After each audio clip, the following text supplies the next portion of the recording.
And this week's entry comes to us courtesy of Rod Dreher.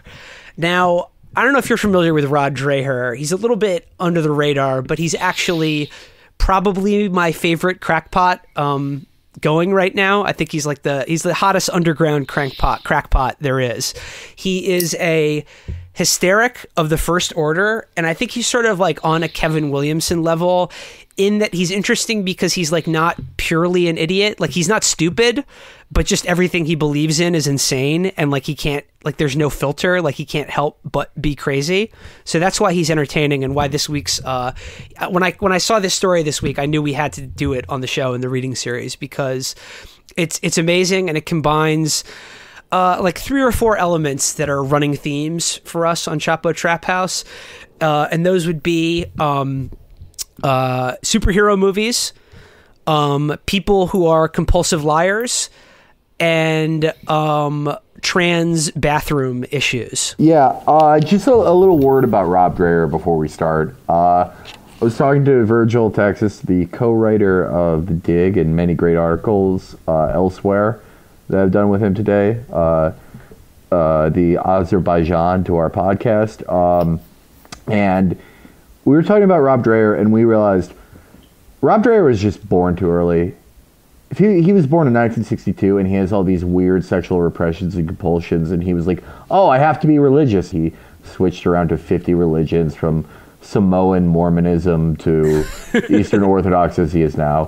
But if Rod Dreher was born in 1992, he could just be like, I'm a cute boy who am asexual. Because that's what he is. And that would be fine. But instead he has to do this thing and like just air out his weird psychosis in front of you.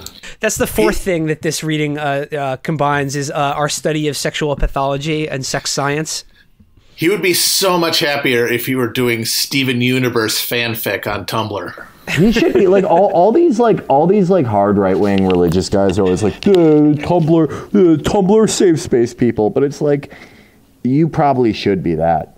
Like that's exactly what you should be. What is the Benedict option, which is he's the main exponent of, if not just a massive seeking out of a safe space? Well, as you will find out, this article that he's written is very much about the search for a conservative safe space. Okay, so let's just dive into it. This is an article that he wrote at his blog this past week at the American Conservative, and the title of it is America at the Movies 2016. And in this article, he relates a story that his friend told him. So this is sort of like, a game of telephone we're playing here. But when I read this to you, I just, for you, the listener, first of all, if you haven't done so already, do what we always do. Google image search Rod Dreher. So, you can like have a picture in your mind for when we roast the shit out of this motherfucker. But, and number 2 is when I read this to you, just try to imagine an adult human being believing any of this story, or at least pretending to believe it, to write a column. Okay. You guys ready? Rod begins. I just got a phone call from an old friend in North Texas. She does a lot of work with law enforcement, especially in the area of domestic violence counseling and response. I hope she will not mind me saying, but she's a tough Texas chick. She called to tell me what she and her teenage son dealt with last night at the movies in Frisco, a prosperous suburb of Dallas. I thought I knew what was going on in this country, she said. I was wrong. Okay, you guys ready for this? By the way, she related this whole story to Rod over like a video chat in a dark room, holding a flashlight under her chin the entire time when she told him this story. She had taken her teenage son to see Captain America: Civil War for his birthday. In line behind them, nerd. we'll get to that in a second, but. In line behind them, waiting to buy tickets, stood several men in their early 30s who were obviously transgendered, and a young woman who presented as a man, though she was plainly a female. My friend, quote, N, she's being referred to as N throughout the story, and his friend's name is actually just the N-word. Okay, so my friend N-word said the group started talking about sex, including their favorite positions, their favorite sex toys, you name it. One of the group was 20. An older transgender said to him, quote, "You're just a kid now, but when you turn 21, we're going to take you out and get you broken in. They proposed an orgy." Okay, so that's just one paragraph right now, but there's already so much to discuss about this. So where do you guys want to begin with this story? All right, let's start off with the nerd kid who like is probably going to end up like Rod Dreher because he is asexual and is like, "Oh boy, I'm turning 15. I sure as hell don't want to drink Red Dog and have a sexual experience. I want my mom, who is friends with Rod Dreher, like that's what a fucking weirdo my mom is, to take me to see Captain America." Yeah, so it's her teenage son on his birthday wants to go to see a Marvel movie with his mom and no one else. That's the first box we're going to tick off on just one paragraph. The second is who the fuck waits in line to buy tickets at a movie theater anymore? Yeah, I'm sorry, but if you're not buying them online and you're waiting around the lobby like a fucking asshole, like you deserve to be harassed. Okay, that's two. Next there is this gang of transgenders. And this starts out, keep in mind, he says several men in their early 30s. They're waiting behind them in line, and there's one who's a female who presents as a man. And they start talking about sex, including their favorite positions, their favorite sex toys, you name it. And he closes the paragraph by saying, "They proposed an orgy." What I love about this is like, this is clearly like, the invention in the mind of someone who like never thinks or talks about sex, trying to invent like what they think someone who's like really dirty and uncouth would talk about. Like, hello, fellow sex perverts. Might you share with me your favorite sex position and toy? I like the vibrating egg that goes in my asshole. Would you like to have an orgy later? Yeah, it's like 40-year-old virgin. They're all like, I can't wait till we get down with sex later. I hope we jump up and down in the bed and you touch my butt and we feel both of our penises and I put the skin of mine on yours. Okay. I'm going to blow into your butthole. It's going to be amazing. And of course, you got the extra hilarity of them saying, you're a 20-year-old kid, but wait till your next birthday. Then we're going to bust you out. You're thinking of the drinking age, moron. Yeah, there's nowhere in the country is the legal sexual consent age 21. You're thinking of the drinking age. And this is funny because he introduces it by saying his friend N-Word works with law enforcement in the area of domestic violence counseling and response. You'd think she would know the difference between the drinking age and the age of consent law. I don't know. Maybe it's different. I also like how they proposed an orgy. Like that's how, if we all remember our favorite Chapo reading, which was Ross Doodad's Sex Cruise with William F. Buckley and Jamie Kirchick. It's like something that William F. Buckley would have said then. Ducky, I propose an orgy. What say you, young gentlemen? Are you up for it, or is your blood just not strong enough? Oh, William, I would love to have an orgy. I really, really would. There was general consensus on the excellence of having an orgy. I certainly would, Mr. Buckley, but I did not bring my cock ring. Oh, don't worry. We have a whole bushel full. Here, use this one. It was Augusto Pinochet's favorite. Boat boy Ben, could you fetch me the vibrating egg, please, and firmly insert it into my rectum? Jamie said, I don't know if I'm ready to have an orgy. And I said, Jamie, there comes a time in a man's life that he must look back and think, I could have told my grandchildren that I had my boy pussy stretched out by William F. Buckley. But this is the difference between conservatives and these radical genderqueer freaks, is that conservatives need to go on a boat into international waters before they do all this filth away from the ears where anything's children. Legal, baby.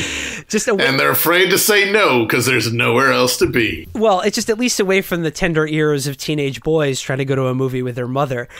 Okay, but back to the story. That's just one paragraph, and we already noticed about 5 just glaring fucking, I don't even know what to, just 5 red flags already. So back to Rod here. He says, on and on like this. Okay, keep in mind he said there were several transgender men waiting with them online. Now it goes on. More transgenders joined them, not waiting in line, but moving towards the front to stand with their friends. N told me that the trans group was very aware of itself and did not care who heard their filthy talk. The trans group has become self-aware, people. On May 2016, Transnet became self-aware. This is when the war... It launches a bunch of dick-shaped rockets at everybody. My CPU is a neural net processor, a fucking computer. I know why you go to the correct bathroom, but it is something that I cannot do. Come on me if you want to live. Okay, sorry. Why didn't you go to the theater management and ask them to say something to the transgenders? I said. Because the group would have known it was me, she said. I would have had to have left the line.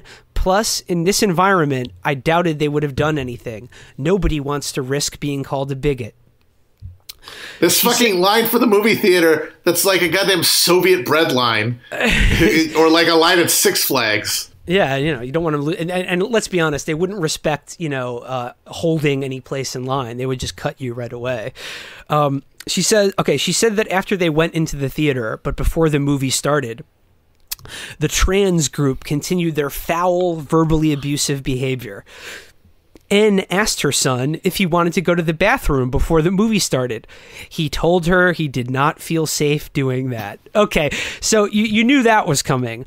And okay, gotta be about the bathrooms, man. Always comes back to the bathrooms. It's coming back to the bathrooms, obviously. But there's two things to note about this. First of all, we've already noted how weird it is that a teenage boy on his birthday is going to see a movie alone with his mother. Number two, she's asking them before the movie starts if he needs to go to the bathroom. She's like checking in with him to see if he needs to pee, like he's maybe 5 or 6 years old. And then number two, if these are men who are trans women, if these are trans women, they would be using the ladies' bathroom. Yeah, that's the whole thing that makes them horrifying. That's the whole fucking point. If they were into the men's room, that would be what they're supposed to do, according to these assholes. Yeah, your N-word, your son, N-word Jr., would be perfectly safe going to the men's bathroom at the movie theater because the trans women, it's you who are in danger, N. She doesn't even realize they're trying to molest women and girls. That's the whole thing that makes it bad. You don't even know your own bullshit story. According to like N-word and Rod Dreher, it's like trans people do not go to the bathroom of your genitalia, do not go to the other bathroom, don't even go to the bathroom. Just figure something out. It's ridiculous. Shit in your fucking popcorn box. That's your only option. That would be that's more filth. Okay. Rod goes on. It was he's sort of like moving out of the story and into his commentary about this 100% real story, this real thing that happened. Again, I just want to call back. Keep in mind how many they were when the story began. It was just one night at the movies, granted, and any sort of person could be a jackass at the movies.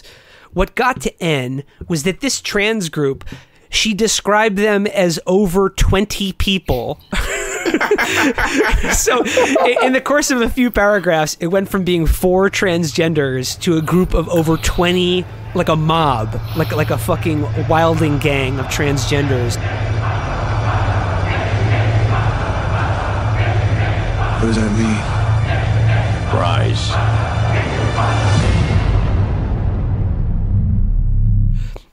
That this group of 20 people was so confident in itself that its members thought they had no responsibility to anyone or else around them or to respect civility. That and the fact that no one dared confront them over their obnoxious behavior, either not wanting the hassle or thinking that nothing would be done by the authorities running the theater because trans folk are this week's chosen people. That's all a theater chain needs. National headlines saying that it is hateful to trans people. This is the scene from one of those Kevin Sorbo God's Not Dead movies, and you could plot it out immediately in your head if you just imagine it. Like a young woman, maybe Melissa Joan Hart, is there with her son, and she goes to a movie theater manager and she says, "Can you do something about these people?" And he just looks at the camera. Are gender fluiding, my boy. Yeah, they're all over the place. And he looks into the camera and says, "Sorry, lady. That's just how things are now." By the way, if you wish any of those transgenders a Merry Christmas, you are going to jail. Okay, so here's where it actually turns to, I think, like, if this story wasn't weird enough already, like, here's the kind of turn at the end of it that really, like, kicks it into a really dark place. Rod says, after our conversation, N texted, I found it very ironic that we went to see the movie Civil War last night. What I watched go on outside that theater while we were in line and inside the theater made me realize a civil war is coming. It is undeniable at this point. I kept thinking, someday. You know how you think that? Someday it'll get bad. Someday we'll have to take a hard stand. Someday people will be persecuted for their beliefs. Rod, it's not someday anymore. It's in our face, and I can easily see where this erupts into extreme violence. I can easily see where a civil war is coming. So she takes this fucking made up story, this obviously bullshit story about a gang of transgenders at the Captain America movie, and fucking uses it as an excuse to start fantasizing about some like Turner Diaries type shit. Yeah, I mean, let's think about this. Let's assume, and this is a massive assumption, that this actually happened. Let's take that leap, that massive leap. What is more disturbing behavior? Some people being assholes at movie theater, which happens every day, everywhere, regardless of people's gender presentation, or someone watching people be a dick at a movie theater and thinking, I can't wait until it's legal for me to murder you. I mean that, like, when you say it like that, it's fucking plainly obvious. Like, think how fucking disturbing that is. Like, think how fucking like how warped the mindset of, like, where, again, like, this whole point of this thing is how victimized like Rod and N and her beautiful teenage son are. But like, they're literally using like some like you said, if we're gonna take this at face value, some people being rude in a movie theater and then fantasizing about how the day will come soon for extreme violence. But like, the cleansing fires will come. One day a real rain will come and wash all this trans scum out of our movie theaters. Yeah, I want to hear from the guy who is sitting behind this lady as she's rocking back and forth and saying, "Oh, the judgment is upon us. The judgment is upon us." Do you know how fucking badass the conservative welfare state is? It's just a bunch of dark money going to these shitty publications that have never made any money and never will. It pays for Rod Dreher, who is an insane person. I know that Will said that Sean Davis from The Federalist is the weirdest motherfucker on earth, but I think it's Rod Dreher. Rod Dreher is writing out his fantasy of going fucking James Holmes on a theater full of trans people. And if you want to like look at it this optimistically, you're like, all right, Rod Dreher is insane in writing his homicide fantasies, but like he would be homeless otherwise. Well, like, okay, here's the thing. Like, I said at the beginning of this, like, imagine being an adult human being and believing even a single word of this horseshit story. But like, the thing about Rod is, like, whether it's true or not doesn't matter, because like, he really wants this to be true. Like, to any like normal person, like, this story obviously didn't happen. But for someone like Rod, who lives his entire life in a state of like moral and sexual hysteria, like, he needs this story to be true to like justify the constant like froth and feeling of like being under siege that he lives with 24/7. Because he wants to kill these people for existing. He doesn't want to kill them for raping people in bathrooms or being assholes at movie theaters. He wants to kill them because they exist and their existence vexes him. But that's kind of a hard sell. So he wants these things to be true so that he can have some sort of concrete real world imposition that he can point to and say, see, they're making us do this. Yeah, when in reality, he just wants them to be gone. You know what Rod would have been good at? Because it upsets his weird dick. Rod would have been really good as like a radio host on one of those Hutu stations during the Rwandan genocide. Yeah. Hey everybody, it's Radio Rwanda here, kicking off another block of... It's the cockroach countdown, folks. Find those trans people. They're at the movie theaters now. Rod Dreher would have fucking slayed as a radio host also under the Quisling administration. By the way, Felix, do you keep calling him Rob? I call him Rod, but I think, well, like, my brain is like, oh, that's Rod Dreher, but my mouth is like, who gives a shit? Well, because who the fuck is named Rod? In the fucking 21st century, who is named Rod? Get over yourself. Yeah, go fuck yourself. Your name's Rob. I don't care. So, you're Rob. There's like just a fucking human. Your name's Rob. There's just one more punchline to this story. He gets to the end of it, and his closing line is, "The movie theater incident is a broken window moment. We will have plenty more of them." And then right underneath it, there's just a big bold update. Comments closed because of trolls. I don't like this story. And I want to say, Rob, that was me. I did that to you, buddy. I closed your comment section because I was the one who tweeted about this shit. It got like 500 RTs, and everyone was making fun of you in your comment section, buddy, because of me. Into our update into the world of Rod Dreher. What do you say? Let's do it. Yeah, everybody. Rod Dreher is once again having unreality issues. Rod Dreher's unreality issues continue to manifest themselves in a series of missives sent from what are either the worst people in the planet or imaginary fictions that he's created to entertain himself, living in his sort of Benedictine monastery that he calls suburban Louisiana. A lot of people ask us, like, who the fuck is Rod Dreher? Well, you remember at the end of the TV show St. Elsewhere, where it turned out the entire drama of the hospital took place inside a snow globe being looked at by an autistic child? Imagine if all the people who lived in that snow globe were like trans sex maniacs, and that's what it is to be Rod Dreher. So you'll remember a few episodes back we did a reading where he passed along an amazing story from a friend who, along with her teenage son, was assaulted by a gang of transsexuals at a Captain America Civil War movie theater experience. Rod is at it again. This is another story that he passes along. This is at his blog. The title of the piece is, in quotations, "Knowing is too hard."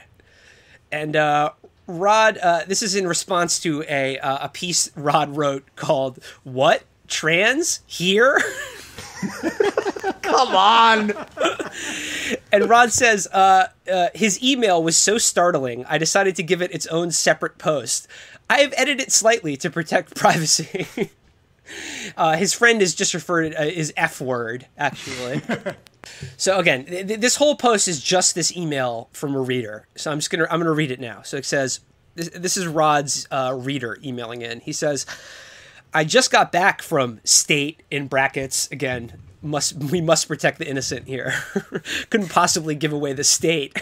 Yeah, dude. If the gay Contras track this guy down, they'll light his house on fire. If they know the state, they can figure it out. They're gonna backtrack the IP. He says, "Visiting my in-laws and my wife's childhood friends, and we just had this exact same experience. My wife's friends do well. The husband is a union guy and makes more money than I do. Of course, he's in a corrupt union, probably just sitting on his ass all day. But he goes, I like him, but he's what progressives might consider to be a problem. He has 3 kids, the oldest being a girl going into 7th grade. After a few beers, he says things like, 'Look, I'm okay with anything, just as long as they ain't gay and no black guys. See what I mean?' Damn progressives! Yeah, what I love about this, he says, this is a guy who progressives might consider to be problematic. What does everyone else supposed to consider this guy? The type of guy who will casually let drop that I'm okay with anything as long as they're not fags or black guys. Truth teller? Yeah, they're politically incorrect. So he goes, we're having a nice dinner, and he says, well, we were talking school stuff, and the mom very casually drops the news that there was a trans kid in the 7th grader's school. My wife and the mom went to school with the mother of the trans kid. I guess she was weird and goth and all the rest. No, that's what did it. You get a little goth in there, and then boom. Trans. It's a slippery slope from black eyeliner to just the whole, all the way. What the hell's wrong with you? Look like a Puerto Rican whore. Make me sick. They agreed that if the trans thing had been a thing back then, the mom would have been the most likely person to declare. Fair or not, I don't know, but there it is. I don't understand what he's talking about. Well, first of all, I like the idea that in everyone in Rod Dreher's universe, they're like, yeah, just getting the friends together for drinks, dinner, laughs. always the conversation seems to be like, who's the most likely trans infiltrator? Who's the like trans people? Like that actually is all that we talk about. But like, it's just middle America. He treats it like it's either a viral contagion or like a pod person thing. He talks about how being worried about the trans people in bathroom, and I'm more and more convinced that he actually means that he's afraid they're going to pop out of the toilet like in Ghoulies. He goes. The reader goes on. At any rate, my wife's friend sort of just mentioned that this girl came out as trans. Let's say her name was Mary. Well, my wife's friend sees her at a park this summer and says, "Hi, Mary." And the former Mary very testily replied, "I am not Mary. I am Mark now." He's not making up names here. He's like, I'm not M-word anymore. I'm M-word, comma, masculine. My wife's friend and her union husband sort of rolled their eyes and looked mystified, but left it as that. I was surprised. The no black guys and no gay dad seemed to be taking it in stride. So I said, "So where is the kid showering?" What I love about that is like he's at dinner with this, a guy he knows to be a bigot, and it seems to think that he'll be simpatico on this issue, but he sort of shrugs it off. So he's like, let me needle him a little bit more and get the juicy reaction out of him.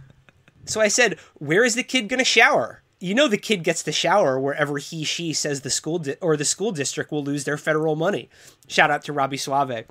They looked at me and said, "Look, I had two heads." The mom said, "I think that the school told the kid to shower in a faculty locker room and they were okay with that." I let her know that this will be fine as long as another kid doesn't push it further than that. Again, he's just inventing these nightmare scenarios to get outraged about that haven't happened. Still, they seem to be okay with it mostly because, I guess, who's it hurting? Yeah, good question. Until I said, well, yeah, the parents of that kid aren't nuts. You throw a biological girl into a boy's locker room and something bad will happen fast. The problem is going to be when there's a biological boy who wants to shower with your kid. The dad looked like I had hit him with a pipe wrench. "No," he said, "that ain't happening." It ain't happening because it's not happening. No, it's not. But Rod's friend says, "I said, sure it is. The Obama administration's advisory says it is. I told him about the male-to-female trans kid in Alaska who medaled at the state competition. I'm telling you that this guy looked actively wounded." Like I said, I was lying to him or something. So congrats to this guy for ruining a perfectly good dinner party. I like Rod's dispatches because he's like, "Hey, Rod, long time listener, first time caller. Just want to tell you that I also ruined an event with the same trans fixation that you have. I am also now a weird, lonely person who collects emails about people who yell about trans people. This is like looking forward. This is like the adult version of like the fucking friendless edgelord teenager who the parents can't take them anywhere because they'll bring up something dark and twisted and just be like, "What? I'm interested in it. Why are you so offended?" Yeah, like National Review Online is the new Rotten.com. Yeah, there's some really sick shit. There's some really sick shit on here. You want to see something really ugly and disgusting? Check this out. But okay, so he goes. He said he couldn't believe it. I said, "You haven't heard about this and that other thing?" He hadn't heard of these things, but he just never thought there would be a penis in the girls' locker room. I mean, in all my years thinking about the girls' locker room, as I do every day, I had never pictured a penis in there that did not belong to me. He says he is still having trouble believing it. He fucking freaked these squares out, man. He fucking And it seems like the crux of his complaint is that this asshole, racist, homophobic guy wasn't also transphobic. Yeah. It's like the racism and homophobia were good, fine. It's like, but why aren't you also freaking out about trans people? What the fuck? Yeah, he was rubbing his hands together, thinking of dinner, like on the car ride on his wife over. He's like, "Oh man, we're gonna get some good transphobia tonight." And then they get there, and he just falls flat. And he's like, "What? Fuck." What happens in this article is it's the split between Cruz voters and Trump voters. Like they're getting along. Yes. They're like the union guys, like. Hip hop style quarterbacks, and the Cruz voter, not really a sports watcher, but he can tell you're being racist, so he's like, "Yeah, cool."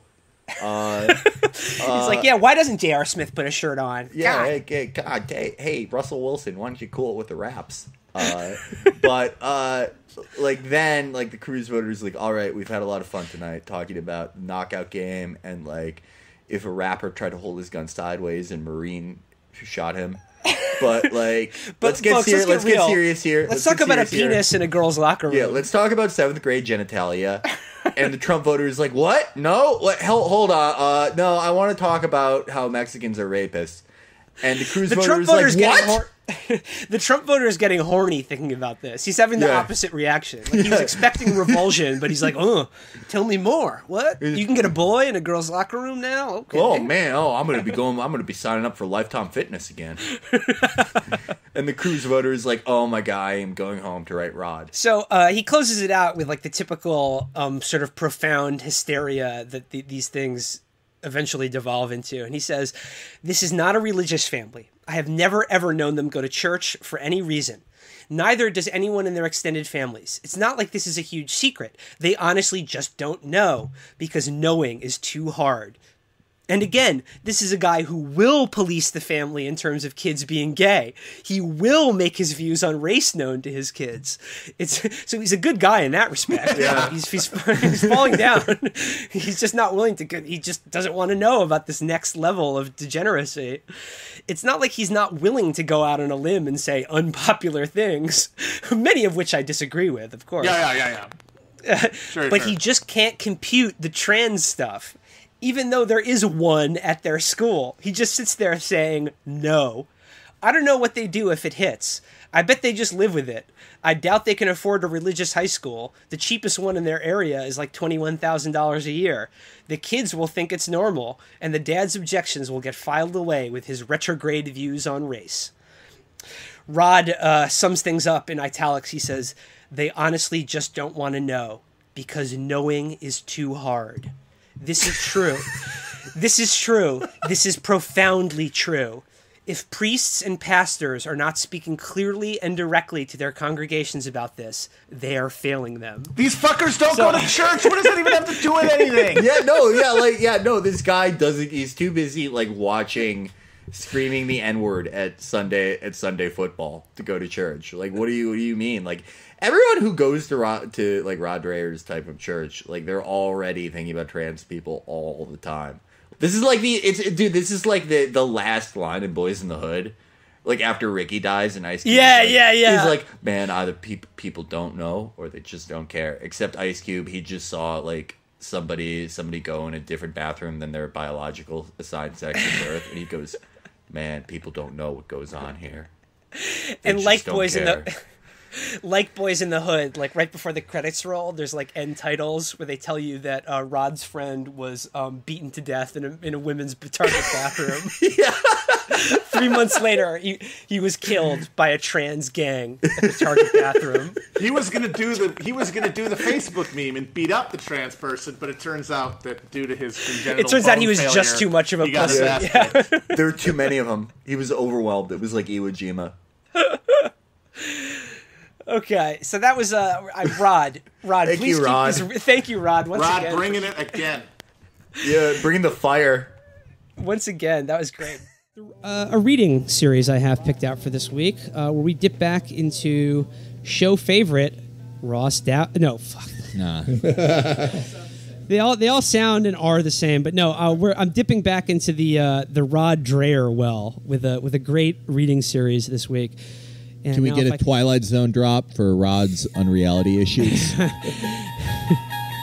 We're now entering the Dreher zone. Benedict zone. Yeah, the Benedict zone. Captain, pilot, there's a trans person on the wing of this plane. My name's Talking Tina. My pronouns are Z, Zir, I'm the new trans patriarch of the Eastern Orthodox Church. No! I came here to escape you. The book. It says to serve trans man. It's a how-to guide. It's too late. We're we're now entering the Benedict zone with Rod Dreher.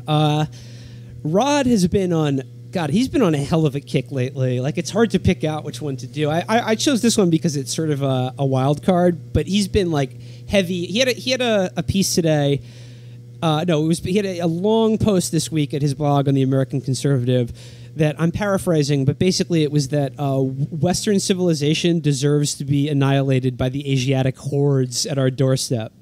I mean, he is really... The trans people have driven Rod around the fucking bend. He's lost it. And he's ready for our society to be purged in a cleansing fire. But this article is a lot funnier than that. It's called, Can Your Avatar Determine Your Identity? Rod has discovered video games, people, and would it surprise you to find out he has concerns? He has very specific concerns, though. So what do you say we dive into this one? Let's do it. Yeah. Okay. Rod begins. Early in my teenage years, I was a miserable nerd. You surprised me. Why? I don't buy it. Clearly, he's doing hyperbole for comedic effect. No way.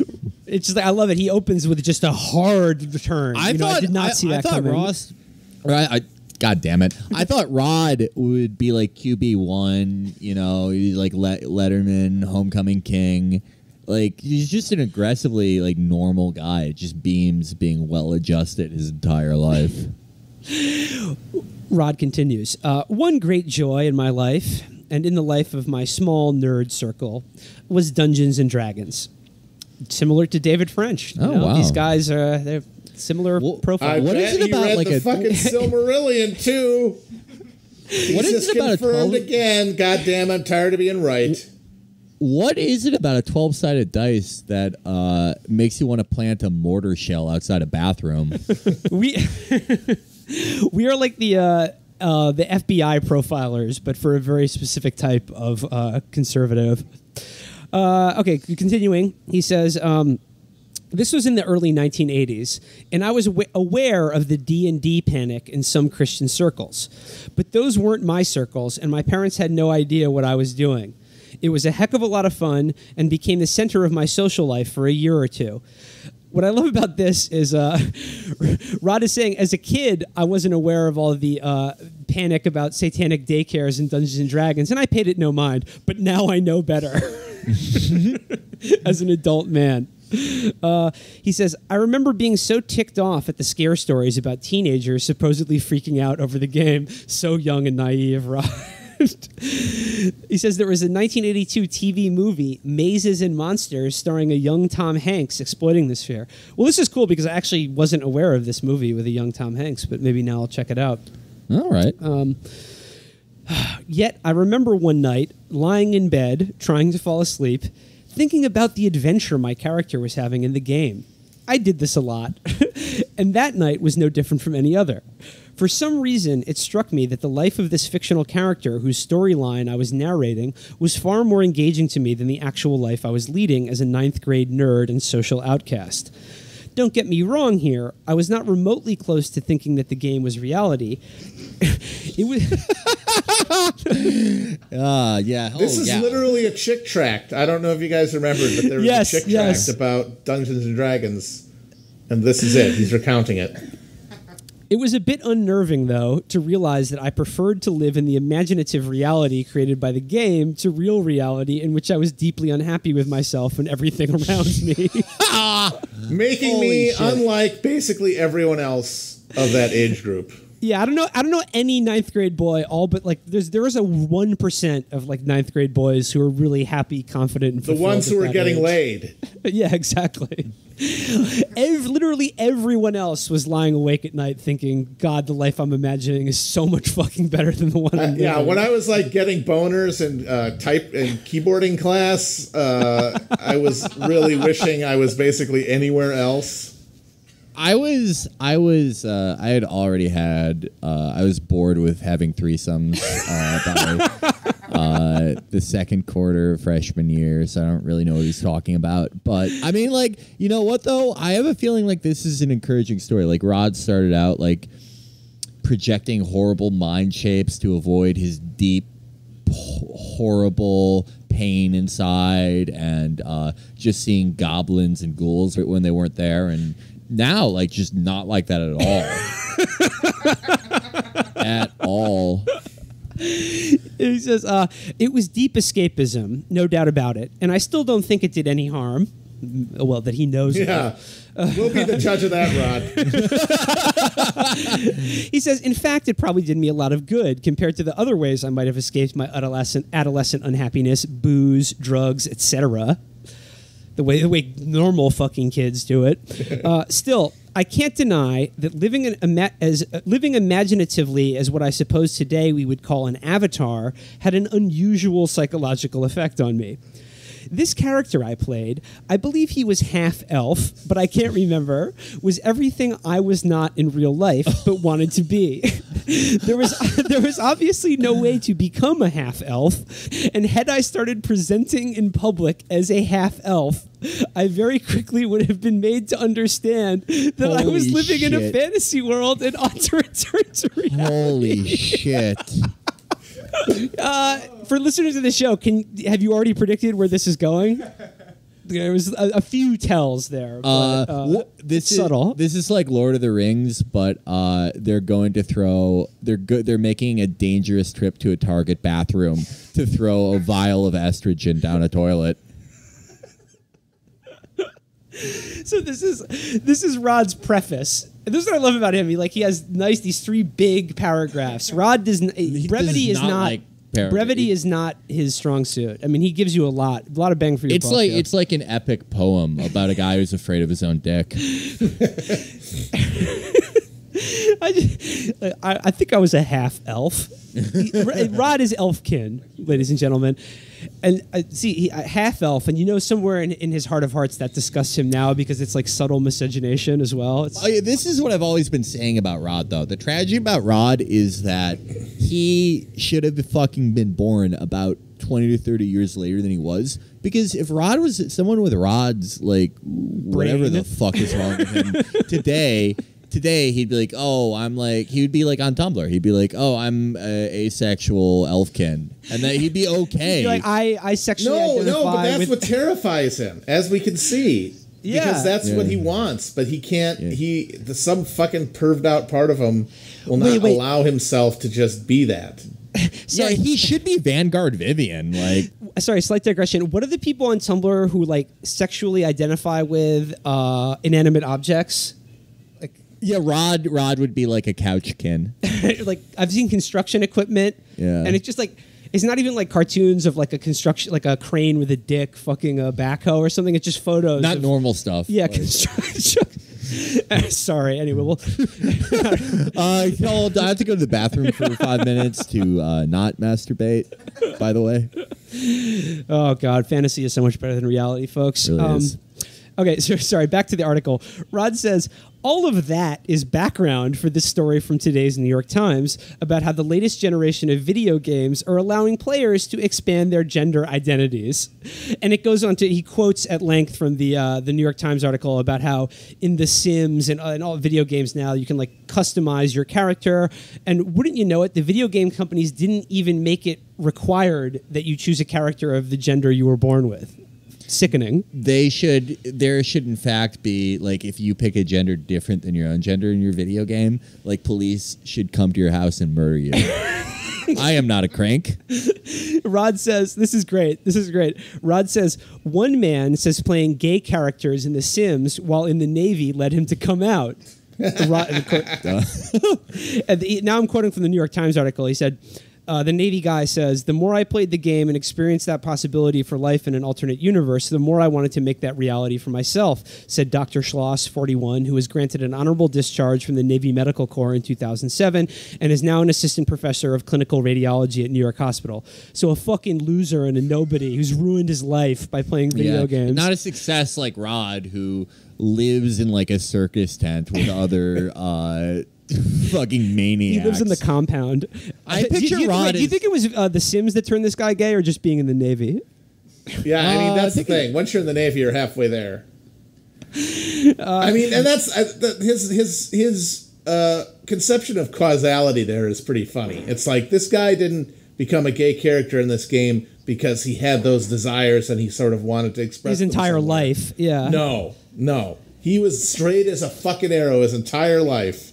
But then he's like, this guy in my computer seems to be having a good time. Maybe I should put my dick in an asshole. I mean, because that's how human beings think. Whom amongst us did not become polyamorous because of Halo? I want a Cortana, but she's just not real. She's just not real, and I torture myself thinking that every day. I loved it. I love when I play Unreal Tournament, and I want an announcer voice noting my victories in life. Rod continues with he just says, "Get this," and he's quoting another part of the article where researchers describe what they call a Proteus effect. It says a concept introduced in 2007 by researchers at Stanford, where basically they concluded, or there's some study that said the appearance of someone's online avatar can have a significant impact on his or her behavior in and out of a virtual environment. This tells us that avatars can change our behaviors, Ms. Fox said. They allow us to practice and test out certain behaviors in a virtual world. So, obviously, to Rod, this is deeply, deeply frightening. He says, is there ever a time in one's life when one's identity is more unsettled than adolescence? Even though things are rather more diverse, and that's in italics, in 2016 than 1981, we are still not in a culture in which one can declare oneself a half-elf and find oneself affirmed and even valorized by one's culture, including the institution of high school. We are there, however, with transgenderism and gender fluidity. What if the happiness I thought would be mine if I could have stepped into the constructed identity of my D&D character with whom I had come to identify after months of intense playing had been offered to me as something real? How would have I reacted at 14 and 15? Well, you probably would have become an emotionally stable adult, is what I'm guessing. Okay, okay, you ready for this? He says, there are no such things as half-elves. There are such creatures as transgenders, genderqueers, and the lot. Oh my god! Oh, God, Rod, he is the violent. It's like you have fun with Rod, and then it's like, oh, I forgot, you're human garbage. Yeah, he calls transgender teenagers creatures in this. He says, I laughed at adults who thought D&D nerds like me were going to run off and get lost in the woods thinking we were half-elves fighting orcs and basilisks, but I'm not at all sure that this new stuff is a laughing matter. The reader who sent me the link to the Time story comments, what are we becoming before our very eyes? That's the end of the article. Orcs. He ends it, yeah, we're orcs. Monsters. Monsters. I'm gonna have I'm having my ears pointed surgically. Exactly. I don't know what Rod's talking about. That's we definitely are at the point where you can be an elf. Yeah, and if you did that, it's like, say you at 14 were like, you know what, I'm an elf, and what? You got your ears made pointy. Who fucking cares? You know? Yeah. And then maybe in a few years you don't like it anymore and you get your ears rounded. Okay, fine. It would not impact. It would be fine. No one would care. It's like his visceral revulsion of all this stuff does so much work in these pieces because he never actually goes to any length to show any kind of real harm that any of this is causing. It's just so self-evidently harmful because it terrifies him so much. Now, if you read Rod a lot like I do, you'll be familiar with one of his catchphrases. Believe it or not, he does have catchphrases. And one of them that he returns to over and over again is, quote, "You will be made to care." And this is his sort of like his pithy phrase that like describes the kind of liberal fascism of, you know, that you will be made to shower in a multi-sex bathroom or Christ knows what else. But the thing is, once again, it's just pure projection on his part because the thing that angers Rod more than anything else is that nobody in the culture really does care about anything that he does. And it's passed him by probably by about 40 or 50 centuries. Yeah, like nobody's going to fucking make anybody at gunpoint get gender reassigned or anything like that. Like they're going to put your name. They're going to put your name on a ping pong ball and a big drum and roll it, and then be like, "You are now an otter."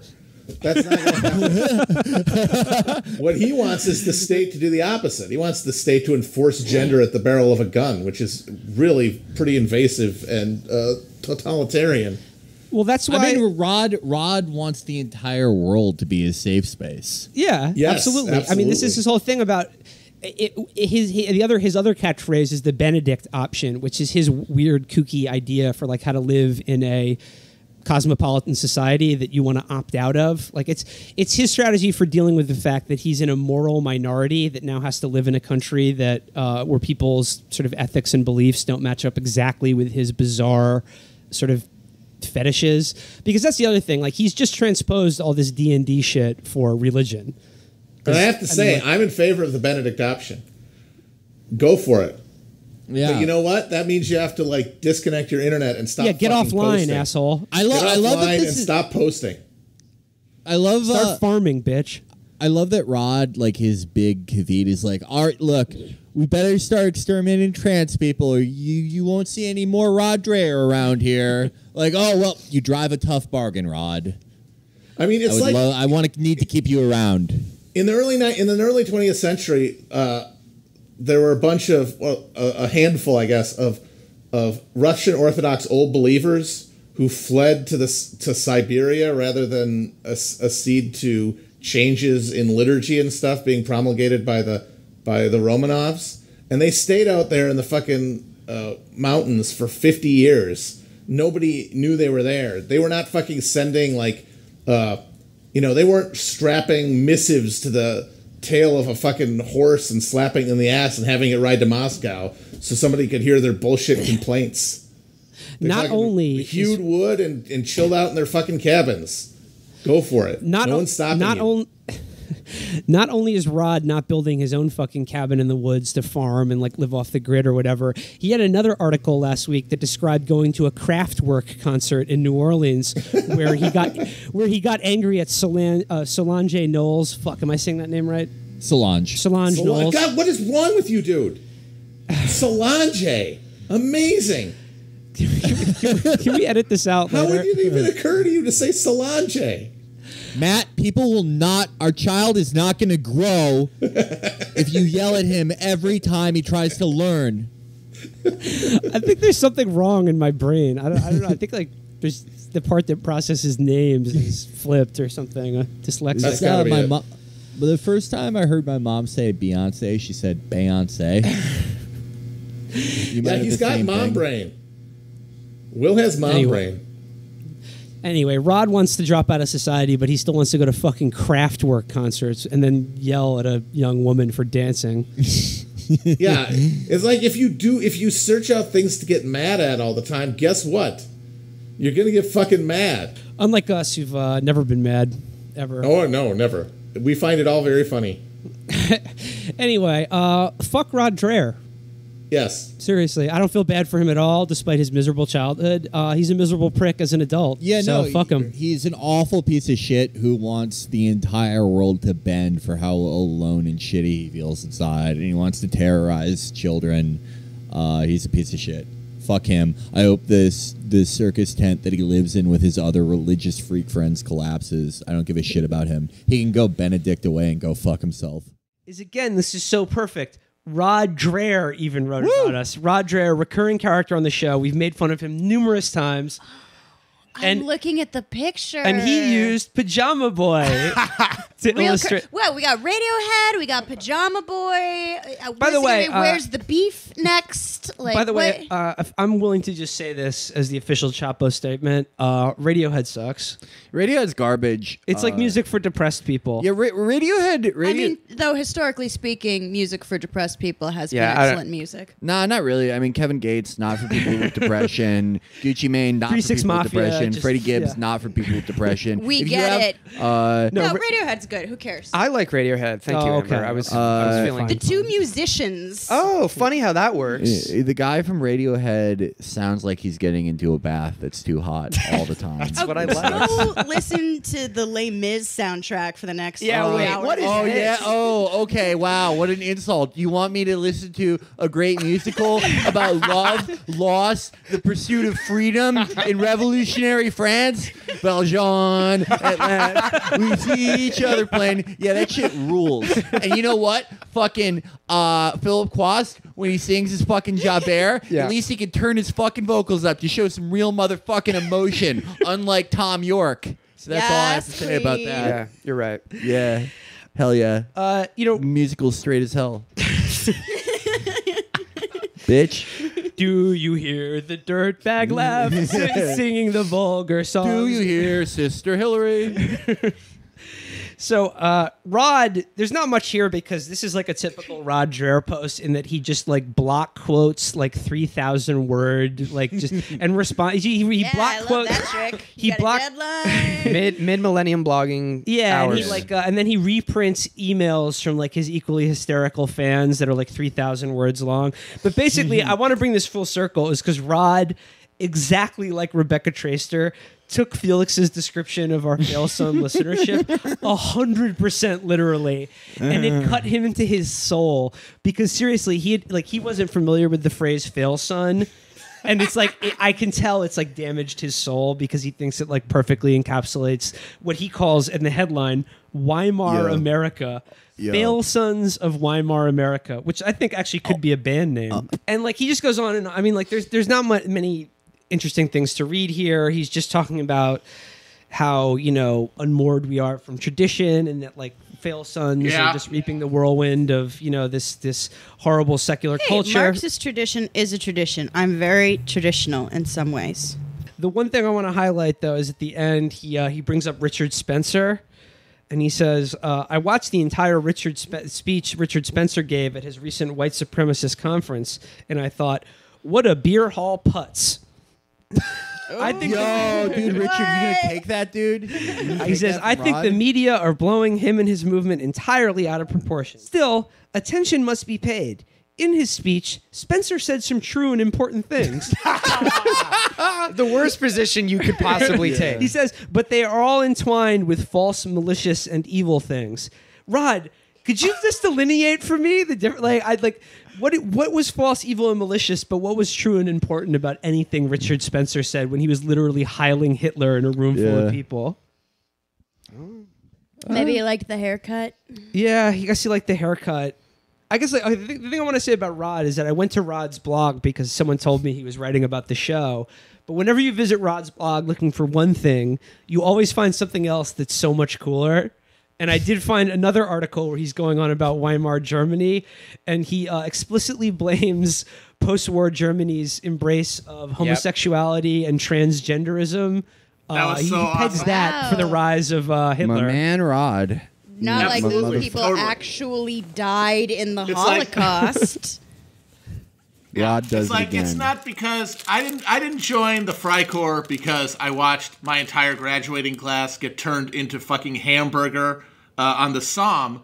It was because I saw a dude in a negligee at a nightclub. It was cabaret. Berlin. That's why I decided to crack skulls in the streets and support Hitler. But Will, didn't you leave a message? Yeah, I left a comment on Rod's article about my fail son Cody.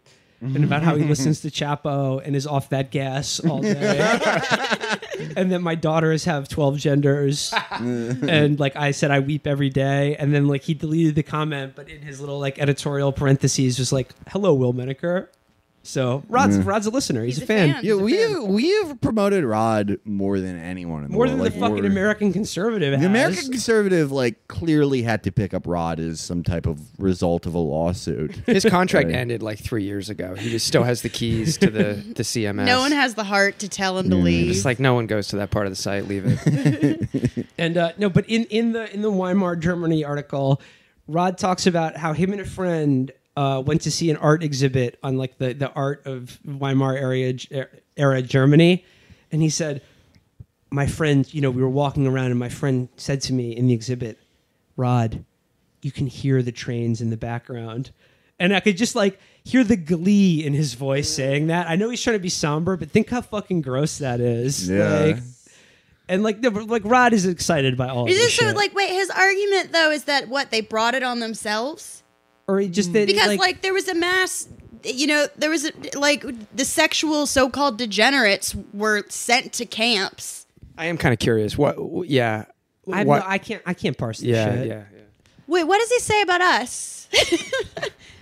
He doesn't really say much about us. He just like quotes. Oh, then who cares? Yeah, he just quotes from a reader who's like just talking about how. Just says trans people are the reason trans people got killed in the Holocaust. There's the line from trans to the trains. Ooh, yo. Separated. That's better than a beer hall putt. There's no I in trans, but there is in trains. Folks. Oh yeah. Selfish. I did feel like that when we got a shout out from Rod. That's how I think people thought I felt about the New Yorker. Like I was actually really excited that we finally made it into Rod's blog. There's only one publication that shaped me, and it's Rod Dreher's newsletter. It's not the New Yorker. Yep. Like that's the creme de la creme. Taught me it was okay to have violent mind spasms. Well, I refuse to read any of these things until I am featured more heavily. I am protesting. I'm doing a feminist protest. It's not because I'm lazy and hungover all the time.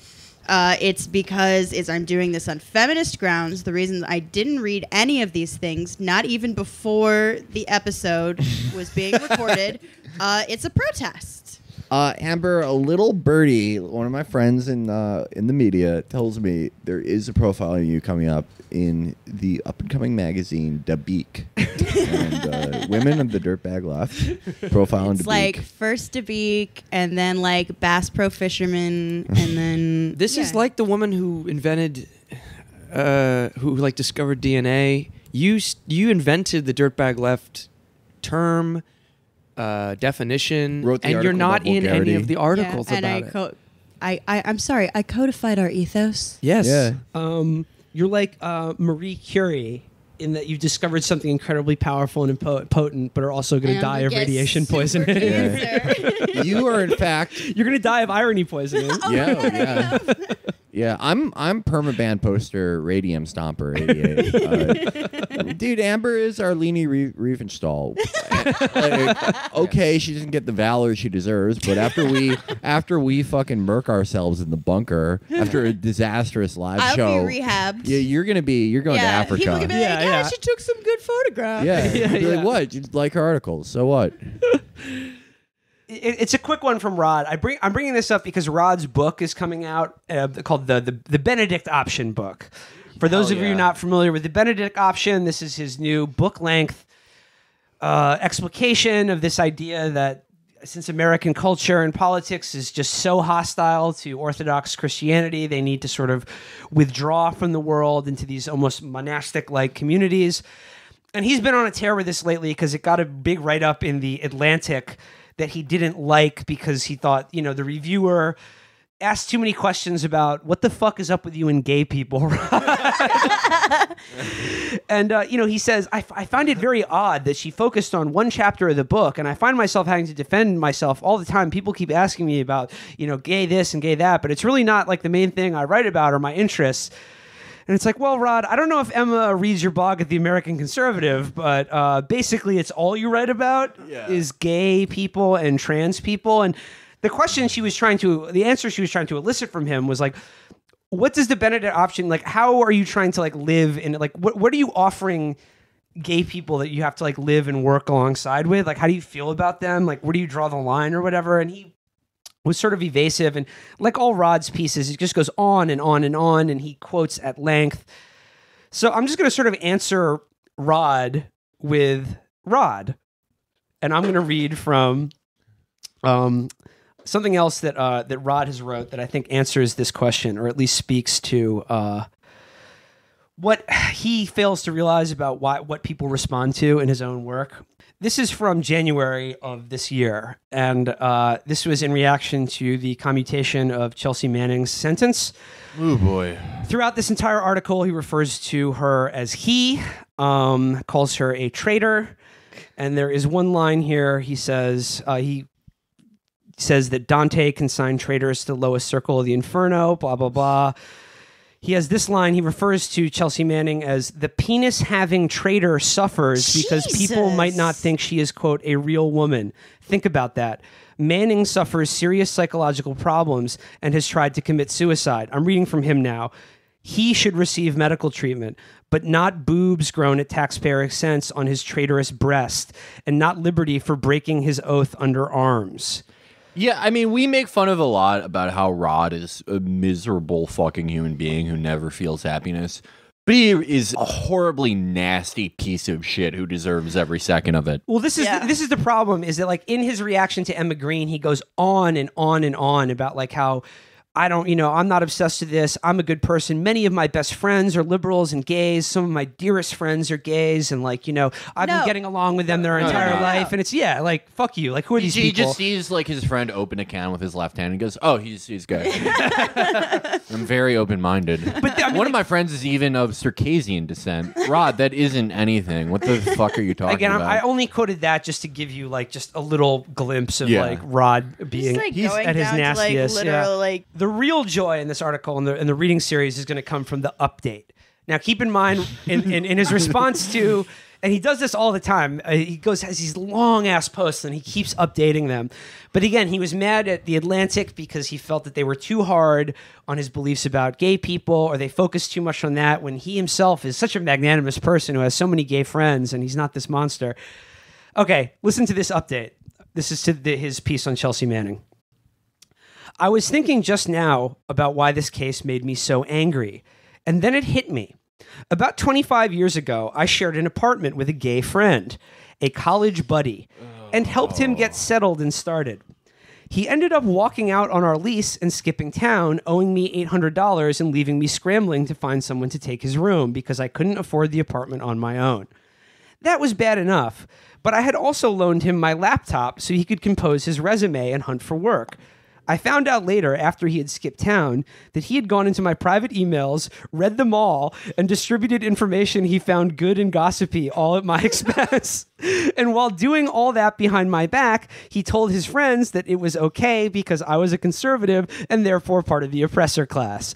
Yes, he was right. Yes, good that happened. Right. Rod said, in again, his response to the Atlantic piece, that he has all these gay friends. He thought this guy was a friend, but I guarantee you, if this story is real at all, which I highly doubt, this guy hated his guts from the beginning and just needed some place to live. I would really like to know his side of the story, because maybe he did skip out on the rent, but it might have been after waking up one morning and turning around and seeing Rod standing nude in the doorway staring at him while he slept.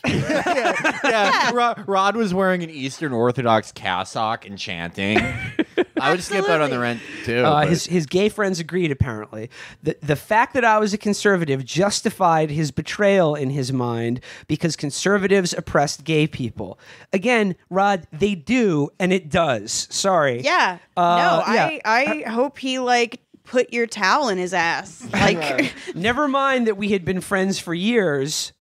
Again, I think he was just casual acquaintances, maybe. Rod. He stole information and money from me while I thought he was a good friend who deserved my help.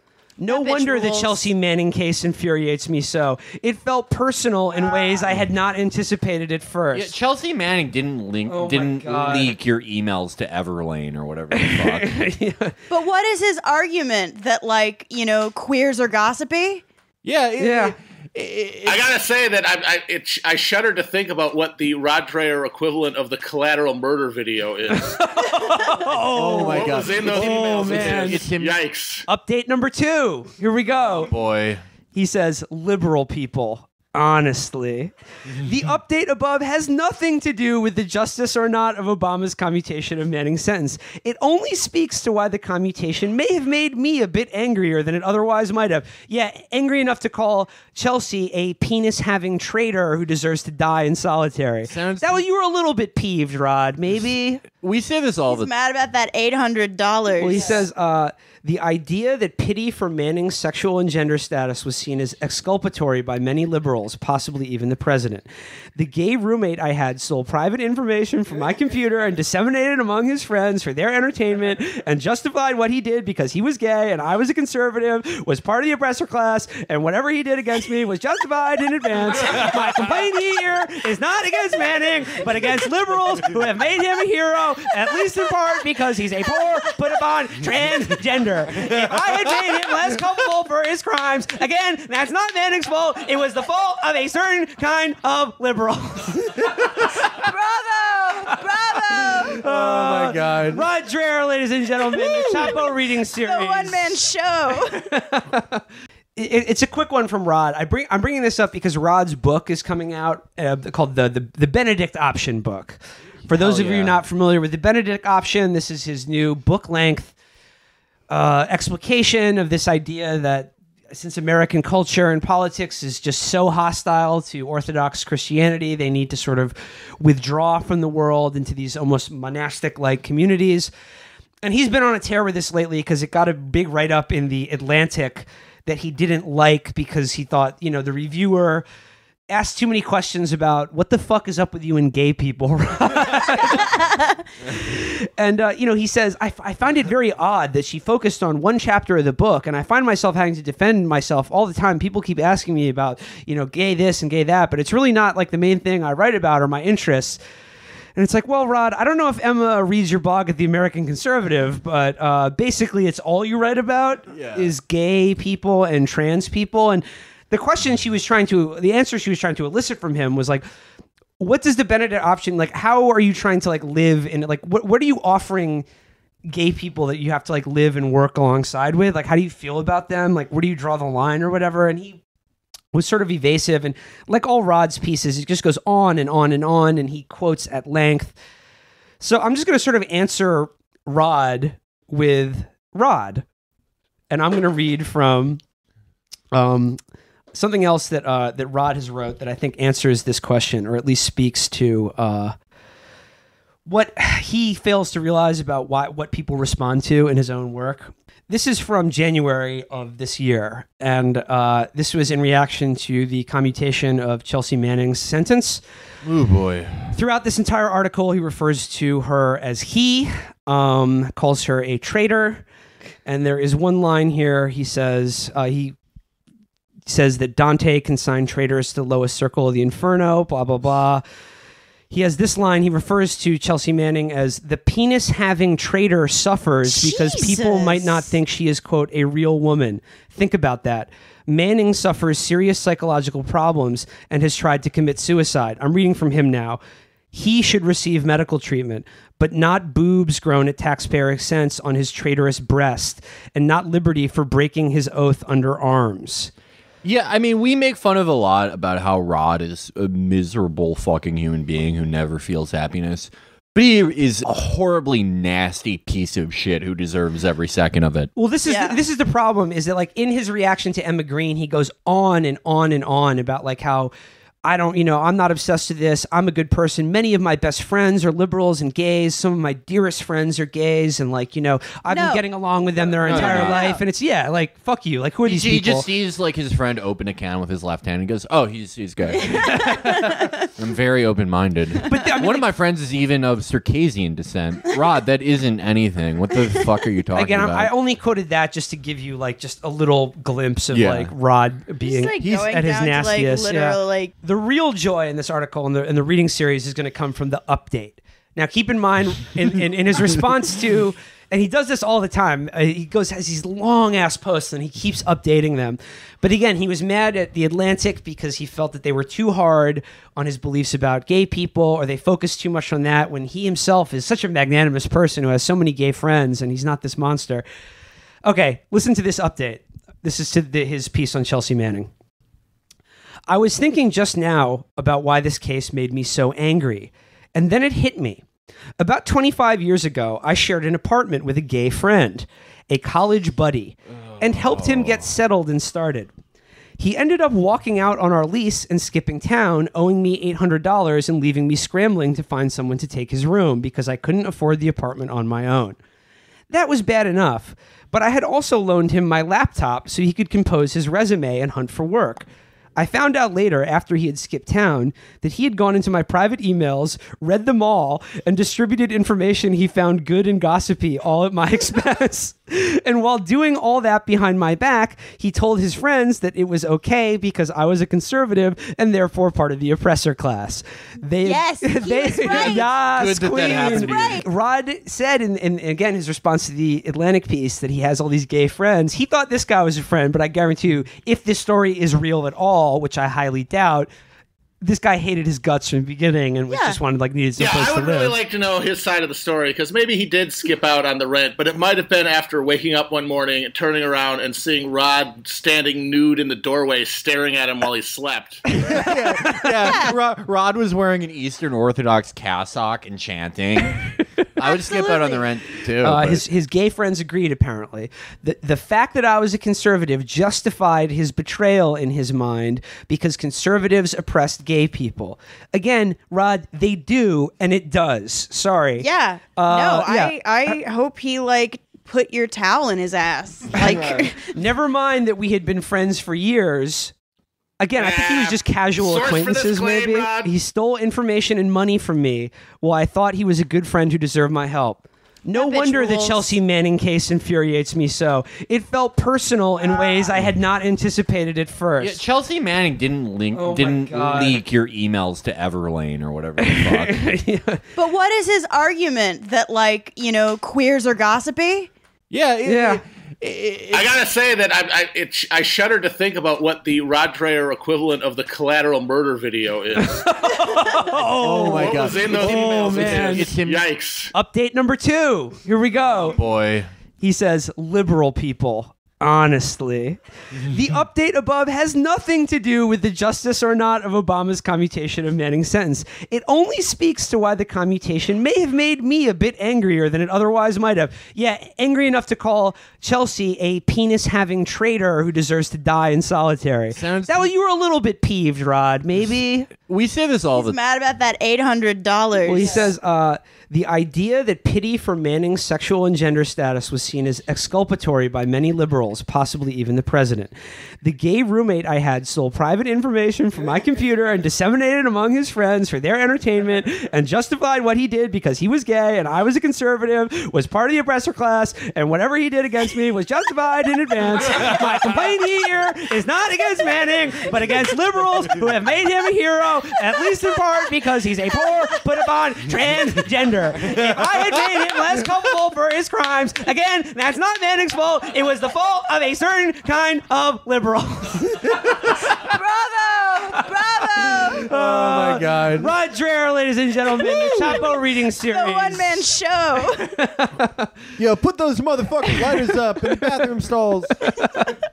Oh my god, what a piece of shit. Jesus. So, Rod, my message to you is nobody is fucking buying that you don't have a massive chip on your shoulder about gay people in this country. Stop fucking lying. You don't have friends. You don't have friends in general. You don't have liberal friends. You don't have gay friends. You probably don't even have conservative friends. Stay in your fucking monastery and keep writing made-up emails for the American conservative. You fucking twat. Rod Dreher, you live in a fucking circus tent. I gotta say that he does make a strong argument for the Benedict option. He does. Men like Rod should gather together and march into the wilderness and never be heard from again. Absolutely. So, like I said, this is Chapo classic, man. Yeah. This is this is old school Chapo. So we got to talk about Rod Dreher because, man, oh man, the New Yorker had a gigantic profile of him the other week that fucking delivers. One of the best things It fucking delivers, okay? Like I said, if you're listening to this, you already know Rod. You already know we fucks with Rod Dreher heavy. You know who it is. You know the story. You already know who it is. But this is the New Yorker profile by Joshua Rothman, who, if you may remember, was the fucking rube who was so impressed by J.D. Vance. And man, oh man, he does this. He's even more impressed with Rod, if you can believe it. So this is a long one, and there's a lot to do, but fuck it, let's just do it. Yeah, because this is going to be fun. Yep. I'm just going to read now from the beginning. Rod Dreher was 44 when his little sister died. At the time, he was living in Philadelphia with his wife and children. His sister Ruthie lived in their Louisiana hometown outside St. Francisville, population 1,712. Dreher's family had been there for generations, but he had never fit in. As a teenager, when his father and sister went hunting, he stayed in his room and listened to the Talking Heads. He read A Movable Feast and dreamed of Paris. He left as soon as he could, becoming a television critic for the Washington Times and then a film critic for the New York Post. He was living in Cobble Hill on 9/11. It goes on, blah, blah, blah. He wrote a book called Country Cons. It's just, What's his favorite Talking Head song? This isn't my bathroom. This is not my beautiful life. This is not my beautiful wife. So it goes on to talk about, he sort of moved away as soon as he can, but his sister stayed at home in, Shits Parish Swamp, Louisiana. And he said, his sister never really related to him, and she found him annoying. Imagine that. In truth, annoying wasn't the half of it. There was a rift between Dreher and his family. His father, a health inspector, had never forgiven him for moving away. His nieces found urbanity condescending. During one New Year's visit, Dreher made bouillabaisse for his parents and his sister. They watched him cook the stew and then let him serve it, then declined to eat any. They preferred meals made by a country cook. Later, Dreher learned that Ruthie and her husband were struggling financially and resented the fact that he made twice their combined salaries for reviewing movies. His father considered him a user, someone who succeeded by flouting the rules. Dreher loved his father and sister for their rootedness and vibrancy. He longed for their approval with painful intensity. So, okay, so his dad was also the inspiration for the title character in Larry the Cable Guy Health Inspector. So here's this thing where, like, okay, so Rod, it was just sort of, the outsider in his, sort of conservative rural Louisiana family. He feels guilty about it. He was sort of artistic as a child, creative, if you will, and then got the hell out of there as soon as possible, moved to the big city, as a lot of people do. So, and then he talks about how his sister eventually, unfortunately, gets sick, and she dies, and he goes home and experiences how rooted she was in her community and how beloved she was by everyone. And it says here, because Dreher is at once spiritually and intellectually reckless, his blog has become a destination for the ideologically bi-curious. A bad Dreher post can be mean-spirited and overwrought, but when he's at his best, his posts are unique, deeply confessional, achingly sincere, intellectually searching. The day after Ruthie died in September, Ruthie is his sister, the day after Ruthie died in September 2011, Dreher wrote a 2,700-word entry describing her funeral. Ruthie's funeral made him wonder about his own life in Philadelphia. He and his wife, Julie, had friends there and a rich cultural life, but it was impossible to replicate the deep roots his family had in St. Francisville, which seemed an illuminated place. The people there had an expansive, natural, spontaneous relationship to God that made his own faith feel intellectual and disembodied by comparison.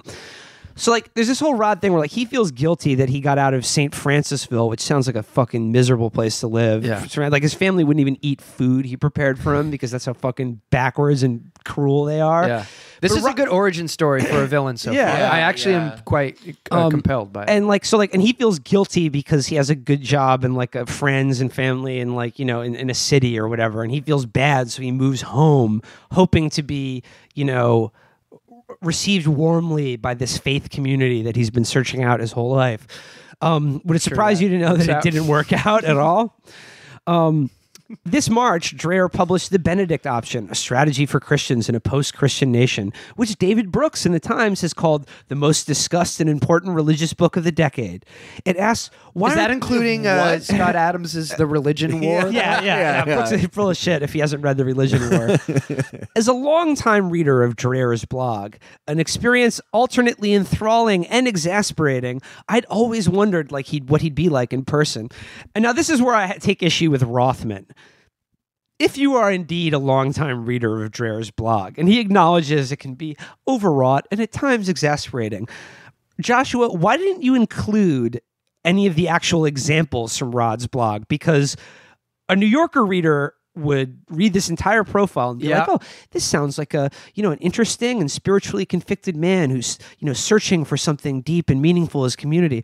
What they won't find is what is at the top of Rod Dreher's actual blog at the American Conservative today, which is a write-up of the Alton Sterling verdict, the guy who was killed by the police in Baton Rouge last year, in which he lists his entire rap sheet and refers to him as, quote, Alton Sterling was a thug with a long criminal rap sheet, and goes on to just quote at length and just basically imply that the police did nothing wrong. He said, it's not racism and it certainly isn't police brutality. Readers of the New Yorker will not find any quotes from any of the things we've fucking covered of Rod, which are his incredibly cruel and nasty things that he said about fucking gay people, trans people, literally calling them freaks, and these sort of diseased bodies that like making up insane fake stories to scare other bigots like himself. Fucking rubes. Yeah. I mean, Rod Dreher's mind is just like a violent, terrifying hellscape. Yeah. Well, and this, like, a better writer would have been like, okay, here's this freak. How was he made? But this, it's like he's profiling Augustine. Yeah. Yeah. Who's this Rod? So he says, so Joshua is very excited. He gets to meet Rod. And he says, I nearly didn't recognize him when we met earlier this spring at a Manhattan steakhouse. Without his glasses, Dreher, now 50, has an open, vulnerable, and strikingly handsome face. His graying beard and fashionably upswept haircut suggest a Confederate soldier in a historical drama. He wore black Chelsea boots and an oversized black leather jacket, and around his left wrist, a knotted prayer rope. Nice to meet you, brother, he said. He speaks slowly, quietly, with a soft Louisiana drawl that I'm sure is not at all affected or played up.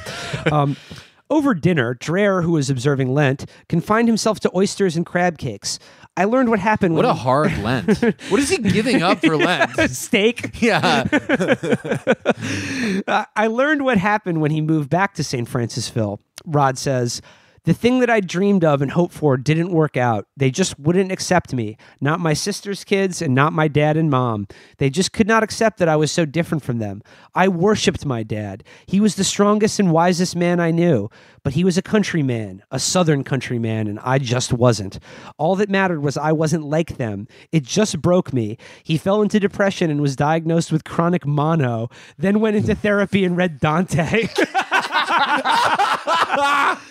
But like, okay, so he talks about his father and sister like they're saints and shit, but like all of the color that these comes sound through like about assholes.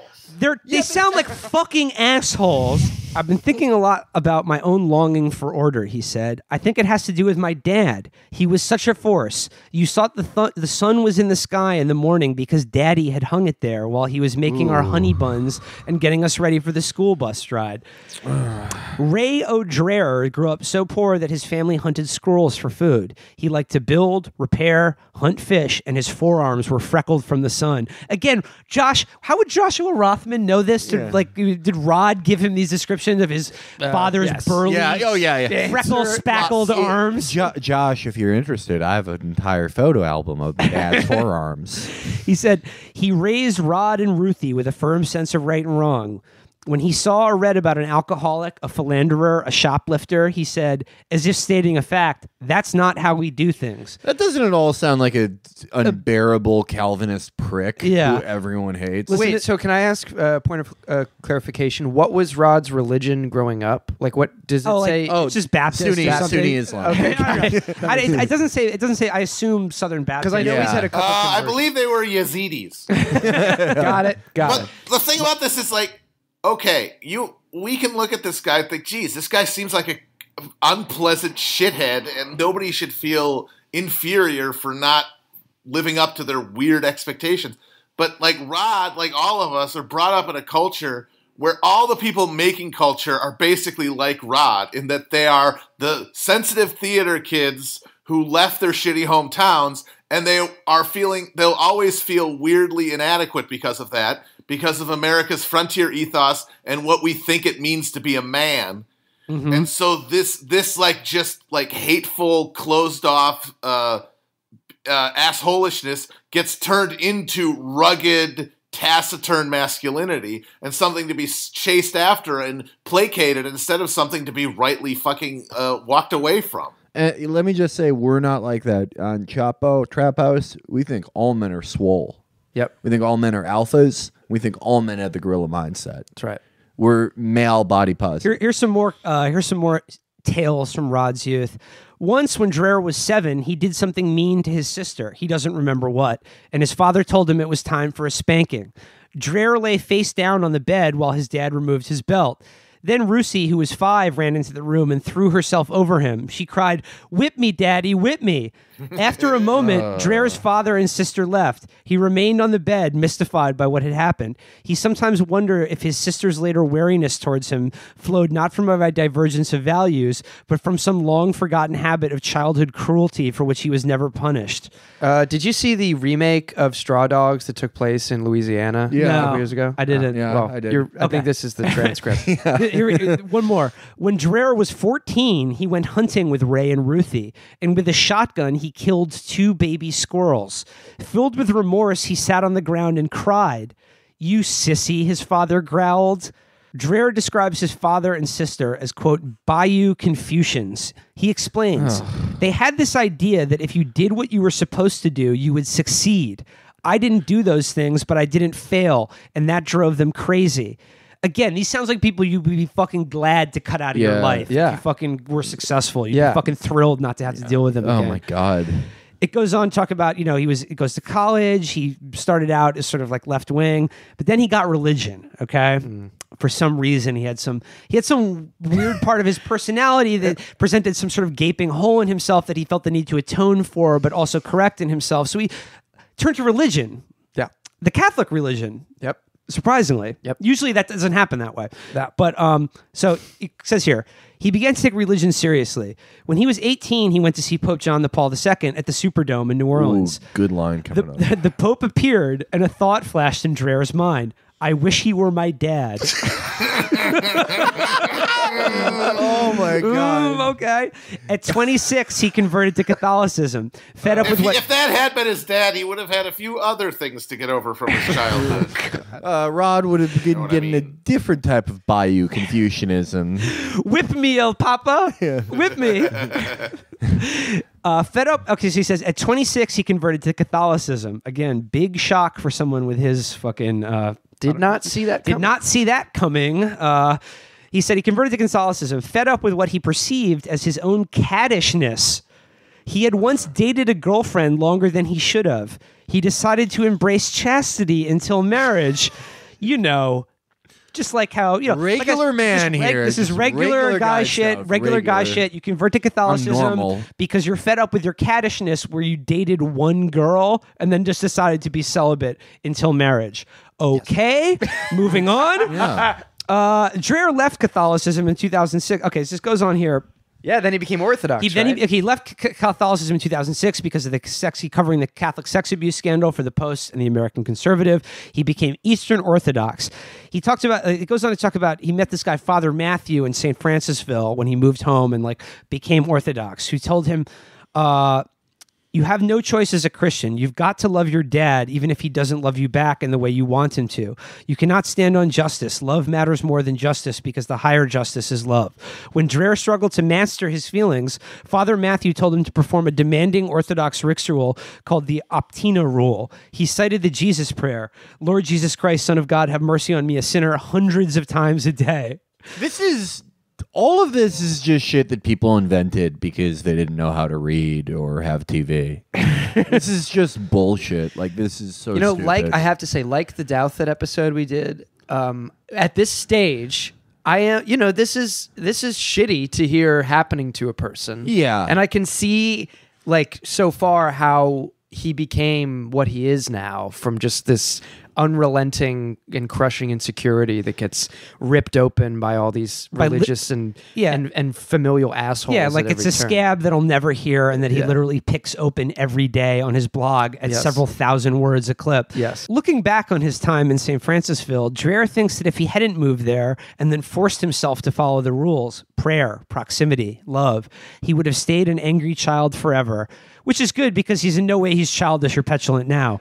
Yeah, thank God he fixed that. No cruelty, spite, anything like that. Obsessions. Yeah, normal guy. Like I said, the piece goes on, and Joshua goes to a Washington, D.C. book signing and Q&A session with Dreher. And I just like this little detail here where it says, he wrestles with his addiction to blogging and to Twitter and has covered the Apple logo on his laptop, which he calls My Precious, with a sticker of the Benedictine emblem. No logo, Rod. Yeah, fuck yeah. So it goes, like I said, there's a lot of stuff here. about where they visit this intentional, what is known as an intentional community. This place called Hyattsville, Maryland, that is sort of like a living example of these Benedict option communities that Rod talks about. This like, let me find it here. Is that just a gay conversion therapy center? It basically is. Yeah. So this is Hyattsville, Maryland, a small suburb of Washington, D.C. The community has no name. Residents just call it Hyattsville, but judging from the size of its two gendered listservs, Barn Raisers for Men and Hyattsville Catholic Women, around 200 Catholic families live there in modest brick homes with front porches. And so it's this like intensely Catholic community where like everybody like lives together in these kind of like this weird communal thing. And I was just, reading the description of this community, and I was just thinking, T-5 minutes till something unspeakable emerges about this shit. Like, can you imagine? Look, in highly religious, closed-off societies, there's never any problem where there's a clandestine group of men who invent some reason why they have to have sex with children. That never happens. That's why you actually do that to prevent that from happening. Exactly. I like this line here. It said, well, on the men's listserv, we talk about trading tools, one of the locals say, to general laughter. In a teacherly way, Dreher broke in. There's something very Benedictine about the simple things, like exchanging tools, he said. That would be funny if like tools is a code word for child, and Rod just happened onto a community of pedophiles, and he's like, you guys remind me of the monk Theolosus. He left the Roman Empire, and they're like, What the fuck are you talking about? This like, guy we're literally all pedophiles, Rod. We're not religious. He says, speaking of Hyattsville, this is one of the residents says, if you want to be a little more private or isolated, then this might be a kind of difficult place to live. But that's the point of intentional community. I tell myself, I choose to be part of this. I want my neighbors to talk to me about their lives. Their conversation is a higher good. I bet this community is great. Like if you're a kid and you're gay or different in any way. From anyone. In literally any way. I bet you're going to have a great upbringing. You'll grow up to be normal. It's funny how Rod grew up among a bunch of pinch-faced assholes who literally couldn't countenance anything that was even slightly different from the exact way that they believe and do things. It's good that he came up to see how bad that is and would never inflict that on other people. A journey. Yeah. The one way that I could get away from the thing that made me hate myself my entire life is the exact same thing. Wait, so did he live in this? No, he's visiting Hyattsville as part of his book tour because this is 200 easy book sales. Believe me, you basically have to read this book. People today, they want community without sacrifice. Dreher said they want the good things, fucking having to make small talk with your miserable neighbors. Yeah, those are the good things, and they want to edit out the bad things, the fact that your children may be abused by village elders. But you cannot have that closeness without being up in each other's business. The benefits come at a price. And again, like I said, in these intentional religious communities, that price is usually some sort of sex crime, unspeakable child abuse, or keeping women in a state of basically illiterate domestic servitude. Yeah. Continuing here. Now he's back in New York, and he's talking. They're back in New York City. Back in the New York groove. And he's talking to some cool, young Ben-Op Catholics in New York. I just want to read this description of this couple. They live in a water tower on the top of the Chrysler Building. I just want to read this description. She was 27, worked for an altruistic for-profit, and wore a T-shirt advertising the Metaphysical Transit Authority. He was 24, sported a bow tie, and worked as an editorial assistant for First Things. Cool. Wouldn't you like them to be your neighbors? I love nothing more than an altruistic for-profit. Those are the best. So it goes on. Here's sort of like where Rothman sort of like in this is a little bit of a turn here. Like we've been building to this. Obviously, if you me reading this, I could see this coming a mile away. Anyone else, probably, if you're maybe mildly aware, you can see what's coming. I'm reading from Rothman here. He says, Toward the end of our time together, I told Dreher that his life story seemed very similar to those of many gay men I knew. He had grown up in the South. What? He had grown up in the South with a hypermasculine father who found his sensitivity and difference alienating. He had gone away to find himself, and since then had struggled for a place in the world he left behind. Surely, I said, he must have some sympathy for gay Christians. And yet Dreher is certain that gay marriage is wrong. Like many Orthodox Christian intellectual, Dreher holds labyrinthine views on homosexuality.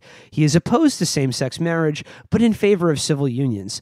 In principle, he is against gay adoption, but in practice, he told me, there are so many gay couples who are wonderful parents, I find it hard to maintain any ardor for stopping it. Oh, how nice of him. Very generous. Gay marriage in this account, and then he goes on to say, this is his critique of gay marriage, which is like, it's inscrutable to anyone with a mind from this century. He says, gay marriage in this account is a stepping stone to a profoundly technologized society in which the rejection of nature is complete. Today, it's sex reassignment surgery and surrogacy. Tomorrow, we'll be genetically engineering our way into a post-human future. Okay, what I want to say about this is, like, you could tell from the first paragraph of this fucking article about how he spent his time listening to the Talking Heads while his dad was watching football, and then he went to the big city to become an arts critic. Okay, this has been the joke about Rod for basically as long as he's been doing the show, that his, like, again, very intense obsession with the gay agenda and the actual physical act of homosexual sex is, in my opinion, fairly obviously signaling something deep inside himself that he's trying to deal with. Now, I bring this up because I think in the past someone criticized us in the show before, I think perhaps rightly so, and the way we talk about like the homophobia of a certain type of right-wing intellectual, making it seem like it's all part of, like, homophobia is just an extension of their twisted sexual pathologies and their sort of closeted self-loathing. And I think that's a valid criticism because that's not what homophobia is. Homophobia is, something that is omnipresent in American culture. It is, if you are a man in this culture, it's something that you're steeped in, whether you're aware of it or not. It is not specifically the province of self-loathing closet cases, and it shouldn't be presented as such. A cousin to misogyny. Yeah, homophobia is a cousin to misogyny, which is like a very heterosexual thing. Like that is like the most common manifestation of homophobia. But but Stephen A. Smith voice. But let me address but I'm sorry, there is a very real thing about this certain kind of right-wing intellectual who makes human sexuality like their 100% main focus, and that, I'm sorry, is Rod Dreher. That is unmistakable to anyone with eyes in their fucking head. And I don't think it should be beyond the pale to bring it up. And it's not to even say that he's gay. It's like, who knows what he's repressing? He probably doesn't even know. He could be. He's like fucking Troy McClure. Yeah, exactly. I'm going to SeaWorld. I mean, he could be. We made the joke before that he should have been born like now because he could have been a Tumblr kid and found out maybe he's just asexual. Right. Maybe it's just that. No one knows, but it's some deviation from the norm that he sees as his father. And his entire life is just telling people what to do, how bad they are, but specifically in the act of penetration. And discussed with them whether they're trans or gay, because unlike him, they haven't solved the problem. And it's an insult to him. Like, I got over this, and you're being accepted and loved and taken care of by all these people, despite having, not taken the brave journey that I did and becoming a fucking psycho. And what pisses me off... That's why the argument, well, you can't choose to be gay or anything, or trans or whatever, it's never going to move a guy like that because he's thinking, yeah, you fucking do. Right. I choose every fucking day to be straight. Okay, buddy?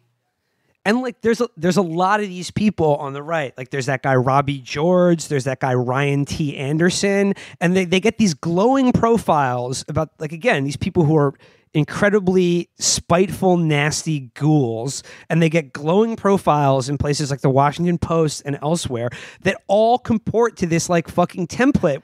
With Rod, it's just like, who hurt you? And now we know it's his shitty family. Yeah. And like, I just think it like, it sucks that he's now like he's dedicating his life to hurting other people, as we've documented. And as fucking Rothman, if he wasn't such a fucking sponge and just sopped to this bullshit, would have let the New Yorker readers know just how fucking nasty and cruel Rod really is. Same thing he did with J.D. Vance. None of the shitty parts of his biography or of his ideology got into that glowing review of how he's the hillbilly whisperer. And like I said, I think it's important for us to make this distinction about like homophobia like isn't just a province of like this weird class of like intellectual weirdos, that it's a very prevalent and common thing in American society. And it's awful. Like it's just like it like if you are like if you're gay, like growing up where like it's just like the standard idea is just that like you are wrong and alien in some way, and that it takes people like a long time to get over it, and you shouldn't have to. And it is this way largely because of people like fucking Rod and Ross and fucking David Brooks and all the rest of these fucking assholes who people like the New Yorker and the New York Times want to play nice with, instead of fucking just saying bye. We don't need your point of view. It's not enriching our intellectual lives to hear your insane thoughts on why normalism versus realism in a metaphysical universe, and we're going to have fucking manimals soon if gay people are allowed to adopt kids.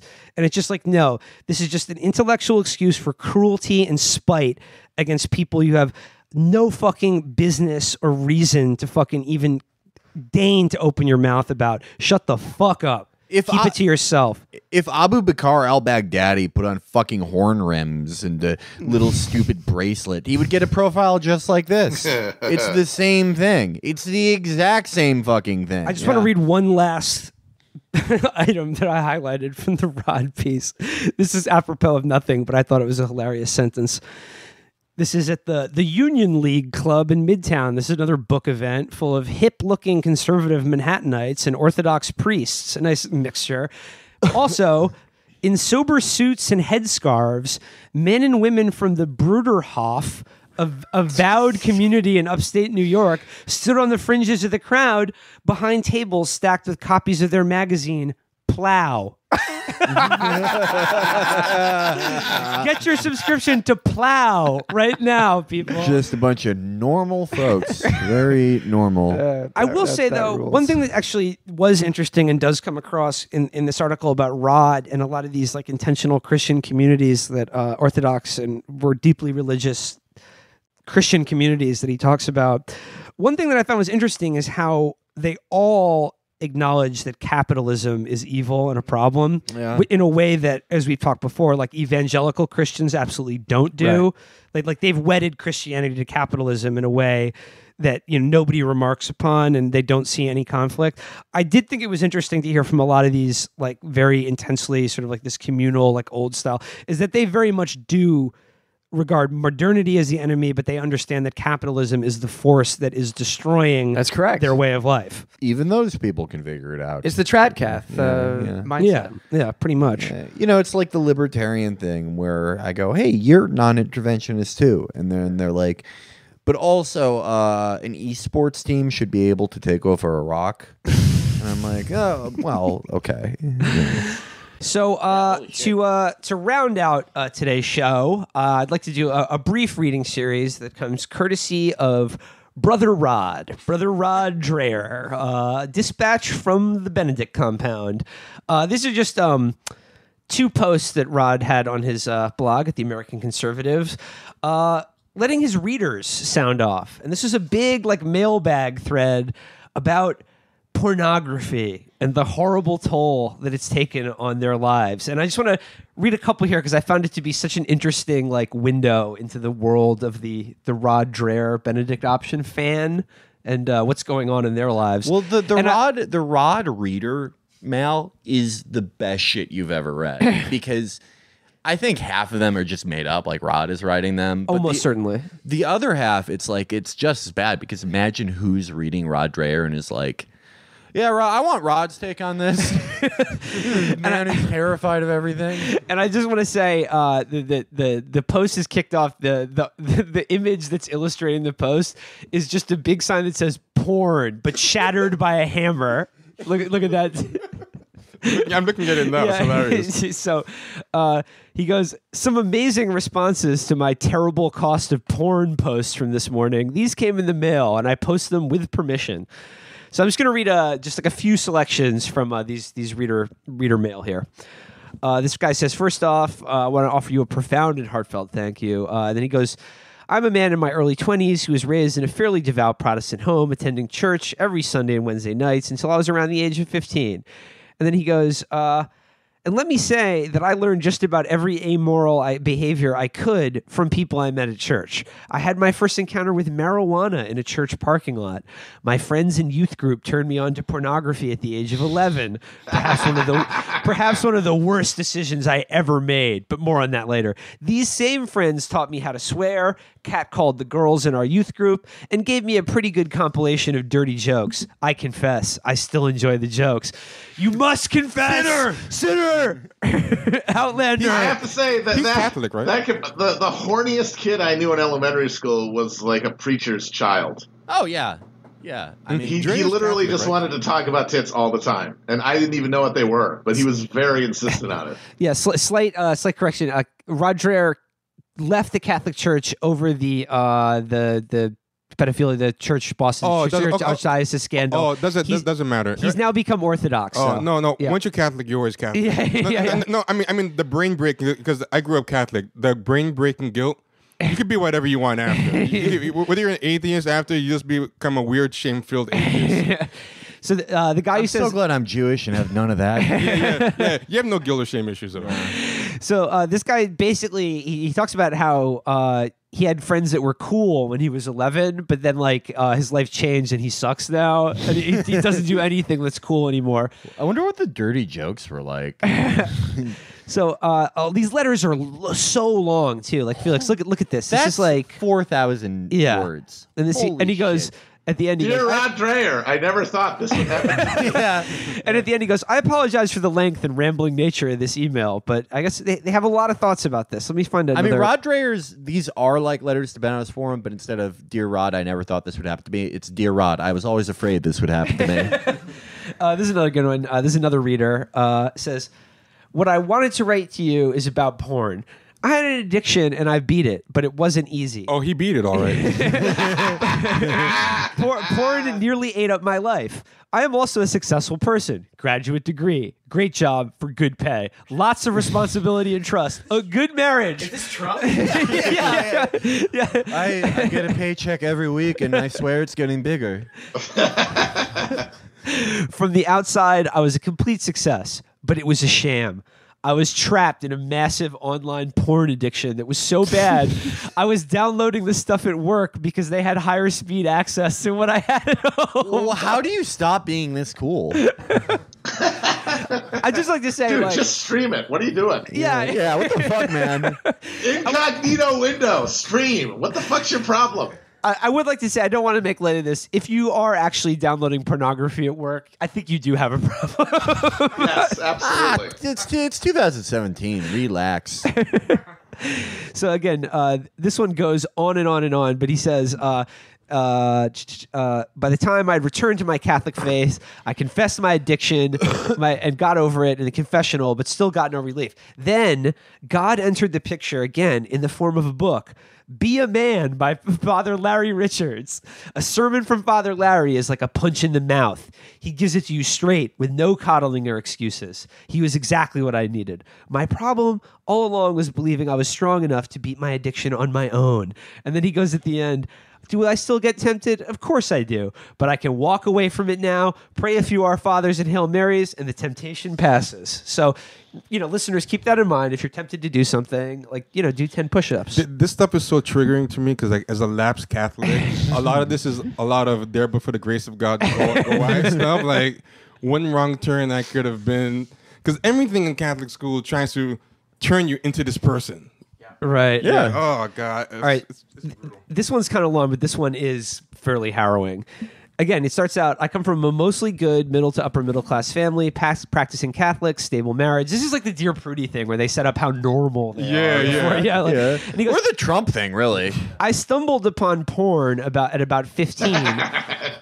I love it. It's all this passive thing. I stumbled This is upon like it. Adam Johnson's thing about how all newspapers write about America going to war as if we're accidentally doing it. The only people who ever stumbled upon porn are, and this is now a thing that is never going to happen again, but of a generation, we might be the last of it, who literally were walking through the woods and found a porno. Matt, you bring that up. One of his readers mentions that. I'm going to get to it. I'm going to get to exactly that story. I love the idea of that happening with porn, but also everything you can only find on the internet. Like you just trudging through the forest and you have to do a stone puzzle like in an RPG, and it reveals Tub Girl. All right, I'm gonna finish this up. He did a follow-up post because there was still too many letters coming in about porn, and believe me, the first post. Look at how long these letters are. I can't possibly read everything I highlighted because it's just too much. These are the people who are commenting on Pornhub, and they just brought their same commenter energy to Rod Dreher's blog. So he did a follow-up post, and reader PJ writes, and he goes, "Our daughter was asked by a boy to provide oral sex for him at recess in first grade." I'm gonna go on. I said I don't think this probably happened. Well, kids do shit like that to each other, but it's almost like, I mean, it sounds weird to say, but it's pretty non-sexual because they don't even know they can get off. Basically, yeah, they don't get. Yeah. And so they just think it's silly. And then he goes, parents were nice. Their parents were nice people, but clueless about what their kid could access via the phone.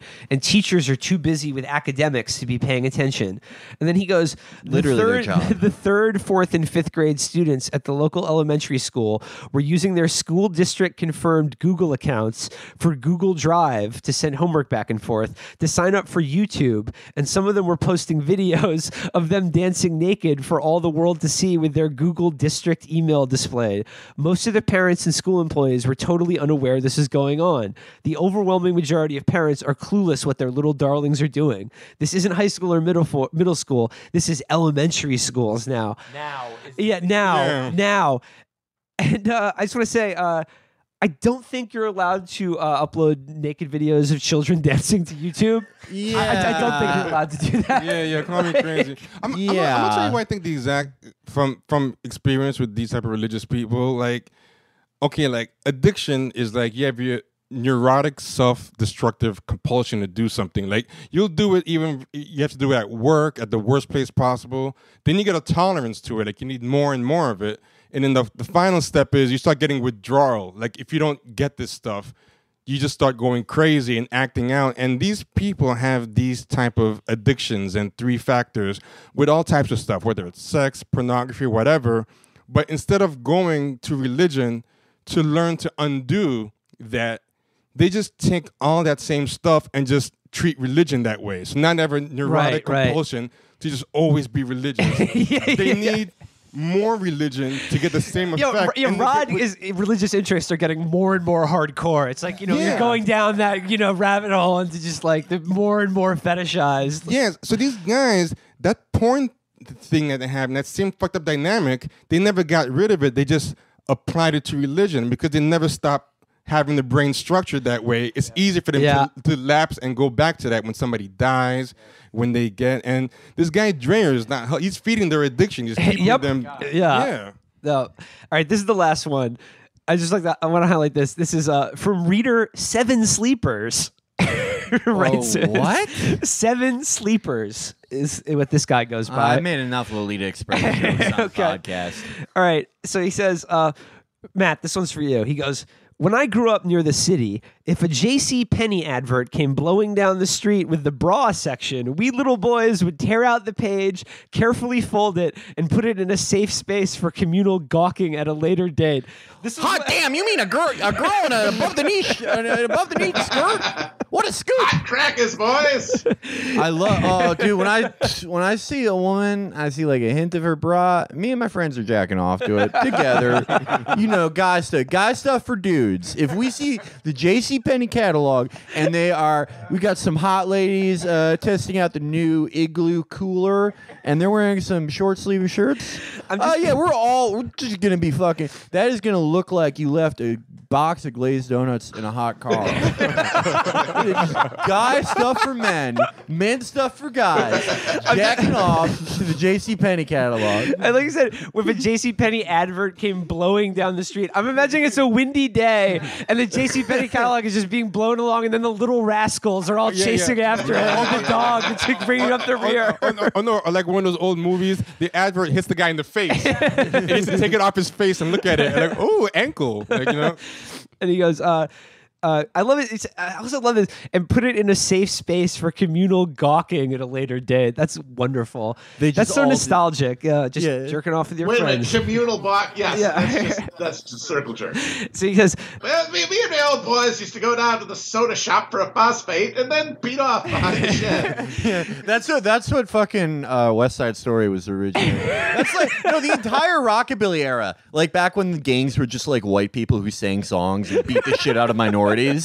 Like the real gang activity they did, besides terrorizing every black person they saw and singing and dying in car crashes, was jacking off. And all those songs, the songs from the 50s we love, like, Gary Tasteman, Oh Sweetie Baby, Baby I'll Never Die, Baby I'll Never Get in That Blimp. They're like the subtext of him is that he's telling his sweetie baby that he's like going to stop jacking off with his friends. Actually, but that's how he dies. He was in a blimp gawk fest with his friends because there was a new advertisement for poodle skirts, and they were like, we got to get away from our girls, see? And they all got into a blimp, and the pilot was jacking off, and that's when Gary Tasteman's blimp ran into the Holland Tunnel, and they all died. And it's rockabilly holiday. So I need to finish Seven Sleepers' letter here. He says, communal he says, just rewatch the movie Something About Mary, which was pre-internet porn. No, it wasn't. No, it wasn't. He says, you will know the scene when you get to it. So he's telling Rod he would like come in his friend's hair. I think that's what he's telling Rod. Dude, this is hardcore. And he goes, later, when we migrated to the burbs, a full-blown Playboy was somehow acquired. God knows how. It was placed in the woods under a giant pile of illegally dumped concrete. Oh my God! There's one, it's like Jimmy Hoffa's body. That means that this guy bore through a bunch of concrete to get to a Playboy. I borrowed my dad's jackhammer to get to the Playboy that was part of the disused quarry. That's why Trump dropped the MOAB on Afghanistan. He's like, there has to be 500 Playboys underneath there. And I can't let this go, but Something About Mary is 1998. Like, what's he talking about? Yeah. And he goes, the communal Playboy was in the woods under a giant pile of illegally dumped concrete. Everyone knew where it lived. By everyone, I mean every boy for a 2-mile radius. Occasionally, someone would say, let's go to the Rock. Whence we sallied forth as a group to flip a few, maybe 9 to 10 pages total of a dirty, and I mean dirty magazine. Then, almost in a daze, the magazine was placed back in the Rock, and we left. It's like this fucking Excalibur or something. This is written like Johnny Tremaine. Johnny Tremaine couldn't use his hand for another reason. He spilled something else on it. I mean, if you read the subtext, like how gross was that magazine after a while? Like, it's covered in cum. But it's also like just marinating in a forest in summer. He's just having jizz barbecue Me pit. and the lads would say, let's go to the Rock and fight off the pack of stray dogs for the right to look at the Playboy. The Sun's big clumped together page Playboy. It's like a scene from The Road. Civilization's gone. It's a big fucking porn concrete. This is all Rod's writers are writing to him from the future. This is in 2070 after the nuclear war. He goes, well, in 2070, he says, flash forward a few years, and a relative of mine asked me for my help. Says his son is watching crazy porn and is only 10. We look at the history of his internet browsing, and let me tell you this, nothing that was in there ever appeared in Playboy magazine. No matter what we did to block it, he got around it. That kid is now a very confused young man. It doesn't even matter where you go on the internet. Even reading a conservative article on a family-friendly site, at the bottom often include pictures and clickbait that would make the JCPenney bra section look like curdled milk. This is so weird. Wait, you mean it's hotter than the JCPenney bra section? All right, you know what? I'm a First Amendment guy, but they got to make that illegal. That should be the hottest thing you can get is the fucking JCPenney. I mean, curdled milk. Come on, that's pretty hot. Who hasn't beat off watching a glass of milk spoil? Yeah, that's the thing. It's a bad metaphor for Rod Dreher's blog because it's like probably about 30% of his readers are like, wait, that's what I jack off to. This is milk curdling. But I do like that Seven Sleepers is acknowledging that even family-friendly conservative websites, like, say, for instance, the Daily Caller, you'll get to the bottom of the page and then it'll just be like 10 amazing boob tricks they don't want you to know. Those are awesome. Yeah. Those like the Maxim type shit where it's like, you won't believe what happened when Megan Fox's boob meets an AK-47. The American conservative is still bra advertisement free. Thank God. That's why I read it. Ankle free. Yeah. And I also like the one last thing is, and he said, that kid is now a very confused young man. He's 10. Of course he's confused. He doesn't know shit. And the fact that he's your relative is probably why he's fucking weird.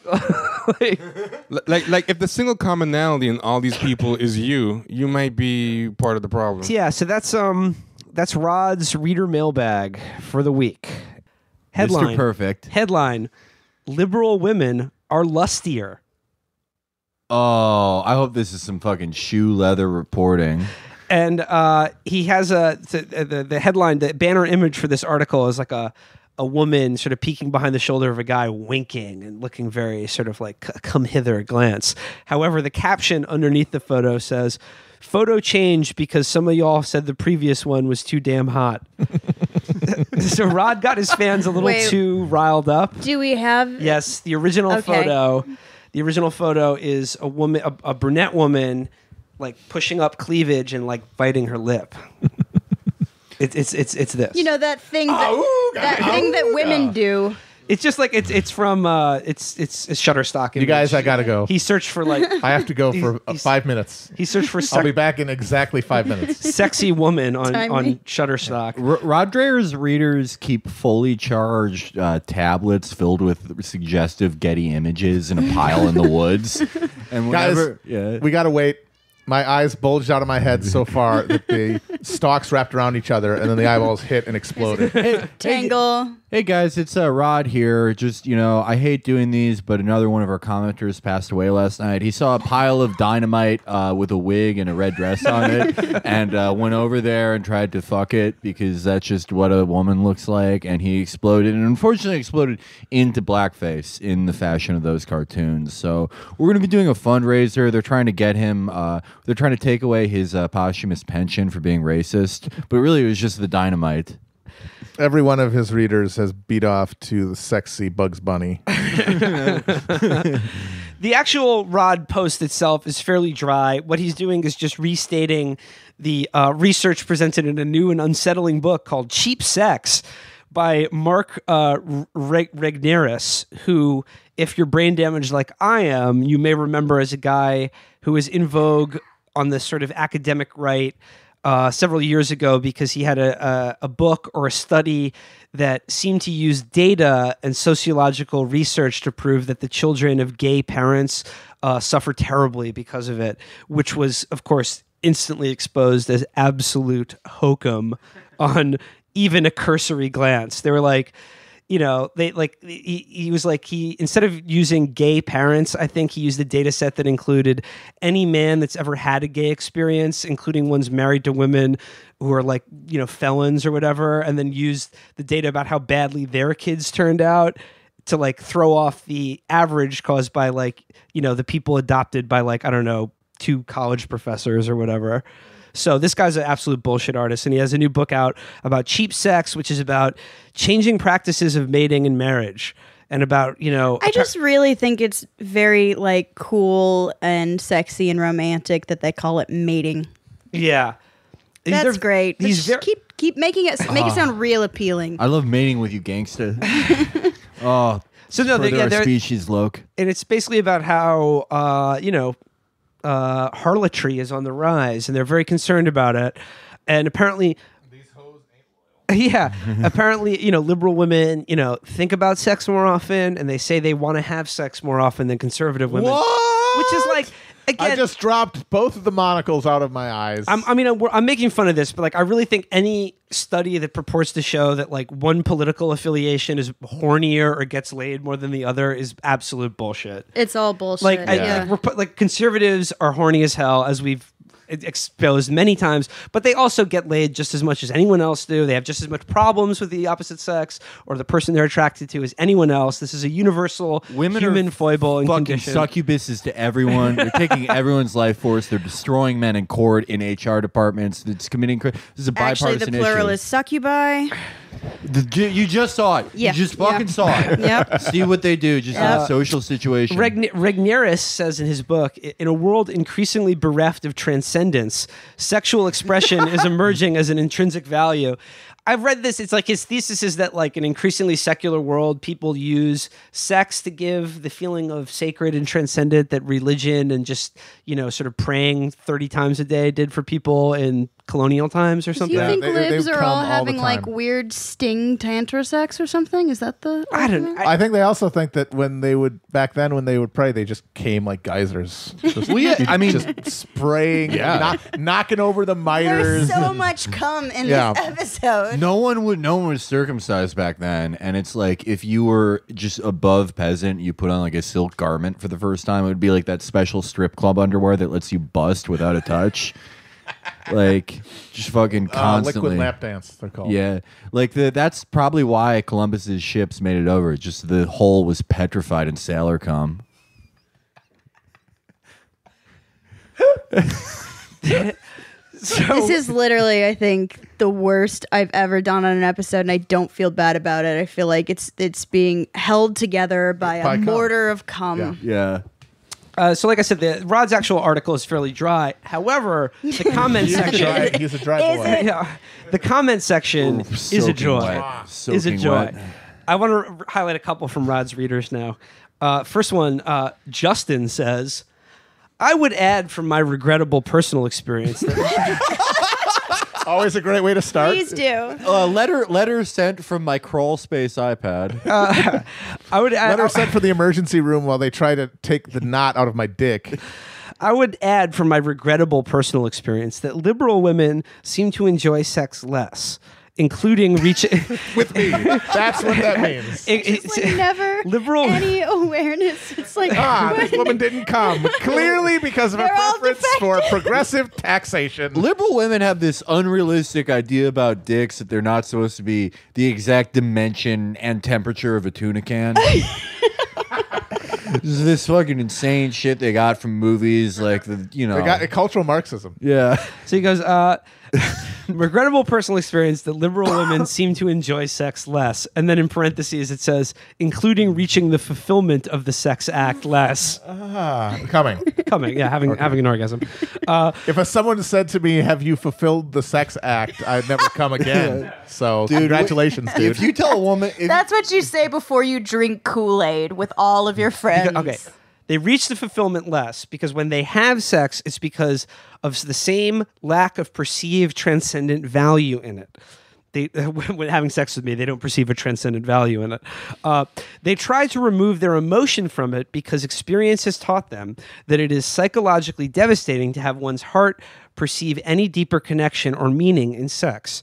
After all, the relationship facilitating the sex act will end in a few months, years, or too often, the next morning. That being said, they seem much more interested in the superficiality of sex and pursue that for thrills, however elusive the thrills are and unsustainable it may be to center one's sexuality around them. He literally just said the problem with liberal women is that they enjoy sex too much, but not with me. Mm-hmm.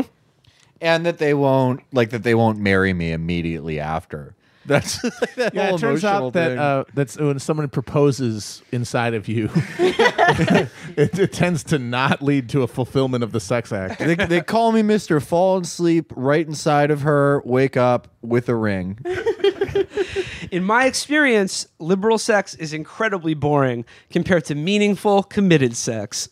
Also, no judgment, but that pick is a bit much. In my honest opinion, Rod, though to some other person, maybe my comment was too. So that's Justin checking in. I know, I got too horny during Justin's comment.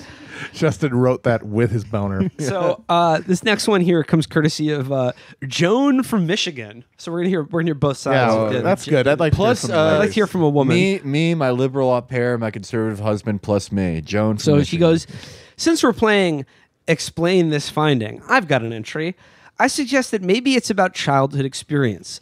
Specifically, I'm going to argue that growing up in a dysfunctional family predisposes people to apostasy, liberalism, Apostasy?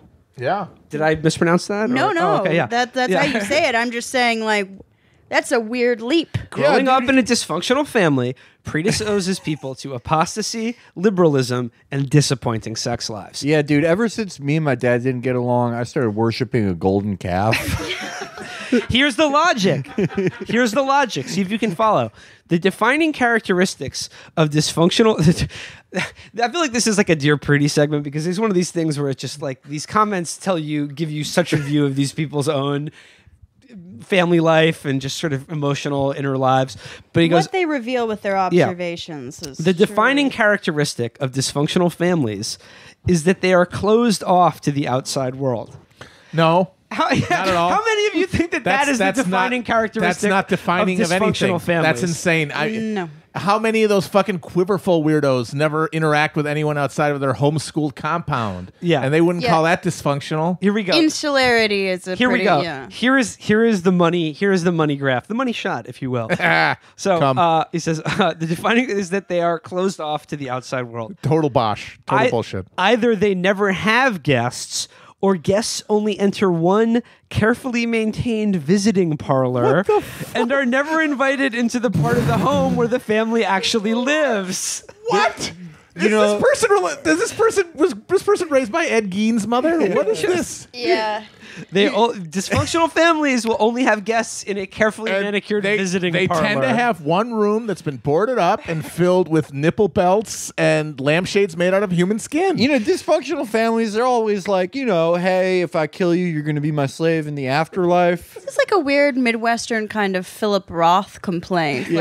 Like my mother used to put plastic on the furnitures in the living room, and now I can't have a meaningful relationship. Now I have a disappointing sex life. Yeah. So he goes, often, this is because the parents have shameful secrets. Whoa. Naturally. Whoa. Wow. Joan, what's going on, Joan? Naturally, such parents are not good role models for religious faith. Even if they drag the kids to Sunday worship every week, the kids are unlikely to stay in the faith after they leave home. Unless the dysfunction reaches criminal levels, in which case there may be a boomerang effect where kids glom onto church just to have some sanity in their lives, but those are actually relatively few. I'm talking here about typical middle-class lives of quiet desperation. Typical middle-class desperation. Living in a haunted mansion. With shameful secrets. Living in a V.C. Andrews novel. Typical middle America. Maybe your mom, she wanted a son instead, and so as a result, you date a vampire. You run a motel with your mother. Yeah. You are at the front desk. She's in the basement. It's not weird. Typical middle-class lives that exist in a Shirley Jackson story. Dysfunctional families can also leave kids kind of stunted in the social skills department. They have a harder time getting laid because they don't know how flirting works, and they're too socially anxious to approach potential partners. Finally, coming from a dysfunctional family can leave a young person disillusioned with family altogether. In my youth, I held a very strong belief in the right of anybody to leave at any time, as the only thing that could curtail domestic abuse. This meant that there had to be a welfare state so that exercising one's rights. Yeah, don't bang Denmark. That this meant that there had to be a welfare state so that exercising one's right to leave did not lead to destitution. All the individualism of consent culture flows from that. That's the end of the comment where Joan from Michigan says, when I was young and stupid, I believed women had the right to leave abusive relationships and not be left destitute because of it. Instead, they should just be nailed up in the attic like every other good old middle American family. DM me. What's going on? A couple more, just a few more quick hits. We can keep or cut this. I don't know. John Gruskos says, quote, very conservative women wisely married young, so they get as much as they want. Their husbands remember as much D as they want because they wisely married young, and they're getting as much D as they want. Right. It's actually really hard to get D when you're not married. It's true. It's you know, and marrying young, as we know from reams of research, is always the smart choice. I just wander the streets. There are no men anywhere. Yeah, if you're unmarried, you have to basically wait until like a guy with a podcast likes an Instagram from 3 weeks ago. Is this the last one that had your face in it to like indicate that he's ready to mate? And that takes about he can only do that every 4 months. This is the normal male sexual drive. Felix is actually half Vulcan. Smart conservative women will marry young, and as such will get as much as they want. Their husbands remember how beautiful and young and innocent they were the night they were married, and that memory will keep their husbands turned on even when the very conservative women are old and wrinkly. Yeah, dude, I just... Oh, fuck. I'm using this old wrinkled bag like a fucking fleshlight, imagining her when she was my child crying. Oh, dude, this is fucking James Woods in Casino talking about when he saw her when she was like... This is the most nightmarish fucking thing. Rod, can you feel me in your heart? Can you feel me in the pit of your stomach, Rod? I told you not to talk to him anymore. He imagines things about bathrooms. He's bad news for you. So that's the very conservative woman. Yeah, that the sounds very like liberal woman, on the other hand, wasted their brief, beautiful years as corporate slaves and activist, useful idiots, and long ago threw away every shred of innocence. Now no one wants them. I will not fuck a woman who's been to a protest. Their pussy's worn out. Like, if you march, just fucking loosens your pussy right up. We've had too many signs up there. That's where we store the signs. Yeah. A man can only have sex with a woman over the age of 30 if he can close his eyes and imagine her nude at 17. Yeah, dude, unless if you're a liberal woman, keep a little locket with a picture of yourself like the moment you had your quinceañera or equivalent celebration. Or else, like, this isn't going to work unless I can look at that while I give you, 3 minutes of extremely medium pumps.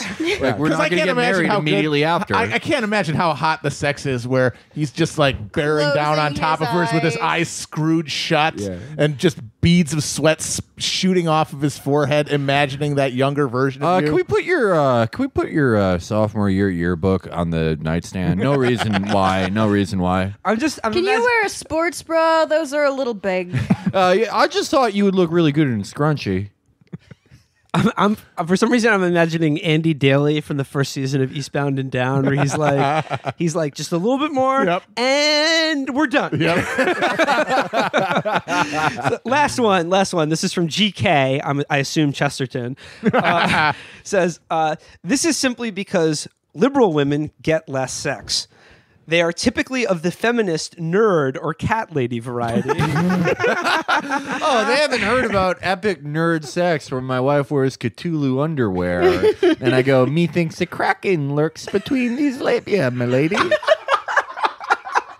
Me and my wife love getting down with the nerd sex. Her and her sort of like dark or like velvet cake colored hair, because we also love red velvet cake. It's the only fucking cake we know because we're fucking shitheads who learned how to cook from Imgur because we have no skills and we're fucking dumbasses. This is a new thing that Felix is mad about. They're probably rockabilly. Dress up like Wonder Woman. And yeah, her hair is that color, and she has like the thick glasses, and I just like pretend to be all the famous monsters from Firefly while I'm just fucking chowing down on her fucking gnawing pussy. off her bacon bikini top. Yeah, she was wearing a fucking like red vine thing that we shaped like fucking Joss Whedon to the Women's March, and she had a sign that said "Science isn't an alternative fact," and I had to just take her into a porta potty stall and just fucking, get my macros of sugar for the day, if you feel me. Okay, so we've established that nerds definitely have sex. They have sex. They have in so the much worst way. gross sex Ugh. that none of us ever want to see. So They definitely if one of these feminist nerds or cat ladies, if they do land a man, he is typically a beta. I'm not a fucking beta, dude. My I'm a moderator on Imgur. In my experience, conservative women are more attractive and motherly, and thus attract more alpha type men that are more satisfying to them. Yeah, alpha men DJ, want run mommies. that back. That's women. The conservative women tend to remind me more of mother, and as such are more attractive to an alpha How like am I me. How am I supposed to get hard to a woman who doesn't make me remember my mom standing over a stove with Pulling with a cookies bunch out of of the cookies oven coming out and of the an oven? apron. Yeah, and nothing else. Unless you put a fucking Power Rangers Band-Aid on my elbow, you're not getting this conservative dick. This alpha D. Yeah. So- Yeah, I'm me compared to any liberal man, the alpha, the man who constantly comments on Rod Dreher's blog, which is just about imagined bathroom terror. So wow, you think that little lady's hot? I can't imagine her changing my diaper. And finally, GK says, and even if a liberal type woman can find herself a man who satisfies her, as soon as she gets married, she becomes more conservative. So it's just sort of like So if she's if she's having sex, she is conservative regardless. definition. By definition. Yeah. It's the one true Scotsman kind So, of, but for boning. Again, it's a theme we come back to over and over again. Rod and his readers, extremely normal. Just very Regular normal guys. Very normal Regular men guys, vibrating with orgasm. red-blooded, normal American Just guys. in front of the computer screen, vibrating with repressed sexuality. Every Rod moment of the day. wakes up in the morning. He's Picture like, of mom on the picture of mom like desktop. Yeah, desktop, but her mom's head is like superimposed over like Kathy Ireland's body. Yeah, Kathy Ireland's Picture of body. mom, taxidermy of mom. Rod just wakes up in the morning and he's like, readers, we feeling normal? They're like, yes, sir, Rod. By the way, you used a font that made the letter O look too much like a tit, and you owe me a new keyboard, Yes. sir. Just fucking busted all over. That's my what that Doc means. Martens. Usually, when you see that on the internet, you owe me a new keyboard. It means that they're implying that they spewed water out of their mouth, their nose, because laughing. When they say it to Rod, it means they nutted all over the keyboard. Yeah, Rod, that V was very suggestive. Take that out of there. I love it. Rod probably gets 1 billion emails like that a day. Rod, you said social cleavage, and I just jacked off at work, and I'm fired now. He's like, oh my God, I'm so sorry. Yeah, it definitely gets like daily handwritten letters from Norman Bates types. Yeah, Rod's messages are sent to him by Raven. Yeah. Of just people who got too horny reading him or looking at stock images. Rod, you used clip art that implied that the clip art couple has had sex before. Could you please stop? Please, no more clips from the Lockharts in your columns. Mrs. Lockhart is just too fucking sexy for me in her support hose. Rod, when the daughter in Family Circus said Pischetti instead of spaghetti, it made me feel things that were unchristian. They made me feel things that were transcendent in a way that wasn't religious. Rod, in the moment I looked into Funky Winkerbean's eyes, I just fucking busted a wad straight over my computer. And because I haven't ejaculated in 35 years, it was just sort of like when you get a wad of silly string and just throw it at something. That's a good place to end this episode with more cum. It begins and it ends with cum. So Rod Dreher, David, if you're not familiar, he writes to the American Conservative, and his shtick is he's on the gender beat. He's a religious hysteric. He's really terrified by gay people and trans people and sort of gender neutral bathrooms and locker rooms and things of that nature. He has this thing called the Benedict option because he realized a few years ago the writing's on the wall and society's just going to be liberal and no one's going to listen to Rod Dreherism. So he urged good Christians to basically move to compounds and raise your children away from Hollywood sickos. Right. So, he's just the current iteration of that guy who's always been around. Yeah, pretty much. I just wish he would log off and just take Rod it more Dreher? seriously. Do you have a picture of him? Hell yeah, we Get do. ready. Let me take a look here. Oh, that's not what I was picturing at all. No, he has sort of like a big hipster scarf and hipster Yeah, he's glasses. got kind of a British novelist kind of vibe to him.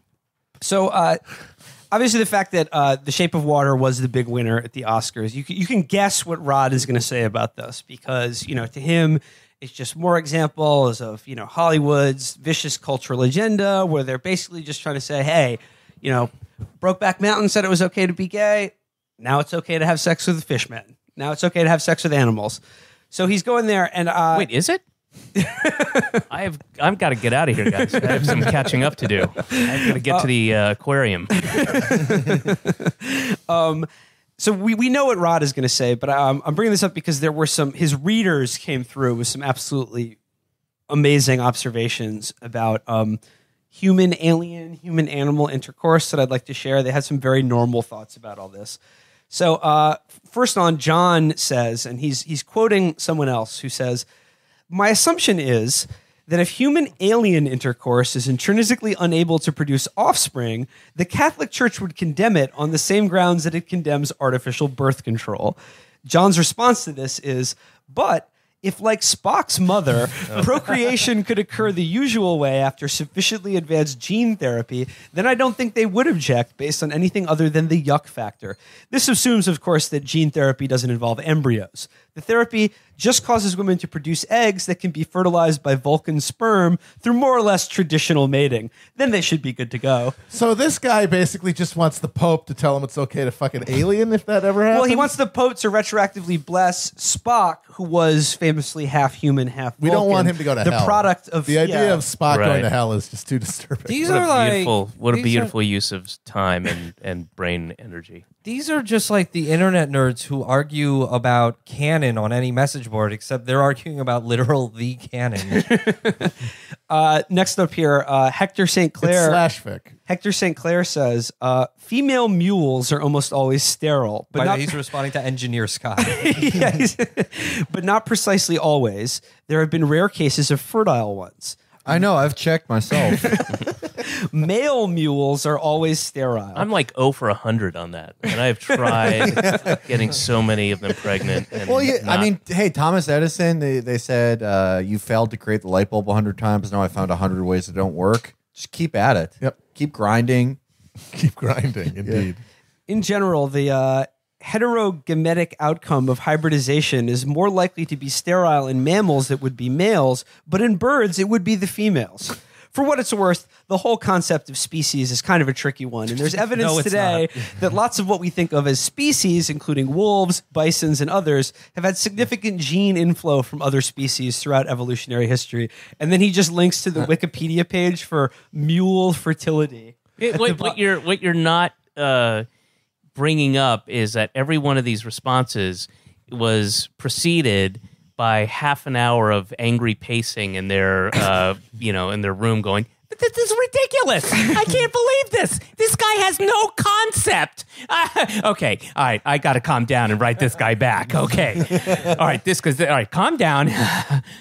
I'm genuine. I knew you were going to read his readers' responses. I had no idea how pro interspecies love they were. Well, they are because they're all Trekkies and they're going into deep Star Trek canon and referencing Deep Space Nine. And someone, Engineer Scotty, replies and says, "Don't forget the first introduction of the Trill in the Trek universe was an episode in which Dr. Crusher falls in love with the Trill host symbiote."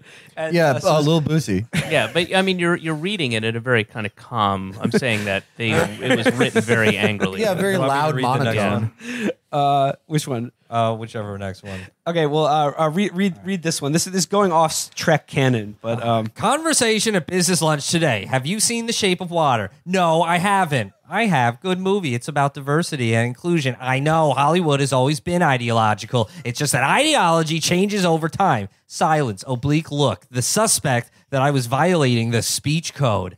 Do you know Griffith's The Birth of the Nation? No. It was a big blockbuster in the early 1900s. Glorification of the KKK. So that's progress after all, I guess. Puzzled looks. Was I comparing man-fish love with KKK? A question too absurd even to be asked, but suspicion lingers over. Hasty change of topic. Forgive me, but sometimes I enjoy playing the naughty boy.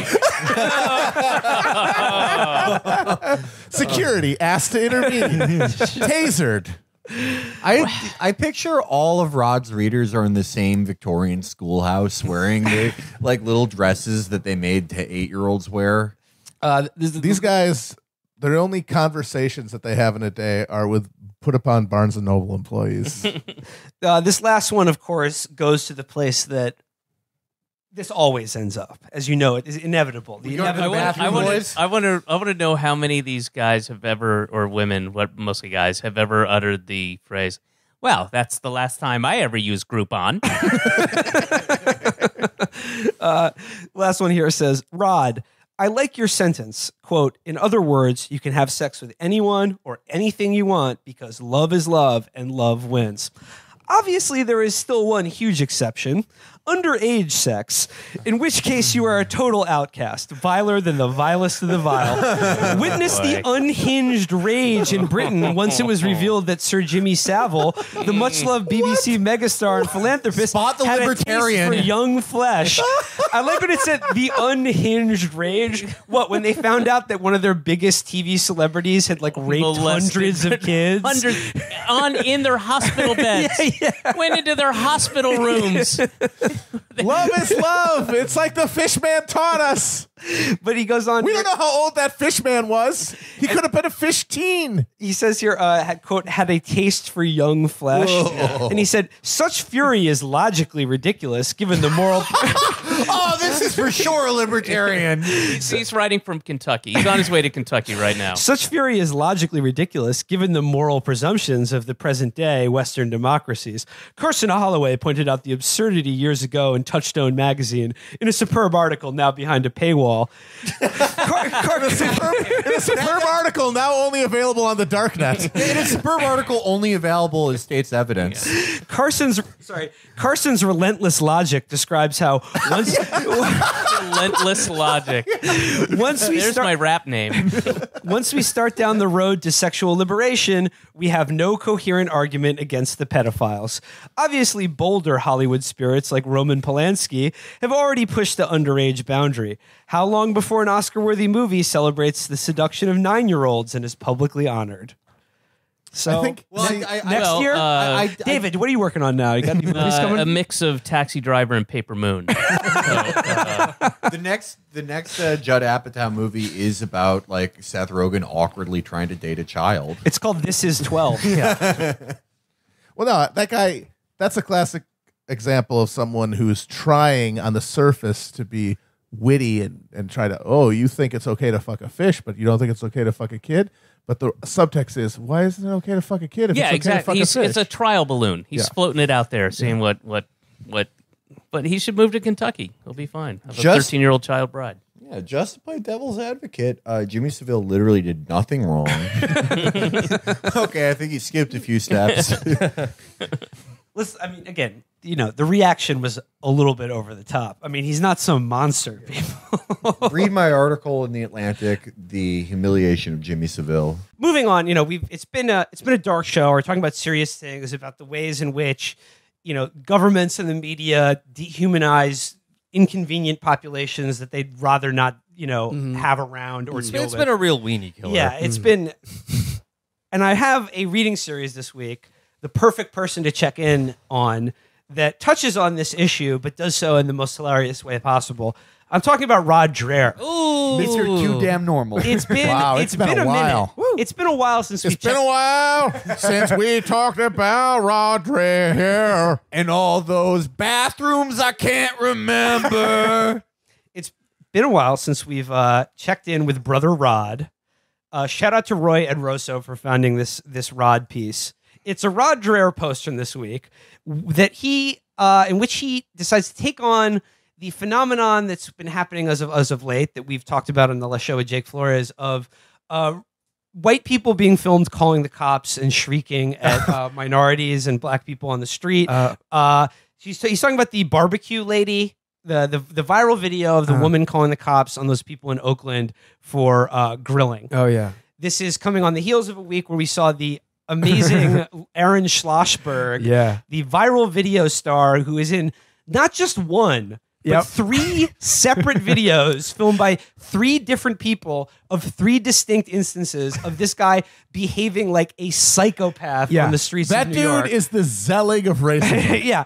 It's been a big week for the very specific type of guy that Schlossberg is, which is the steakhouse and statement watch guy. Yes. Yeah, Schlossberg is like, he has like a David Blaine early tape of racism.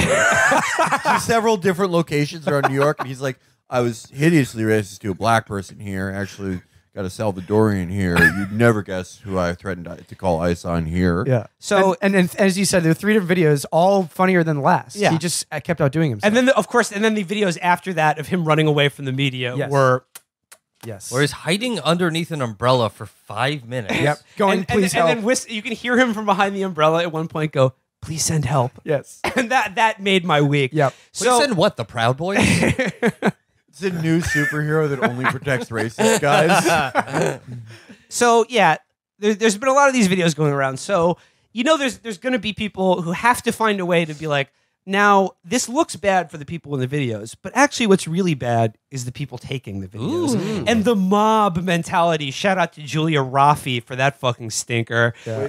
Julia Raffi, Yaffe. her immediate instinct is to take the side of the monstrous asshole and not the people who are deservedly mocking his downfall. I honestly don't give a shit about Julia Iaffe. Like, I feel like every week it's like we have a new media asshole like that who I've never heard of. I'm like, yeah, they suck, okay. But the one funny thing about it was when she's like, look, I'm a political refugee, and she was born during Perestroika.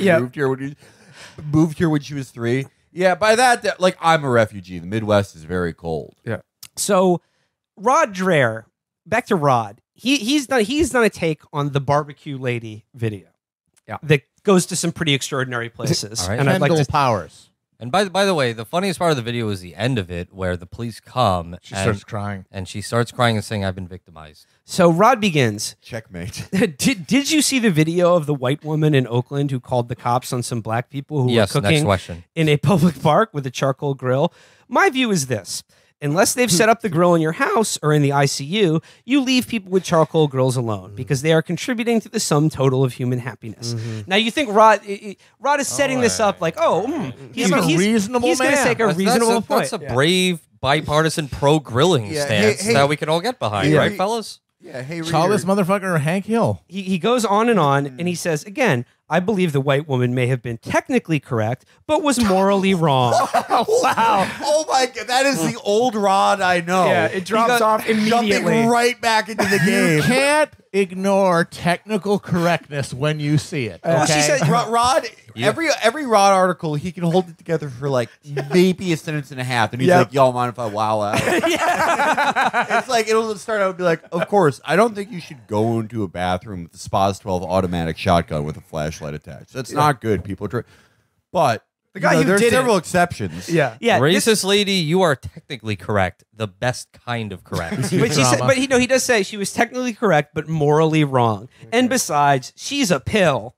So you think that's I can relate to she's this an guy. old maid. This Stenford wife motherfucker. Yeah.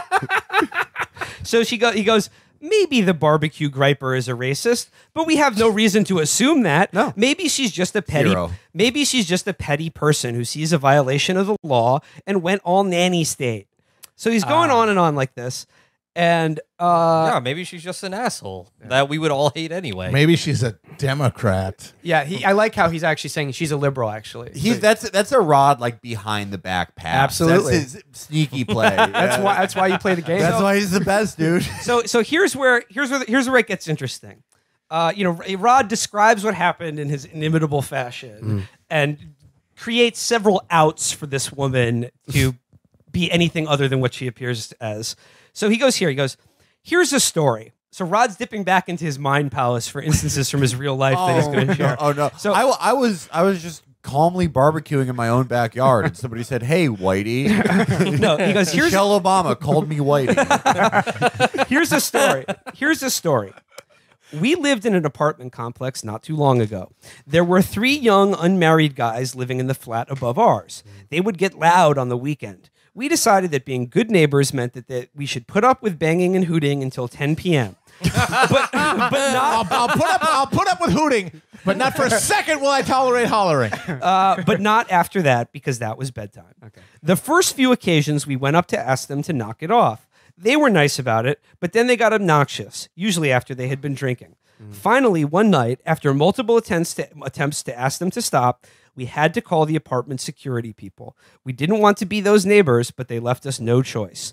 The difference is that those bad neighbors were causing actual harm, yelling and banging on the floor and playing loud music until late in the night. Harm. They were literally slapping the floor like with hammers. They were auditioning for an off-Broadway production of Stomp. Yeah, I'm picturing Rod's neighbors just like a conga line of 3 men wearing lampshades over their head. Okay, you try living below a old-timey jug band where one person will not stop scraping on a washboard let me tell and you the the other story. That's the is thing. blowing into a jug at all hours of the night. That's the thing. Rod is one of those people who, like, his experiences are formed by movies, but because he's like sort of like a vintage, weird, like vintagey guy, all those movies are like actually just radio plays like Fibber, McGee, and Molly. And he's like, yeah, you know what young men do, just hooting and hollering. Let me tell you the story of when I lived next to the Fat Albert gang.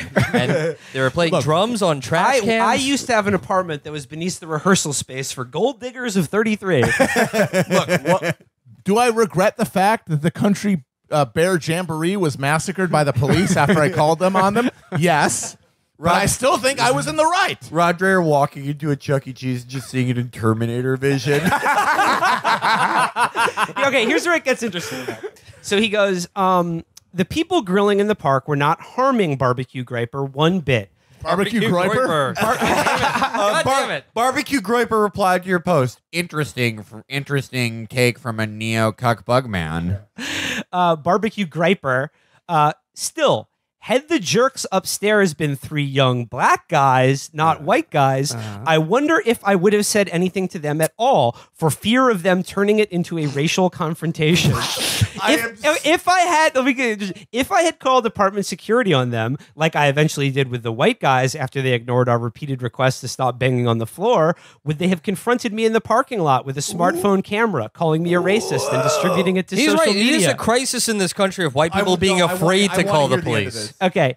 And turning me into a racist pariah. That griping white woman's life must be miserable today now that she's become a meme.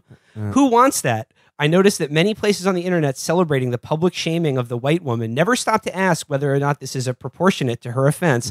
What I love here is that this is a favorite tactic of mine among all the conservative intelligentsia, and that is inventing scenarios in their head and then getting angry at what happens in their imagination. So, looking at this story of this obviously racist or incredibly anal retentive woman, like either she's a racist or she is the most psychotically rule fixated person on earth, making this ridiculously wasteful call to the cops in this situation. It made Rod Dreher mad at imaginary black men. Yep. I love black men who literally do not exist. And I love that Rod's fear, it wasn't like, oh, you know, they'll kill me with their hip hop gun. It's like his usual type of thing. It's like, they're going to make me into a meme. They're going to post me and say that they had to do it to him. That's it. Does she really deserve that to become a meme? Like, damn Daniel? By the way, I also like about does a man deserve to be dabbed on just because he's trying to sleep? What I also like about Rod here is that he says, like, imagine being turned into a pariah. You're Mr. Benedict option. You want to be a pariah. Yeah, I was live in the fucking woods. Yeah, imagine being exposed for all your weird and creepy fantasies. You do it yourself, Rod. You volunteer it. You write a column every week where it's like, well, yeah, I saw another piece of driftwood that looked like a nipple. I definitely whipped myself. I have thrown my computer into the river. Anyway, just answer some questions. So he goes, if he's so worried about becoming a meme, someone should have him listen to the show. Yeah, exactly. We've turned this motherfucker into a meme plenty of times. I don't think Rod is a meme. Like it's too inaccessible for people. It's like, imagine, so in the past year, Rod is lore. He's not a meme. Lore, Right. yeah. Rod is lore. So you probably are just barely getting to the point where you can explain to like extended family members what your job is. Yes. Imagine now explaining to them what Rod Dreher is. Can you picture yourself doing that? Point of Where do you clarification: start? the woman who recorded Kenny Powers' lady, the barbecue groiper, is named Michelle Snyder. She's another white woman. And Rod writes here, but it's easy to imagine yourself tormented by a harridan like Michelle Snyder, the woman with the camera phone, and knowing what came next for her, national infamy thanks to social media, is pretty horrifying. This is the next paragraph. If you read Ta-Nehisi Coates' big book... Wow. Oh, no. So who allowed Rod to get his hands on he that? He then goes on to quote extensively from Ta-Nehisi, and then quote his own review of Ta-Nehisi Coates' book at length. Here's where it gets really good, guys. When Rod dips into the mailbag. So this is pretty good so far, right, guys? Yeah, like Rod just spit a hot 32, and he's like, "Let me get some little homies on a beat." Okay. We have Terrified in Baton Rouge. Yeah. No, I just Rod, there's a shape in my closet that looks like a New Era cap with the sticker still on. I shot 87 bullets into there. Yeah, Rod, is that normal? Yes. Before we get to that, we need to examine what we've seen here, which is that Rod Dreher saw a story of a woman who is clearly racially panicked and called the cops on people who were doing literally nothing. Yeah. And his thought was, but what if they had been doing something? Yeah. Okay, wait till you get to this reader. This is update number 2. Reader Dunn writes, and by the way, as a longtime fan of Rod's, there is an open question in the Rod community whether these reader letters are just Rod writing to himself. I honestly think that we are witnessing a M. Night Shyamalan joint here. No, Rod this is Split 2. Yeah. Fuck that. Rod is the child from Saint Elsewhere. Yeah. Yes. Listen to this. The snow globe is just a fucking bathroom. Listen to this. Note to Rod, this is going to be a rant, so feel free to edit or even toss. I'll understand. You are now entering the rant zone. That's right, the rant zone, babe. Still ranting after all these years. Yep, that was great. All right. This reader letter is incredible. Okay. He goes, Reader Dunn writes, okay, I've read most of the comments. Clearly none of you live in Oakland. If you did, I'm certain your reactions to this incident would be different. If you were sane, that is. I know because I've lived there for over 20 years, including near Lake Merritt, the location of this incident. First, let's dispense with the notion that this was a racially motivated incident between a white woman and some black folks. This lady is not white. Repeat after me. The lady is not white. What? It is clear to me from her facial features and body type that her racial and ethnic background is mixed, possibly white and Pacific Islander. Oh my god! I did not see that coming. This began with feel free to edit this. And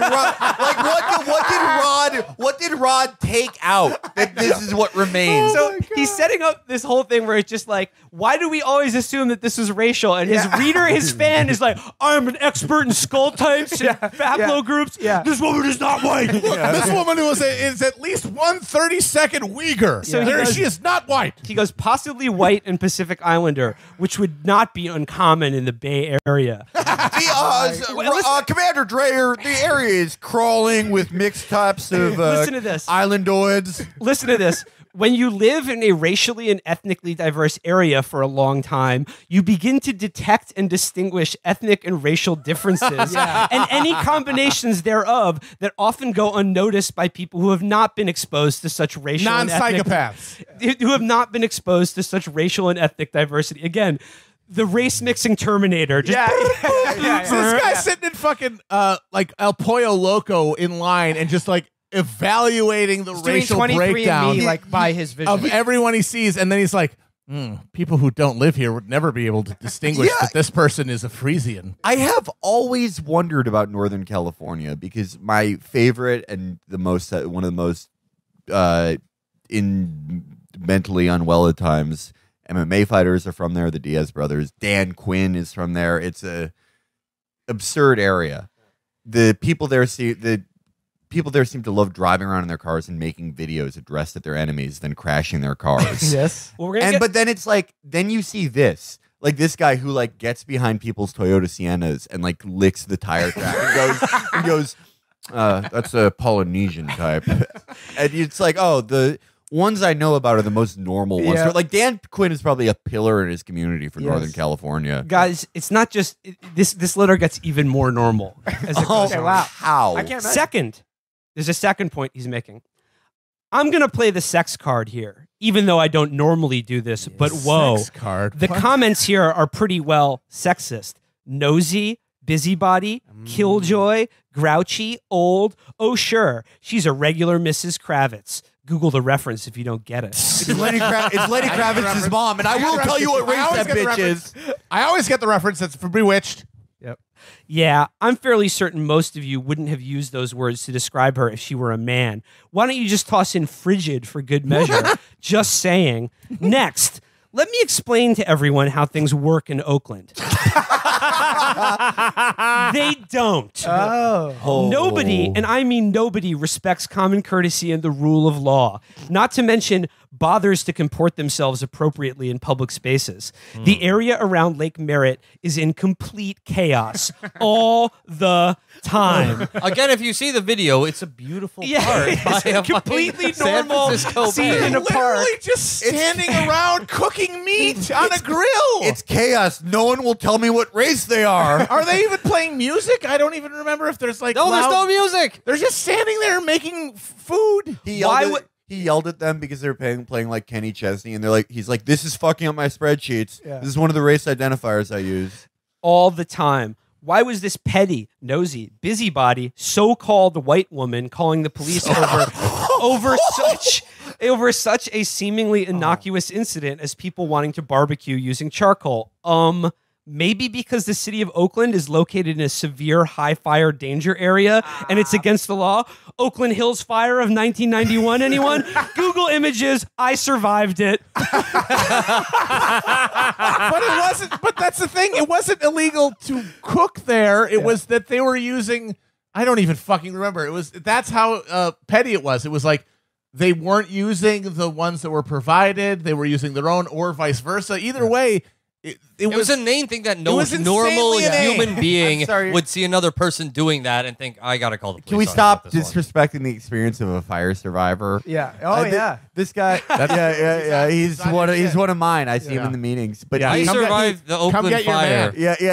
Come get your man, Felix. This guy, he's transcendent, but this is the most Seth Rogen observe and report guy. Oh, yes, he is. I observed in my perimeter that there was someone violating fire codes. By the way, all I know about the Oakland Hills fires of 1991 is that it was one of the disaster scenarios you could play in SimCity 2000. It was. It ruled. That in Flint, and Michigan. it was caused by a rowdy pack of black hooligans barbecuing without a permit. Yeah, dude, you think SimCity is hard? Try playing it on expert race identifier mode. Okay, so your city has no police, so the National Guard has been deployed. So going on from the Travis Bickle's diary, he goes, and why does a citizen have to report someone breaking the law? Because people regularly, openly, and brazenly break the law in Oakland, and asking them nicely to desist does not work. And what does the Oakland PD do? Nothing. Absolutely nothing. That's why she was waiting for over 2 hours for the police to respond. I'm surprised they came at all. My car was stolen, and did the police come when I reported it? No.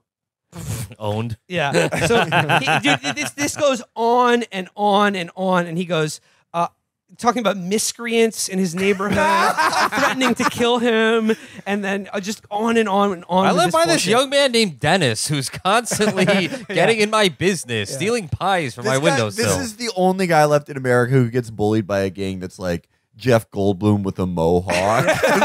this young man named Bart destroyed my memoirs. And his father is also bad, but I don't remember. What was the name of the man? I don't remember. By the way, my mental image of this person is conservative grandpa. But that's the thing, is that that's clearly a crank.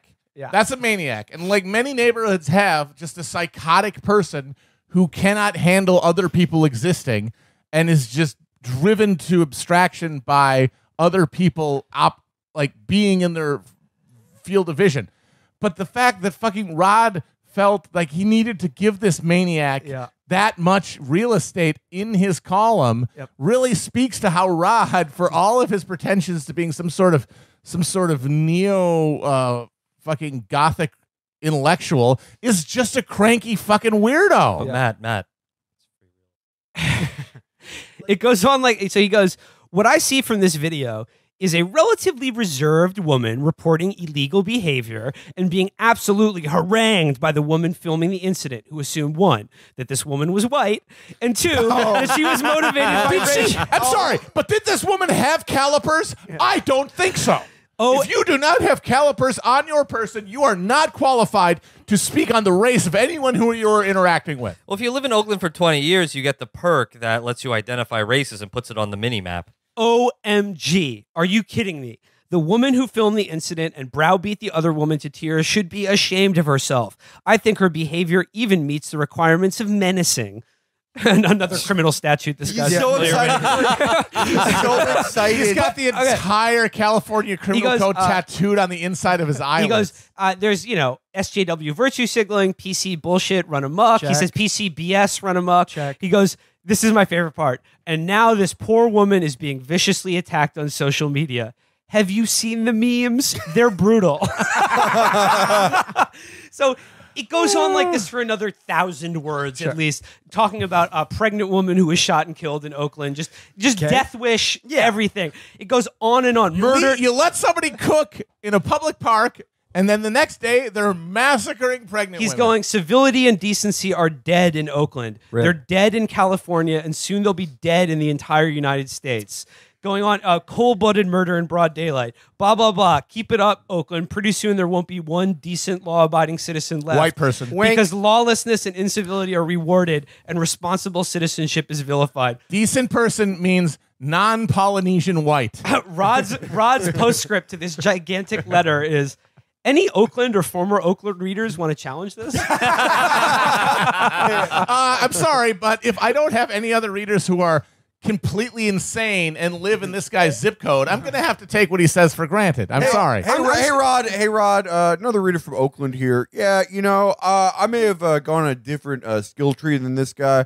I could usually only identify types of Latinos. This guy seems to have the Pacific Islander perk. But I mean, I remember some of these stories. There was one story I read about a woman in it wasn't that app, but it was one of those Facebook groups for neighborhood watch. Yeah, the neighborhood people. watch thing. Yeah, and it was a teen showed up at her door with a Solo cup because they were going to a party in the neighborhood and they didn't know where it was. And he said, "Is this person's house?" And they said, "No," and they left. And she took a picture of him and she put a post where she said, "There are teens running around the neighborhood. They might have cups of acid. They might be throwing acid at you." Oh my There's God. something about suburbia that makes people mostly Not insane. the drug acid, like absolutely. throwing acid. No, in literal people's face. acid in your face. Well, we could do an entire episode about suburban. Suburban mania is important. But the thing I want to point out is that the guy says all this law is being violated and no one is doing it. And the thing is that every person listening to this violates the law every fucking day. Everyone does. I'm violating 3 of them right now. Everyone violates the law all the fucking time. And what matters materially is who gets held accountable for it. Yeah. And that is a racial caste system, essentially, is that everybody is like just trying to live their life. Some people violate statutes, and the statutes that get fucking enforced are the statutes that are enforced by racial strata. Yeah. And that's the thing to remember. So this motherfucker acting like, "Oh, you people, you're flaunting the law." No, that everyone's flaunting the law all the time. It's these people who are being disproportionately enforced on laws that everybody breaks all the time. Thanks, Boner Law. Thank you for the measured response to the guy who sleeps in a ghillie suit in Oakland. I just Rod just Dreher. to close out on Rod. What I like about here is Rod begins attempting to make like a point that a normal human being would, but ends up going completely opposite. Yep. And inescapably, one would have to conclude that either Rod himself or his readers are all deeply insane. Can we throw it to Brendan? All right, we're over. I need to get to our last second reading series that is, of course, still the theme of the day, AOC. But wouldn't you know it, one of Rod Dreher's readers. Oh, boy. It's a dip into the Rod Dreher mailbag. Oh, and wouldn't boy. you know it, Play the Twilight Zone music. one of his readers is from New York's 18th District. Does that seem improbable? How insane that person must be. How many times do they call the cops a week? Is it Ricky he Vaughn? must be walking It's here. not Ricky Vaughn. It goes, a reader of this blog writes as a decades-long... It's Kevin James. It's the King of Queens, everybody. A reader of this blog writes as a decade-long resident of New York's congressional district, just won, effectively, by Alexandria Ocasio-Cortez in a stunning primary upset of the Democratic incumbent. Though I've eliminated some biographical information at his request, I can tell you from his past comments on this site that the reader is not a Christian. Okay. This is the reader, and again, always preface, you have to take this with a large grain of salt. Rod, I'm almost positive, is writing these letters to himself. I mean, yes. When I think of Rod And there Dreher, are some interesting tells in this when guy's I think letter. of the Rod Dreher mailbag, I think of the film Split, if anyone has seen that, with James McAvoy, M. Night Shyamalan's. Someone's being kept in the basement. Well, just there's 500 versions of him, and they all automatically write letters to the other, and then he wakes up and there are all these letters to the editor. I need to put them on my website. Okay, so this is his reader, who again Rod would like to stress is not a Christian. Joe Crowley was the congressman of my district, and I was rooting for him to win, more so because he recently stood up against a protected bike lane proposal on 2 corridors and took the side of the community. The Department of Transportation, a bunch of crazy far-left progressive activists, and the mayor were trying to force these bike lanes down our throat despite a huge outcry, and we pushed back enough where Joe Crowley said no, and our local councilman ended up not supporting the project. Now with Crowley gone, the snowflakes who demanded these bike lanes might become emboldened again. So this is the splinter issue: is bike lanes. Well, this is this is just like this is local psychopath politics. But it's the same I mean, even if it isn't him, it's functionally the same person as that crank who wrote about the thing. We're gonna get to They're that. just these insane people, like the sight of a bicyclist. These are the people, and they exist. It's hard to imagine them. Makes But them there are people, spitting mad. they see someone on a bicycle and they get mad.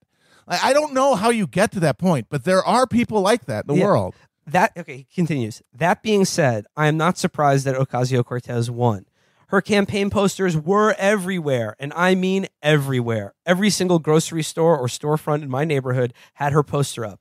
Even my local grocery store had her poster up. And when I went to the owner, who was a good friend, and asked him if her followers asked him permission to put it up, he said, yeah, they told me to put a poster on my window, and I said yes. When I told him about her politics and that she was for bike lanes and all the progressive craziness, he immediately ripped it up and took it down. Bike lanes, just the idea that is some sort of... It's like bikes. The people ride bikes. It's radical They get leftism killed. on the march. The city is like basically a giant abattoir for people on bicycles. It's like a fucking Rube Goldberg murder machine for people on bicycles. The idea of just putting like some space for them not to get squashed. Yeah, I gotta say, Matt, I think that believing that the most important issue in politics that's going to mobilize the most people is bike lanes is a lot more sane to me than what all of these centrists and liberals talking about Alexandria Ocasio-Cortez's win believes. This does affect people's day-to-day It's true. lives. And- If this and people person feel were it to be real. viscerally. People feel As it this letter viscerally. goes on, you're going to find out that bike lanes is definitely not the number one thing that this guy is concerned with. Oh, boy. So he goes, and the funny thing is, the poster was up on his window along with an ad for Joe Crowley. Just by walking around the neighborhood, I saw how bland Crowley's campaign posters were. They were few and far between in number, and I had a sense that the last 3 months that he was woefully unprepared for the tidal wave that was going to hit him. Many of these store owners who put up Cortez's posters had no idea who she was or what she stood for. Her election, in large part, was successful due to a very well-designed PR effort and propaganda campaign. Soros. The activists who worked for her went door to door putting up these ads, and all they had to do was ask permission from the business owners. If that wasn't enough, people were actively stopping pedestrians on the street and campaigning for her at my local park every single weekend. I like that they make this sound like trickery. Like, like you know, she never hit her position. It's political stop and frisk. He goes, I don't know. This is really good. I don't know where her funding came from, but big money was definitely backing her. Yep. From the t-shirts to Big bicycle. From the t-shirts to the well-designed posters to the glossy campaign cards, something was definitely at work here. As if there weren't a million articles about how she didn't accept any PAC. She had no money compared to Crowley. But I like that there's just no other option but big money. Like there's not a million people with $20 in their pocket. Also, like, it couldn't possibly be an actual groundswell of popular support. It's got to be money is at work. This is here. also like real like old person boomer mindset is that they see something that's like pleasantly graphically designed. They're like, this is big money was behind that. There's no minions or comic sans on this. That's impossible. Something I bet too was her race and her background, because you probably thought, okay, it's probably all the black and Spanish people. You know, all the poor people voting for her. How did they have... How did that... First of all, are they even allowed to vote? Yeah, why are they not all disenfranchised? If they're not felons, why aren't they all felons? That's another thing we have to look into. And so how did they get the money to give her? So he senses that there's something off with these well-designed posters. And he goes, as anyone who thinks that the racial component was not at play here is fooling themselves. There you go. Her campaign poster looked like an ad for a political candidate in a Latin American country. Mm-hmm. What the fuck is he talking about? Well, she has the name of a Latin American person. Upside down exclamation point. That's what he's talking about. It was like Viva. But she was wearing this hat with all this fruit on it. And epaulets and like a huge military. All covered in medals. So he goes, her ad looked like a poster for a political candidate in a Latin American country. And I guess it worked to marvelous effect with the large Hispanic population in this area. Okay, guys, this letter was hinting at the crazy, but now we're really going to dive into it. However, what was really bizarre for me was the fact that the overwhelming majority of activists who were campaigning for her like a bunch of fanatics were whites in all capital.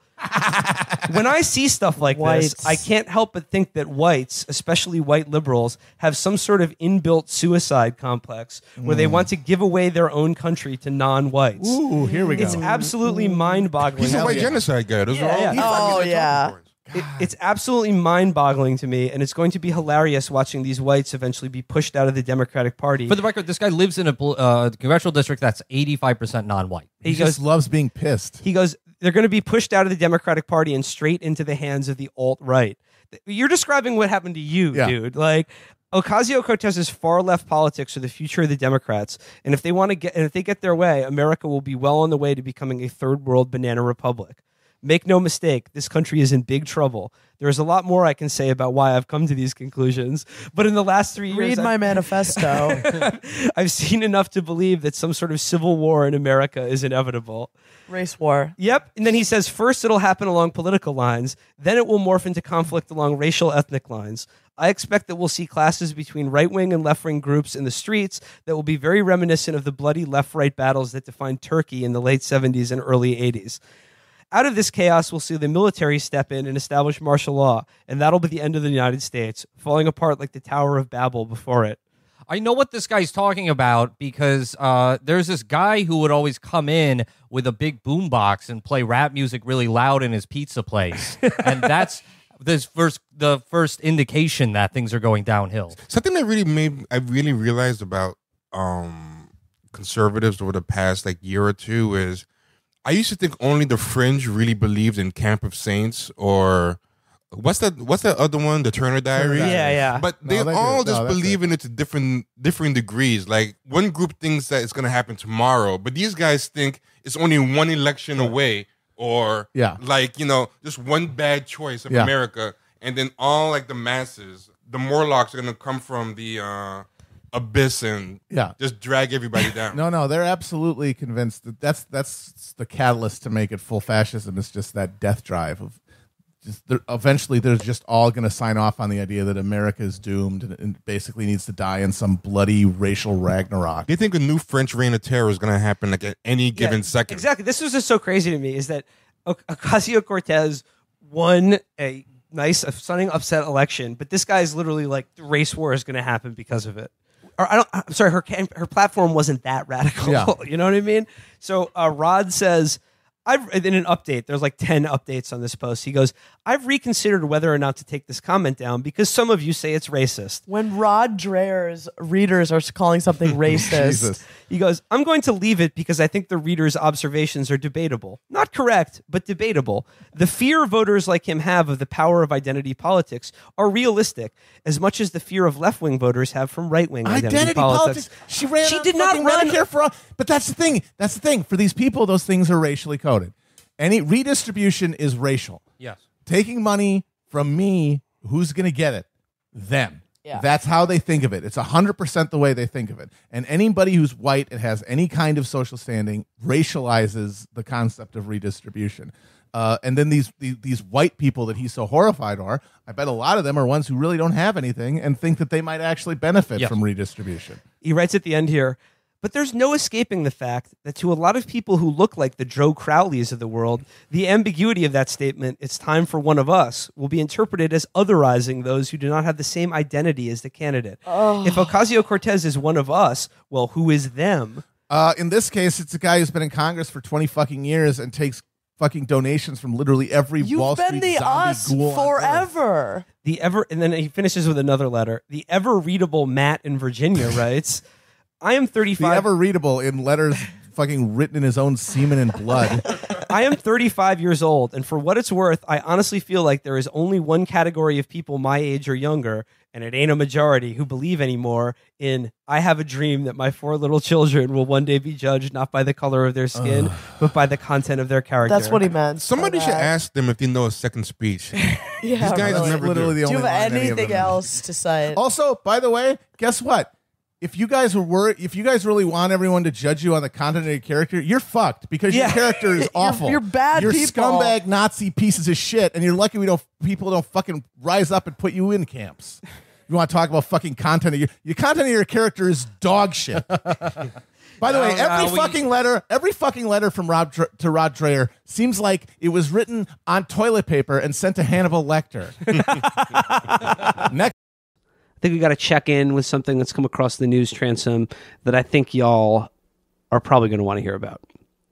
So let me begin by asking my co-host, let me sketch a scenario for you. Imagine, if you will, that you are a teenage boy. You have unrestricted access to the internet. Let's say you're sitting in the family den looking at the laptop or home PC, and you're on the internet. Let's say you want to look at a photo of Kate Upton because, she's hot and apparently your cousins had sex with her and you're interested in, what that's like. You're looking at a picture of Kate Upton. Let's say you click a little bit more. You're interested in what her boobs look like. Maybe you can't find pictures of her boobs, but maybe there are pictures of boobs out there. In fact, there are for sure pictures of boobs out there. Now you're looking at them. Now you're cruising. You've got a taste for it, though. Let's say you click just a few more times. Let's say now you're watching pornography. You're watching 2 human adults have sex with one another. You keep clicking. The algorithm has taken control of you now. You're seeing lesbian stuff.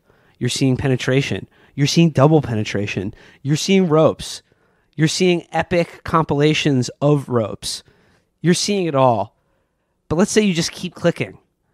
Let's say within just a few clicks from seeing a glorious Peter North rope compilation, let's say you're watching forced feminization and hypnosis pornography, and you yourself are beginning to become hypnotized and sissified in just basically 10 minutes from getting interested in seeing Kate Upton's boobs.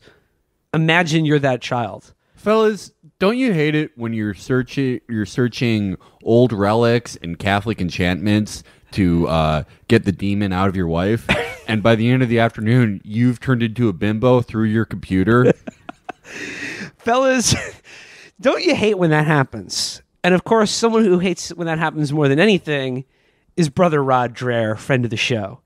When last we checked on Rod, live on stage at Mr. Small's in Pittsburgh, we were checking in on the amazing story of his friend's wife and her upcoming exorcism, or rather her ongoing demonic possession was really the nut of that story. But Rod is back today with another one that I think he's outdone himself on. Headline simply, have you heard of sissy porn? Some people think there's a transgender connection. Maybe you don't want to know. The headline alone was enough to really grip me because it's just the equivalent of showing somebody your browser history and being like, yo, have you seen this shit? It's fucked. Yo, this shit's weird. Those appear to be the only websites you've ever visited. Yeah, I know. It's fucking weird. When I saw that headline from the American Conservative, I was like, don't need any more coffee this morning. I'm definitely logged in for the day. So Rod is, of course, responding to that big piece in the New York Times by Andrea Long Chu that a lot of people like, a lot of people are mad at. I'm not going to go into that now, but I'm really more interested in what Rod has to say about it all. And basically, he does the thing he does where he holds a flashlight under his chin as he's writing, and he's like, readers, I cannot warn you in the strongest terms possible. I cannot warn you enough to avoid the incredibly explicit content that I'm now going to describe in full detail, which he does go on to do. And Rod has discovered something called hypnoporn, or sissification, or bimboification, if you will. Sorry, 1 second. Lost my place. Will has been bimbofied momentarily. We would appreciate. He's too stupid to operate a computer. Okay, so he can't get around his giant boobs. Yeah, his big boobs are hitting the keyboard. Oh my. Okay, so he discovers a genre of porn called forced feminization through Andrea Chu, who wrote in an old paper or something. She describes this phenomenon. Yeah, I like how there was this big article with like a big controversy that Rod it was easy for social conservatives to get into it and like just, do a bad faith reading of Chu's article and be like, yo, trans people are fucking weird. But Rod showing that he's not like just a no talent like fucking Eric Erickson is like, hold up, give me a second. And like looks for an old Andrea Long Chu essay and he's like, okay, bimbofication, give me that. That's what I want to talk about. Yeah, that's what makes him the best. Yeah, he did his work. It said on Chu's website, he posts a PDF link. I'm reading Rod here. He's intentionally misgendering this person. But they post a PDF link to a paper they delivered this year at Columbia University Conference. And so he's literally reading college papers from Andrea Chu. He is the best. The paper's title comes from a comment Chu saw on an online forum. Sissy porn, we learned from the paper, is a genre in which submissive men are forced to have sex with other men in such a way that their masculinity is forcibly taken from them. Chu says this genre is also called forced feminization porn. Chu says that sissy porn explicitly intends to turn male viewers into transsexuals, in part by instructing them to understand their addiction to the genre as constitutive of their own feminization. In the paper, Chu interviews one person who writes, about 3 years ago, I discovered sissy hypno videos. That's hypno, like short for hypnotism, which in a nutshell are flashing subjective images telling you to wear panties, be girly, and even take hormones. I became completely obsessed with these videos. This is where Rod cuts in now. Now imagine a confused 12-year-old boy, perhaps one experiencing same-sex desires, finding sissy porn on his smartphone and giving himself over to it. It's only a few clicks away. Imagine that. It's just a click away. Dude, I don't want to think about these 12-year-olds becoming big busty bimbos, but I have to. It's my job. It's what this magazine pays me to do. To think about innocent children being turned into mincing bimbos by the computer. Look, I'm missing the turnip harvest here at the compound because I have to write about the sexy bimbo 12-year-olds. Now, of course, I don't want to think about a 6th grader becoming Dolly Parton in 9 to 5, but I have to. If I don't think about it, no one else will.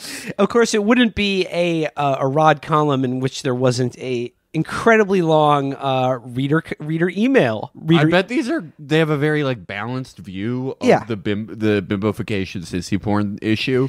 You know, I've read a lot of demagoguery on both sides. Well, I mean, again, like all of Rod's readers, they seem to have a very similar writing style and point of view to Rod. I don't know. I think that's a little bit different. Every one of Rod's readers seems like Martin Scorsese in the back of the cab and Taxi Driver. Okay, this is Rod's reader now. And he says, read this comment.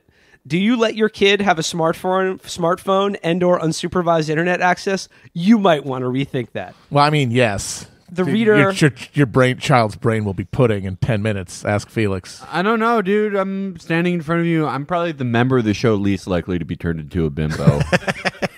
But the member of the show that most of our listeners want most turned into a bimbo, though. Well, that's true, but I'd be like, it's interesting. It'd be easy to turn you guys into bimbos, but I'd probably be the sexiest bimbo.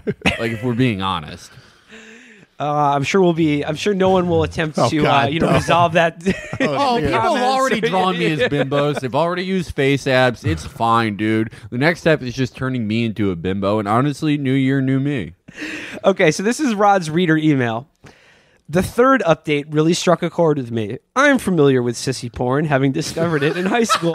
Dear Rod, I am taking my gun with the Old Testament etched into it out of my mouth to write you this. And it's much broader than what Chu is referring to. Some background on me. I am a millennial. I was raised Catholic, and I first discovered internet porn at a friend's house when I was 12 years old. When I was in high school and we first got internet access at home, I used it to look for porn when no one was around. In the first few years, I had pretty typical straight teenage boy interests when it came to porn. Having been poorly formed in male-female dynamics, however, I was very interested in having power over women, and this led me to search for hypnosis. Since this was a very small niche back then, I absorbed whatever material I could find within a few months. This led me to the site of a woman who specialized in hypnotizing men and making them think they were women. Although the latter part just seemed gross, as I had no interest in being a woman, something about the power exchange appealed to me, even though it never did before. I have a theory that this is a pattern for frequent porn users. They may initially look for other things, but with enough exposure, they desire to become a passive sexual participant, since it involves less effort on their part. He goes, despite the feminization aspect, I kept going down this rabbit hole as the thought of being the submissive one was appealing.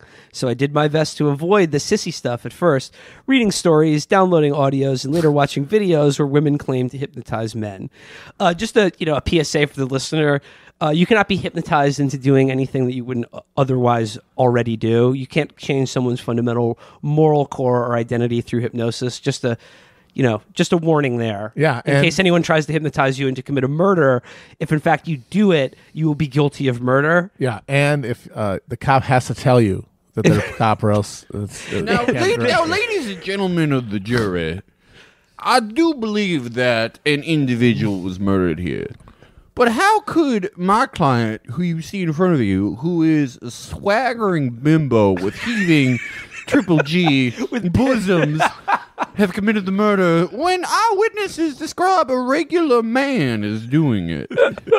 That's our new legal thriller we're writing with John Grisham. It's about a guy who gets out of a murder conviction by turning into a sexy bimbo.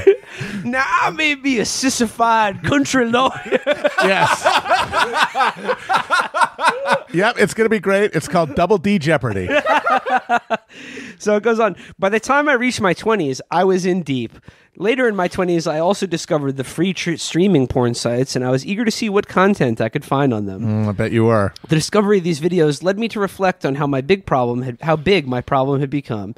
It goes on and on and on, and then he goes, When does he become a bimbo? He never. When does he get to the bimbo factory? Rod is reading this just with his dick out. He's like, "Oh my god, hurry up! Get to the bimbofication." Long story short, he never becomes bimbofied or trans, and he says it was because he returned to the Catholic Church, and now he has a wife and 2 children that he's very happy with. Now I am a bimbo for God, Rod. Peace and salutations. So basically, the main problem he points out is not enough porn about men hypnotizing women.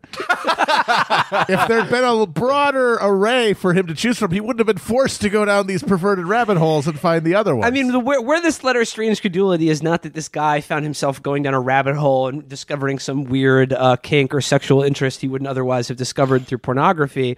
What strange credulity is that he's like, but yeah, definitely. Then I got back with the Catholic Church, got a wife and 2 kids, and I'm normal now. Totally normal. Totally normal. 100% normal. Yeah, I just jack off to normal shit like women baking cookies, that type of thing. Yeah, I bait him Norman Rockwell paintings nowadays. He goes, he writes, I don't know who's making all of this stuff, but with all the videos and message board posts, there is an awful lot of content being produced that seems designed to reach lonely young men and recruit them into the ranks of the transsexual community. Oh my God, guys, now that Tim Miller is no longer with Crooked Media, do you think Deciders is working on bimbofying young men?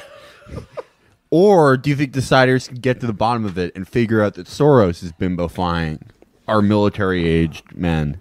Oh, my God. He closes by saying, Tim, we need you. I am fortunate that I rediscovered my faith in adulthood and got my act together. I have since married and am raising children with my wife. And by 2 huge tits. Who is not my wife, who has not been hypnotized in any way.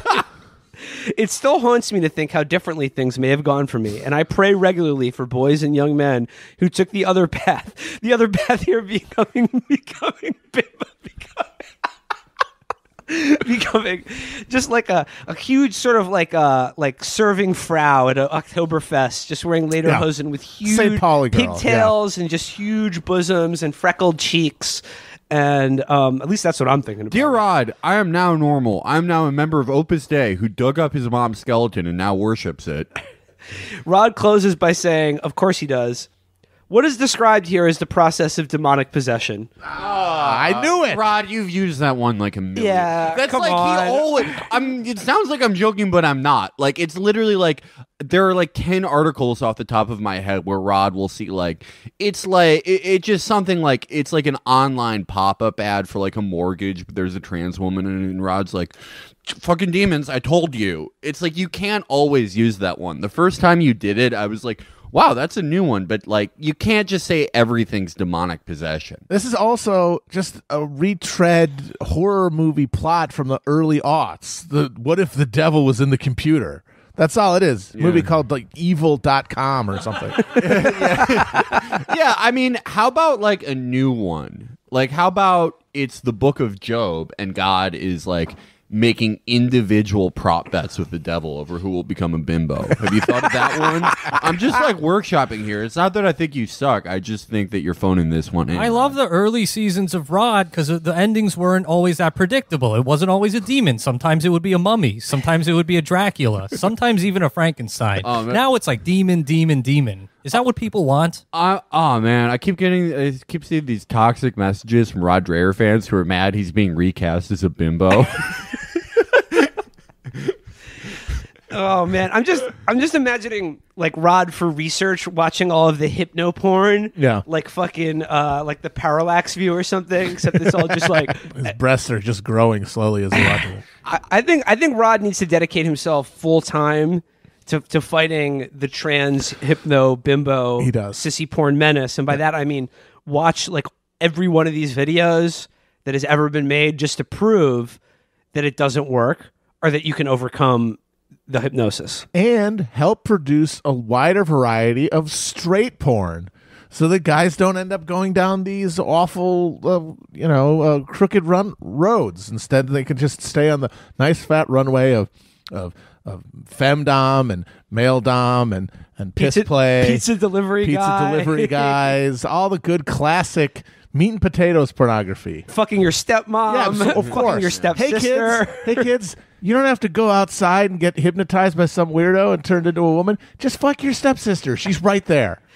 So that is our check-in on the Rod Dreher universe. Do you think like by the end of, I'm not going to be greedy and say by the end of 2018, but like by the end of 2019, we will have gotten like an overlap. There will be contact between Rod Dreher and Riley Reid. Like he will be petitioning Riley Reid to make normal porn for Catholic men. She is a fan of Jordan Peterson. Maybe he could introduce them. Yeah. I don't know, man. I there's so many like crossovers we never expected, and I feel like this is the next logical one.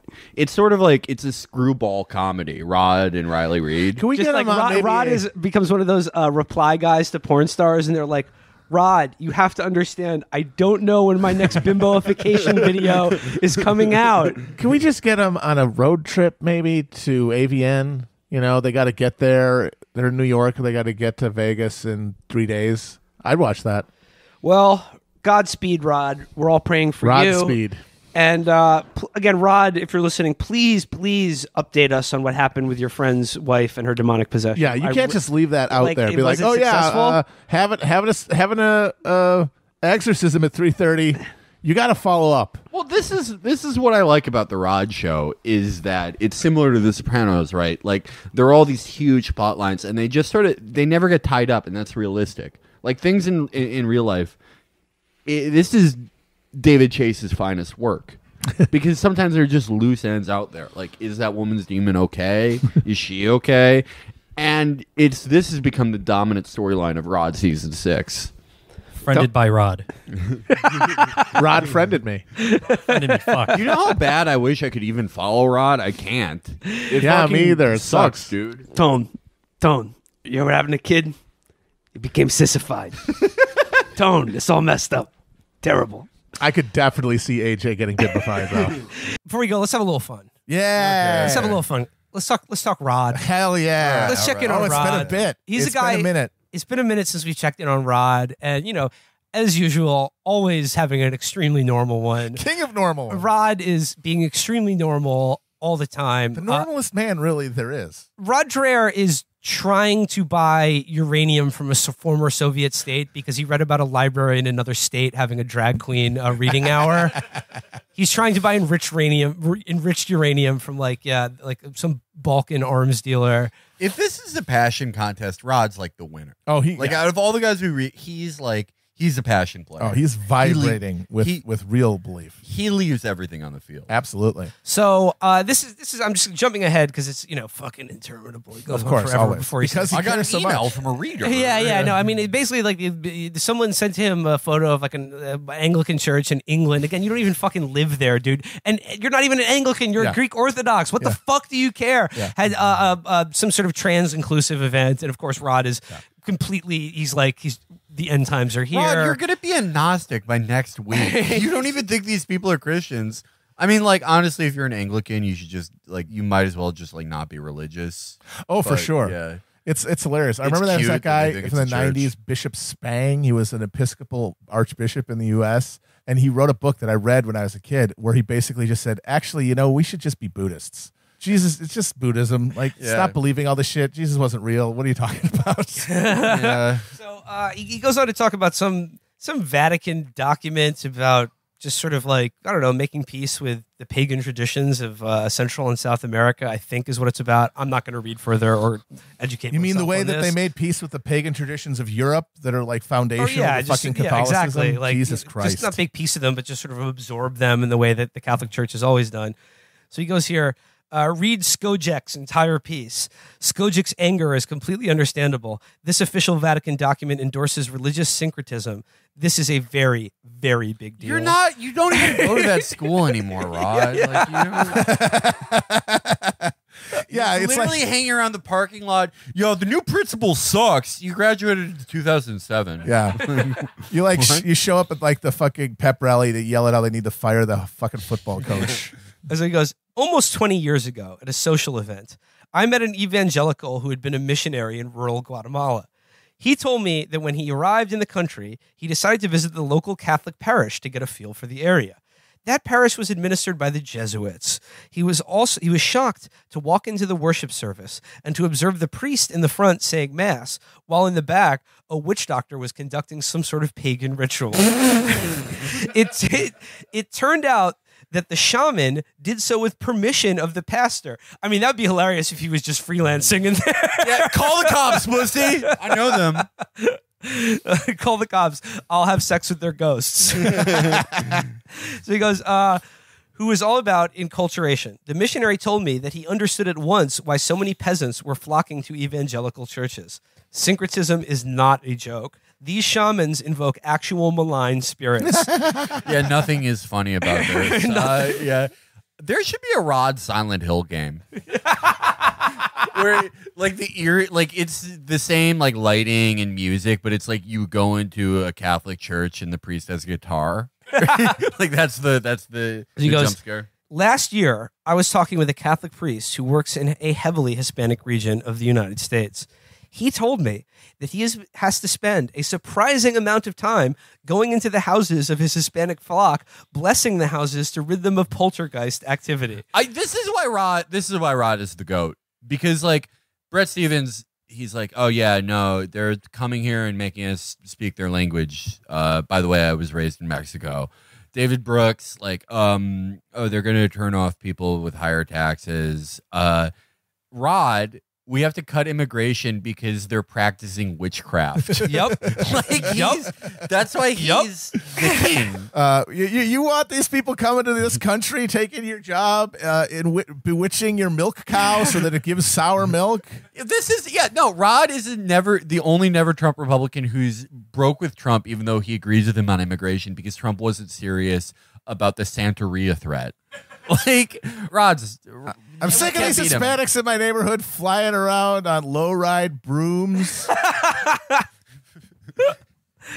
I mean, I also love that, like, I mean, again, Rod isn't even a Catholic anymore, but he's obsessed with the Catholic Church and every single thing they do. It's just like... By the way, he still has not told us what happened with that fucking exorcism. Yeah. Which, by the way, how the hell are you going to say, oh, they're doing exorcisms of spirits for poltergeists in these people's houses? What is different than thinking that a demon has infested someone's wife who won't fuck her husband anymore? No. Rod thinks that that's real. But I'm saying... No, that's a great point. Oh, wait a minute. So he's saying that they're bringing the poltergeist to their house by doing like pagan, by doing sort of pagan rituals and having pagan artifacts. Like it's actually not contradictory. Oh, so he thinks it's all real. Okay, but why? I don't understand. I don't quite get it either. Can we get a check on what Rod has named his cat? So he's saying that they're doing syncretism. They're doing witchcraftery, which brings poltergeists to their home. And then a Catholic priest has to do the blessings to make the house. This house is clean. Oh, okay. So he's saying that if they were stopped doing that, they wouldn't get all these poltergeists. He's saying that it's like how if you leave food out in your kitchen, you're going to get ants. Exactly. You want poltergeists because that's how you get poltergeists. He's saying that they're bringing, even though they're Catholic, they're bringing these sort of ritualistic or pagan belief systems from an earlier era or tradition into their homes and into their religious life, and that is opening the portal to the dark spirits. See, you can't get this anywhere else. Yeah. There's 50 people who will give you bog standard shit about immigration and about employment, taking jobs and the language shit and all that crap and overtaxed public services, blah, blah, blah. No one else will bring you. They will haunt your house. They will do paranormal activity at you if they live there. If we seriously have to entertain the idea of having conservative op-ed columnists, like this should be the one. Yes. This is what they believe. Yeah. I got to give them credit, though, because you would think there is, I would argue, a real conflict between being a Christian and having this violent opposition to immigration from the most Catholic countries in the world. I mean, it's one thing for the Europeans who have Muslim immigration to do their Deus Vult shit, right? And be like, this is a clash of civilizations. We got to do the Battle of Lepanto again. Okay, fair enough. It's wrong, but at least it has a basic, like a religious framework to it. These are Catholics. He's figured it out. They're not really Catholics. They're actually voodoo witch doctors from the jungles of Central America, and they will make your crops fail. They will do it. So he goes here, he warns the people to stop dabbling in synchronistic practices, to stay out of the botanica, because they are calling forth malign spiritual powers that they don't understand. I love it's like that these people don't understand it. It's like literally been their culture for probably 1,000 years. He gets it, though. Yeah, he gets it. He understands this shit. He knows the names of all of these demons. And he goes, they never listen, he said. The cycle is never ending. This is a big part of Latin American and Caribbean Catholic culture. It's like, yeah, no shit, it's their fucking culture, dude. And you're not Catholic anymore. I can't hammer that home enough. And what's hilarious about this is, like, this is, again, why Rod is just on this Procrustean bed all the time of his religious phase, is because, like, the only parts of the world where the Catholic Church is growing in any serious number, is not just withering on the fucking vine, like in the countries Rod cares about, i.e. where white people live, are Latin America and Africa. Yeah. That's it. And of course, their versions of Catholic culture are going to be imbued with a lot, again, similar to how the European church, exactly. Why do you think there are bunnies at fucking Easter? Or Christmas trees? Why do you think, like, Spanish Opus Dei freaks worship their mother's skeletons? Yes. Why do you think Catholics are so into worshiping saints? It was their way around paganism. Yes. And Rod is cool with all that, but he's worried about basically the demons from the Southern Hemisphere. The sun demons. He's amazing. It's a shame that Kojima and Konami parted ways, because Kojima directed Rod Dreher Silent Hill. That would be the greatest horror game of all time. Just fighting demons and your only weapon is a typewriter, and you keep having to find more ink. You have to find, like, a laptop charger so you can file a column. You save your game by getting, like, weird emails from your readers. I think every person who emails Rod and he's like, I've known this man for he's been a long time reader, and I think that it's all ghosts. I think it literally is all just demons in his computer sending him insane emails to drive him even more insane. I think Rod, honestly, I believe in hauntings now, and I think Rod's body, home, car, computer Classes. is just coursing with demons. Yep. And they're all just winding him up constantly. They're having a laugh. Pazuzu is just killing it. He's just trolling the fuck out of this guy. Do you remember the email when the woman who called the police on that cookout in Oakland? Yeah. And the email he got that was like, I've noticed how ignorant people are analyzing this story. If you look at this woman's face, she's clearly Samoan, or at least part. yeah. Like, that's a demon. That's a demon That's email. a demon. Yeah. Azazel, Baphomet, Beelzebub. Dude, they're all emailing Rod constantly. Stop emailing my wife, King Payman. Yeah, no, but yeah, King Payman just writes to Rod as like, John M. from Virginia. There's a new trend among students where they summon the devil. You should write about this. It is actually, I've noticed this is a trend recently. Kids are having gender reassignment parties, Rod. You should write 7 columns about this. Douthat, the First Things people, that hog from the New York Post, Sohrab Amiri, like all the people who want to reinstate like Franco in America. Right. Like it was literally over the past couple weeks, basically come out and said that like democracy's over. We need a Catholic dictatorship to impose religious law on a secular nation. Franz of Bavaria, get over it. They have gotten it's the drag queen story hour. Yeah, really. They're ready to. They're like, democracy's over because I read a story about a library in another state having drag. And by the way, it's a base irony. But could maybe, if you're Catholic, could you maybe shut the fuck up about your fear? Oh, the drag queens are sexualizing our children. Oh, really, dude? It's a little late for you to pipe up about that, which, first of all, they aren't. Yeah. They just see anything that it does with gender or gay people, and they just assume it's all sex. That it's all sex, or like that they're sexualizing children. It's just like, you know what religion you are, right? Yeah. Have you read the news at all recently? I mean, this is like a big thing that happened that maybe you should, I don't know, get out of the moralizing about other people's sex lives business. Yeah. Maybe you should just focus on, I don't know, helping the poor. What that one guy call it? The healing beam, the sick? The beam in your eye, that thing? The thing you're supposed to get out? Yeah. No, they're ready to call up the fucking tercios over that shit. They're fucking mad. It's the drag queen story hours and teenage girls on Tumblr talking about astrology and witchcraft. Yeah. They are so afraid. Like there's some article out, or like Ross Douthat was talking about. He was like, actually, the youth aren't so secular afterwards. Yeah, exactly. They're doing witchcraft. They're doing this one. This is King Payman, baby. Yep. They're doing King Payman stuff, and I just love like when these guys like especially the Catholic right. When they get angry, they're so adorable. It's so funny how afraid they are of like. Well, also they're clean like trash empty witch. boasts. Yeah, it's like like fucking Rod Dreher in his like little fake commune in Louisiana. You're gonna like bring back the fucking Carlos Requetes. No one fucking cares. Your audience, if they exist, are a bunch of fucking shut-ins, just like you, peering through their windows and calling the cops on barbecues all the time. They're not going to throw on the big floppy red fucking beret and march out into the street to overthrow democracy. Can you imagine the boomer tercios? just a box of fucking mobility scooters. Yeah. They're gonna do a Reconquista on like a crystal store. Yeah. I mean, they would get washed by Bushwick witches. Bushwick witches would wash their asses. Absolutely, dude. Yeah. Easy. So like, I just think like the best troll is just to keep saying that like you're putting hexes on these people, even if you don't believe in it. I think it still works. They'll kill them. They'll have heart attacks. They'll believe it. They're already. It'll make them stressed out and insane. Like they already probably have. They're sedentary, have heart conditions. If they think that they're being cursed every day, it's going to slowly raise their blood pressure until their heart pops like a tire. And all you need for one of them to just drop dead, to the rest of them are like, oh my God, it's really happening. And then they're all just going to pop one after the other. I'm just imagining Rod floating into a treehouse at like the end of Hereditary.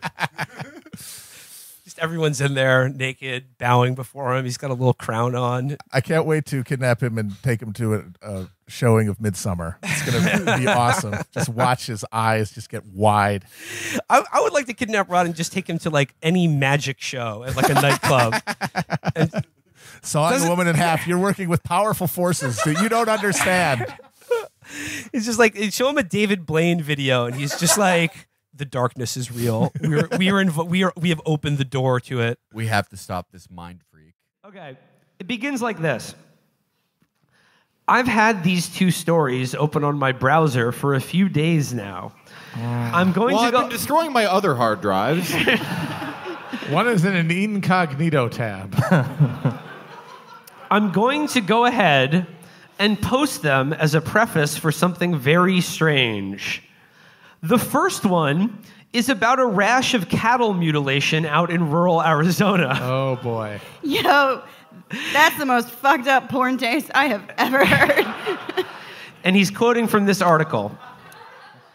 A cow and bull were both killed overnight, an ear cut off, a section of hide detached, the scrotum and penis carefully removed, the vaginal cavity gone, the blood drained. He's just describing the operation of a slaughterhouse. No discernible tracks were found near the carcasses, which were lying near an infrequently traveled road.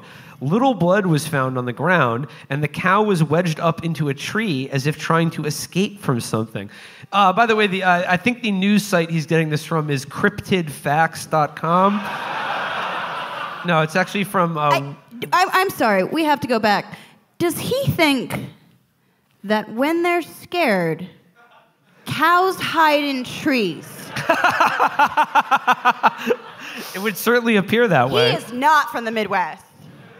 He's from the South. He's from Louisiana. Yeah, all he knows is gumbo. Yeah, they were wedged up into a tree as if trying to escape from something. I mean, this is not Rod writing. This is not Rod writing, by the way. This is cryptidnewsandfactreport.com. In his decades of living in the scrubby pinyon juniper forests north of Williams, the 66-year-old Mahan has raised horses and small herds of cattle and seen animals killed by predators such as mountain lions and coyotes. He has witnessed scavengers such as ravens and vultures picking at carrion, but never has he witnessed the deliberate dismemberment he saw last week. For people to come out and purposely kill and mutilate an animal for their own pleasure is just unreal. It's sickening, he said, as he tucked his weather-beaten hands into his well-worn pockets.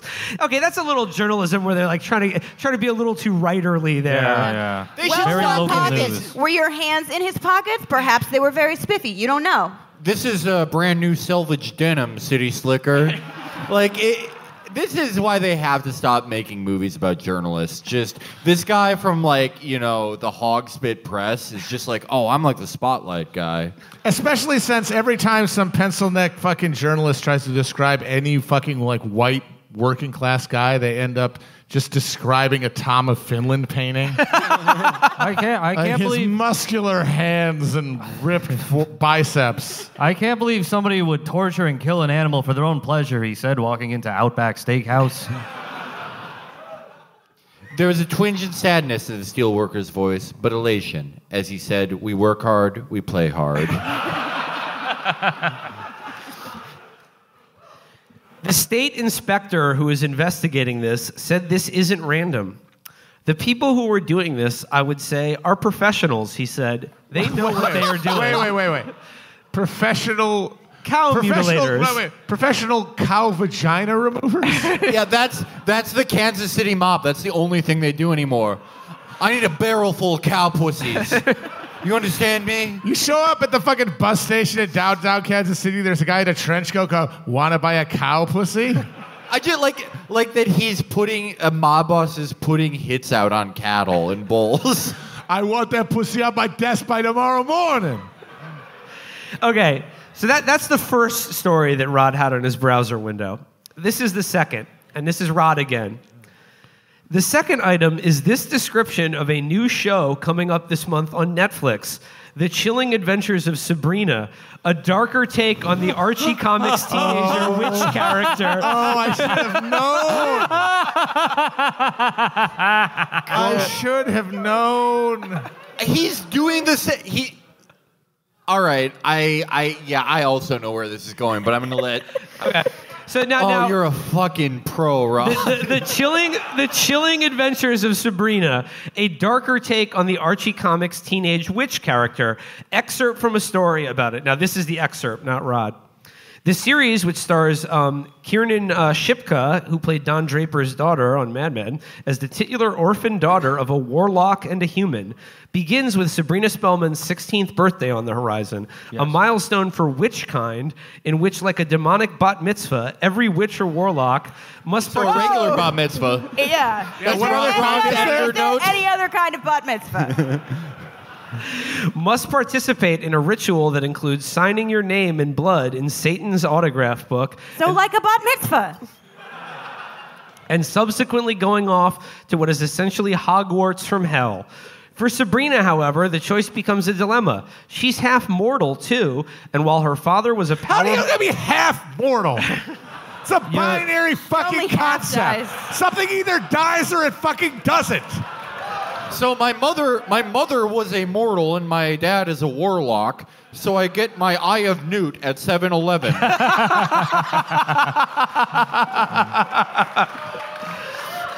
So it says, just the end of the description of the CW says, but now Beelzebub is here in the 7-foot-tall angry goat flesh, and thankfully animatronic Salem has been replaced by an actual cat. Hail Satan. Okay, how do they make an actual cat talk? Okay, here's where we get back. There's got to be CGI involved. Here's where they get back to Rod's actual commentary. This is Rod breaking in. He goes, okay, the mainstreaming of Satanism in pop culture, whether you believe this has to do with spiritual realities or is merely symbolic, is undeniably culturally significant. The Guardian, being The Guardian, suspects that this new wave of pop occultism, of which Sabrina is but only one example, is a manifestation of the political. Wait, what is his church? He's an Orthodox. He's an Orthodox Christian. Aren't they supposed to not? I mean, like, my people believe that Satan is like walking around and buying a bus ticket. We have a very literal interpretation. But does this even fit? This is not canon for Orthodox people, is what I'm asking. I wish I knew anything about the Orthodox Church. I think, like, regardless what denomination Rod is or isn't, he's going to switch around a few more times. And it's like he's a seeker. But he has a 19th century interpretation of Satan, which is like a mean guy who tricks you into being horny. Yeah. You know what it is? He went on Tumblr and he found half of Bushwick reading tarot cards, and he's like, oh, this has got to stop. Yeah.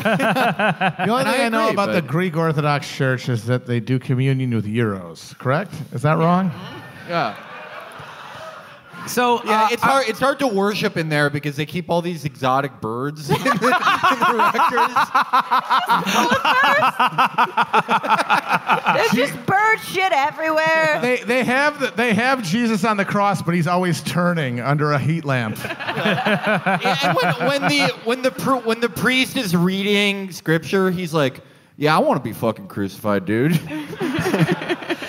I'm gonna skip over this Guardian article because it's basically just about how witchcraft and it's cool. And witchiness is being adopted by young women as kind of a symbol of feminism and female power, et cetera, et cetera. And also adherence to Satan, the Dark Lord, which is good and cool. Just the last quote from this Guardian article says, "When you break society's conforming rules as young women are, you are punished. The Witch is an icon to help young women be strong in the face of the pushback they get every day. So for me, these new shows are heartening. Yes, even the horror films." Okay. Now we're back to Rod. Those first two things that I just talked about, this is all a preamble to where this story is actually going. This is like the prologue to this post. He goes, "Well, I agree with Harrington that the occult boom is a sign of the times. What it signifies is another matter, I'd say. Now, that's a setup for me to tell you about a strange telephone call I received yesterday." Oh, no. What is this Grandpa Simpson-ass article? Where is it going? Oh, no. Someone called up and offered me the Time Life books on the occult. I think it was Beelzebub. "I've hesitated about whether or not to blog about it." Don't blog about it, dude. Yeah, he is. This man has never hesitated before blogging about anything. He's a poster. "The caller, an old friend from whom I hadn't heard in a decade or so, gave me permission to blog about it as long as I kept names and identifying details out of the story." His name was Flan Floodoritz. I loved 10 years, this is True Detective. It's getting the investigating duo back together to scour the AMC bathrooms. So he goes, "He said others may draw hope from it. He wasn't exactly sure why he felt the urge to call me about the matter, but he did. Background.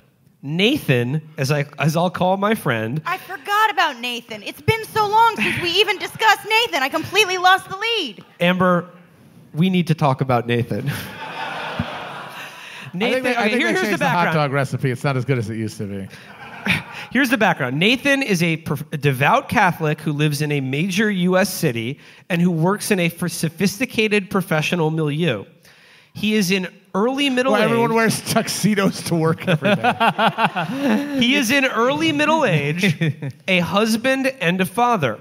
He and his family go to mass daily and confession weekly. Those people need to go to fucking jail. I'm sorry. You go to mass 2 days in a row and you go to a camp. I don't think that's too crazy to say. Nobody goes to mass daily. What are you doing that you need to go to mass daily? That's Felix's me and my cousin character. Yo, we went to mass daily. Yeah. Yo, we won this contest where we can go into any mass free for the rest of our lives. Awesome. If you went to a mass daily, you would have to skip a major meal. Yeah, dude, we got to fuck Kate Upton's nephew.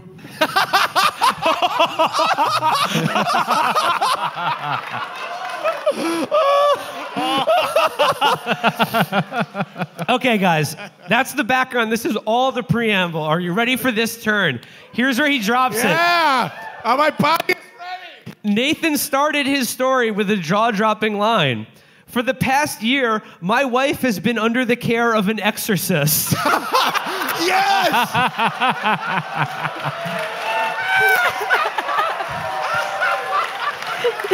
He never disappoints. You know what? I've never had that particular fetish, but I get it. Have you considered Lancaster Marin, Father Rod? Do you think that he's just being cucked by some guy that wears vestments for their fucking... I was about to say, what are the odds that she's like, "Oh, honey, I would love to go, but I have to see my exorcist. I have to go on a cruise with my exorcist. He thinks that the ocean will draw Satan out of me." My wife's exorcist, John Redcorn.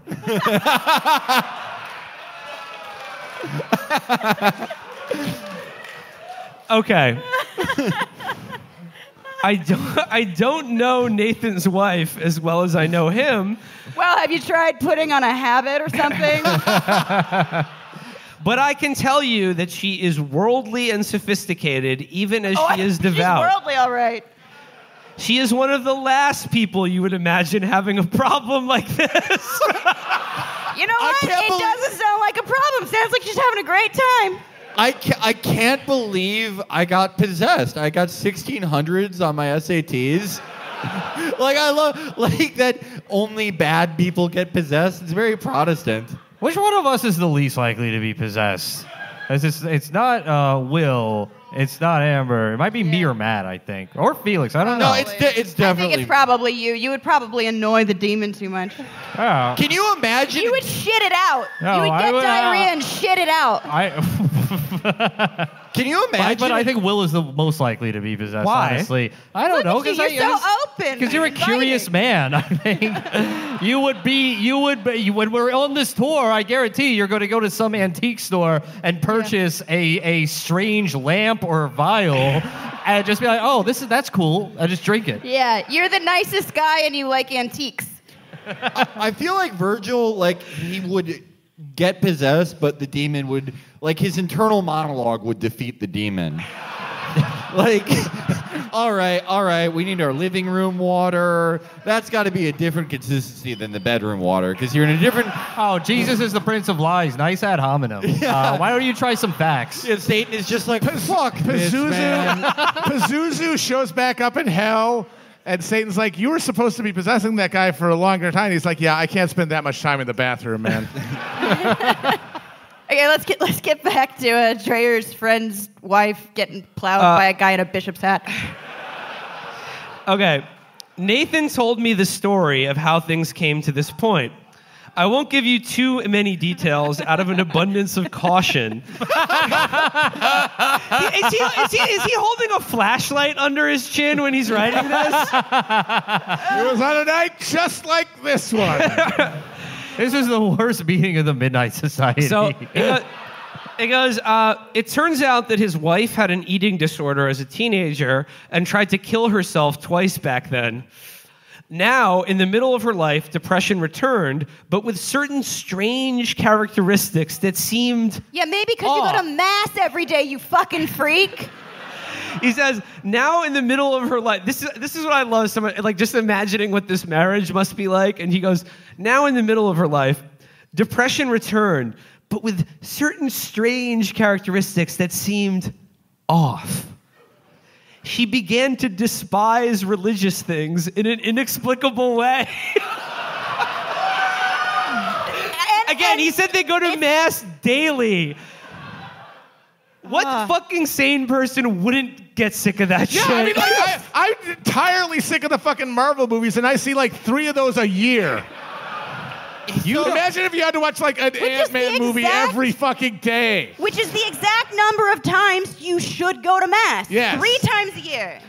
Nathan said that depending on which evil spirit manifests in a particular moment, his wife's face...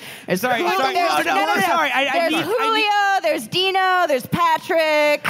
I need to finish this. He says, Nathan said that depending on which evil spirit manifests in a particular moment, his wife's face contorts into expressions that he has never seen in her, despite their nearly 2 decades of marriage. Yeah, she's smiling.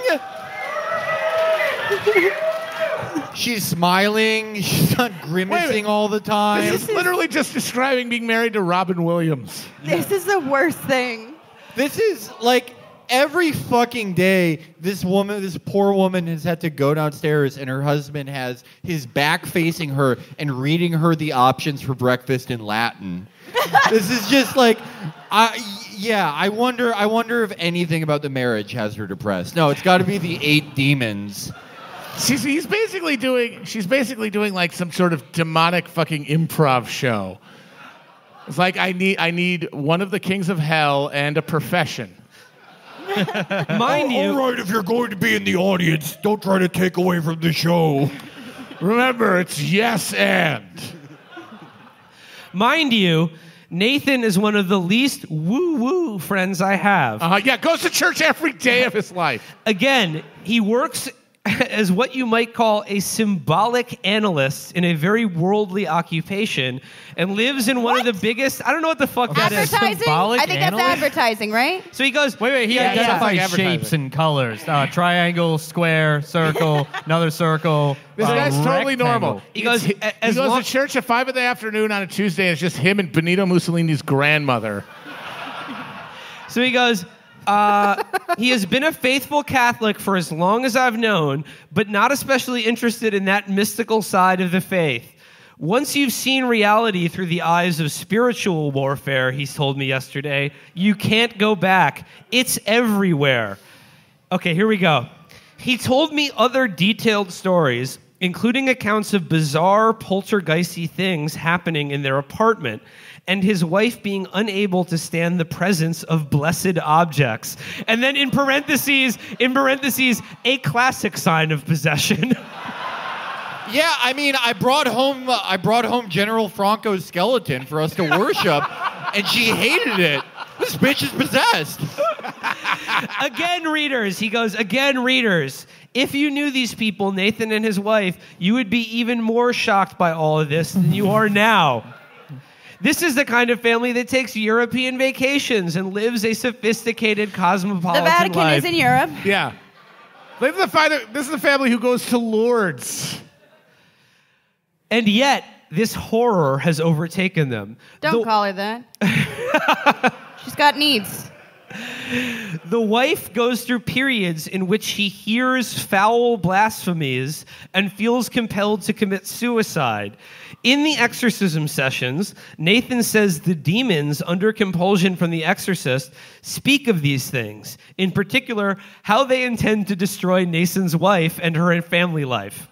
This is awful. When will she be free of them? The exorcist can't say. The fight continues in regular sessions. In our long phone conversation yesterday... Sometimes 3 sessions a day. In our long phone conversation yesterday, Nathan says that this ordeal has taught him about the power of prayer and the church's weapons against these things. He knows that his wife is not his enemy, despite the things that sometimes come out of her mouth, and he is resolved to hold firm, to fight for her through his prayers, and to help her be free of these malicious, intelligent spirits. I like the idea that there's just malicious, dumb spirits fucking with people. Yo, boo! Yeah, they possessed my wife, and she kept saying things like, yo, if I win the lottery, first thing I'm doing is buying a fucking limo and showing up to my old high school. Nathan is the sort of man who would have been played by Jimmy Stewart or Jack Lemmon in a 1950s movie. My wife keeps getting fucked by a demon. Can you imagine that? That's the worst movie ever made. The Man Who Loved Church. Awesome, dude. Let me tell you right now, my wife, she can fit so many evil spirits inside of her, you don't even know.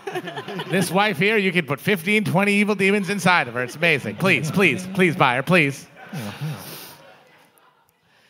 He told me that having entered into this world, he has learned that more and more ordinary people like him and his wife are turning to exorcists.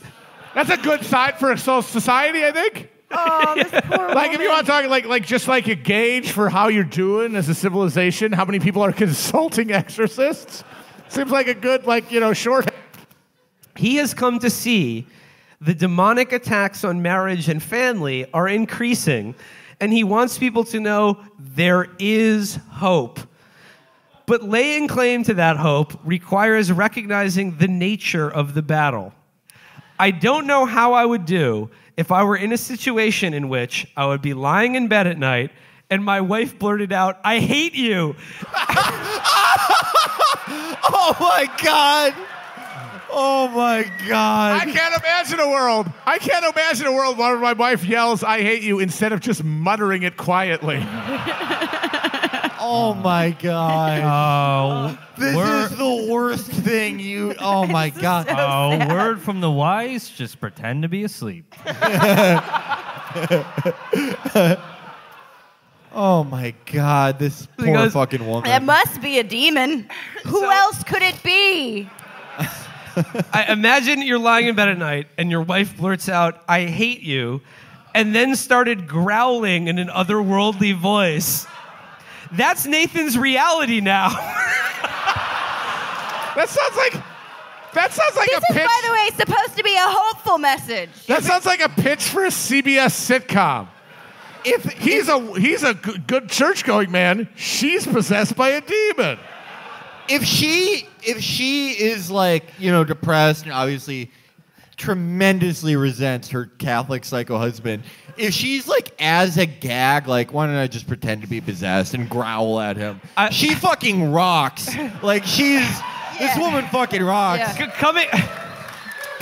Coming to CBS this fall, My Wife, The Legion. By the way, I love that. Okay, he's lying. Okay, imagine this.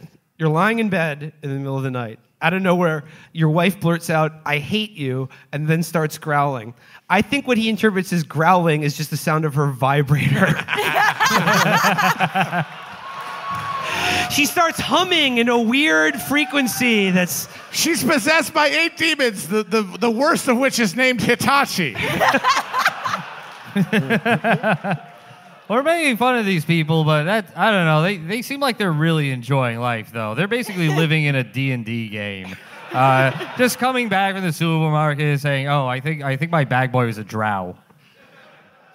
That's Nathan's reality now. What? He is not afraid. Wait a minute. Record scratch. Does this ever come back to the horse vaginas? No.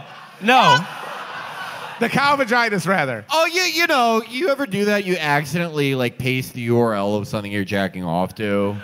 Because I happens to honestly Rod. don't. I mean, I'm assuming he's claiming that these cow dissections are satanic rituals. Yeah, what he's saying and with the prologue is that like there's just a rise in occultism and demonic activity in our society. I'm sorry, but cattle mutilations are not the work of Satanists. They are UFOs. Everyone fucking knows this.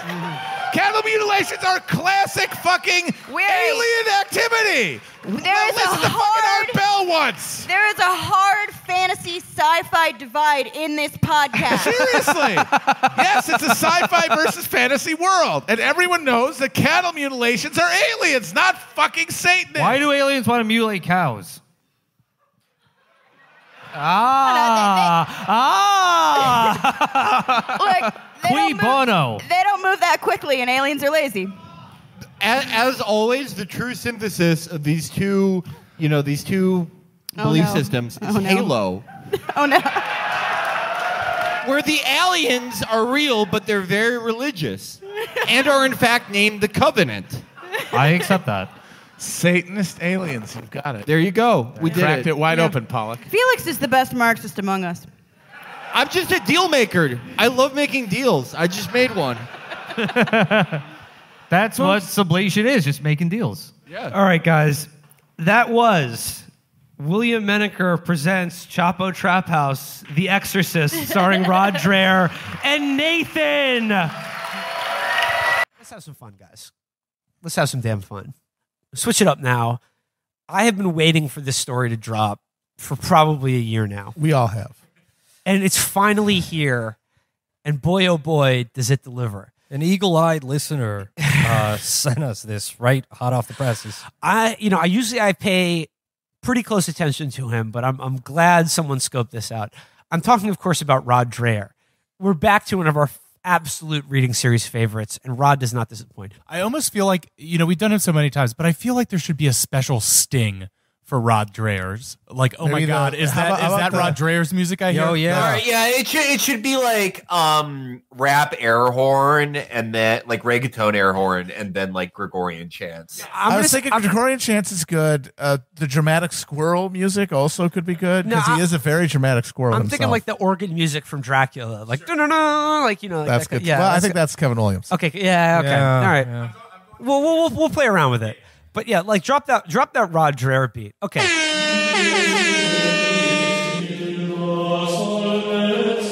Damn, son, where'd you find this?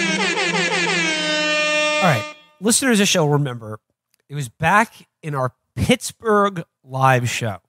We did what I think, like what I would consider actually, I think maybe my favorite reading series we've ever done on the show.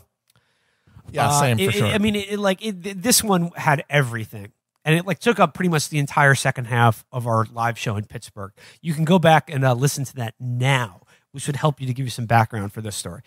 But you might remember that in that episode, Rod Dreher wrote a lengthy article about a young couple from New York City that he is close friends with, who is dealing with a problem that many marriages face. Infidelity? No. Demonic possession. He had a long... I mean, who hasn't? R/relationship advice. My wife has Pazuzu with it. And this was all about how a young wife had become possessed by like probably 8 different demons that would manifest, in various, she would make strange sounds at night that sounded like buzzing coming from the bathroom. DTMFA. And forever, I just kept saying, Rod, when are we going to get the follow-up? Let us know how the exorcism went. I need to know more about the Exorcist couple. Folks, he done it. In the pages of the American Conservative, I bring you Rod Dreher's Devils of Manhattan. I guess he's like a Ken Russell fan or something. But this is the follow-up to the I think the most legendary reading series of all time, Rod Dreher's The Exorcist. Fire. Devils of Manhattan. Fucking Okay. flames. So he begins, you might remember this post of mine from about a year ago. Okay. Again, we did that story, and I was just like, I need to know more about Nathan and Elizabeth. It was honestly fucked up. He left us hanging hard. Okay. Because wasn't that last year? It was last year, but... Come on, man. Again, spoiler alert, would it surprise you to know that there's absolutely no resolution to this follow-up whatsoever? Fucking Dreher! But he does give you an update on it, which is worth its weight in gold. So here we go. The Devils of Manhattan. Nathan and his wife, I'll call her Emma, live in New York City. When I was in the city this week, I went to see them. I write what follows with Nathan's permission. Emma has completed the formal Catholic process to have a ritual exorcism. This, as distinct from the deliverance prayers that the exorcist had been saying over her to limited effect. That didn't work, so it's time to get a bit more deliberate. Part of that process was a psychiatric evaluation by a psychiatrist to rule out mental illness or any other natural cause for this behavior. Hi, everybody.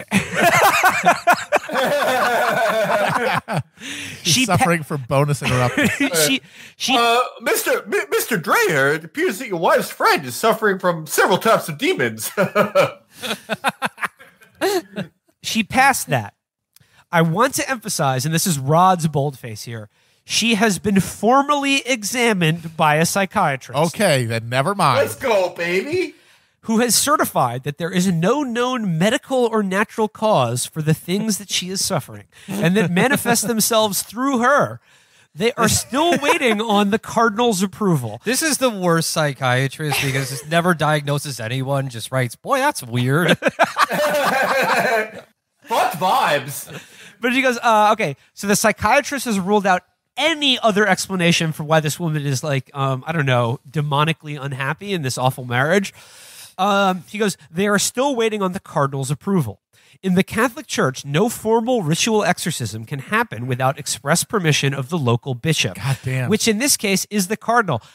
New York City Catholic Church, can you maybe put a move on this shit? This woman is being haunted by 8 different fucking demons. You know what?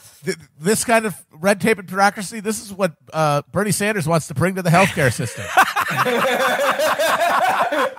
Jesus, I tried to sign up for a fucking exorcism and the website's down. Again, this was a year ago that we read this. So presumably this guy has been living in an apartment with a woman who is possessed by a demon. 8 demons! And 8 different demons. They're like, shit is moving in their living room without anyone touching it. I don't know. I think I would Sir, not. I am on my lunch break. Go to a country or a place where there's Catholics and maybe less rigorous overseas approval from the sea, maybe. Okay. The Catholic Diocese of the Cayman Islands. Yeah, something like that. Okay. I paid a call on Nathan and Emma at their apartment. Emma was even more beautiful than I remembered her in person, but she looked pale and tired. Well, we know Rob's type then. We sat and began to talk. Nathan began our talk with a prayer. Her face betrayed signs of an internal struggle. Yeah, I fucking bet it did. Having hit you over for fucking dinner, dude. Suddenly, okay, sorry, I got Nathan began our talk with a prayer. Her face betrayed signs of an internal struggle. Suddenly, her head swung back and to the left. Her face creased, and a deep voice said through her, "Fucking bitch." She was instantly back to herself and said weakly, That's not me. Dude, okay, first of all, we established this in the Pittsburgh reading series. Go back and listen to that. This wife is 100% having it on, and this is like her only source of joy and entertainment is winding up her awful Tradcath husband and his idiot friends by just like, honey, we're having Rod over for dinner. Rod sits down and he's like, fuck you, motherfucking bitch. I'm so sorry. I don't know where that came from. Rod sucks cocks in hell. I'm sorry. That wasn't me. It was Pazuzu. Yeah. It's okay, honey. It's okay. Rod's a remedial writer who benefits from the conservative welfare circuit. Oh my God, I'm so embarrassed. It's the demon again. Rod's next sentence. She didn't really have to say that. It so clearly wasn't her. Sure. Again, all of this demon shit, all of her strange behavior, 100% cover for her various affairs and, just any means of escape from this boring drudgery of being married to this absolute boring prick and having to go to mass like every fucking day. So he goes, it so clearly wasn't her. If you didn't know her, you would think that she was suffering from Tourette's. But again, she has been examined in detail by a psychiatrist. Do psychiatrists make those kinds of diagnoses? Of all the thousands of possible mental disorders, you have none of them. Checked all the boxes. But again, she 100% sane. She doesn't have Tourette's. Later, when Nathan brought out a relic that someone had given them. Why you just got relics? Hold on. What? What's the relic? Later, when he doesn't even explain. Yeah, I need to know what we're talking about. Yeah, if she's bringing out some dead motherfucker's like finger bone, I need to know. Later, when Nathan brought out a relic that someone had given them, she reacted instantly, like a normal person would if someone had presented a poisonous viper. Why do you have the severed dick of Saint Jerome? That's a normal reaction. She did not, in fact, react how a normal person would when they're presented with a relic. The relic that they just got through Friends. Yeah. Yeah, go on eBay. Hey, man, I love you so much. Here's Christ's foreskin. This is the real one. The deep voice demanded that Nathan get that thing away from it. Fuck you and your bitch-ass relic! That relic's fucking trash. I don't own any relics. Is that normal? Relic, doesn't that usually mean like a part of the physical body of a saint? Yeah, part right? of a saint. Yeah. So he's talking about like a human or a personal bone. effect. I guess maybe like a piece of the true cross. Yeah. A nail from the cross, something like that. He's got one of those. He's got shrouded Turin. God, I went to K Jewelers and I got my wife a piece of the Spear of Destiny, and she fucking flipped out and assumed I was cheating. Thoughts? There was more. I have never seen anything like this in person. The sense of malice and destruction was intense. They intend to destroy Emma and to take down as many people as they can. She told me that these evil spirits are constantly telling her to kill herself. Nathan told me later that one of the demons that uses that particular language when Emma is about to share practical wisdom that she has gained from this awful experience. Indeed, that's what Emma subsequently did. Despite all the scary stuff, I came away from this meeting profoundly inspired and more inspired than unsettled. Let me emphasize. Okay. Again, Rod believes all of this, like literally. How could you experience something like that and walk away and be like, actually, it left me inspired? Yeah, I'm actually I'm quite hopeful about this woman who 8 demons are shredding apart on a daily basis. Well, the Holy Mother Church is like, well, we got a few more forms you got to fill out. Yeah. So he goes, let me emphasize. Why? Because I don't know that I have ever seen such strong faith. Both Nathan and Emma are so thoroughly committed to Jesus Christ. They know how this evil came into their lives. It started with Emma's... It was off of toilets. It started with Emma's grandfather, who was a high-level Freemason, and passed through the family line. Yes! Emma's grandfather was a Freemason, which is why she's being riven by demonic forces now. What? This is normal. This is good. You know how many He's inspired by this shit. Are, right? Does this also include the Shriners? Do you know how many demons there are? Does this also include the Shriners? Like if your grandpa was driving around in a little car with the fez, does that mean you have at least one demon inside of you driving a tiny little car around in your head? You're like, Grandpa, like make the car's horn honk. A much too vulgar display of power. Okay, so he goes, when Nathan and Emma were at Emma's father's deathbed last year and called a priest in to do the last rites, the voices began coming out of him and the growls and the same curses. He probably just was pissed off that like his granddaughter's asshole husband was getting some weirdo priest in there to put, a pinky bone on his forehead as he was trying to like get the DMT hit and then just exit. So he goes here, what their grandfather brought onto their family has been handed down through 2 generations and destroyed the family in a number of ways. Nathan and Emma know that she will be liberated eventually. This is their conviction, but that for some mysterious reason, God is allowing her to suffer a while longer. That wacky prank. Here are the lessons for me and for you readers, and I've gotten Nathan's permission to post. So I'm just going to briefly go run. There's a lot going here. I'm just going to briefly hit these important lessons about demonic possession. Number 1, we are all engaged in spiritual warfare. It's not just a metaphor. It's happening all around us. Okay, number 2, one of the basic markers of it is unforgiveness. Emma said that's how these entities take root in a person's soul. Unforgiveness of her just awful marriage and terrible husband and his idiot friends who slowly driving her to, madness and desperation. I'm sorry, but I'm going to keep watching that movie. It's Eastwood's best. 3, demons got nothing to do with it. 3, there is no substitute for prayers. These entities absolutely hate it. I mean, not that bad. They've had a priest praying over her ass for a year. She's and they're still possessed. Chilling. She's still possessed. So it's clearly not that big a deal to them. Number 4, embrace total humility. Be willing to suffer anything for the sake of Christ. I would say Nathan should embrace that instinct and just suffer in the terms of letting his wife leave this marriage and family.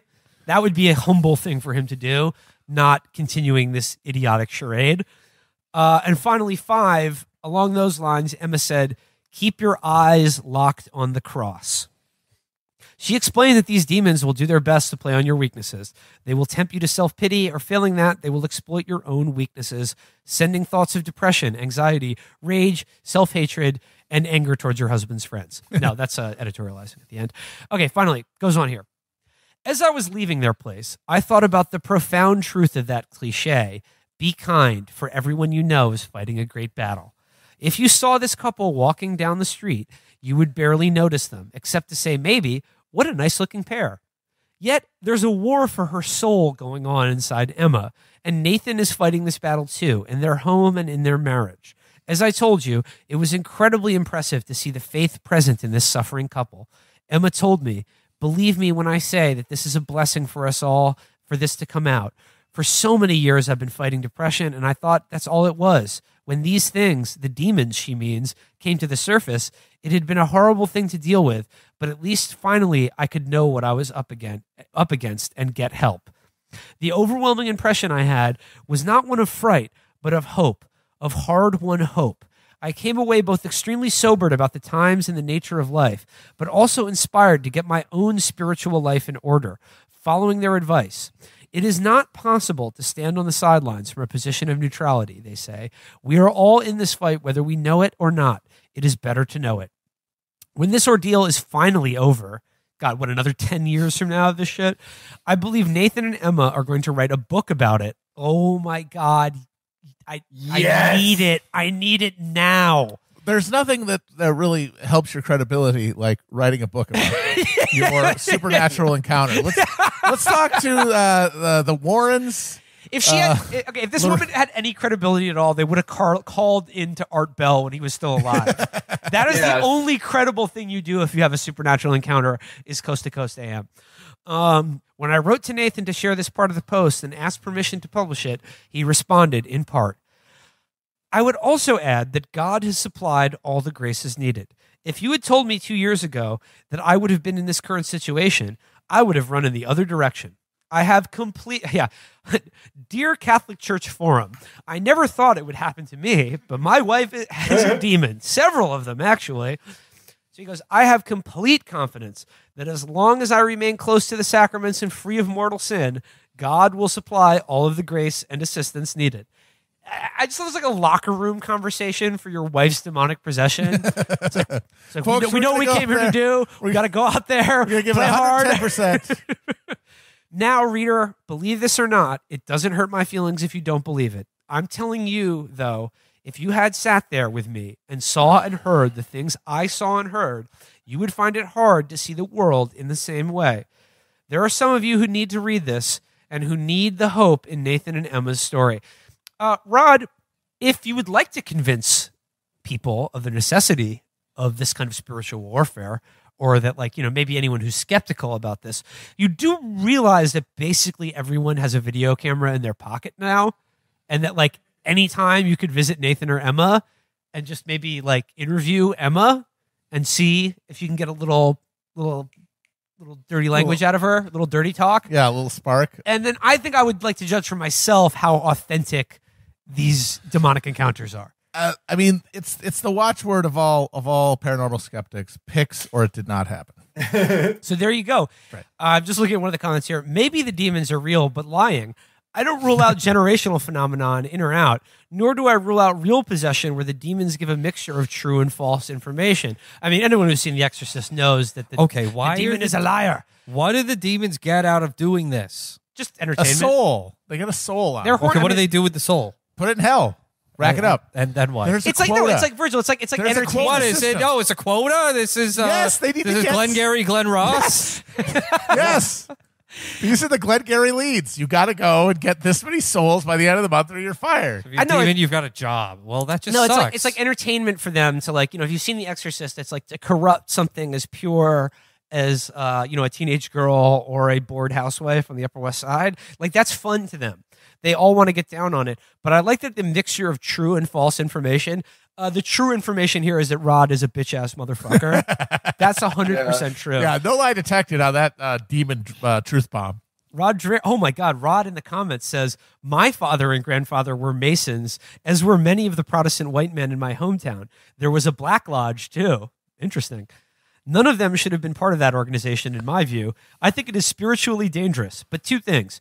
European Freemasonry and American Freemasonry are rather different. USA. And two, USA. Nathan and Emma do not claim that every person who enters Freemasonry will therefore become demon-possessed. Would you say that because not everyone who smokes crack becomes a crack addict proves that the story that you've been told about a crack addict whose addiction destroyed his family is untrue and crack is therefore harmless? Yeah, it's harmless. I mean, you do crack once in a while, you're fine. Yeah. Don't do it every day. Yeah, don't do That'll Freemasonry screw you every up. day, and then you won't pass on a generational demonic possession to your family. That's why you need ritual, because otherwise you would just smoke crack every day. You have to limit that to a certain period, once a fortnight or something, and that's something you look forward to, kind of like a festival, a Saint's Day. Saint Freeway Cross. I know. We have our laughs at Rod and his friend's predicament, but I got to say I admire them because they are living a fun. Oh God, can life. you imagine? Like like the contrast is between them and, say, the people who worship the news and are really obsessed with the whole Ukraine thing and about impeaching Trump, and they're just making themselves anxious and lunatics, thinking that, oh, okay, well, you're right, Senator Schatz, we got to do something about it. I'm going to at Katie Tur and demand she get the truth. And I mean, that is exactly as apotropaic as whatever the fuck Rod and his it's male way friend is lamer. doing. Yeah, You can, your life a movie, but you have to choose whether that movie is The Post or The Exorcist. Yeah, exactly. The Exorcist is a way better movie. I mean, just think about that. You're watching TV all day. You're watching Friedkin. You're watching MTV or you're watching MSNBC. You're tweeting.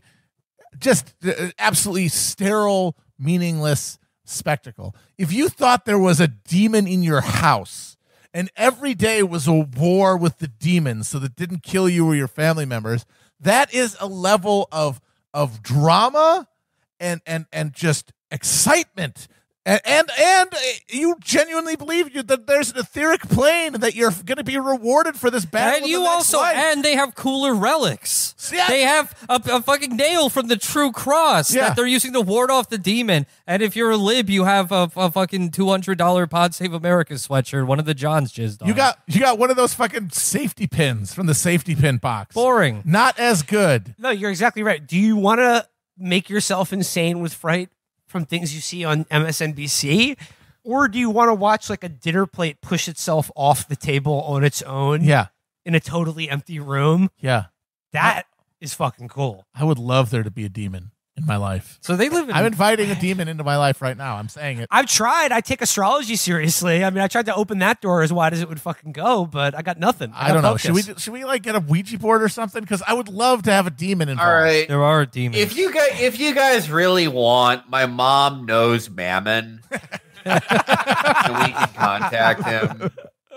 But I don't like calling in family favors like that. It's kind of gross. Honestly, I think there are demons here. In this apartment right now? Yeah. I think it's us. It's you. I mean, it's you. You are a demon. It's us. We're the demons. You're a literal demon. That's why you failed at inviting me. All right, okay. Are you demon or are you baby? It can't be baby. He's a demon baby. Real thing. All right. This is like when you're like in like third grade and you're like, I'm Dark Vader and also Superman. No, you have to be one. No, he's a demon baby. It's a real thing, and he is I'm one. Azazel. I call Azazel. Okay, you Miss Basil. Miss Basil. The marvelous Miss Basil over here. I'm gonna go ultra pretentious and old school. Mephistopheles. Oh, Wisdom. come on. Tempting Oh, the guys cat with demon. wisdom. Very cool. No, not from Cats. The guy who tempted Faust. That guy's cool. I will be Lestat. He's not a demon. He's a vampire. No, both same. Oh God. All right, I'm gonna be the most classic demon character ever. Dante from Devil May Cry. Chris, do you have a demon that you want to be? I'll go with Gremory. Oh, you should be Dante from Clerks. Gramsci? Can we stop talking about these fucking theorists for one day? There you go. Sort of similar to the actual sequel to The Exorcist, kind of shit. But I'm hoping... Yeah, pretty dog shit. I'm hoping for Nate and Emma Part 3, Legion, which is one of the best horror sequels of all fucking time. Directed by William Peter Blatty.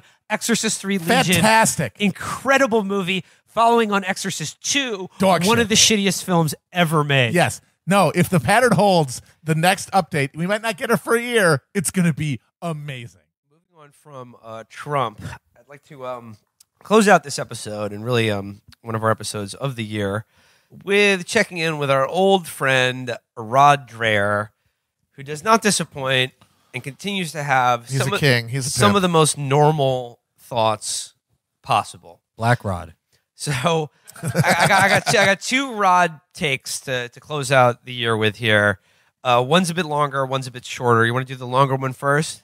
Let's do the short one. Short one first. All right. I do think, if memory serves, one of our last episodes from last year was the excellent Rod reading about the bimbofication of the Western Oh, male. yes. We were all going to get big bimbo boobs. Which was one of my personal Which favorites. led to some of the most disturbing fan art ever made. The most awesome fan art ever Yeah, made. let's see more of that. Hopefully this will generate just equally as disturbing. It was mostly just how attracted I was to the Virgil bimbo, I have to admit. It was not cool. I was not happy about it. Keep it going, folks. You'll convert him eventually. All right, so this is Rod Dreher. This is the shorter one. It's the Ed Ogeron rule for start. What is it? The LSU head coach? How do you say his name? Orgone Energy. Yeah, the Ed Orgone rule for sartorial normalcy. Shut up. Fuck off. Okay, the phrase using the word sartorial is not normal. Shut the fuck up. The rule for sartorial normalcy. Okay, Quentin Crisp. Let's hear from some normal man about normal clothing. And believe me, what comes after is some very, very normal thoughts. Hell yes. I'm so happy. So, all right. So this begins with, Rod just begins this piece. Okay, I'm ready for it. And he spells it with a capital R. Okay, I'm ready for reaction now. And please make it anti-capitalist. This ad, okay, so it's like, oh, anti-capitalist. Like, what could he be referring to? Like, pharmaceutical companies, Wall Street, hedge fund, whatever. Commanding Heights. Yeah.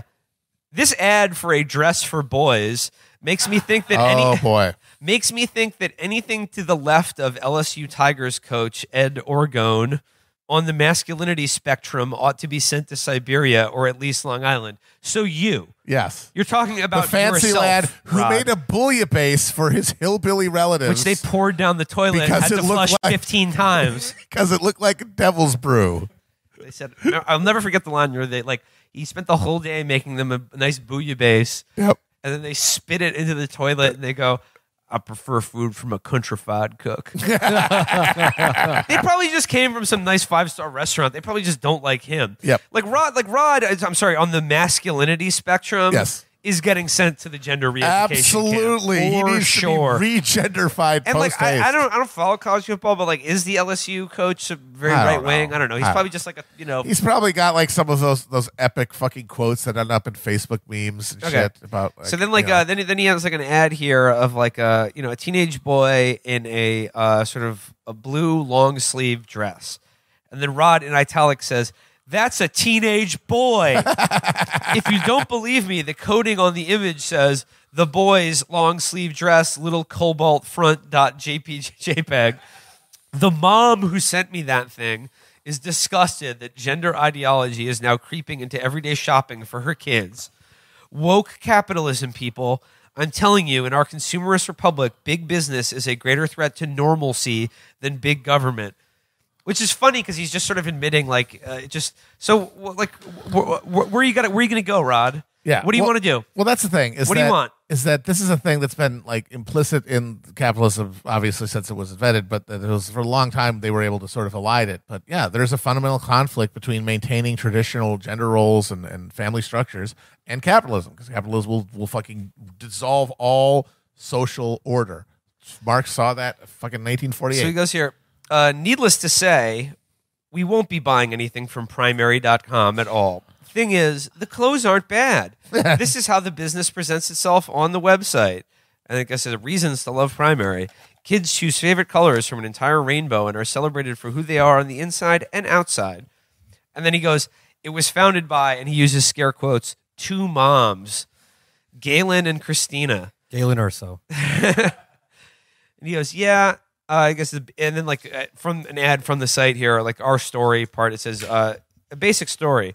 We're 2 moms who had been shopping for kids' clothes for over 12 years, but still didn't have a go-to for awesome basics at reasonable prices. So many things didn't make sense. And then he goes, yeah, you know what else doesn't make sense? You rich capitalist women normalizing putting boys in dresses. Here's a crude, okay, this is the nut graph here. Here's a crude but effective rule of thumb.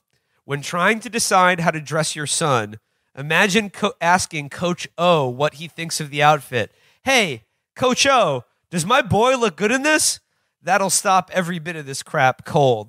So, when you're thinking about dressing your son, be sure to use this mental exercise. Imagining in your head asking a football coach, hey, Coach, how does my boy look hot? Hey, Coach, did you see where the defensive coordinator took that 12-year-old?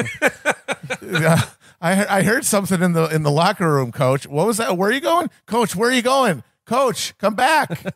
No, at the end of the day, the thing is these guys want to recapture anti-capitalism and then rebrand it as a way to win the culture war. But I'm sorry, that's the class first shit cuts both ways. It cuts against the identitarian mania and the desire to make personal grievance or identity based political appeals the center of your politics. Yeah, that can't work. You have to go with class, but that means these finicky bitches like Rod Dreher. I'm sorry, you can't have a movement based on fucking right wing culture war bullshit. It has to be based on class interest first and foremost. And that's the only way you're going to actually get the numbers that could actually push back on this. Otherwise, all you're going to do is slowly sign off on fascism while shaking your head at all the cultural stuff. And then honestly, at the end of the day, using the drift of culture as a excuse for why when they start fucking killing people, you're not going to feel too bad about it. speaking of the drift of culture, this brings me to Rod's next piece, which is headline: "Porn is demonic," says top occultist. I would like to note about this piece. It was filed on the American Conservative website, the little dateline here, at 4:52 a.m. Rod, on several. So Not even on one. I'm gonna skip the beginning of the article because he just sort of summarizes like a whole bunch of articles about like why pornography isn't free speech and should be banned by the government, by people like Matthew Shitz and Sohrab Amare. But it was boring. Who gives a shit? Goes on and on and on.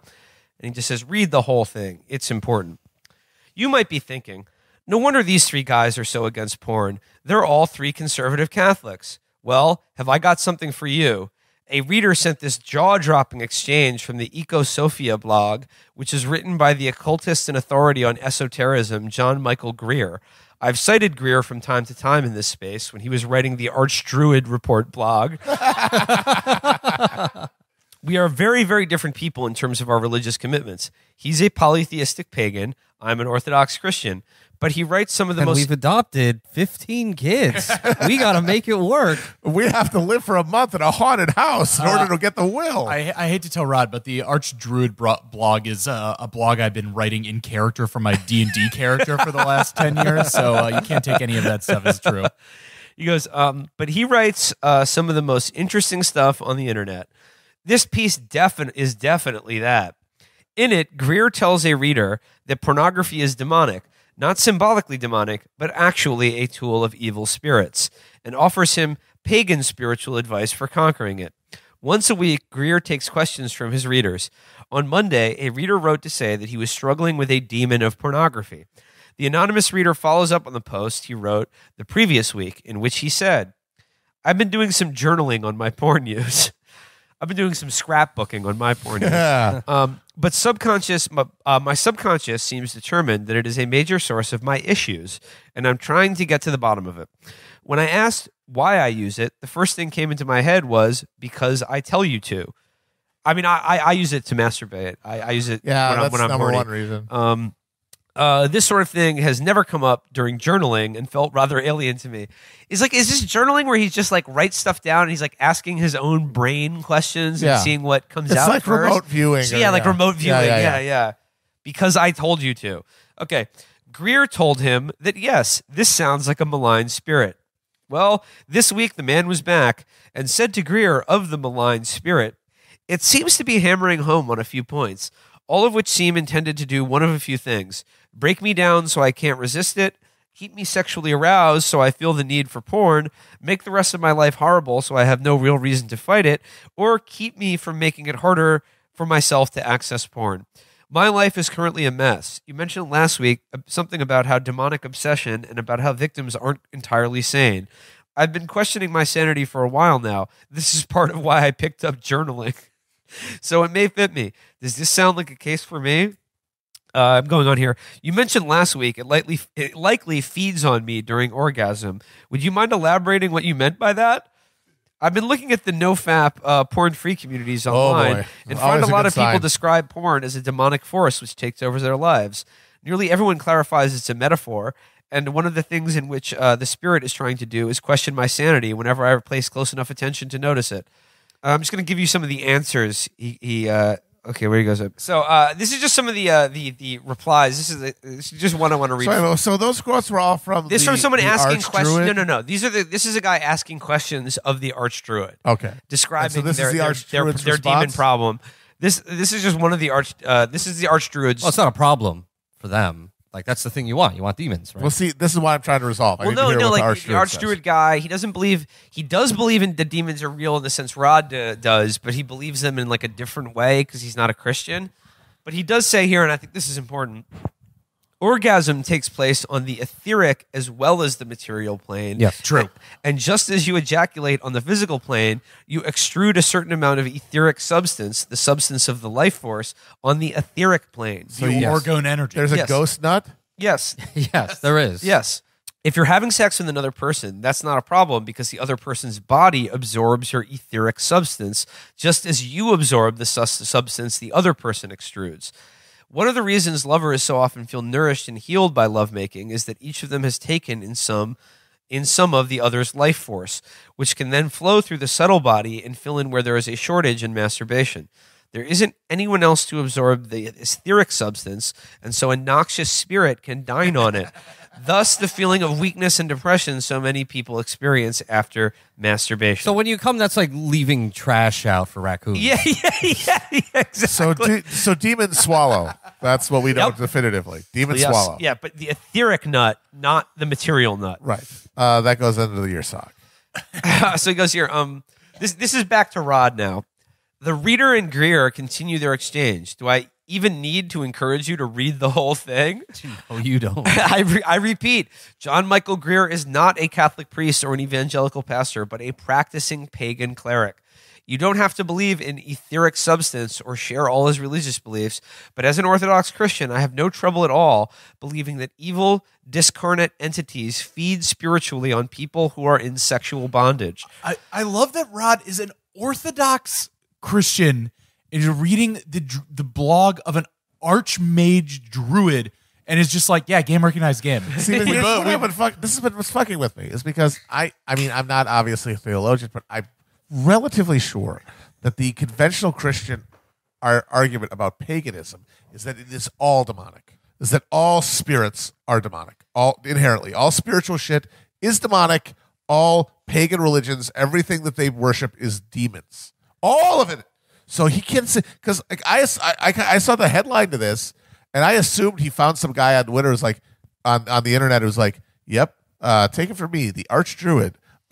Demon is full of porn is full of demons, and that's awesome. We're taking over more and more bodies every year, saying the demons in the porn." But this guy's saying, no, these are bad spirits. He's also a demonic. Fourth quarter demon estimates looking good. If these trends continue. I can't fully explain it either, but I just want to just keep reading here. I guess any fucking ally in a fight. Yeah, any port in a storm. Later in their exchange, Greer says, it is likely that the chaos and darkness afoot in the world now has a lot to do with the internet making hardcore porn easily accessible almost everywhere in the world. He also speculates about whether the collapse of fertility is connected to porn-connected events in the spiritual world. And then, this is my favorite, wild, just wild. About demons, Greer advises his reader not to underestimate what he's dealing with. They are smarter than we are. I'm quoting from the Archdruid here.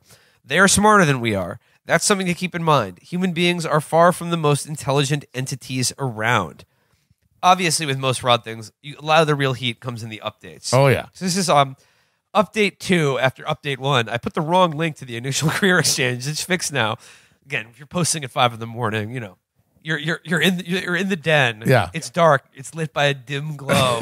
You're furiously posting about pornography, and you just have to get something out of you. You gotta get it out there on the etheric plane. You gotta orgone it up.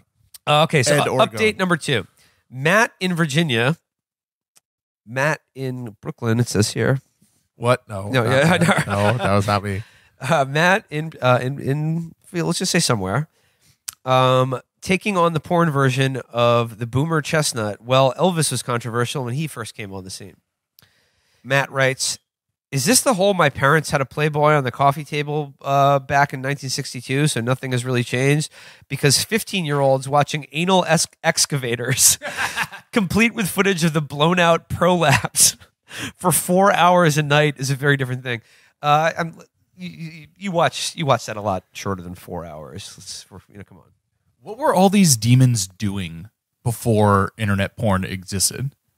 Like, did internet porn generate the demons? In his theology, were they just sitting around waiting to be called up? No, the demons are just sitting around. Yeah. The demons have been there. They're in the city of pandemonium, but now thanks to the internet, they can game with us. Yes. Through the etheric plane. They finally got a LAN connection to of our through nut magic. Yes, to our ethereal nuts. Read the whole post if you'd like to know the Archdruid's thoughts on like what are the demons he's talking about? Are they purely evil? Should pornography be banned? Is masturbation bad? Yes. Also, like, what's the best way to defeat a goblin band in the Enchanted Forest? You know, do you go with spells or edged weapons? It's like we said in a previous episode. Rod lives in an actual D&D world. Yes, and he's constantly getting sent subquests, side quests by his readers. Right? Yeah. You know, my wife is possessed. I've got a jack off demon. There's my son's been bimbo-fied, stuff like that. He is, and you know, those are side quests that have rewards, and then he's got the main quest, which is the Benedict option. Yes, he is a paladin in his own adventure, and honestly, it sounds really cool to live in a world in which you are literally engaged in spiritual, magical warfare against not just the armies of reality, but like literally the armies of God and the devil are on your side all the time. Roll a 1d20 to see if you can summon Coach O to tell you if your boy looks good or not. On a future episode, let's actually get the D&D rulebook and roll up Rod's stats. He really is. I'm realizing he is the Alex Jones of social issues, in that he is this sort of lint roller for all the ambient anxieties around, you know, changing cultural values and stuff. And he reflects genuine fault lines and contradictions that need to be dealt with. But he does it in the most frenetic and hysteric and conspiratorial and frankly delusional register that it's just, he looks like a maniac. And there's just nothing to credit there, because you're like, oh, you're just having an episode. But do you want me to put my wallet in your mouth? I think he's pretty cool. He's extremely cool. I think he's pretty cool. I'll just be thinking about that line. Hey, Coach O, how does my boy look in this for a while? Hey, Coach O, you know, it's 97 degrees out and they've been practicing for 4 hours. Do you think you can get some water? No, fuck him. He's a pussy. Oh no, he's dead now. I will be writing the story of Coach O over the Christmas and winter break. I thought it would be a good time to check in. We haven't talked about Brother Rod in a while. Brother Rod Dreher, friend of the show, and I just maybe once every other month or so, I just check out. I just click on his name, an American Conservative, and see what Rod's been up to recently. And I found this pretty good one. It's a headline: Sextortion Emails. Because, Rod loves getting emails. And he loves printing his emails in his column. Rod, I would love to see him in the park bench in the weird, Eastern Orthodox compound he lives in, just with, a binder of emails that he reads like a book. And they're all just, about, a guy's wife's clit getting possessed by Baal. Like this. He also, on good authority, he prints every email he gets, so you can fuck with him, and he will still think it's real. Well, I mean, this reader email, I think does strike a chord of authenticity. Begins here. I received 2 emails with the exact wording today in my personal email address spam filter. So this is how you know they're actually real. Because if it had bypassed the spam filter, it would have been someone like us just fucking with him, telling about my sister is possessed by the devil or something. So it goes here. So this is the Rod got some spam emails, and he opened them up, and this is what he found. I know, and then in brackets, one of my old passwords from many years ago, haven't used it in ages, blank, is one of your passwords on day of hack. Let's get directly to the point. Not one person has paid me to check about you. You do not know me, and you're probably thinking, why are you getting this email? In fact, I actually placed a malware on the adult videos, in parentheses, adult porn website you know what? You visited the site to experience fun, in parentheses, you know what I mean. I love the wording on whatever, from whatever country this came from, where it just says, you visited adult porn website, and you know what? You visited the site to experience fun. I mean, I visit adult websites to experience knowledge and research. Yeah, I find out where babies from. When you were viewing videos, your browser started out operating as a RDP having a keylogger, which provided me with accessibility to your display and webcam. Immediately, I'm just trying to imagine how terrified Rod was reading how absolutely petrified he was about a demon logging keystrokes on his computer. It just goes here. After that, my malware obtained every one of your contacts from your Messenger, Facebook, and as well as email account. After that, I created a double screen video. First part shows the video you were viewing. You have nice taste, OMG. And second part displays the recording of your cam, and it's you.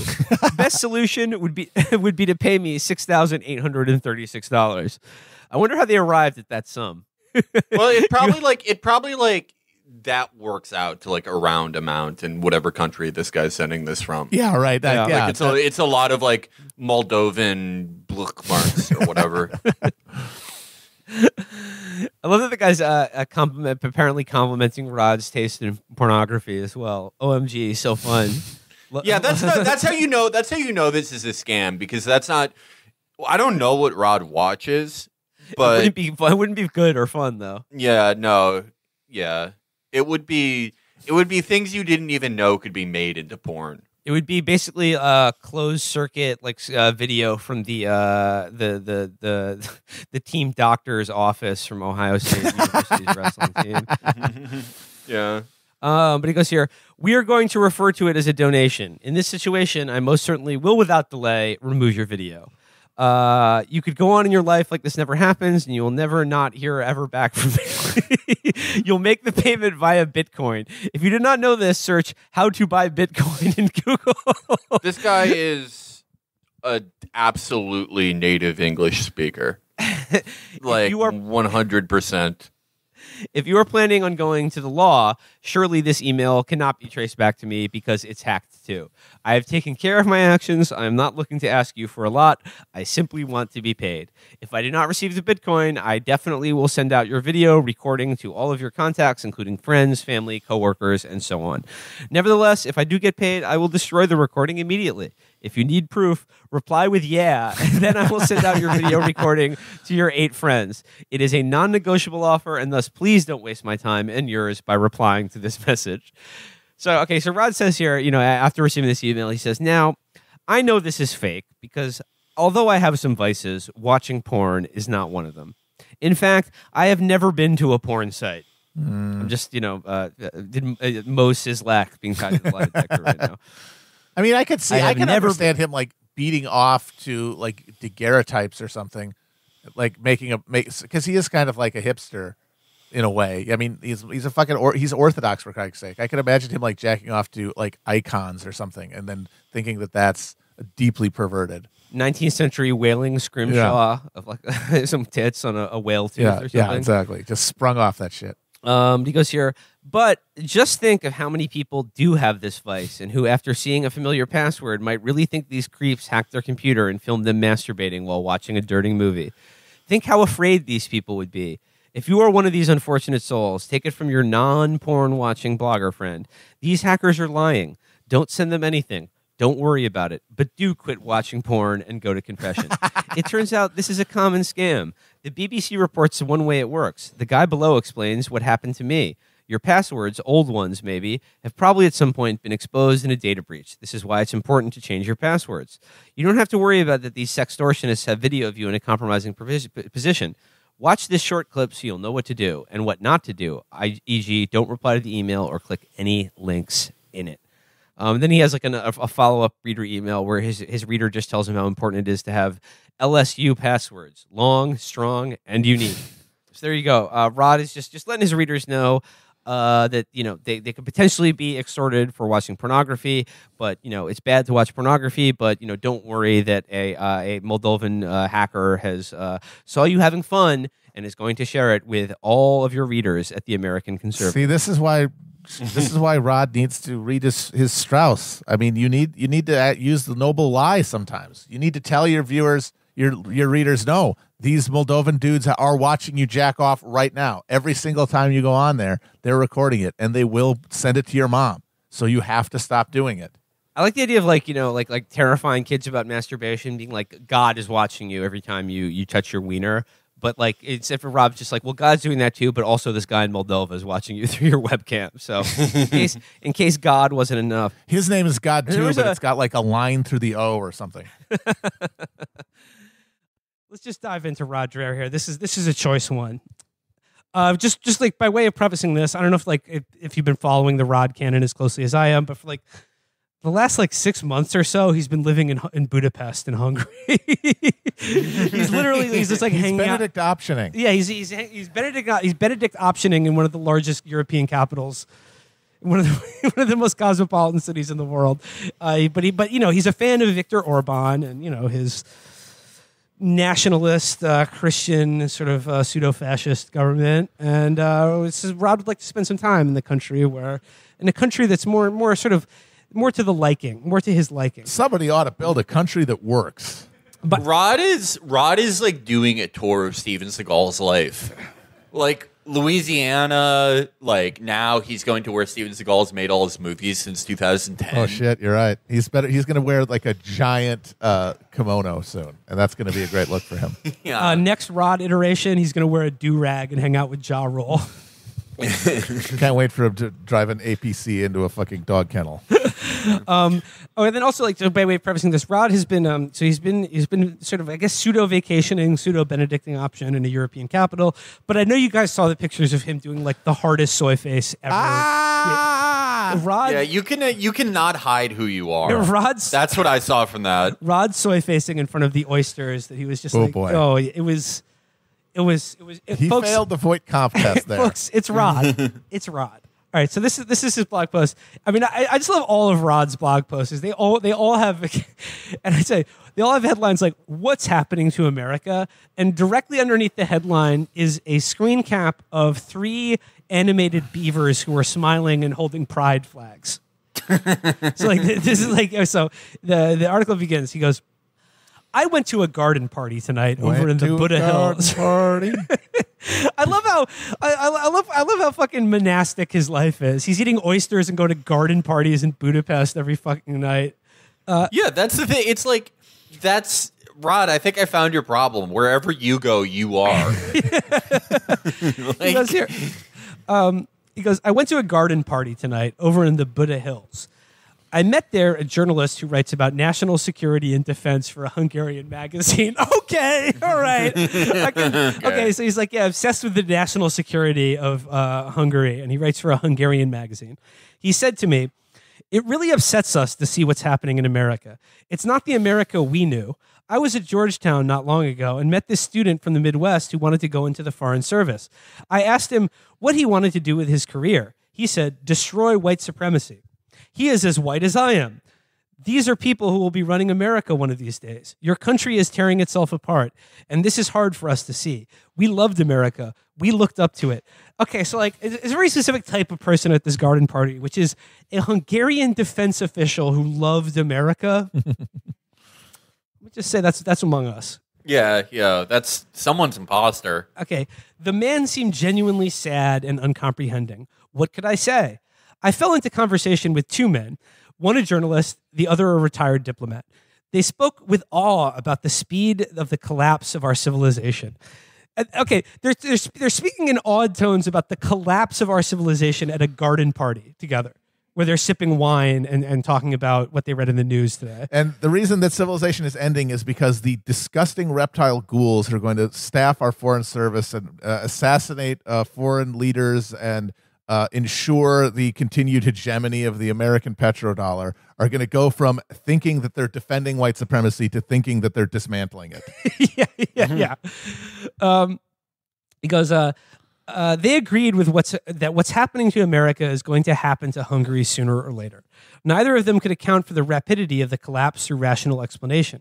They agreed that there is something supernatural going on here. Of course there is. Of course there is. What else could account for it? It's always the devil. It's always the dark forces. It's always the dark forces. And by the way, I love that this is a classic Rod piece because there's about 4 people that he references having conversations with.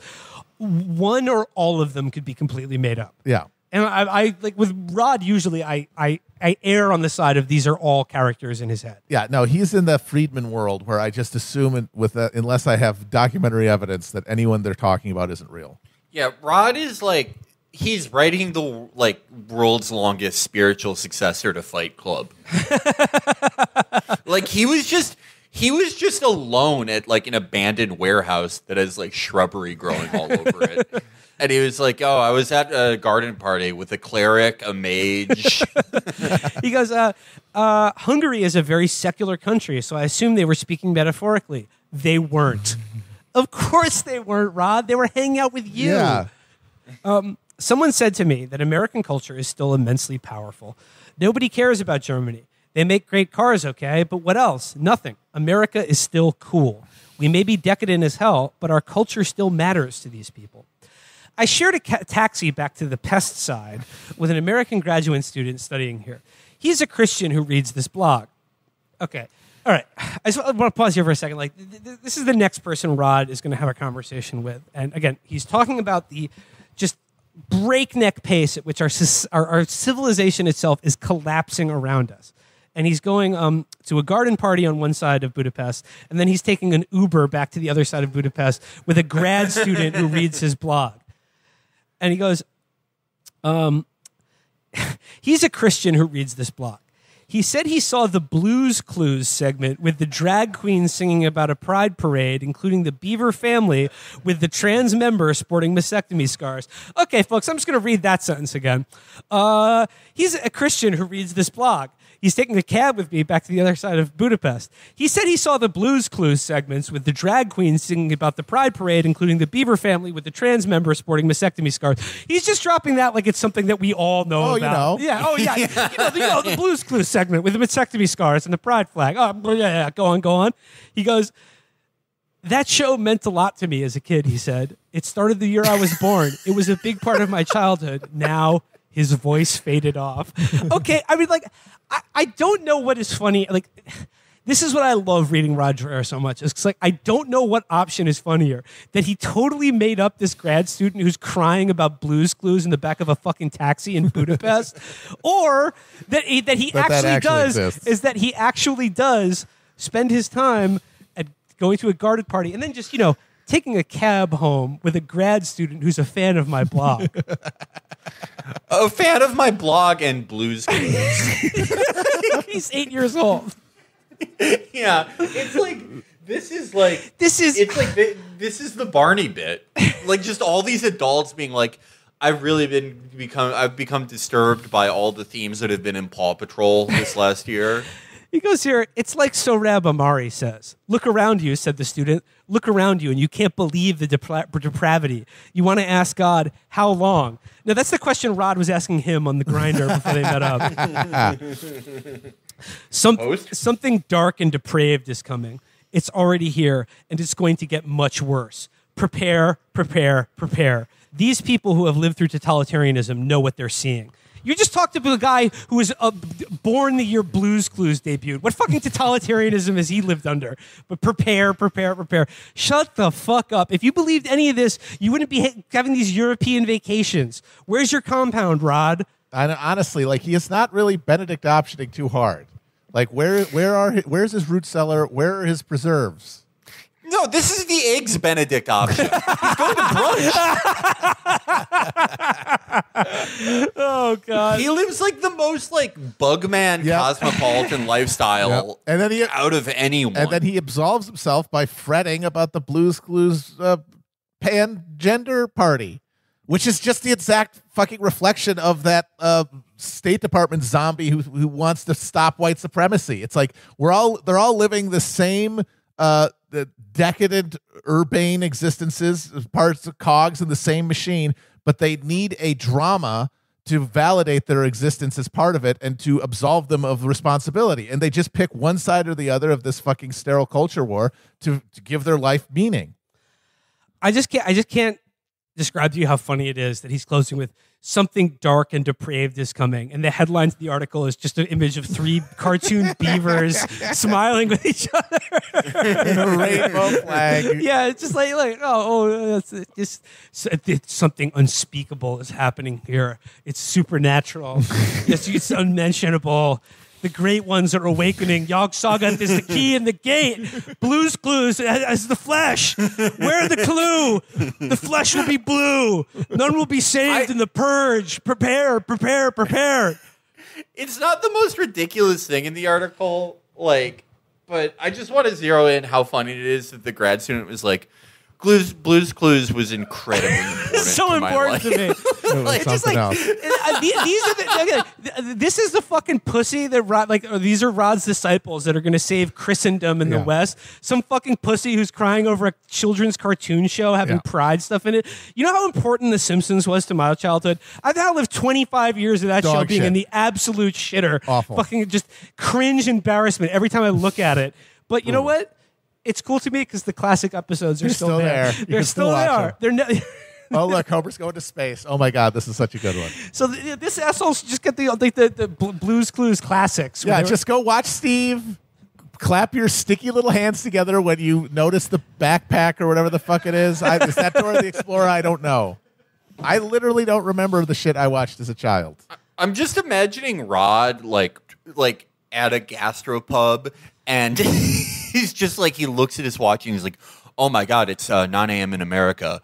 Barkeep, could you turn on PBS? Turn on Nick Jr., please." Yeah, and then it's playing like Paw Patrol or some shit, and he's like, "There you go. He kneeled like Kaepernick," and he just storms out. And then they're like, "Oh, Rod, can we get you back? Here's a plate of oysters.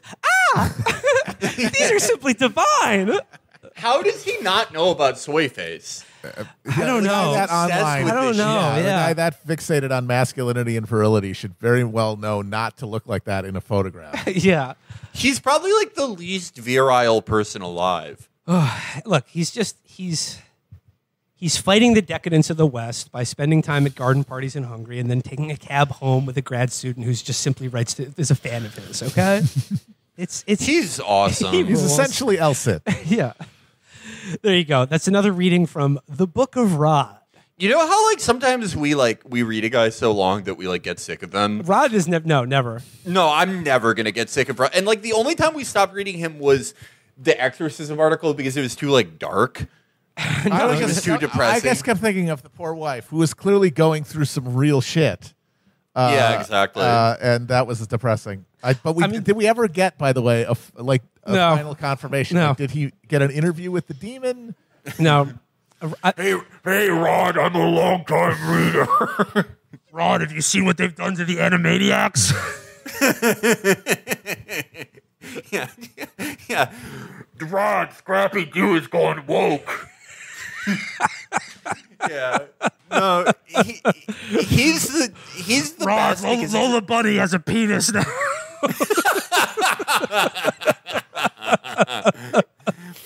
Elmo gives his pronouns now. They're he, they.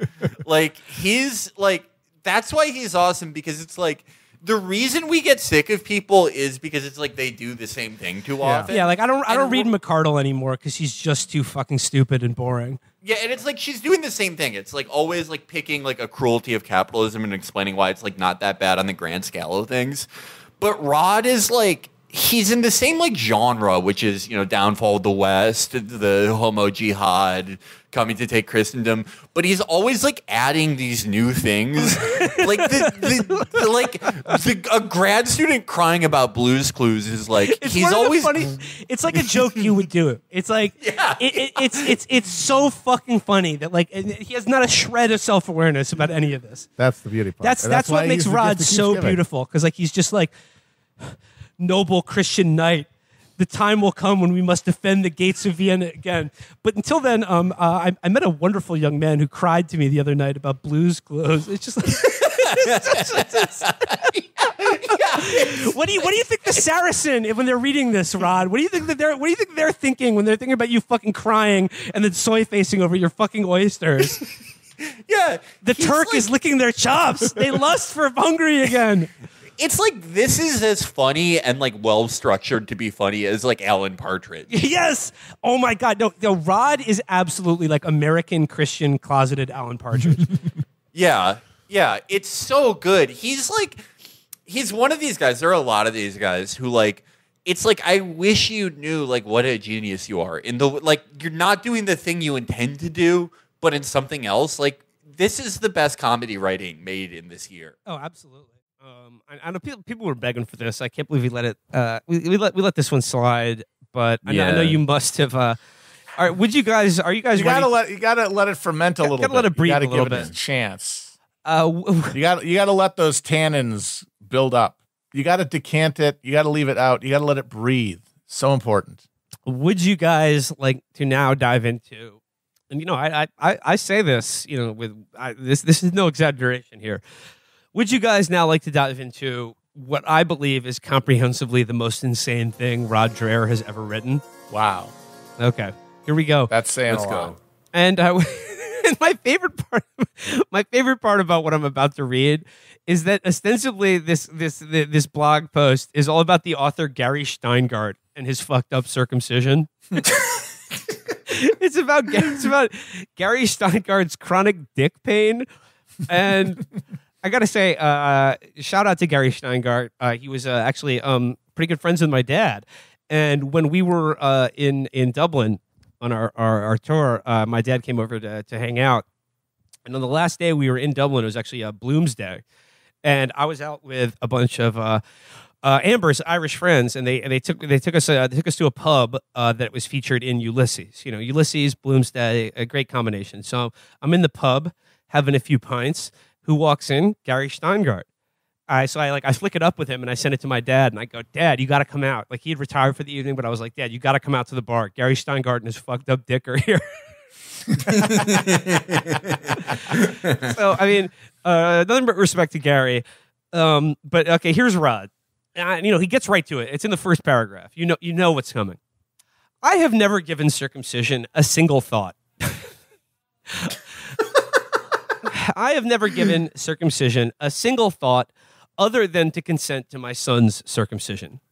Europeans think it's weird for American Gentiles to be circumcised, and I think they're right. Wow, I agree with Rod right off the bat. But he just did it anyway. Yeah, he just did it anyway. Wow, Yeah. way to be a nonconformist. He goes, and I think they're right. But I remember the one kid we had in my elementary school class, a black boy who had been born at home and who was not circumcised. All us boys wanted to stare at his primitive root wiener when we were at the urinal during recess. Yes, let's run that back for a second. A black boy in Rod's elementary school class was not circumcised, and according to Rod, all us boys wanted to stare at his primitive root wiener when we were at the urinal during recess. I mean, where's Robin DiAngelo when you need her? When they were at the urinal during recess? You go to the urinal before recess. What the fuck is going on here? Rod went to school at Berghain. Yeah, it's like, all right, kids, save it up for recess. Save all that piss up for recess so you can have a good time. Primitive root wiener. What? Where? Why both of those words? I mean, obviously, primitive is very problematic. That goes without saying. But for me, but also, it's like, well, duh, he's Rod Dreher. Of course, he's going to say that. But root and wiener. It's the perfect Rod Dreher phrase. Yeah. Because, I mean, like, this is why Rod is the king. Like, he cannot help but shade what's on it. Like, he cannot veil in any sense what is actually on his mind. And he's just like, I'll have you know, I've never once thought about circumcision other than my own son's circumcision, which I consented to. But for the last 45 years of my life, I have been thinking about this one black kid's dick. You know, Proust's Madeline, it's like that. Only it's a dick. It's really is the perfect Rod phrase. It's what I would use to explain it to somebody, to explain Rod as fast as I could, because it's racist. Yeah. It's like homoerotic, but also like not in a regular way. Not even like in a regular repressed, conservative guy way. It's homoerotic in like a body horror way. Yeah. He gets everything. Yeah. Like he's clearly like some part of this is as erotically fixated him for all these years, but in a way that is very difficult to imagine as like erotic and not just horrifying. Like even he can't. Yeah, it's amazing. I mean, it's like if Pinhead wrote a letter to Dan Savage. I mean, I'm actually glad I waited this long to do the piece because he does have an update at the end where he delves further into why he used the phrase primitive root wiener. Yeah, let's hear it. All of us boys wanted to stare. And that's the other thing. Wanted to, we all just couldn't. It wasn't just that we couldn't help ourselves; it's that they actively wanted to look at it. Can we interview the other kids? I would like to know who else will go on record saying that was what they were doing. Okay, I just I got to read the rest of the paragraphs. Let's just see if we can get through this without any interjection, because I think like the cumulative effect of it is quite something. Okay. All us boys wanted to stare at his primitive root wiener when we were at the urinal during recess because it was monstrous. Nobody told us that wieners could look like that. The kid didn't know why his penis was so strange looking, and neither did we. 3rd grade, man. Okay, so I just when I first read this, my favorite part of this was when he just goes at the end, third grade, man. Like, man, aren't 3rd graders weird? It's like, no, Rod, like you were the strangest man alive now. Yeah. Like this is not about how odd, like school kids, like bodies difference, like, I mean, there's something understandable there in the way young boys' minds work. But like Rod's mind, because I don't even want to compare his mind to that of just the sort of like impish buffoonery of young children. Like there's something much more malevolent and deeper going on here. Yeah. 3rd grade, and he is so fixated on making you understand that it's a universal condition. Yeah, exactly. Aren't we all like this? Don't we all remember when we were like riveted by the monstrous wiener we couldn't help look at? And he says it was monstrous. And then the fact that he uses the phrase wiener multiple times is like, I guess, it's like he's trying to diffuse it in some way, off a little bit. Yeah, exactly. He's kid stuff. Oh, it's a wiener. Like an adult man doesn't have a wiener, So he's like, this is just kid stuff here. Yeah. But like, I mean, come on, man. Like, it's just. I mean, it's been like a running joke about Rod for years that, I mean, like he is like, like he is gayer than like putting a man's cock in your mouth and sucking it until ejaculation. Like he and like that's why like that's why all he writes about, like there are cultural conservatives that demonize gay people in a way that is about like how should I put this? There are cultural conservatives that like make gay people and increasing acceptance of sexual minorities in popular culture or in broader American society. They make it into a culture war issue that it's about like, this is it's leading to anarchy or breaking down the family or making us less masculine as a nation. And then there are writers like Rod who are fixated on the issue, not because of like they're fixated on the actual mechanics of gay sex, and like what they regard as the uniquely extreme and depraved features of like a gay man's life, which is like promiscuity, fisting, just they're like shit. I mean, for lack of a better word, they're fixated on the anus as like that is the threat to American society and to the West or whatever is a man's asshole. Yeah. So there are other like conservatives whose, as Will said, their main issue is like gay stuff, culture war, etc. And there are even guys in that fold who are like people think they're closeted. Like we've all talked about. How much we love Marcus Bachman. Mm-hmm. But Rod brings something that's it's sort of like how like when Trump is like no one takes any risks at New York Fashion Week. It's not even gay. It's like this is like a new thing. I feel the same way with Rod because it's so fucked up what he ends up saying always that he always couches it in like, this was normally like everyone did this. Like he'll write something that'll be like, man, a lot of Gen Xers probably read this. Growing up in the 70s, it was ridiculous. We all grew our hair out. We had bell bottoms. Everyone had that day when they were 19 where they held the mailman at gunpoint and forcibly explored his body. Everyone did it. We all did it. We all thought about it. And Rod, but that was just being a Gen Xer. And Rod will always have like this, like he's like, dear readers, I assure you, it brings me no joy or pleasure to have to describe to you in exquisite detail. I am forced to do this. The people need to know. Simply because we need to get beyond euphemism when we talk about the gay lifestyle. And I'm going to hold a flashlight under my chin and essentially do the audiobook version of a gay porn that I just watched. I analyze frame by frame like the Zapruder film.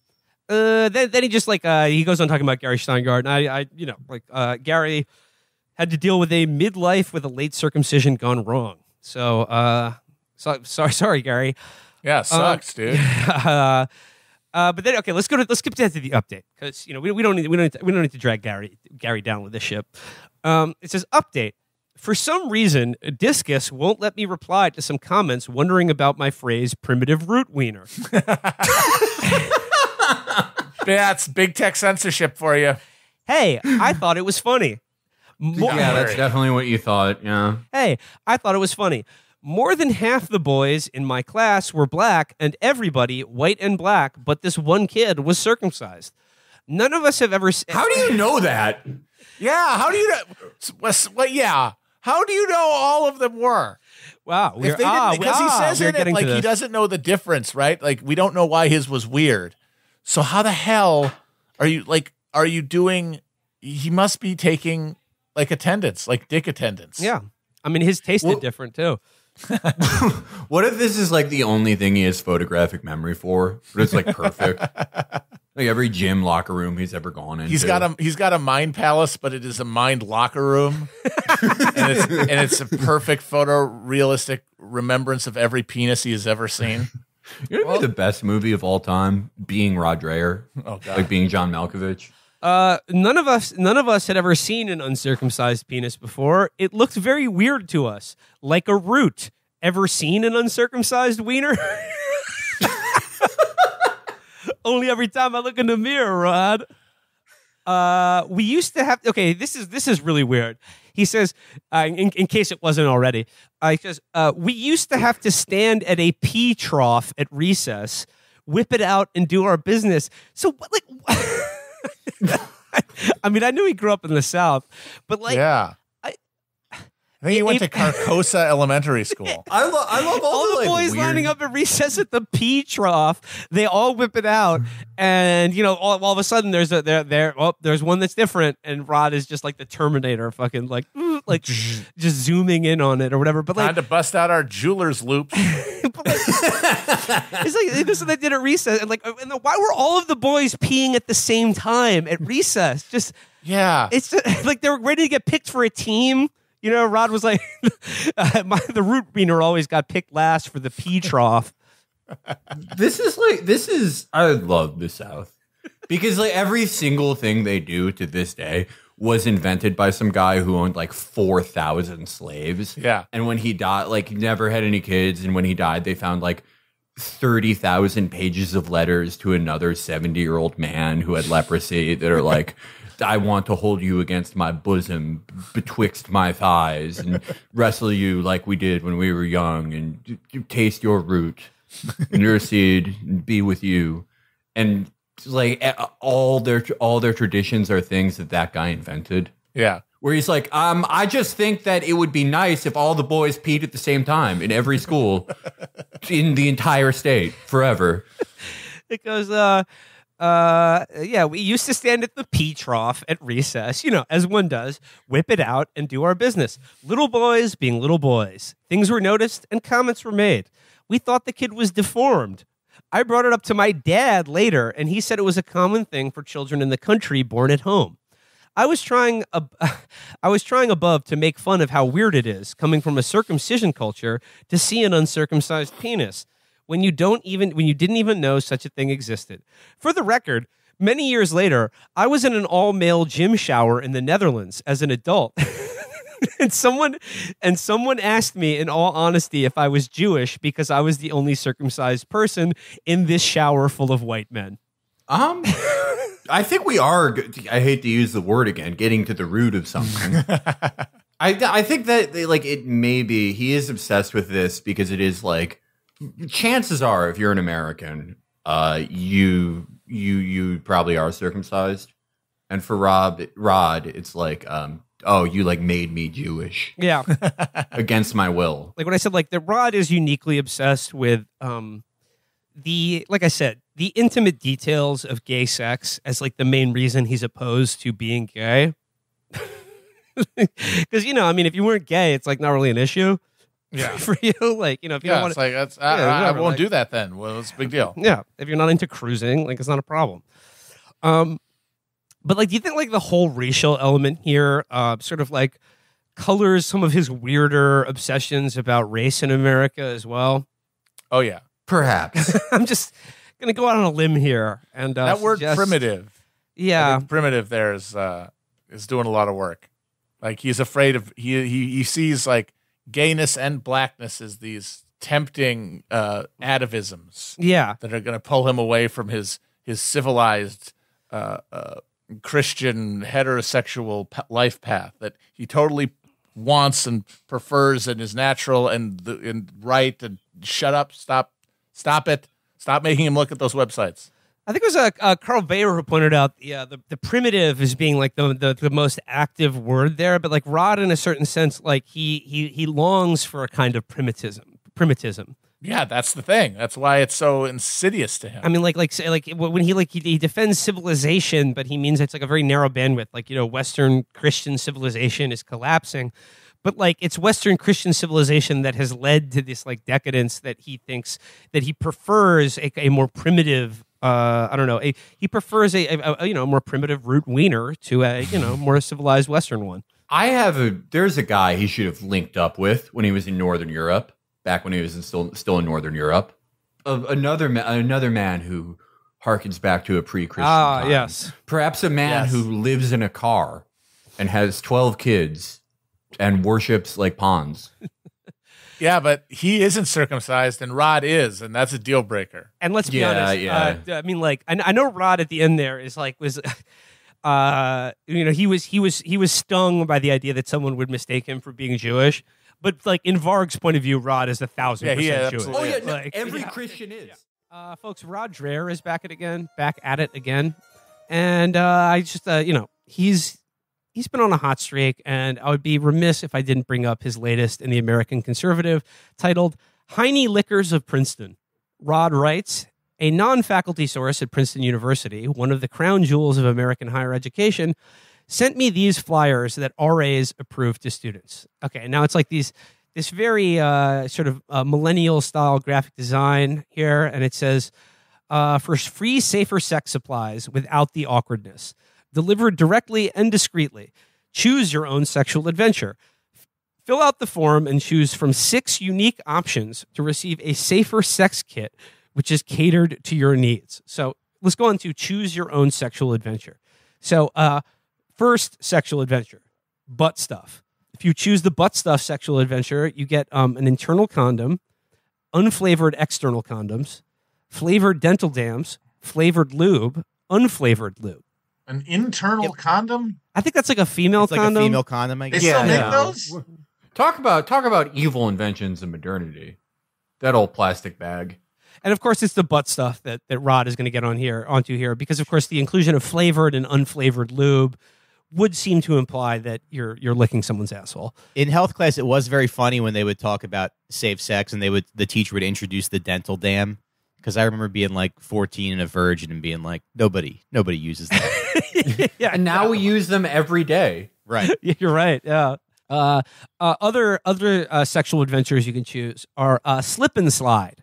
For slip and slide, you get 3 flavored lubes, 3 unflavored lubes, and 3 unflavored external condoms. Okay. By external condoms, does he mean the female condom? External condoms would be the traditional male condom. Okay, yeah. He should just. Okay. Are they doing? Is that they're doing like woke language thing, like a academic thing where they're like, yeah, I think so. Okay, yeah. I see where this is going. And I'm just trying to, because butt stuff, that's obvious what sexual adventure you're choosing. But slip and slide, like, what is that? You get a lot of lube, and I'm imagining you actually have like an actual slip and slide that's greased with lube, and you just run down it and then just like splash into someone whose legs are open at the bottom. That's a thing of your dorm room hall. That's an icebreaker, I think, on a lot of freshman dorms. That's how you get tapped into Skull and Bones. If your friend slips and slides and his head goes all the way into your asshole, you're tapped in. Next up is oral fixation, for which you will receive 3 flavored dental dams and 4 flavored external condoms. I mean, just the whole flavored condom thing. What do you need to be tasting really things for? Yeah. Focus on what's happening in front of you. Don't be thinking about like, I don't know, this doesn't really taste like raspberry. It's like when you go to the dentist office and they're gonna like clean your teeth and they're like, "What flavor of toothpaste would you like?" As we grind it into your fucking teeth and gums. It's like, I don't know, the one with the least amount of flavor. Yeah, like, the fact that it tastes like bubble gum is not going to make this experience any better. I feel the same thing when the dentist makes me suck his cock with a It's like, just fine, get it over with. I think that the alarming thing here is that like even undergraduates are doing sex nerd stuff. Yeah, not a good sign. Come on, guys. That's for 35-year-old computer guys and their wives. It feels like most people who are culturally conservative are like, I don't care what consenting adults do. Just don't like hold hands on the street. And then Rod is like, no, I care. Here's what. Yeah. No, He definitely cares. Like next sexual adventure is latex free, for which you will receive 3 internal condoms, 4 latex-free external condoms, and 3 unflavored lubes. I guess they're just giving you the old sheep's bladders if you're allergic to latex. Next is wrap it up. 3 flavored external condoms, 3 unflavored external condoms, 3 unflavored lubes, and then finally manual play, which you get something called 5 finger cots. What? 3 gloves and 3 unflavored. Okay, if we're just talking about getting hand jobs, I don't think you need to be giving college or high school students protection of any kind, other than maybe lube or just spit. Yeah, no. So the finger, like protection. What are for finger banging? cots? They're like little beanies that you put on your finger to finger bang. But it's is it to enhance the pleasure of getting a hand job, or is it to protect you from like sexually transmitted It's diseases? like, I don't want to. If this is you're getting finger banged by like a chimney sweep or something, well, what the fuck is the point? Yeah, I so feel you like don't get a cold. I feel like the real issue here that Rod could pursue, if he was a more normal guy, would be like, big condom is getting kids addicted to their products. Yes. I mean, I just like in analyzing all 6 of these sexual adventures, it seems like only 2 of them refer to actual sex acts that like are sexual preferences, like butt stuff or oral sex. The rest of them are like just having condoms, and like all of these sexual adventures could be catered to by just making condoms and lube available. I don't get what this whole boutique thing is, but hey, it's Princeton. These kids pay a lot of money to go there. But of course, that is what Rod is fixated on. So Rod sees this menu of sexual license, and he writes here, I know it makes me out to be an old coot, but so what? Is this what the American elite have become? Do people send their kids to Princeton, tuition, room, board, fees, $74,190, to have the university's agents encourage them to lick each other's butts? Because that's what's happening. This really is a tell. The U.S. ruling class is increasingly degenerate, don't you think? It's not that butt licking and other perversions were unknown prior to today. It's that one of the most important universities in the world is now encouraging what one imagines are among the most intelligent students in the world to amuse themselves by licking each other's butts and offer to provide them with the setups to do so. I mean, the setup to do so is just having a tongue and an asshole. Yeah, we're already licking butts, Rod. I don't know why all this gear needs to be involved here. That's why they call it a desert island activity. He's like, I know writing this will make people think I'm some kind of secret pervert who has a bunch of perverted thoughts. I don't care. Right, He doesn't care. That's why I love Rod more than any other writer. Yeah. I do like that he says, like, oh, you probably think I'm an old coot for this. And it's like, no, I think you're jacking off. I think you're an old freak. Yeah. Once upon a time, people looked up to the Ivy League as representative of the best of America. And now, in Princeton's case, they're determined to carry out a campaign to drive out impressive scholars for standing up to neo-racist progressive initiatives. And they're engaged in grooming behavior to encourage students to act out sexual scenarios they've seen in porn clips. I mean, if they're already of college age, I think like the grooming allegation rings a little hollow. I mean, if they're being encouraged to act out these sexual scenarios with their professors, fair enough. Get that sicko shit out of here. But I mean, like, what he's talking about is, young Ivy League undergrads who are, young, filled with the vigor of life, and may be given to sexual experimentation at that age, as is as all kids are, college, Ivy League or not. I mean, if anything, I feel like less of them are going to do, like, just the fact that like your school is giving out the stuff makes you less likely to do this. Yeah, but yeah, no, I don't know. The finger thing is just like, it's very disturbing to me. Like these not in the way that Rod thinks it so, but like, what if you're a Rod type person? Like, not, I won't say Rod type person. What if you're religious and your religion says that it's like you go to hell if you use a condom, but that also women have to take the pill? It's a very specific type of Judaism that you're a part of that maybe only I subscribe to now. It's a scary time to be religious on campus, especially if you're not a student. Because this is your American ruling class in 2021. And yet, how many normie Americans would still send their kids to Princeton because they want their kid to be credentialed by an Ivy League school and to be launched into the elite of elites social class? How many conservative Americans would do that? Most of them, I would wager. We conservatives can be hypocritical about this stuff.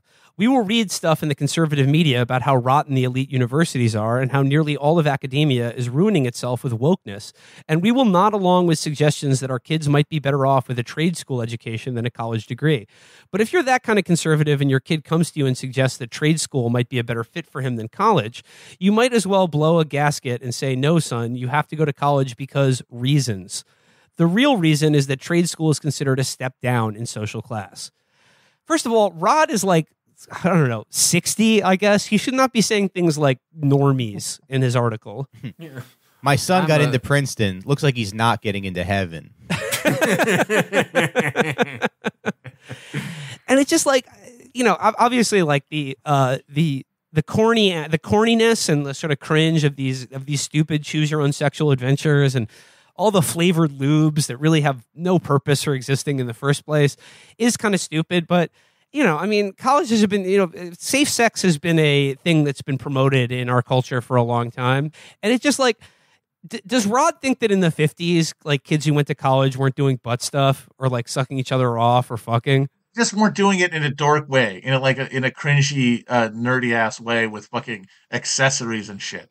Yeah, but like, is Rod annoyed by the accessories, or is he annoyed by the ass licking? He's annoyed by the school giving them the stuff, the school like acknowledging it, and that is a different thing than the school just being like, all right, kids are going to do what you're going to do, but keep it discreet. There is a difference between that and then being like, here are some sex toys for you, go nuts. Like, it is a more active validation of the behavior. Okay. It does kind of feel like our generation invented ass licking, though, doesn't it? Yeah, you know what? I don't think they were licking each other's assholes in the 50s, probably, because I think like oral sex was invented in probably 1986. And ass licking is like true. Boomers invented oral sex. Yeah. Yeah. Oral sex was actually invented during Iran-Contra to distract Americans, right. And every man who thinks he likes it has been fooled, and it's probably a worse crime even than circumcision. He goes, Rod continues, this happened to me recently. My middle son is 17. He's a smart kid, makes good grades, but he prefers working with his hands and prefers to be outdoors. I bet he does. Prefers working with his finger cups. Yeah. My son built my goon shack for me. And he remembers the my lecture. Son put an addition on a highway rest stop. He built a separate room. Oh yeah. What's your son doing? Playing video games? Well, look at this. My son created an entire 6-foot tunnel beneath our outhouse where an adult man could stand with his mouth open. He goes, and he remembers the lecture my late father gave to him a decade ago.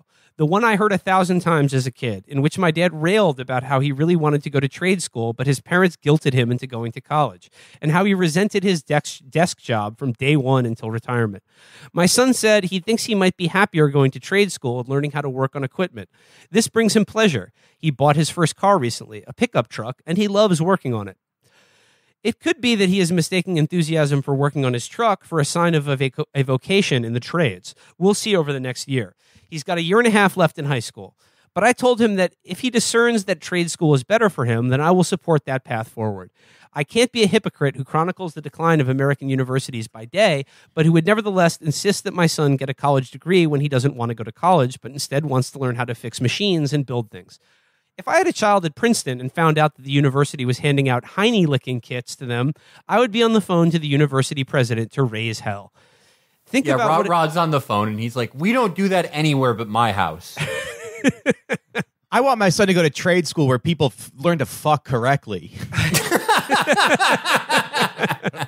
Missionary style, penis and vagina sex. And I learned how to give back shots at HVAC school. And if you go to trade school, particularly if if you're working on auto mechanics or engineering of any kind, there's no need to provide lube because your hands are already well greased at the end of the day. You can just slide it right up the butthole. He goes, and he says, think about what a gift this is to the Chinese and Russians.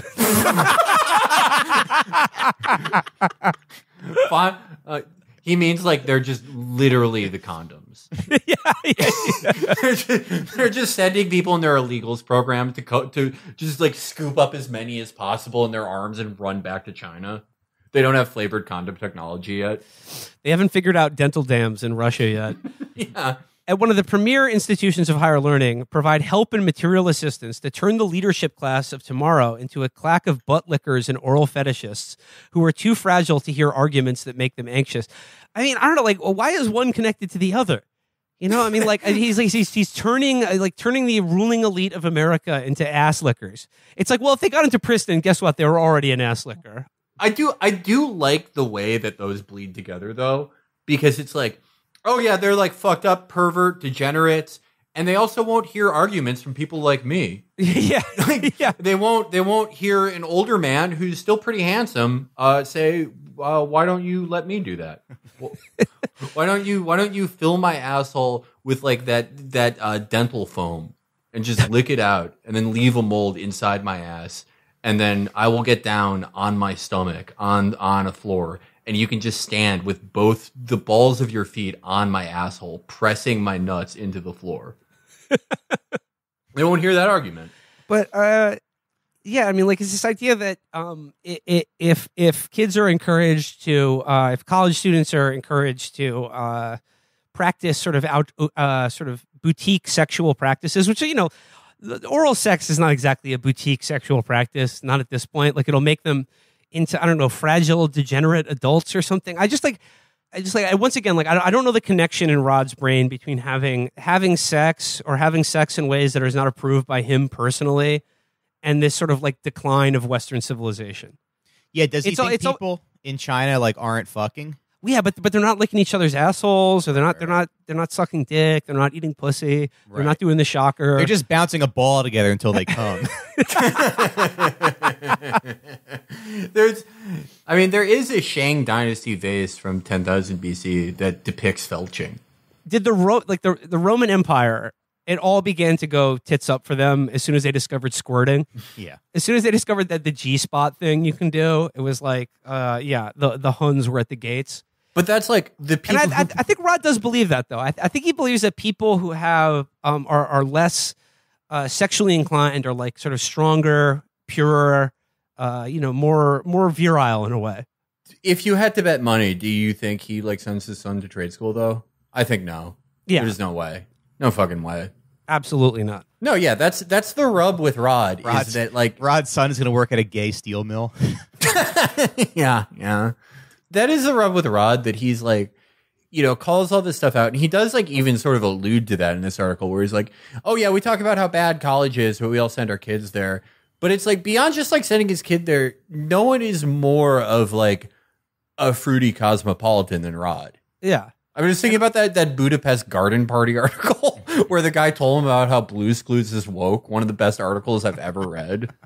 And also, like, nobody on the planet is more obsessed about college than Rod Dreher. And not just college, but elite Ivy League institutions. Riled up. Yeah. How can he have like vicarious enjoyment of all of his son's experiences of the decadent perversions? They if Rod is really worried, he should send his son to ASU, because like if you do anything but doggy style, they expel you like it's holding hands at Liberty.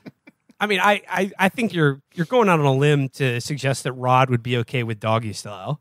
Oh yeah, no, he probably thinks doggy style that they like started that in 1998.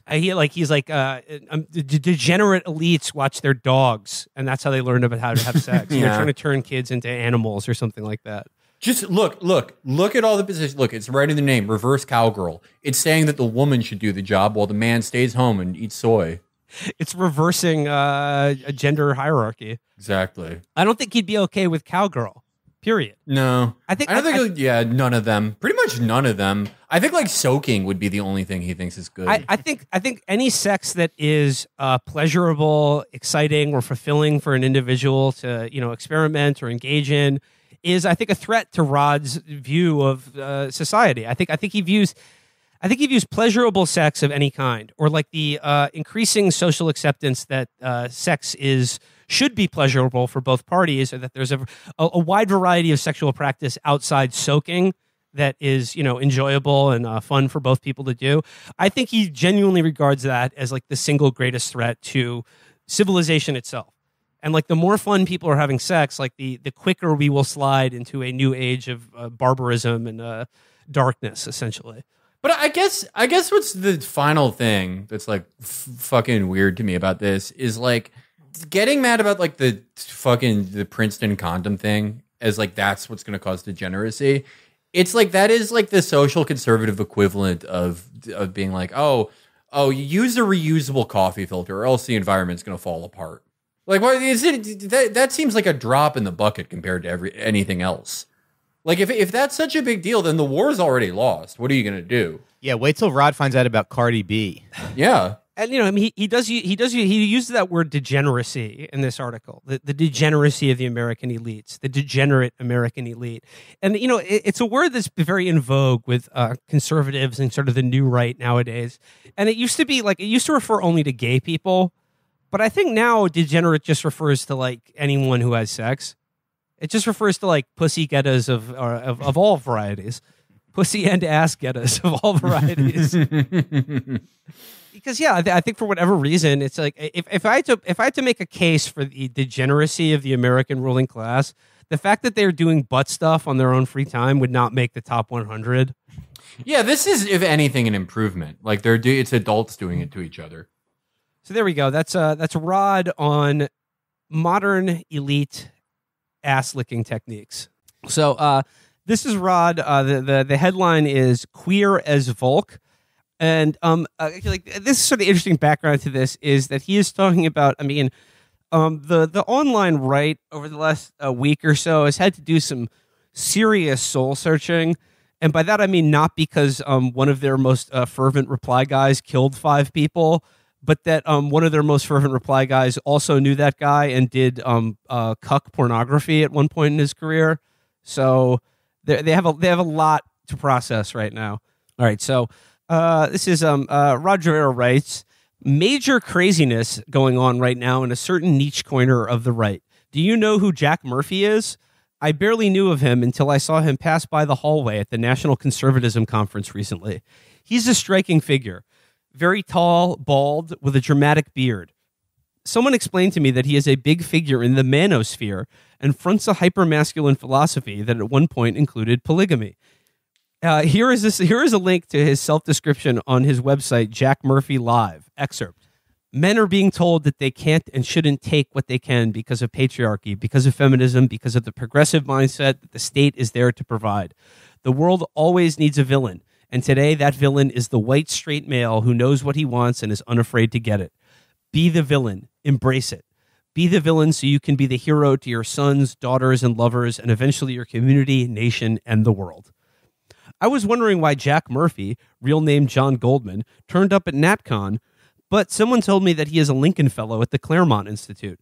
Someone else told me that they thought he had recently turned to Christianity, but weren't sure. Is he still a polygamist, I asked? My interlocutor did not know. Why is Jack Murphy in the news this week?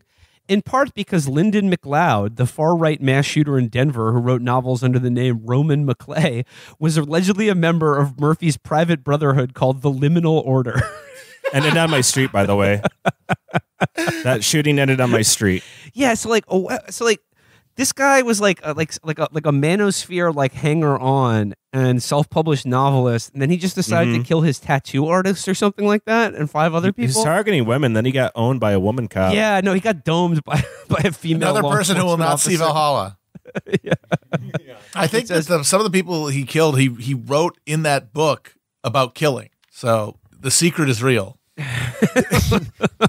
It was a I guess we all should have read that book. We would have known it was coming. It was in a tattoo parlor, right? Yeah. One of the places, it was like multiple crime scenes. Well, didn't like the FBI drop the ball on him? Just like no, a million. That doesn't sound right. No, are you kidding me? Yeah, you're probably right. No, apparently he had some pretty close like interactions with FBI agents. I know. Weird. Weird how that keeps happening. How this nerd is everybody harmless. who shoots more than like a few people has like interviewed FBI people right beforehand or has had extended contact with them. They just thought his book was good. Like, nah, just keep writing, brother. Do you ever think that like maybe just like a government agency can be unlucky? Yeah, just give him another chance. So yes, his brotherhood, the Liminal Order. Rod writes, "What's this liminal order all about? I suspect we will be finding out soon." Plus, a week or so, Murphy went on a chat show and was asked about an article he once wrote speaking of the pleasures of being a literal cuckold. He wrote about farming his girlfriend out to other men for sex. Jack Murphy did not appreciate the question. Don't click on this at work. He dropped several F-bombs. It turns out that back in 2015, Murphy, who now sells himself and his masculinist advisory services as an extreme Chad, wrote a piece extolling the erotic pleasures of being a beta cuck. You can find this online. I'm not going to link to it. Some Redditors got busy digging and found that Murphy and his girlfriend had acted in a self-made porn broadcast in 2019. In the film, there is apparently a sequence in which the supermasculine Murphy impales himself with a plastic phallus while simultaneously pleasuring himself. This is not a rumor, alas. I stumbled across the image online and can't unsee it. I saved it just in case it gets deleted for journalistic purposes. I can't unsee this image that I made my background. It's really that crazy. He stumbled across. He stumbled across after spending 3 hours on Reddit. I want to. I wonder what would happen if I showed Rod Pants Dude. I think Pants Dude is like too nice. He has like too good of an aura. Yeah, it would be like giving garlic to a vampire. I want to take Rod Dreher to the naked barber. Just let him get a fade, and he'd be like, this artistic performance by this wonderful barber. I can't get the image of my out of my head of me grabbing the barber's dick. We've all fantasized about it. I don't think the Pants Dude would be really Rod's type because earlier in the piece, remember he described running into him at the the NatCon convention, and he described him as a striking fellow with like an amazing beard and big muscles. Oh yeah. He was awesome. Yeah. Pants Dude is like unassuming looking. He has like a common genotype, but then he has two amazing talents, I would say. He's got his own rod. He really does. That thing's a fucking dinger. That thing looks like a caveman club made out of flesh. It looks like it's like a baby holding an apple, a baby's arm. It's just like, you imagine walking through your apartment, like, I hope he doesn't have like a bunch of vases and stuff. It's like, not again. He pants himself and just knocks over his Criterion Collection Blu-rays. Well, we said I think everyone agrees the funniest idea is like a scientist like knocking over his science shit, like his beakers and stuff with his heart on. That's actually how COVID leaked from the Wuhan virology laboratory. I know. He was trying to do the pantsuit video, and he knocked over a beaker that was labeled COVID-19, do not touch, saving for later. Pants Dude. I just think it'd be tight if he kind of put some. He took his dork and dipped it in some water. They took some crystal glasses and went woo with his dinger like around the top, and he played like a symphony. Or like he had like a Prince Albert and just like clink clink clink clink. His xylophone. Ding, ding, ding, ding, ding. Oh my god, he could finally make Ben Franklin's most bullshit invention, the glass harmonica. He could actually do something cool with that. You think that's bullshit? Yeah. It's actually better than the light bulb, but whatevs. People sleep on Ben Franklin's inventions. I don't really. Someone probably made the Lazy Susan like 5,000. He also invented MDMA. People don't know that. That is true.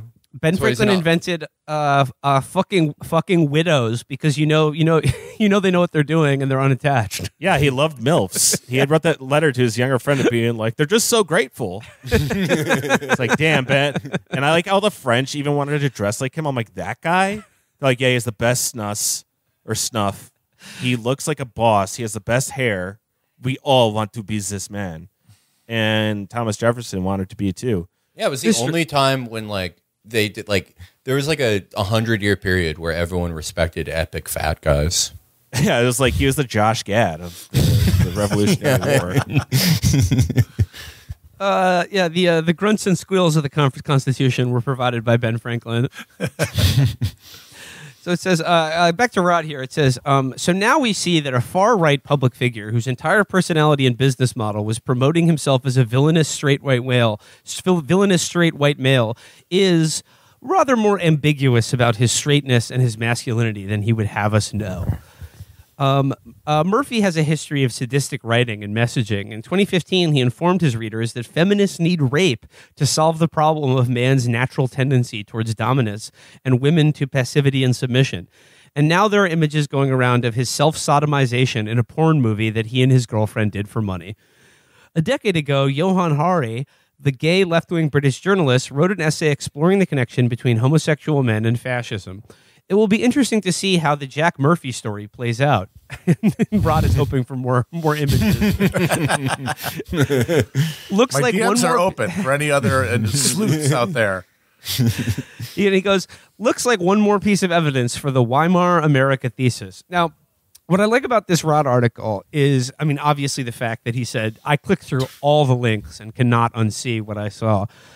But it's just like in his mind, he either pretends to or doesn't get that it's actually not surprising that someone who's like a fucking bald, bearded muscle man who talks constantly about masculinist supremacy would enjoy the pleasures of, as he describes it, self-sodomization.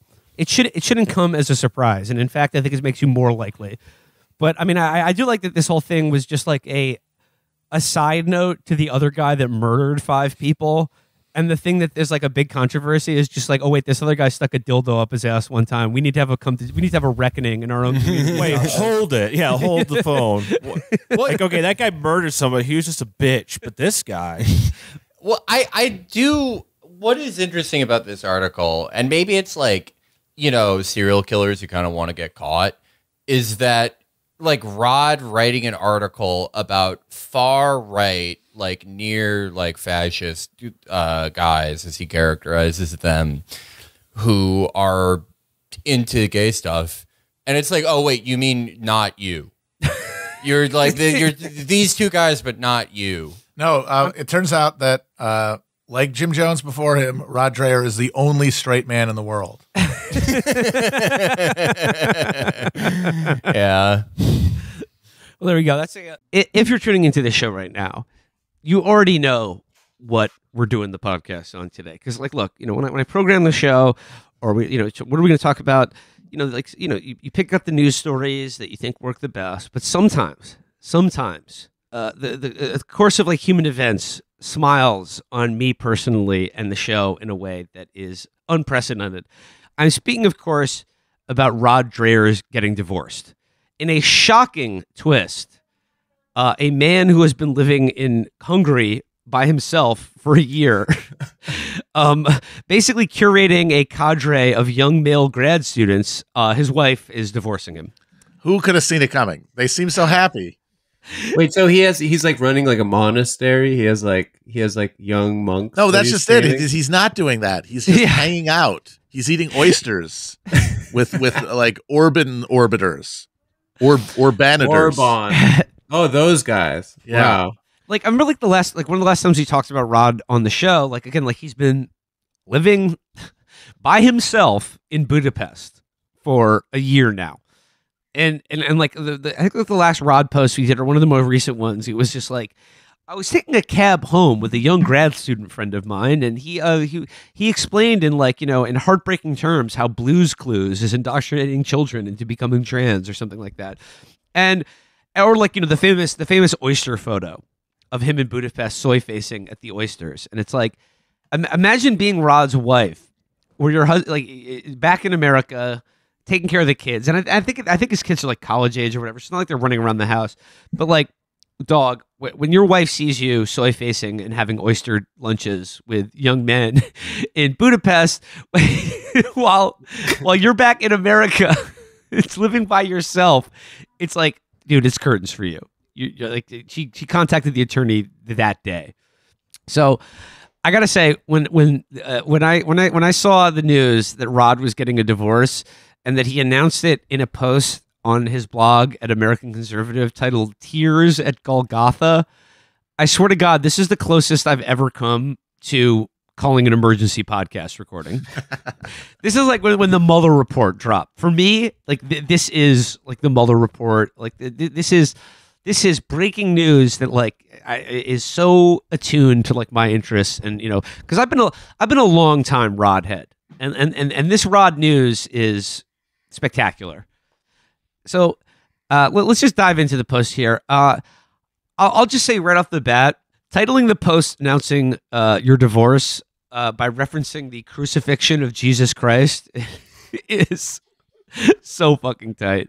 Look, he just happened to be at Golgotha crying. He's not making any kind of connection to the pain and sacrifice of Christ. He just happened to be at the same place that Jesus cried, crying himself. Total coincidence. Father, please take this wife from my lips. Yeah. So tears. I just thinking of the phrase "tears at Golgotha." All I can think about is, of course, Eric Clapton singing a song called "Tears at Golgotha." But it's not about his kid crawling out a window. It's about his wife leaving him. Okay. So "Tears at Golgotha." Rod Dreher, April 20th, 2022. Rod begins. Some of you will have intuited that given the amount of time I have been spending in Budapest this past year, things have not been well for me at home. You were right. I received an email from Julie last Saturday, the day before I left for Jerusalem, giving me some news. News that occasions this statement, the text of which has been approved by my wife. So this is the wife-approved text. It pains me more than I can say to announce that my wife recently filed a petition of divorce, and I have agreed unreservedly to her request for a mutual and amicable parting. While this will come as a great shock to my readers, it will not surprise those who know us best. We are both exhausted from 9 years of excruciating struggle to save this marriage. I can safely say that I have learned through bitter experience the truth of the saying that nobody really knows what goes on in a marriage. We've agreed that I won't be talking in public about the circumstances leading up to the divorce. That would be unfair to her because she has no platform and cruel to our children who remain our greatest concern. I can say, and she has approved everything in this statement, that, and again, this is italicized, that infidelity was never, ever an issue on either side. There is plenty of blame on both sides, but we'll have the rest of our lives to think about that. So, have to be clear, the wife approved sex infidelity on either side was not the cause of this divorce. Continuing on, he says, that's it. That's all we feel comfortable with me saying. Please pray for us and our children. As I mentioned, this news came to me just before I left to spend Orthodox Holy Week in Jerusalem, worshiping and doing a little research for my next book. You can now understand why I have been posting so little since the weekend and spending so much time this week praying at the actual hill of Golgotha inside the Church of the Holy Sepulchre. It feels to me that evil has won. I must believe that there will be resurrection. Evil, settle down, man. Happens to everybody. Literally. It's a cool church. I've been there. It's a pretty badass place. A lot of bells, a lot of smells. A lot of incense. A place where you could think about a woman doing you wrong for sure. It's cool though also because that church is like divided by like there's every sect of I think it's Eastern Orthodox Christianity has like a little different corner. So there's like an Assyrian Orthodox section and stuff. It's so funny that he's crying about his wife there. It's hilarious. Like next to Japanese tourists. They're on like a like a Sheldon Adelson funded like propaganda trip. Like, it's very funny. They're like, oh, yeah, like, could you, I'm sorry, like a crying beardo in the corner. Do you mind if my wife takes a photo with you? Yeah, can you take a picture for us? Yeah. Some guy trying to, this is where they laid down Christ and asking him for a picture, and he's like tearing his shirt like a man in mourning. That's great. It feels to me that evil has won. Very and cinematic. Also, yeah. Also, like he said, like this will come as a shock to my readers. Again, I am a close Rod reader. This is the least shocking news I have ever read in my life. And all right, so continuing on, he says, "I will continue posting close to normal." Of course, I believe. I mean, that I believe. That, yes. the real first love. I'll never get though- divorced from posting. That's my promise. I will continue posting close to normal, even though it's going to seem jarring to you with me blogging about news events and cultural trends after disclosing this crisis. I ask you to withhold judgment. Remember that writing is how I deal with pain. When I travel, sometimes I meet people who tell me they can't understand how I write so much. This torment for my wife and me has been going on since 2013. Let the reader understand. You will not be surprised to learn that I have turned off comments on this thread. I know that there will be countless people who will be delighted to learn of my suffering. Correct. Once again, Rod is on point with that observation. I can't do anything about that. And besides, nothing they say can be worse than the fact of all this. All I can do is pray that they never have to endure what my wife and I have endured and are enduring. Honest to God, I wouldn't wish this on my worst enemy.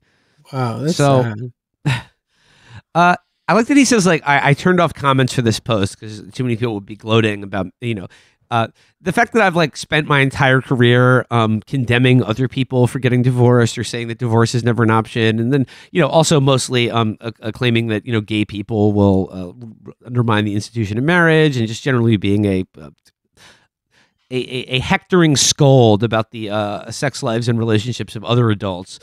I think he turned off the comments because he knows that the majority of people responding into it would be his own fans taking him to task for submitting to like the judgment of a secular court. I mean, he's cafeteriaing it right now. Although I don't know. I actually don't know if the Orthodox are as jihadist about divorce as the Catholics are. What is his readership at this point beyond you guys? Like, who likes Shut-ins, this I shit? think.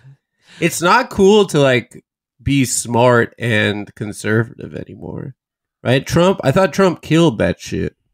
I guess he has like 12. It's like you guys sunning him, and then like 12 like nerds, or like is it the young kids that are all religious now?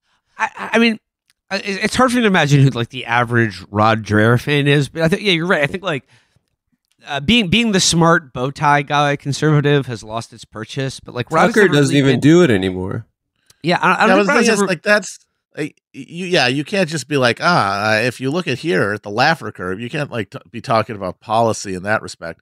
But if you want to get like mystical and shit, that's still there's plenty of territory there. Like the mystical right. That's how you are able to like use pretentious language, but without having the stigma of nerd on you, because like you've transcended those categories because you're like speaking into the ether. It is funny to imagine like a guy at home reading that and then praying on it and being like, "Damn, this is the realest shit I ever read." I gotta pray on this shit. I feel like evil has won. Yeah, that bar was fire. Yeah, that's I know, but like Rod, though, I think like to Matt's point about the sort of like the mystical, right? I think Rod inhabits now, and to, I guess like this with some consistency has always inhabited like that. It's a niche that fits in on the right, but like I don't know if it's growing, but like it still has purchase, and that is the sort of like Victorian era male hysteric. Mm-hmm. Yeah, I mean, like that's Jordan Peterson's whole deal. Yeah, I guess so. Like these guys would have been so much better off if they lived in like the Victorian era. But where, JP, I feel like he can translate more to a dumb guy. Like his stuff is like more self-helpy and like simpler to digest than like some like what's the word for it? Like it's not a dandy, but it's with an FL. Fop? No, it's like it's like a flanange or something. A flaneur? A flaneur. Yeah, that's what. Is am I using that word in the right way? I try to look up 5 new words to use on Chapo before. I try to work in flaneur. Yeah, I think JP, even though like he like, you know, if you've ever tried like reading one of his, it is sort of a gobbledygook of like Jungian psychoanalysis, but like as a public figure, like, the buy-in for JP is lower because to take Rod Dreher seriously, you have to share his, you know, religious mania, which is like that's a higher buy-in, you know. Like JP talks about like cartoons. He like cries about Geppetto and stuff. Like, that's like something an idiot can understand. I mean, Rod cries about cartoons too, but like he's mainly like, you know, religiously fixated, and you know, like you know, he's written articles in the past about the culture of divorce, and you know what, I gotta say, like, you know, you were supposed to be the patriarch of your family, Rod. How are you gonna let your wife divorce you? That is not you're not fulfilling your religious duty, Rod. And honestly, you deserve to be shamed for this. Because I mean, also like, just moving to a different country to get away from your wife, and then being like, you know, divorce is like the logical outcome there. It's going to happen. I gotta say, if he wants people to like not speculate and stuff, he did a bad job with that weirdly intriguing bit about how like he didn't just say like we've been having problems over the years. He said it started in 2013. 2013. Well, that's the clue. Like, We gotta it's so figure that out. specific. Like, this is clearly like a deal where like if you were introducing this character in a modernist novel, you would refer to the incident. What is the incident, Rob? We all want to know now. I'm sorry, you've got us intrigued. He's leaving breadcrumbs. We have to like figure this out. What happened in 2013? What happened in 2013, Rod? Now I want to go back to his writing. I want to go back to the 2013 blogging, and I want to see if it like shows up anywhere in the subtext. Oh, George Zimmerman was acquitted. The Snowden leaks, the marathon bombing. It's the Boston Marathon bombing. Has to be. Has to be. Yeah, the incident was his wife bought a pressure cooker for 2 handsome lads from Boston. Oh, gay marriage. The Supreme Court finds for gay marriage. Ah, Oberfell. Okay. That's it. We cracked it's like, it. oh, this marriage is now garbage. Yeah, no, How am I exactly. supposed to keep That's carrying it. on this that relationship? is it. That Gays is have it. Sullied the very institution. We cracked it. But also, like, I mean, like it ruined. You know, I think he was right in a certain extent that, like, you know, gay marriage was going to ruin his marriage because once it became a legal, accepted thing, like he's like, oh, I've wasted my life. Or maybe his wife was supportive of gay marriage. I don't know. Maybe like this is what sent him over the edge. And like I said, it will take some sleuthing to suss out what led to this point. But what is happening now is that Rod is doing like a divorced guy speed run. In another post this is the post directly before the Tears at Golgotha post entitled Jerusalem Diary.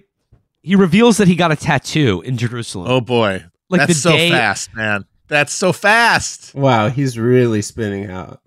Like he's really spinning out. The day he found out that his wife was divorcing him, he got a tattoo. And I was like, I can't wait to see, like, I'm really excited to see where Rod takes it from here because, like, I want more diary posts. I want to see him wearing, like, necklaces and bracelets and becoming sort of like, and talking about his new roommate, Paolo, you know? Yeah, he's going to get leather strap bracelets. He's going to do more of a Johnny Depp thing. I'm just waiting for him to come down with Jerusalem syndrome. Yeah. Yes. Like, he's literally writing about, like, looking at the holy fire and going to he's halfway like, there. how is he not going to just decide, oh yeah, I'm Jesus? Turns out that was me the whole time. I'm praying so hard for Rod right now that he gets through this. And I think the best way he can get through this is by going full Buzz Bissinger and just literally start dressing in like $30,000 Gucci S&M like fetish boots. gear. Hundreds of thousands of dollars. He's just wearing a lot of Rick addicted Owens. to buying clothing. Yeah. Yeah. That's but the Jerusalem Diary post is fun too because it's basically just like little dispatches from Rod's vacation in the Holy Land. It's a pilgrimage. Thank you. The post It's begins. not a vacation. Hello from the old city of Jerusalem, where I arrived yesterday to spend the Orthodox Holy Week. I am here first to pray, but also to gather material for my book on re-enchantment. After I checked into my hotel, I sent straight to the Church of the Holy Sepulchre to pray at the chapel over Golgotha. I received some truly grievous news from back home on Saturday morning. Sorry, I have to protect the privacy of others. And wanted to rush to pray for those dear to my heart who are suffering because of me. The Golgotha Chapel is on the second level of the Holy Sepulchre Church. It really is built over the hill where Jesus was crucified. How do we know this? Because the place on which the Holy Sepulchre Church was built and where Golgotha was identified fits the biblical description of the place of crucifixion. And the Romans built a temple to Venus on the site, encompassing both Golgotha and what is believed to be Christ's tomb, which now constitutes the Holy Sepulchre Church. Why did they do that? Given that it was a strange place outside the city. Some theorize it was to discourage Christians from the early church from gathering at these places to pray. So Helena, the mother of Emperor Constantine, came on the pilgrimage to the Holy Land. Her son's predecessor on the imperial throne had inadvertently marked the spot. So again, like this post goes on, it's just photos of him and like taking pictures of stuff. And then it gets really funny because like one of the pictures is he meets with a Greek patriarch of the Orthodox Church, the Greek patriarch Theophilos, the unbroken successor of St. James, the first bishop of Jerusalem. And I'm going to make this photo the cover art for this episode because it's Rod grinning like a complete jackass next to like a guy who looks like goth Santa Claus who is just absolutely stony faced. And I just wonder what this ancient Greek patriarch thinks of Rod Dreher, just like flicking it up with him during Holy Week. He knows. But let's get to the part about the tattoo because that's really good. He's talking about talking to a friend, and he says, a second thing that she took from her time in America is how insane it is over what we call wokeness. She knew the word. She said it was absolutely shocking to her as a Palestinian to have to deal with LGBT ideology in U.S. academia. She said it was not only shocking in itself, but the inability to say anything critical about it really knocked her for a loop.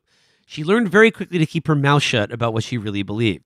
She did not fail to notice that her fellow students prided themselves on being supremely open-minded and tolerant, but instead she found them to be rich, culturally illiterate, liberal bumpkins.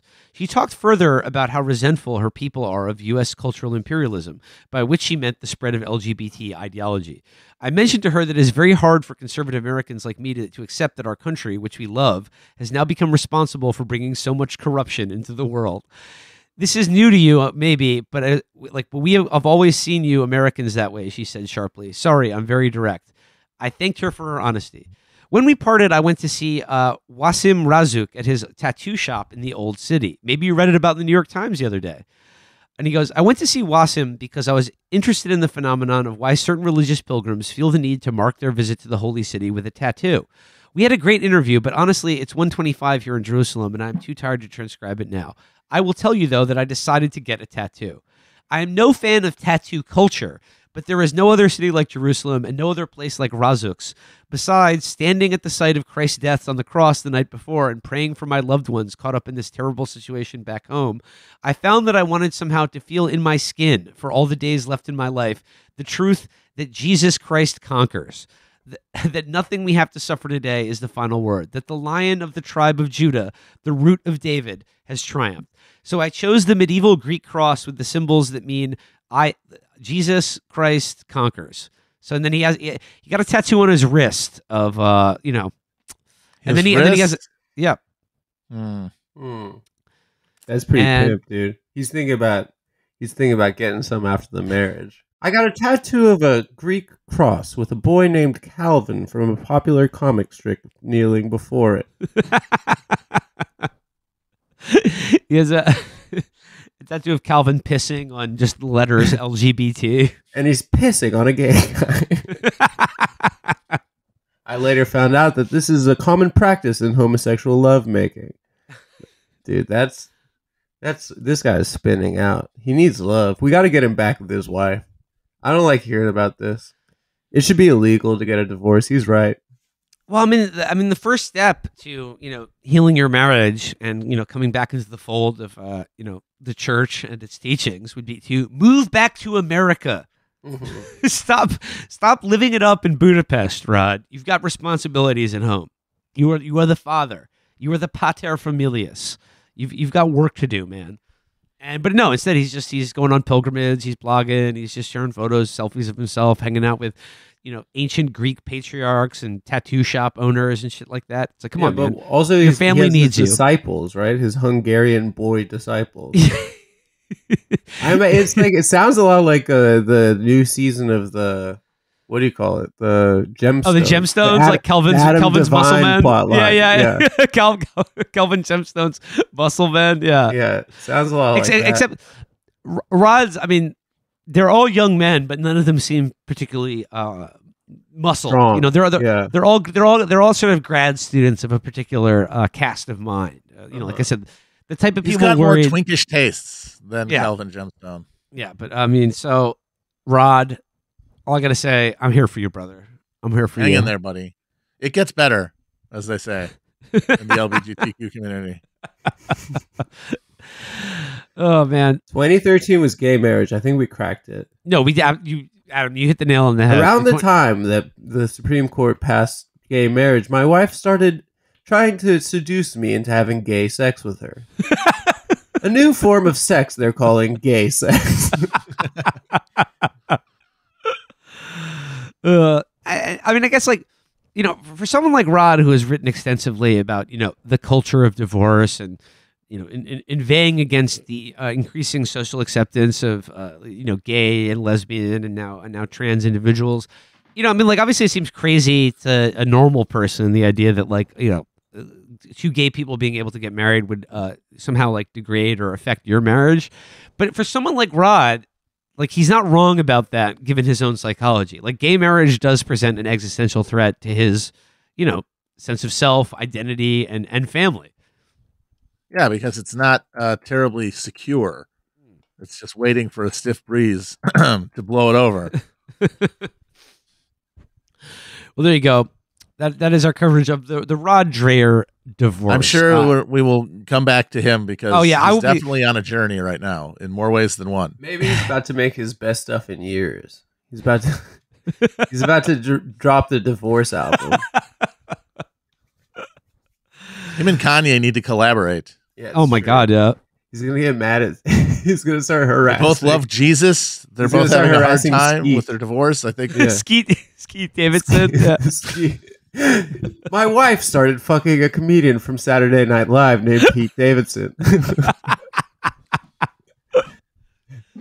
No, so stay tuned for updates because I will be checking Rod's blog daily. As he rapidly evolves into his final form, which is now a tattooed, divorced, closeted gay man. He rules. We love Rod. There's a fire new Rod. Okay, everyone knows Rod Dreher has been in Hungary the past little while.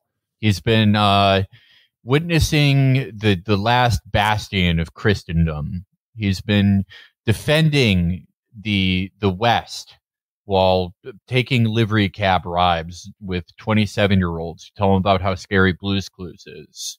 He's been fighting against Globo Homo by with brunches mostly. Yeah, it seems like having oyster brunch is his main zone of combat against the decadence encroaching. I don't get it. Well, Globo Homo hates it when you soy face in front of oysters. They hate that. When you have bottomless mimosas with the boys. Yeah. I love all of his dispatches from Hungary because it's it is all stuff like that, just the normal cosmopolitan stuff he does. But then it would also be he'll be like, oh, I was doing the thing that everyone in Hungary does where you give a bath to your friend in a big 12-foot bathtub like the Three Stooges. And my friend told me that his niece is gay now. Isn't that scary? But all good things must come to an end. And we have a new entry from Rod detailing this end. This is called My Life is a Tom Hanks Movie. This is a movie. Yeah. Tom Hanks. Yeah. It's not Forrest Gump, where Forrest Gump accidentally has a gay experience with several historical figures throughout his life. It's Terminal. Okay. You know that 2004 Tom Hanks movie, The Terminal, about the guy who gets stranded in an airport and can't leave for years? Oh, because I'm an idiot, I'm getting to live that movie tonight. This is a little rare self-deprecation from Rod. It just shows what, at the end of the day, just what a dandy little guy he is. Like, where does his mind go to? A fucking Tom Hanks movie. Just a light entertainment. Well, I guess, yeah, it does kind of show him as a dandy, because if this happened to me, I would immediately be threatening to kill myself. Yeah. Let's see what happened. I flew into Vienna late tonight from London, but got hung up on the border crossing at the airport. Turns out that I overstayed my allotted period in the Schengen area of the European Union. All the time I spent in Hungary earlier this year counted against my credit. Oh, no. Yeah. Tough. I had this crazy idea. The clock started over after going back to the U.S. for a month. Nope. I thought that you could get more than 90 days at a particular country. Nope. It's the whole Schengen zone. Boom. He's been Schengen zoned. Gosh, I'm thick. Oh, Fortuna. Oh, Fortuna. He's such a fruitcake. He's fucking, like, it's like, no matter how homophobic he is or anything, he is Martin Prince. Yep. At the end of the day, his geode must be acknowledged. Yeah. You just can't change who you are. Nope. I still remember him making that bouillabaisse for his hillbilly family, and them like, we're going to Arby's. Yeah. All of his family are like the supporting cast from Winter's Bone, and he's like, "Ooh, I've added a vanilla reduction to the profiterolls." The Australian Border Police were very nice, to be honest, but they couldn't let me in. Everybody loves an Austrian cop. Noted worldwide for their friendliness. I mean, a lot's changed, probably. Yeah, I'm sure they're much chiller now. Yeah. I had to be escorted by armed guards to go fetch my bag at the baggage carousel.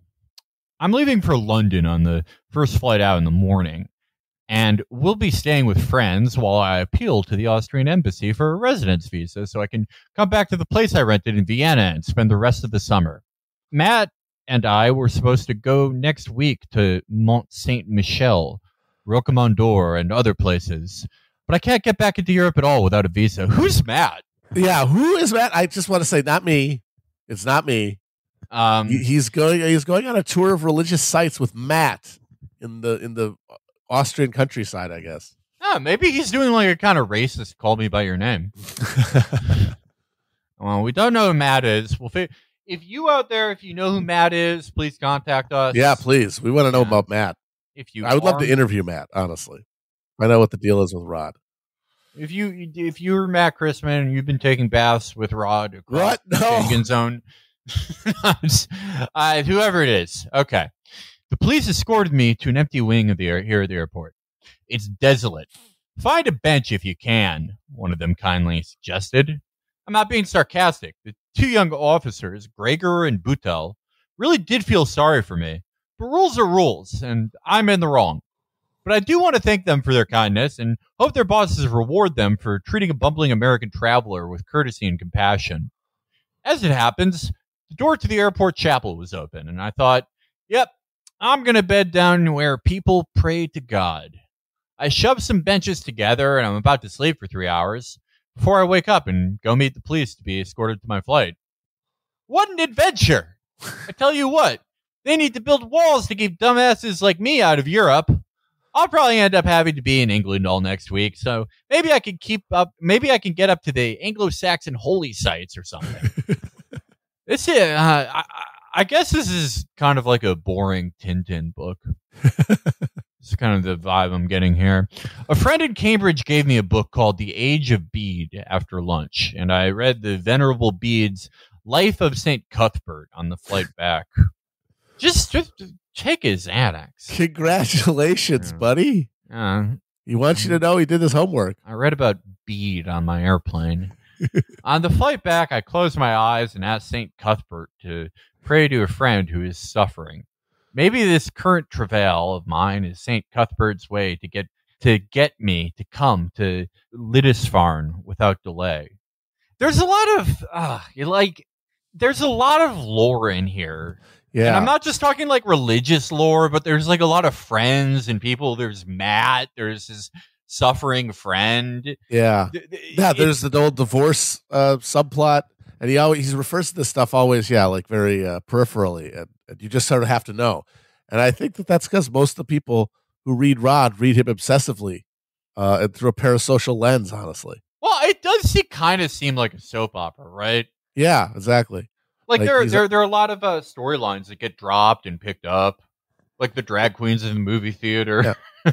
And even as we were saying, all of his culture war pieces are always couched in some narrative of him hanging out in Budapest, going to garden parties with young grad students. Like that's part of every post, no matter what the ostensible subject is. I always picture the garden parties like the Clay Shaw parties in JFK where everyone's painted gold for some reason.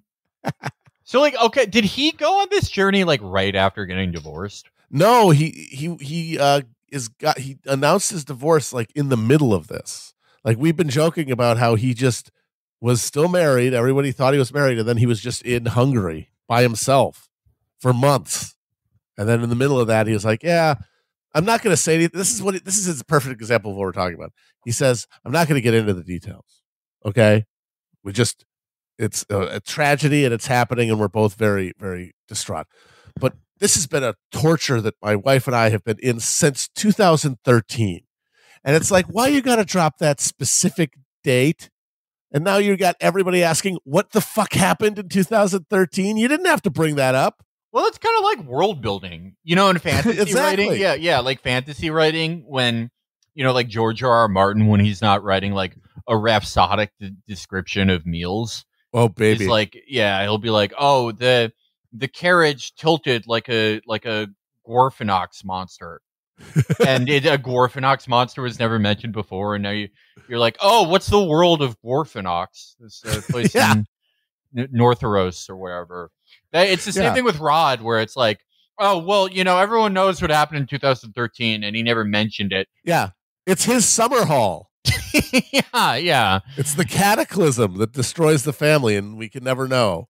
Yeah, I would like to know what it is, but I'd love to know.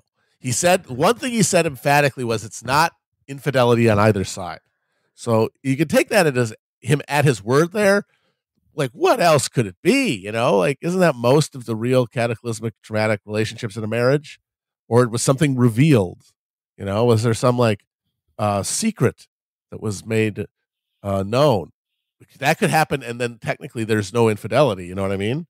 Well, I mean that's weird though, because it's like, okay, well, if they're not in love anymore, if you're Rod, isn't your thing like, well, like, who gives a shit if you're not in love anymore? Absolutely. No, that's the preserve whole institutions. That's the traditional view of marriage, is that it is not for your happiness.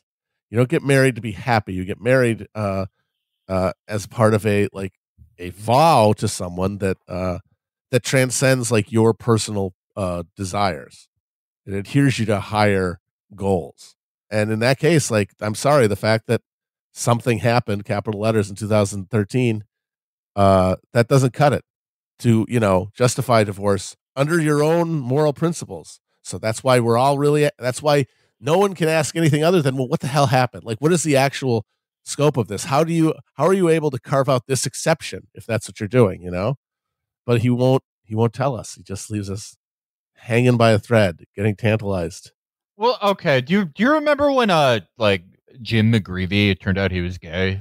And, yeah. And then it's like, oh, and by the way, I also got my Mossad boyfriend a job in the New Jersey government. Yeah, that was the real thing I was kind of mad about. Well, that's obviously why he came out, because he knew it was gonna drop, and he wanted protection. It was very smart.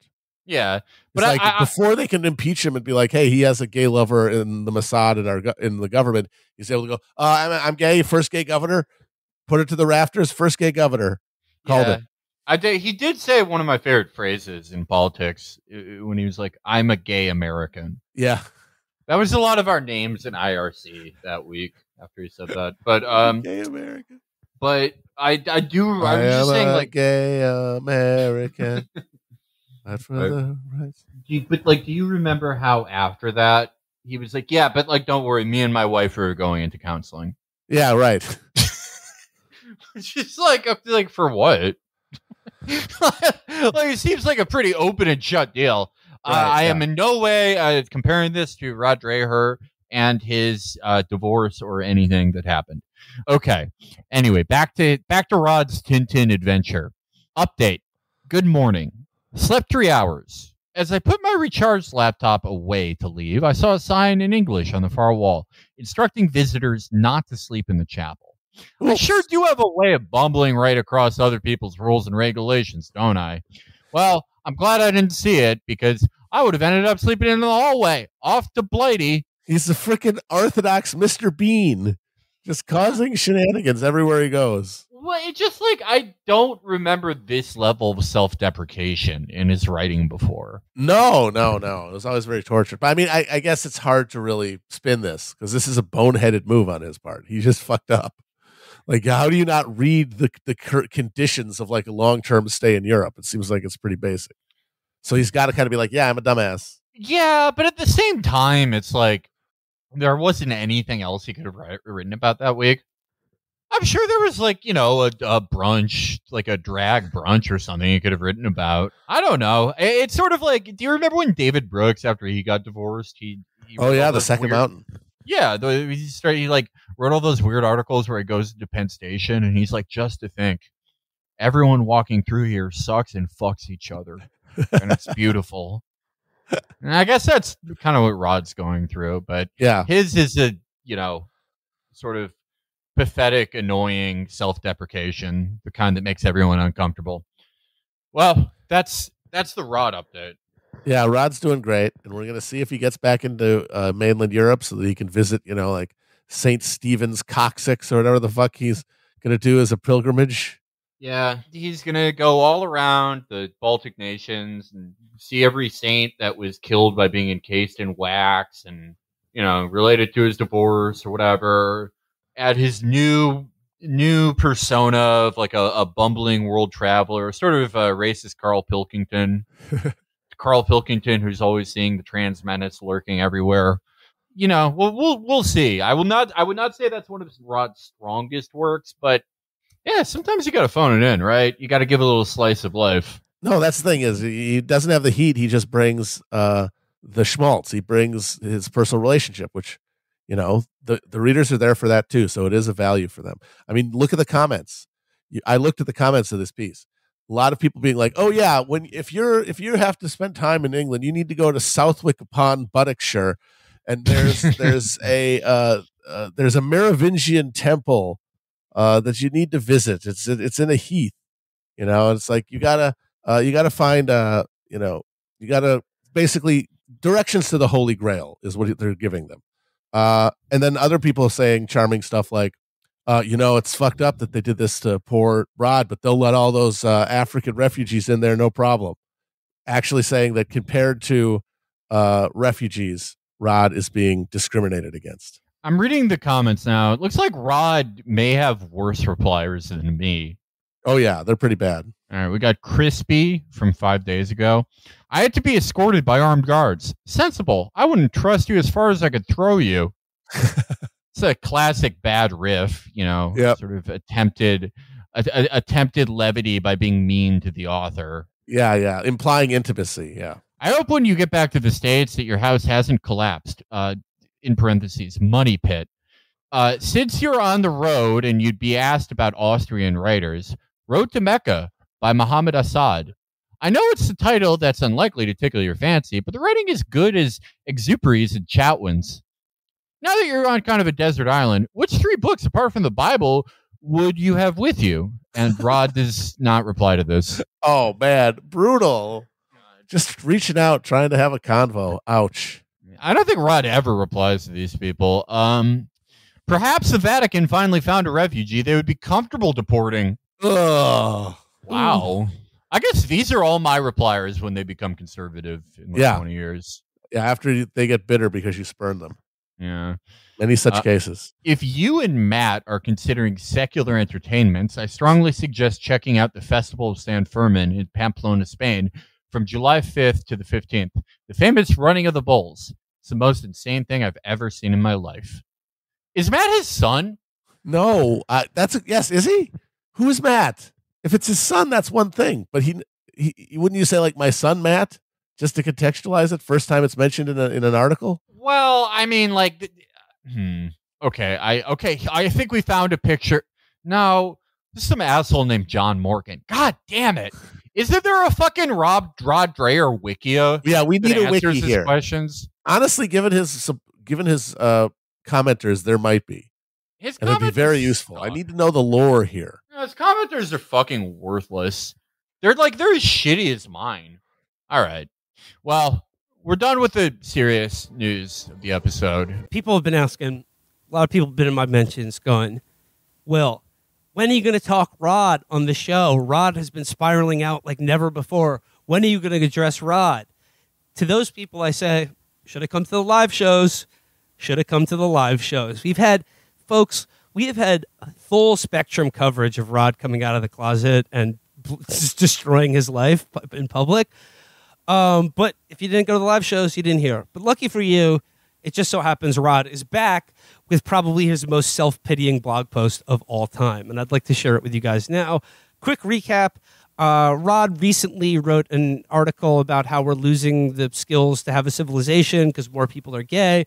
But in the article, he essentially states, as outright, like an assumed common fact that we all share and can agree on, that essentially heterosexuality has to be taught, whereas a febophilic boy love is sort of the natural setting for most men. You just want to have sex, and who you want to have sex with? Your boys, because ladies, they're scary. Yeah. He literally said that. That's not an exaggeration. Yeah, Casper Hauser, the feral boy, that was the only thing he knew. So, we all know. So Rod has... look, I'm saying like this is officially Rod coming out of the closet because this is as close as he's ever going to get to it by just saying that homosexuality is the natural baseline setting among men and they need to be taught heterosexuality through things like religion. But keep in mind also he got a divorce from his wife and has abandoned his wife and kids to live in Budapest year-round. Well, now he's made it official with a blog post titled, "Goodbye, Louisiana, I tried." And this is announcing that he is now permanently moving to Hungary and just abandoning his family to do so. So, I mean, this blog post is about half the length of Moby Dick, so I'm going to be very sparing here. I'm just going to read the beginning and the end. He of course begins with a quote from Dante. He goes, "I just woke up here in Baton Rouge on the day that I'm going to fly into exile. It sounds like such a pretentious word, exile, but that is exactly how I'm experiencing this move to Budapest. Don't get me wrong, I'm very, very pleased to have a place to go where I will be surrounded by friends and can do good work. But this move today lands in me with the power of myth. The last time I had this feeling of dread in the face of the necessary was the day I left Catholicism to become Orthodox. I knew that the exile could not be avoided, but that did not remove the pain.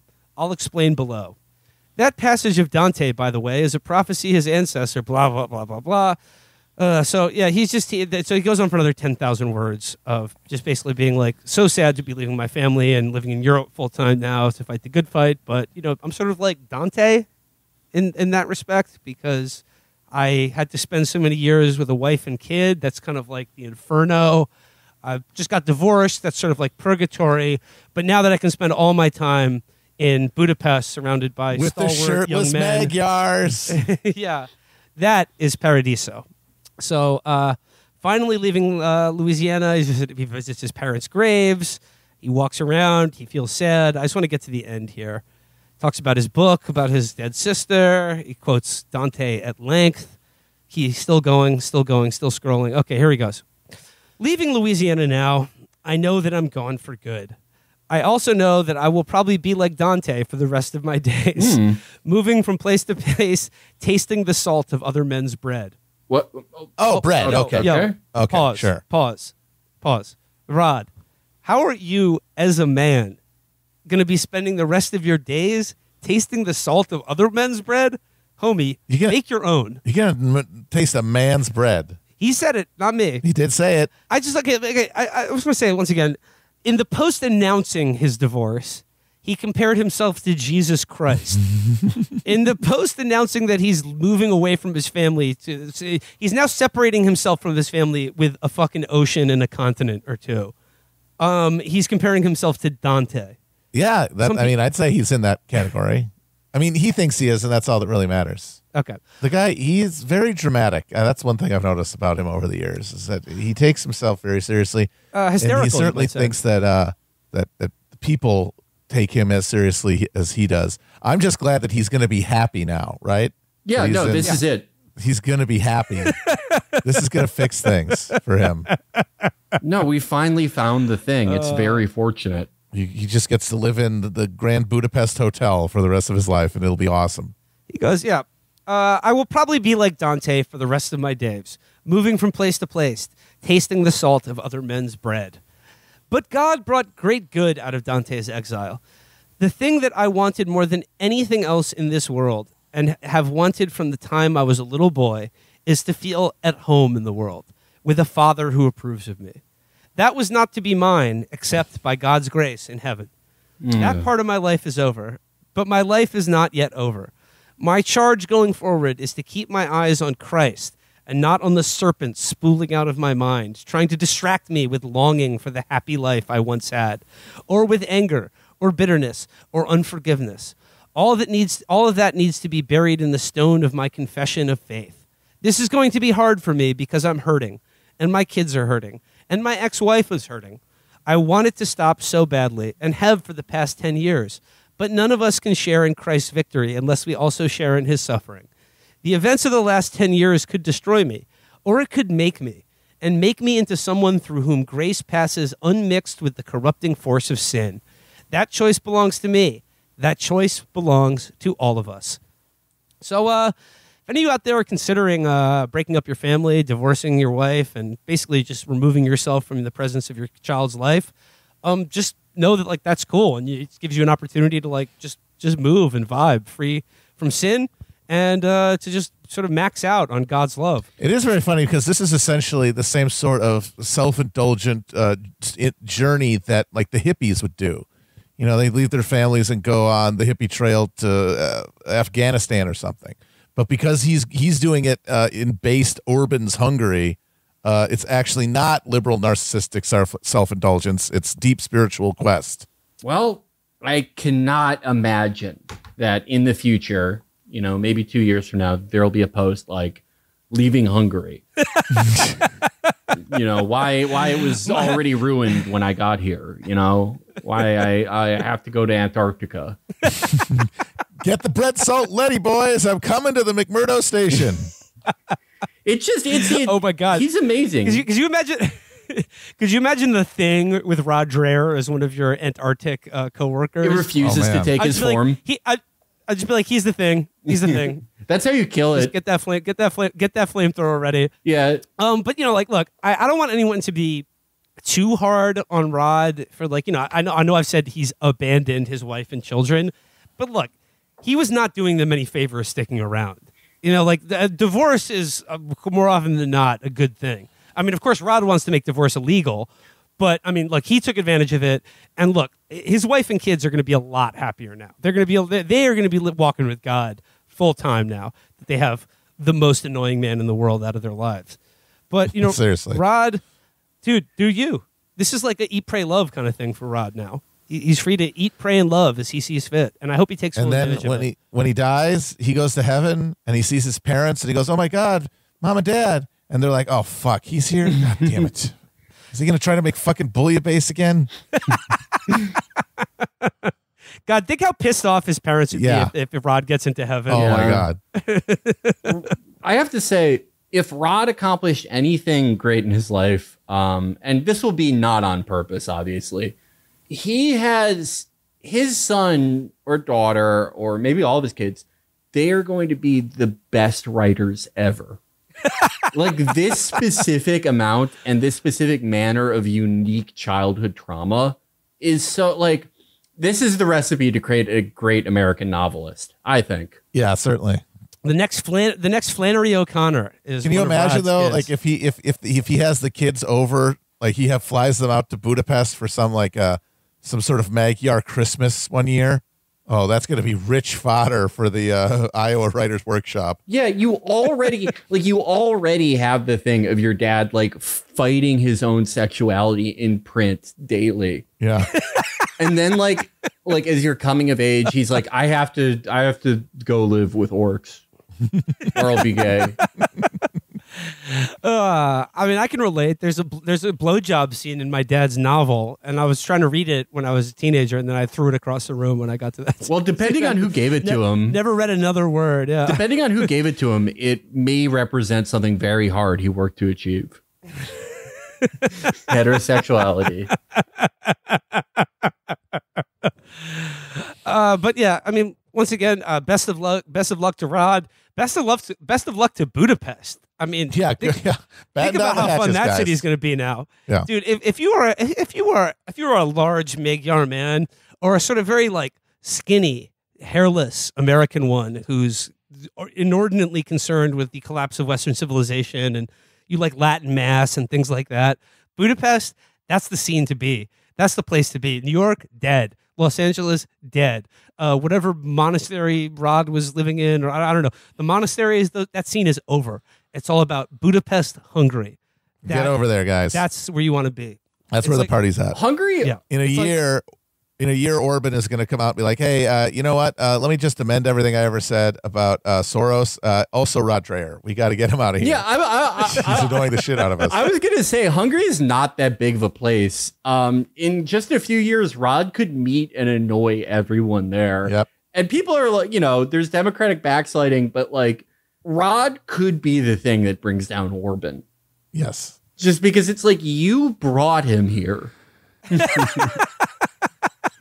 He's annoying the shit out of all of us. Talk about a bad immigration policy. Yeah. They were like, we will take 10,000 Syrians to get rid of one Rod. I'm trying to eat some schnitzel, and this Where's Waldo looking motherfucker is staring at me across the piazza. He's crying. It's getting annoying. Okay, 2 years from now, Rod post leaving Hungary. As I leave Hungary at gunpoint, I recall the words of Alexander Solzhenitsyn. As George Orwell once wrote, better to Irish goodbye a party before you're asked to leave. I would never belong to a club that would have me as a member. Dante, Canto, 30, Inferno. Well, best of luck to him. Yeah. And best of luck to Liz Truss, R.I.P. Yeah. Oh, yeah. All right, there's another Dear Prudie letter that I'd like to share with Stav on stage here. Okay. Dear Prudie, I am a 55-year-old opinion journalist who was recently divorced after moving to Hungary. Okay,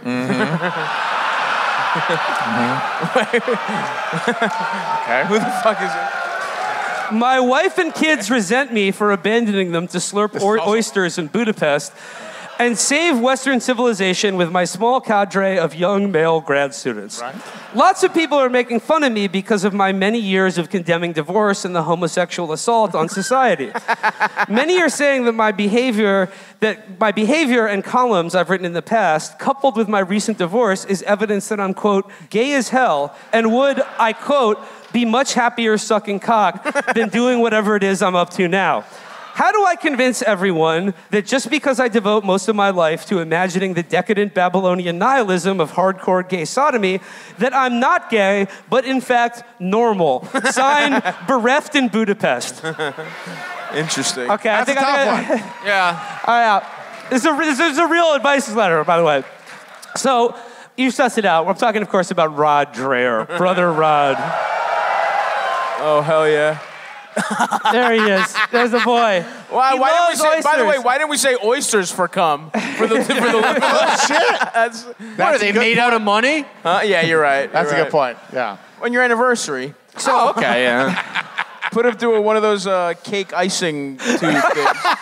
Fucking shoot oysters out. Oysters and pool water. I think you're there. Yeah.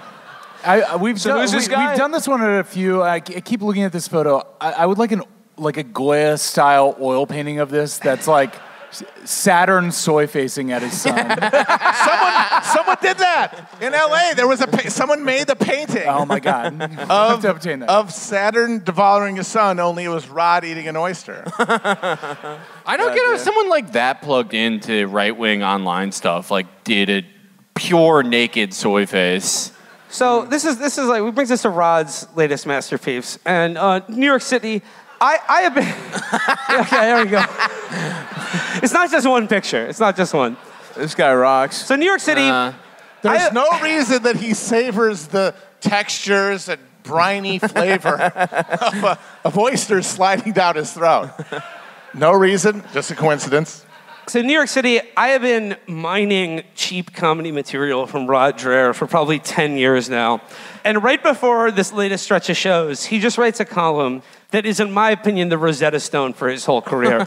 So the latest Rod column, which I think we could treat sort of like a Dear Prudie column. This is a cry for help here. So I'm going to just go straight to the heart of what I regard to be the Rosetta Stone of Rod Dreher's entire career, and also the Rosetta Stone of all, like, a good, not most of, but like I would say a third of conservative male sexuality can be summed up in this Rod cry for help.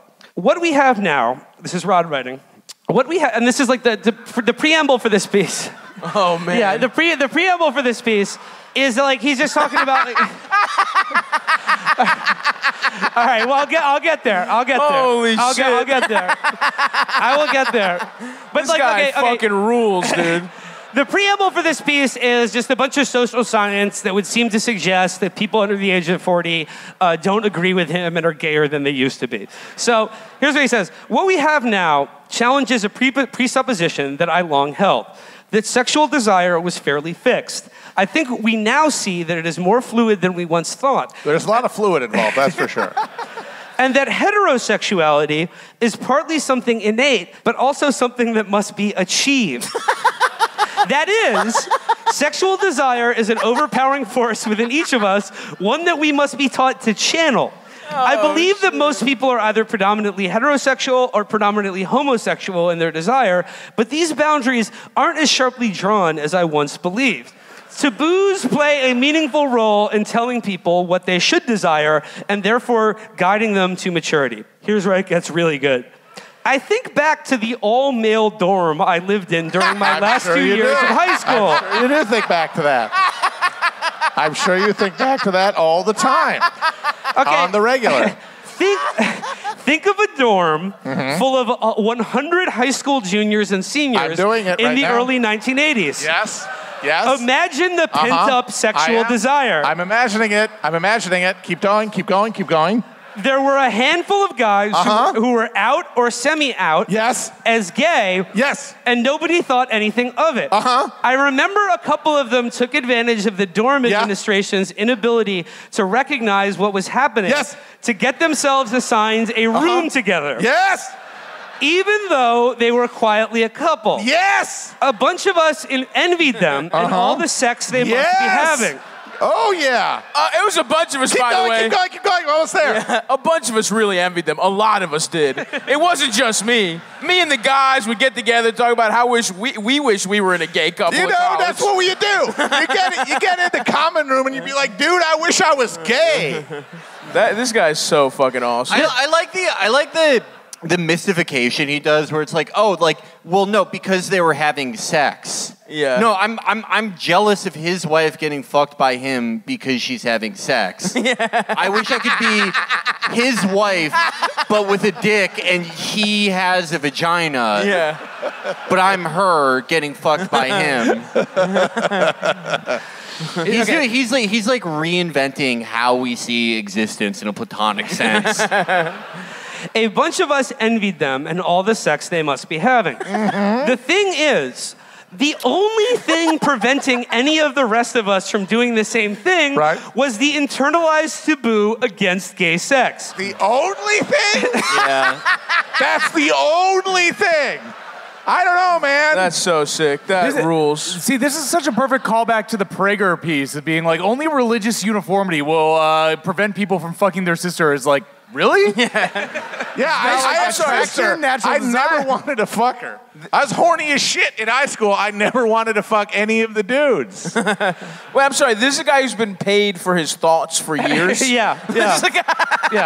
He's written several books. Like, so wait, if it's like just the internalized taboo, like, okay, then why isn't homosexual? Why aren't like 99% of boys gay now? Yeah. So he goes there. Okay, so the only thing preventing us, or any of the rest of us, from doing the same thing was the internalized taboo against gay sex. Even though everybody in my class, to my recollection, was quite tolerant of homosexuality, it was also something that very few of us had any interest in experimenting with. I wonder why. See, I think Rod is like not totally wrong in that if there were less stigma associated with being gay, there would be more gay sex for sure. Like, if there was less stigma associated with having gay sex among straight guys, so let's say we just like our society completely remove that from all of our brains, I think a lot of guys would be getting their cock sucked watching NFL Red Zone on Sunday. For sure. Well, it's like I bought all these healthy groceries so I wouldn't eat bad late at night. And I really want chocolate ice cream, but I put a fucking protein powder in some fucking Cheerios to fucking scratch the itch. That would be getting your dick sucked by your gay friend who lives like next door. You know what I mean? It's like, I wish it was a woman, but come on, what are we gonna do here? You know? I think a lot more of that would happen. There was a British Conservative member of Parliament named Michael Portillo, and he did a series of interviews in the mid-90s around a don't ask, don't tell type policy because he was Secretary of Defense. And he was like, well, you know, like, I had gay relationships in college, but, like, I grew up.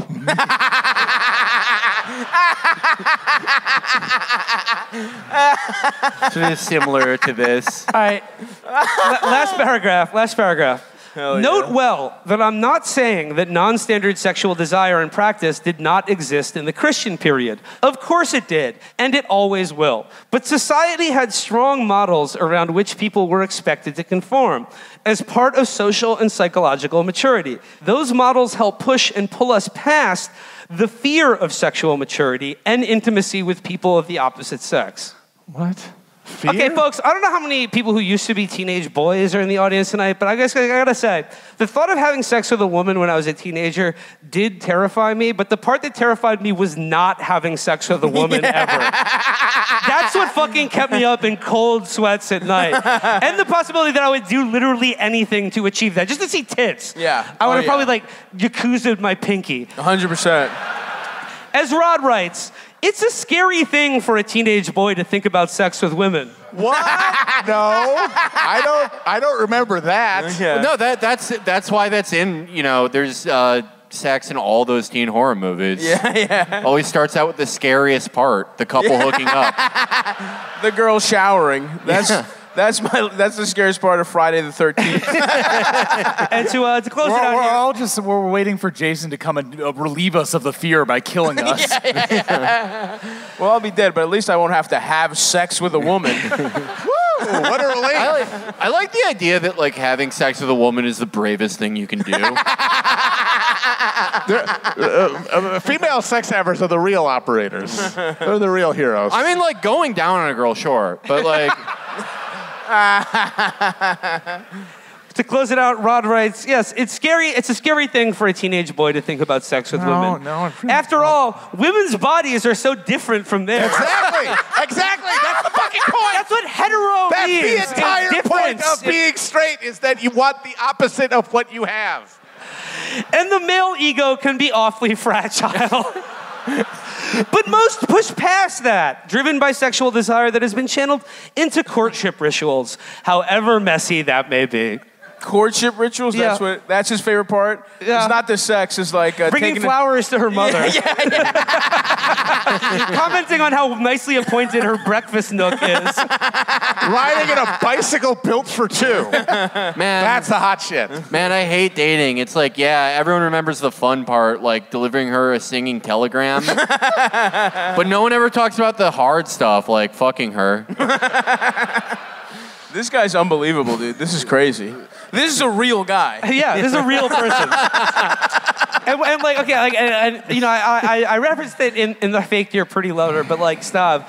This guy has a daily column that he writes for the American Conservative, which I peruse quite frequently. And I would say 75% of his columns are like him holding a flashlight under his chin at a campfire, describing in explicit details the mechanics of gay sex. 2 weeks ago, he tweeted without context a WikiHow model of the male colon. Oh, by itself. That's awesome. He's like, he's gone deeper. He's like obviously like a huge like trans panic guy, and he was the first guy who I ever first reputable writer, I guess, that ever wrote about sissy hypno on YouTube. Oh shit! Yeah, Well, it's shocking to learn that he's terrified of being accidentally hypnotized into becoming a bimbo. 0 people in history have accidentally been sissy hypnotized. Nah, dude, it's a big problem, dude. I don't know. All right, so let's give it up for Rod one more time. Let's thank Rod. That guy I would rules. like to personally thank Rod Dreher. Shout out to Rod for writing this column the week of our fucking biggest store ever. Thank you, Rod. You know, over the holiday break, there was a lot of people were messaging me about this. You know, I've had to wait some time to cover this, but it's been another stunning revelation in the life and times of one Mr. Rod Dreher. This current revelation was about as surprising as finding out that Rod thinks that sexual attraction to men is the baseline setting for the male of the species, and that being sexually attracted to women is essentially something that needs to be trained and learned into people through cultural programming. This current revelation about as surprising as that one. Rod's father was in the KKK. No way. I mean, what? Honestly, like. That is like the least interesting thing about all this, because it's a long post, so Rod is once again very much in his feelings. But you know, to a certain degree, it makes me feel bad not for the man Rod is today, but for the person like the kid he once was. Like it actually I feel some modicum of sympathy for Rod in the past. I mean, not Rod now, who I think is pretty much irredeemable, but. The piece really makes it clear that his asshole dad and family ruined his marriage and life because they just couldn't accept how fruity he was, and they were just mean. They were just mean to him his entire life, despite how desperately he wanted their approval. Yeah, it's like one of those classic deals where all of the white blood cells just go crazy. Like they had this kid, and it's like he's not one of us. If he'd been in the wild, he would have been eaten by his mother. Yeah. This one didn't come out right, you know, and that happens. And you know, if that happens to you, you have to come to terms with it somehow. Most people do it by, you know, saying like, sorry parents, like I have my own worth, but Rod took a different path. A very different path. One could say that he took the ideology of his forefathers, the literal forefathers, and, you know, made it a little fruity. got a little nice with it. Yeah, what if we were taking that burning cross and cooking bouillabaisse over it? And like, you know, a lot of the piece is Rod, of course, stridently condemning the Ku Klux Klan. Good on him for that. Let's give him a round of applause. That's brave. You know, well done, sir. You know, like just sort of condemning a culture of like Southern racism and bigotry. That's all well and good, but that's not before. That all comes before he suggests that his father's racism and membership in the Ku Klux Klan could have something to do with being demonically possessed by Freemasons. So Rod is. I'll get to it. Okay. All right. Just a few highlights from Rod's "A Darkness Revealed" column. This is his magnum opus in the American Conservative, of course. So he writes. In 2002, when I was living in New York, my wife prevailed upon me to go see a Catholic therapist to deal with the anger over 9/11 that was eating me alive from within. Great. I mean, just already, just so. My wife prevailed upon me to see a Catholic therapist to deal with the anger I had about 9/11.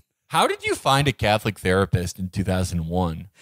There's got to be like shit. My dad wrote a whole novel about a Catholic therapist. So there you go. He's going to see okay. Dr. Morales, star of The Treatment, the novel and short stories. No, he says here, in the first meeting with the therapist, he told me that he was going to get me to see the awful truth, that under the right circumstances, I could have been piloting one of the planes that struck the Twin Towers. Okay, that is a good therapist. That is a Amazing great therapist. Because, like I said, Rod probably walked in and did not even get to articulate the phrase, I'm dealing with anger issues over 9/11, before the therapist was just like, this guy could easily be one of the 9/11 plotters. Yeah, he probably said like absolutely two words. Incinerate an office building full of people because of some obscure religious trauma or pathology. Under the right circumstances, I could have been piloting one of the planes that struck the Twin Towers. No way, I thought. This made me so angry. Yeah, so angry he was probably thinking about blowing up his therapist's office and cutting his head off or something. I clashed with him on other issues and ended the therapy early. No way! I really want to know the other issues he clashed with on his therapist other than you could have done 9/11. I just can't believe that Rod didn't take Will to therapy. Yeah. You know, who would have Catholic guessed? therapist. Yeah. You try as hard as you can, but, just not. For some people, it's just not the right thing. And then he goes, but I still was mad at him for daring to say that I might in any way have done such an evil deed. Okay, well, we'll leave that there for now. Okay. Jumping around, he says, moving along in the article, he says, anyway, I've said what I need to say, I do think, in a strange way that I have been gifted as a writer to have arrived in a time when the ways of the old South, the good and the bad, were a living memory, and that the people of that era were not historical abstractions to me, but souls made of flesh and blood. Today, it would be impossible for young white men to have a relationship with Oliver McNabb, an old black farmhand we called Preacher, who was the cook at my father's hunting camp. Preacher, so called because he used to stand on the yard at Angola State Penitentiary and preach the gospel as he understood it, had done time in prison for killing his wife's lover. He was dear to me in my childhood. He loved all us kids, children of the hunters. He made jelly cakes for us on our birthday. Truth to tell, I would have preferred to have stayed in the hunting camp kitchen on the bluff high above the Mississippi on those cold winter mornings rather than go into the swamp in search of deer. I like drinking paper cups full of hot, sweet coffee with the gas heater burning brightly, listening to that old black man tell his stories. I was innocent back then of the social order and what it had done to Preacher and men like him. I just knew that I loved him, and he loved me. He called me for some strange reason Clyde. He had funny names for all his kids. That's not a funny name. He just didn't know what your name was. You made that little of an impression on him, Rod. This man you loved more than your own dad. He kept calling you Clyde, not because it was a nickname. He thought it was your name. Up until the Clyde detail, I thought that Rod had completely hallucinated a Green Mile type event in his childhood. This is a Beautiful Mind. This is like Paul Bettany in A Beautiful Mind. Yes. And I like that he was like, I was ignorant of the social order back in that day. I just simply took it for granted that the felon who was the cook for my dad's hunting camp was embedded in any kind of social order in the South. Going on here, it says, I wonder this morning if Preacher knew that my father, with whom he was friendly, had been in the Klan not 10 years earlier. If he did, how did that affect the way he saw my dad? Did he know of other white men at the camp who had been Klansmen? I'll never know. Not this side of heaven. I do believe that, as sentimental as it sounds, Preacher has spent his time in heaven praying for them. That's who he was, a convicted murderer, a believer in Jesus, and a teller of delightful tales to white children he plied with jelly cakes on their birthdays. Lot. Once again with Rod, I appreciate the psychology he renders in all of his articles. He doesn't have to see a therapist. He has thousands of readers who get to do like massive online role-playing therapy of him. In every article he writes, it's just like, okay, what's going on with Rod here? You also don't really need therapy if Bagger Vance is in heaven praying for you. Jesus Christ. He says here, jumping ahead now, he says, I confronted my father with this knowledge. He had he's talking, of course, about the fact that that he wrote a whole book about the death of his eldest sister called like The Little Way of Ruthie Lemming or something like that. We've made fun of it in the past. We made fun of all the dead people in his family for a while now.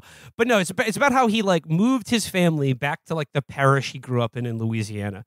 and that like he was expecting because he wanted to embed himself in a life of tradition connected to like faith and family and like like the soil that he had sprung from, and of course they all treated him like shit. And he's talking about how like his dad had just like poisoned the well for like his sister and her kids, for Rod and his family. So he says here, I confronted my father with this knowledge. He had the power to change the narrative, but he wouldn't do it. To do so would be to admit that he had once been wrong, and that was something he could not do. He told me in a separate argument that the Lemming girls, his niece's family, were right to reject us because y'all are so damn weird.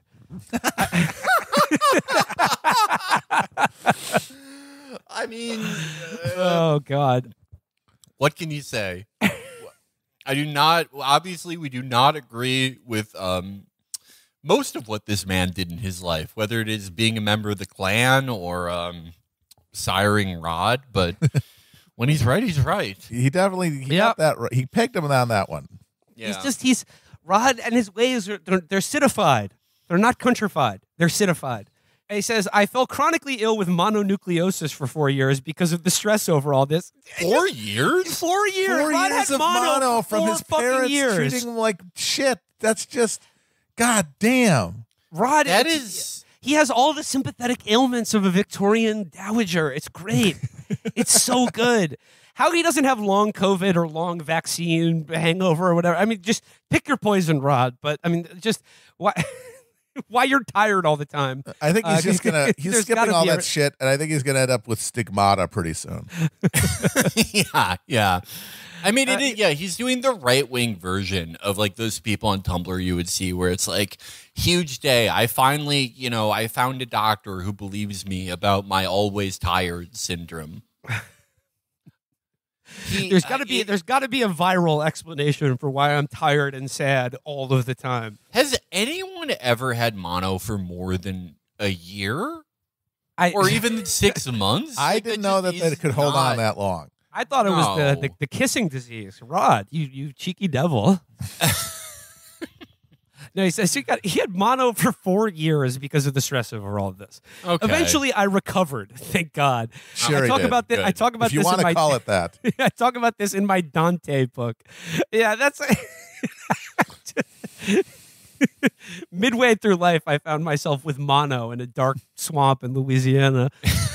That's what people who bought the Dante book wanted to hear about. But he goes, and the key moment of my recovery was realizing that without knowing what I was doing, I had made an idol of family and place, and in particular of my father, who was the embodiment of this.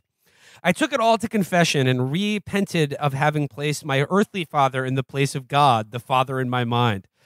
After that, I began to slowly heal and was able to be present when my dad, a few months before he died, apologized to me for the way he had treated me.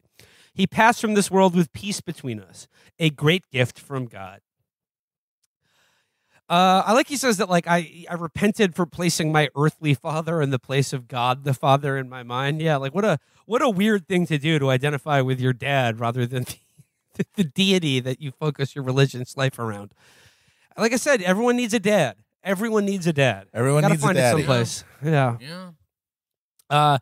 But okay, here is this is where Rod, again, after going to great lengths to stress and like relay the deep divisions that existed culturally, socially, and personally between him and his former Klansman father, Rod still can't help himself because he includes this paragraph. But they didn't have to, because the ambient culture, while post-segregationist, meant that one absorbed these values unconsciously. Plus, black people and white people were really very different in terms of culture. What a shock it was to me to go to a rare evening assembly at school when I was 13 and was then moved to the same building as high schoolers, and to see girls only a year or two older than me, whom I would see daily in the hallways at school, carrying their babies while their mothers doted on them. This was how local black culture was. It was also very, very strange to me as a kid to learn from black classmates in elementary schools that they had no fathers in the home. I eventually began to wonder to what extent the white taboos against race mixing was merely out of pure race hatred, and to what extent it was a form of protection against the sexual code that was destroying the black family. So congratulations, Rod. Any iota of sympathy I had for you in your horrible childhood has now just been completely obliterated. You never miss. He never fails to reveal his bone-deep sexual repression and terror. I mean, I think there's something to that. I think there's something to this, like the idea of like how much race and sex and like sexual pathology is like, is married in the minds of people like Rod, and like what they hate and fear about black people is like, is just another extension of their own weird like sexual horrors. Mm-hmm. Yeah, no, I mean, I've definitely heard that. I have heard that from academics who have much less baggage, let's say, than Rod. You heard it from DJ academics? Heard from DJ academics, yeah. That, a lot of anti-black racism in America is rooted in this, like, on the part of white people, like a pathological, psychotic fear and fascination sexually. And like, yeah, this like the fear that their kids will become promiscuous or something if they a base fear of like cuckoldry, whether spiritual or literal, And then now we get to the crowning achievement of this Rod article. This is top tier Rod we're finally getting to here. If you didn't think that was weird enough, he writes, "There's something eerie here too. Just last week, in conversation with an Orthodox priest back in America, a cleric who is also an exorcist." Okay, so we're back in exorcism, baby. We're back. Rod is back. I mean, like the idea that Rod could go even 1 week without consulting with an exorcist is frankly ludicrous to me. So I'm glad that he's in daily communication with exorcists of all religious tendencies, Orthodox, Catholic, whatever. He says here, a cleric who is also an exorcist. The priest told me how he had discovered in his exorcism work how wicked Freemasonry is. He has seen people become possessed through it. I told him about my Catholic friend in New York whose grandfather was a high-level Freemason in Italy and who had become possessed through the curse he brought onto the family, which destroyed her father and his generation within the family and wreaked havoc on hers.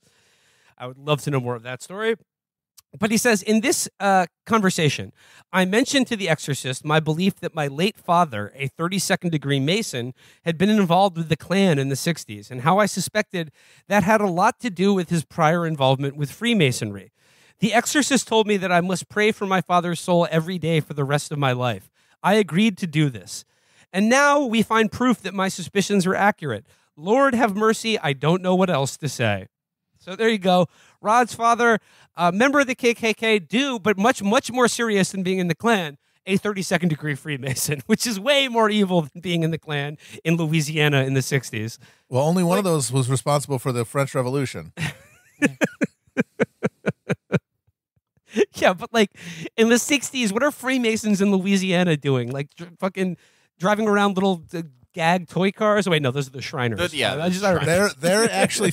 The Shriners are a section of Freemasons. They're budded off of Freemasons. Yes. Demons. They're like a charitable arm of Freemasonry. Yeah, they're like the fruit of Islam to the nation of Islam. Yes. How does he account for like the Freemasons who weren't in the Klan, which was a lot of them? I mean, if I'm not mistaken, the Klan, the resurgent Klan that came out around right after Birth of a Nation, one of its goals was like against Freemasonry. Yeah, they were. If I'm remembering right, Freemasonry and Catholicism. Yeah, whatever. Louisiana is obviously weird though. I mean, because there most of the Klansmen were Catholics Catholic. there. Yeah. Did you see that? It reminds me of this thing that somebody told me about French Alcoholics Anonymous, about how they have wine at the meetings. I guess you could have like a little bit of Freemasonry and Catholicism at the Louisiana Klan. Yeah, we do things a bit different down here. Good. 33 degree Freemasonry make the jackrabbit slap the bear. Woo. Oh, that's some good Freemasonry. Yeah. No, that reminds me of that, like, it was one of those, like, trad posts people were making fun of. It was some girl who was just like, in a lot of ways, Southerners make the perfect Catholics. And then, unfortunately, there was a lot of people from the South in the replies just being like, yeah, my family thinks Catholics are pagan demons that aren't Christian. It's good stuff. Yeah, but they love tradition. Is the ultimate conclusion here that Rod's dad is in hell, though? Yeah. Is he just sort of like that's why leaving that the Exorcist told me he has to pray for his soul every day of his life. But the good news is that they'll be reunited, because that's where Rod's going. Yeah, for sure. That is a pickle for Rod's dad. If he's just been in hell all this time, and it's like, we got bad news for you, Mr. Dreher.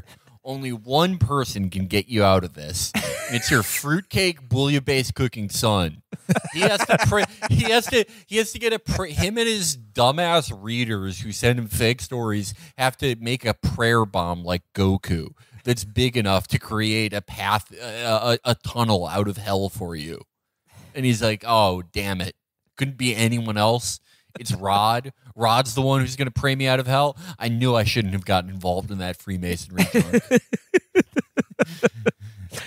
So listeners, if you have any family members who are involved in Freemasonry, please intervene now before it's too late. I just love for Rod, like, the Freemasons are the demonic feature of his dad's life, and not literally being in the Ku Klux Klan. Yeah.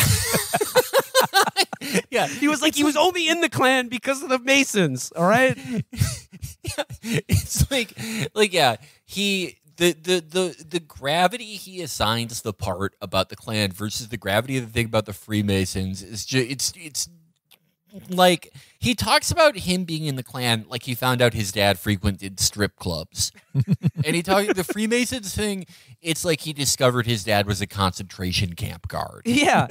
No, like he says that, like, oh, me and my father ended with peace between us, and it's been a great gift from God. And then by the end, he's like, I consulted my exorcist friend, and I've been basically praying for my dad not to be tortured every day for eternity because of his masonry.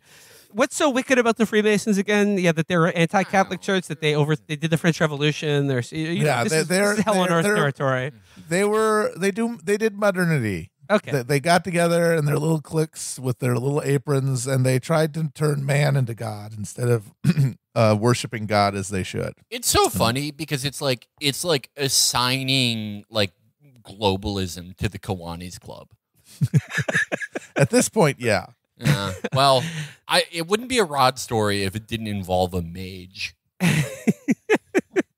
I just love, like, Rod is wondering, what is that old black cook who I loved more than my own family, and how I wished I could stay preparing meals with him when my dad and brothers are out hunting.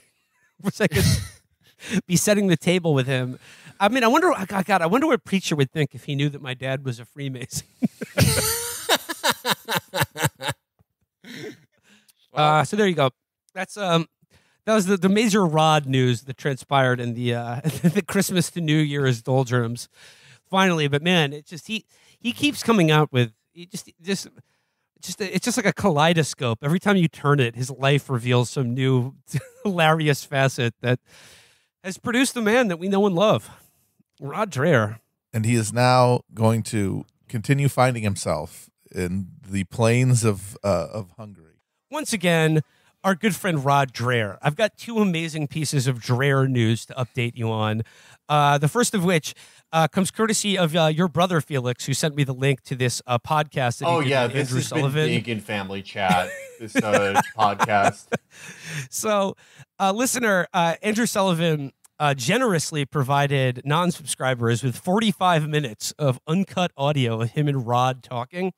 And dear listener, you better believe I listened to all 45 minutes of it for your edification. And I'm now going to, Felix, you may have gotten some of the highlights in group chat here, but I'd like to share with you this great symposium between two of our greatest public intellectuals, Andrew Sullivan and Rod Dreher, longtime blog buddies, but, they've only met face-to-face a handful of times. Could you believe it? No way. Well, yes, I've caught some of the highlights, but I tried to keep myself fresh for this. Of the highlights, I will say this is absolutely drenched in subtext. Yes. More so than even the usual Rod thing. Yes, because like this is Rod uncut. This is Rod off the cuff. Like when he composes his 10,000 word articles about Blue's Clues being demonic or something, like he gets a chance to compose himself. And in this, he's like I said, like every one of his answers are just like shrieking in some way, but he's speaking at a very low tone. So like let's just dive into it here. He begins, of course, talking about moving back to Louisiana and the story of his younger sister, of which he wrote a book about. And he says of his younger sister, Ruthie was 2 years younger than me, but she was the son my dad wanted. She liked hunting, and I liked books. This is a theme repeated many times throughout this interview. He said, my dad just didn't know what to do with a son like me, whose head was always far away and not in the country. He goes, and then Andrew Sullivan says, that sounds just like my childhood. Rod says that he, his dad wanted more of a son who was into sports and hunting and the country life, the things that he knows about and was into. But instead, Rod said he really identified with his ancient aunts who lived in a cabin near a pecan orchard. He's some freaking Bayou Grey Garden shit. Yeah, Rod, like living out his Scarlett O'Hara fantasies. His ounce. Okay, so he says, of his dad, he says he loved me, but I knew he didn't approve of me. And then Andrew rather cheekily says, you were gender non-conforming. And then Rod immediately, Andrew's cheekily playing with him because of like the obvious subtext of being a bookish, imaginative, solitary lad who spent a lot of time with his older female relatives and didn't really like hunting, fishing, things of that nature. And Andrew rather cheekily says to Rod, so you were gender non-conforming. And then Rod, without missing a beat, says, I played baseball. So he wanted to nip that one right in the bud. Yeah. I would love to see his swing. I would love to see just how I would love to see Rod just take a cut. And then obviously, like, it gets into the issue of Rod's dad, which is introduced this way. Rod says he really was a brilliant man. To which Andrew says he was also part of the KKK. And he says, Rod says, I never really probed that deeply. He like in Rod's telling of it, it was like, look, those of us who grew up in the South in this era, like we never really talked about race with our parents. It was just an issue that was unbroached. And then he says, only recently did he realize that the local judge, who is like the judge for the county, was the head of the Ku Klux Klan in the same county. And so it's interestingly, Andrew says, what kind of arguments did your dad make about race? Because like Rod keeps referring to like, my dad, like my dad always, he was always like mad at me for being a liberal. And he said like, you just don't understand or blah, blah, blah. So Andrew tries to drill down, like, what were some of the things your dad said about race or the arguments you had with him about race?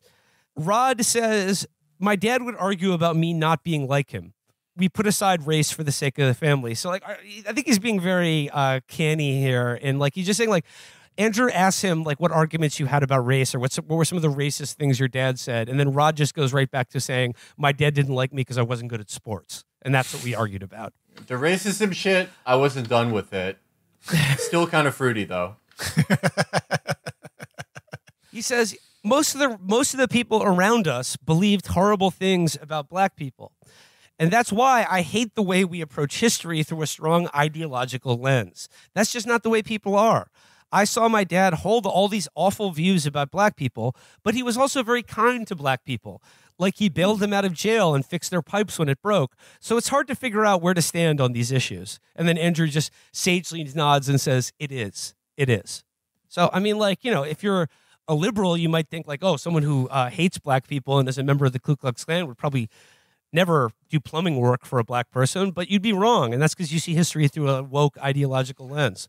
Yeah. I think it would probably matter more, what you did in your capacity as fucking Klansmen to prevent black exercise of political rights. Like that's the thing that, has structural resounding and impacts in life as opposed to fixing someone's fucking pipes, which, very that's nice, CRT, Matt. but doesn't really, if you're trying to analyze like the structures of history and like how things end up the way they are, the actions of organizations like the Ku Klux Klan and the people who make them up have more impact than just the individual collections of actions that people might take in their day-to-day life. I mean, that seems pretty obvious, honestly. It feels like he's being intentionally obtuse. Matt has just been banned from the state of Florida. You will not be not be giving any lectures or fellowship at the University of Miami. Matt Christman has gone woke. I've gone woke. You've gone woke. You've gone woke. Yep. A bunch of guys in fucking flip-flops and in Magic's jerseys are going to come and try to wipe me out now. Rod goes on also to describe a riot that happened in his town in which the townspeople basically organized a lynch mob when an elderly black pastor attempted to register to vote at the town hall. Yeah, see, that means I think that probably means more to the community in the long run than whether or not somebody got bailed out of jail or Rod brought him a fucking some gumbo after he got sick. Well, he says here, maybe a lot of the people I admired growing up were in that mob. Now, here's an interesting tack Rod takes, because he declaims sharing any of these racist beliefs with his father, and he says that racist beliefs were not really discussed in the household. It was just sort of in the ether, and it was just assumed. But he said he wasn't indoctrinated to hate black people by his family, but he says the only counter programming to racist beliefs that he received came in the form of network television. And it's interesting because Rod is very proud of this, and he's this sort of showed me shall I use the word representation of black people that was perhaps racial politics that was perhaps different than the milieu that I grew up in, which I think is fascinating that he's doesn't make the connection to his own obsession with television and gay people, because I think he understands that that did work, and being exposed to liberal propaganda, whatever you want to call it, works. And I think his obsession about TV and all the articles he's written about Blue's Clues or fucking Sex in the City or whatever. I mean, it's one article a week with this guy about TV and the culture or whatever. And I think it's just because he's aware that it works.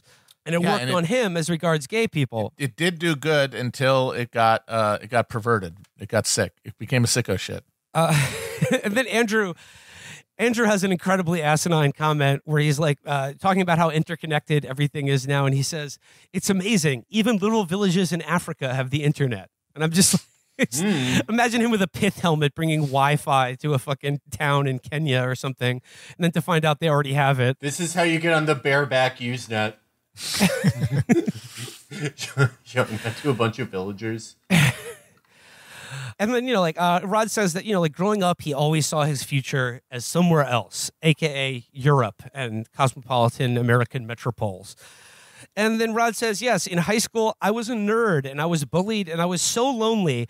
I signed up to a pen pal agency, and the only people I talked to were my pen pals that I wrote in Europe.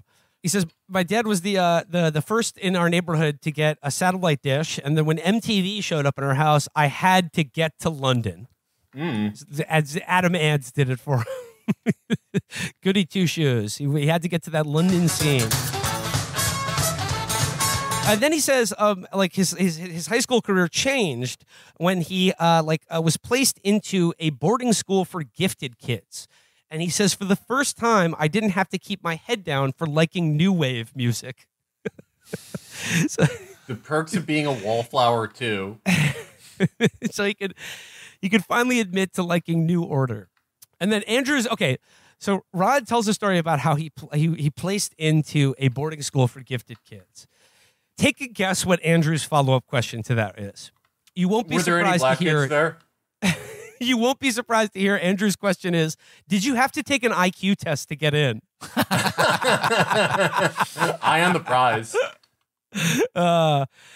And he says, I met gay kids for the first time at this school. And even if we're conservative, even if we're conservative, we're different from older generations because we have gay people as friends. And that's why I'm glad the closet is over. They were my friends and they were bullied like I was. They were bullied for being gay, and I was bullied for being smart. Gay. And then we trauma bonded. Gay. was bullied for So him and the gay kids he encountered at the New Wave boarding school were bullied for almost exactly the same reasons, and had a kinship that they felt over being just a sort of shy, sensitive, small town boy with dreams of going to the big city. God, it's so poignant because you can see his whole career as him arguing against the version of himself that just accepted he was gay after college and, went out and just was gay. And he's got this like sneaking fear that he would have been happier if he'd done that. And so he has to pile, religious fervor and fantasy on top of itself just to smash that down and be like, it doesn't matter if I would have been happier. I would have gone to hell. Yeah, I would say about up to 60% of Rod's writings are him talking a gun out of his mouth. Well, speaking of Rod and the road not taken, he gives us a vision of that, of a road diverged in a woods and what a path his life couldn't take. He said his fantasy was to live in Prague with naked girls wearing top hats like in the Milan Kundera novel, The Unbearable Lightness of Being. And then he says, but I went to work at the Washington Times instead. Swing and a miss. Could you imagine fucking losing that bad on a major life choice? I mean, it's close enough. You could get married at the Washington Times. And then he describes it. That's when he crosses paths with Andrew Sullivan, and that's when he became Catholic. And he talks a good bit about finding God, because he says that like his family were like Methodist or something, but they didn't go to church that often. I mean, they considered themselves Christian, but religious belief was like not a huge part of his childhood. But he says he had like a sort of a conversion religious experience at Chartres Cathedral in France. And wouldn't you know it, Andrew Sullivan immediately says, I went to Chartres as a teenager too. The parallels between us are a little creepy. God, he must be tormented to look at Sullivan because, like, he's still the same kind of like smug dickhead conservative as Rod, but he also gets to be gay. And and Sullivan must look at Rod. I mean, I think Sullivan's being a little mean to him here by like he's doing. Oh yeah, no, he knows. Saying, Like he's doing everything other than just saying what we are right now. Yeah. I mean, he likes Rod. He considers him a friend, so he's trying to gently ease him and be like, hey, Rod, have you ever considered how seemingly identical our both childhoods, political points of view, and religious fervor and interests? I think they run very parallel, Rod. Have you ever noticed that? So Rod says, he says here, he became a Catholic, but he says I was arrogant intellectually, and I used my faith as a triumphalist club to beat other people with. And he says, for me, becoming a Catholic was about finding a substitute father. Then he tells this incredible anecdote. He says, I saw Pope John Paul II in New Orleans in the summer of 1987. I went to see my then girlfriend at Tulane, and I said, sorry, we can't sleep together tonight. The Pope is in town. And I never saw, and I never saw her again. Wow. What a, so he says that was so a huge loss for him. Huge sacrifice. So he says of his then girlfriend, he demurred on having sex with her because the Pope was visiting, left her that night, and never saw her again. Never even contacted her. A lot and here. He said a lot here. Yes. Well, one, trading a dad who ignores you for a dad that molests you, that's at least I mean, he's not some ignoring affection. you. You're getting somebody paying attention. Well, Felix, this is an exact quote. He says, I saw in Pope John Paul the father I wanted to have. I felt John Paul would approve of me being intellectually and artistically minded. Wrong. He absolutely would not. So then he talks about losing his Catholic faith because of the 2002 Boston Archdiocese child rape scandal. And he describes a moment where he remembers sitting in his office at the National Review, talking on the phone to a farmer in Kansas whose son had killed himself after being abused by their priest. He'd then come to find out that 5 other boys killed themselves and they died abused by the same priest, and the diocese knew of all of it, and they just reassigned him. And then he goes, then he says, I was so close to this one priest in Dallas who told me he was driven out of his parish in Scranton because of the liberals. I had come to find out it was because he was accused of abusing a minor.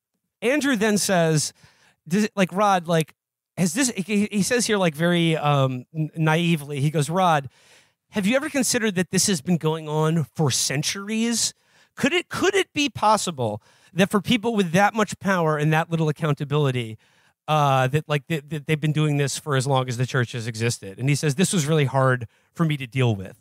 Rod doesn't really respond to that question, but he just goes on to talk about how he converted to Orthodox Christianity because I had to ditch the intellectualism to become an Orthodox and lead with my heart. I had to realize that if my faith was going to survive, it had to be in my body and not my head. And then he says, I used to care so much about who was up and who was down in the Catholic Church. It's like fucking ESPN or something. Yeah. Who you got at this conclave of the Cardinals? I think I think the Trappists are due this year. I think this guy from Kenya could really surprise you. And then his wife then at the time said to him, she fell down to her knees and said, we need a lot less Peter and a lot more Jesus in this house. Then Andrew finally asks, Rod, given everything you've just said to me, what's up with all your beliefs about gay people? Rod begins to talk, and he says, we can't get around what the scripture says. And he says, I've lived that myself sacrificially, and it's a difficult and painful thing to do. He says, the thing that finally broke me was a night back in 1991. The night that David Duke lost the governor's race. I was celebrating his loss. So, another fuck you to his dad. Because I was celebrating his loss. I got loaded and I woke up in bed with a girl I barely knew. And she leaned over and said to me, this is my most fertile time. And this is exactly in the moment where Andrew Sullivan lets you know that the free preview to the podcast is over. They go on talking for hours more about this. But I thought that was the perfect ending for I'm not paying money to listen to any more of this shit. I got everything I needed for today's episode. Thank you very much, Mr. Sullivan and Mr. Dreher. Where is this? I gotta finish. I have to finish. Where is it? It's on Andrew Sullivan's Substack. I gotta throw my credit card number on here. I gotta hear the rest of the story. I gotta hear the fertility porn that is about to unleash. Apparently, Rod does go on to describe his experiences with psychedelic drugs and why he thinks that they're very dangerous now because they can open your portals to demons. And they tell you, hey Rod, this is the cosmos speaking. You're gay. It's okay. It's fine. Nobody's gonna get mad. It's like all just skin. His comfort character. It's like the cast of different Strokes telling him it's okay to be gay. all the 70s TV characters that promoted racial harmony, just telling him to download Grindr.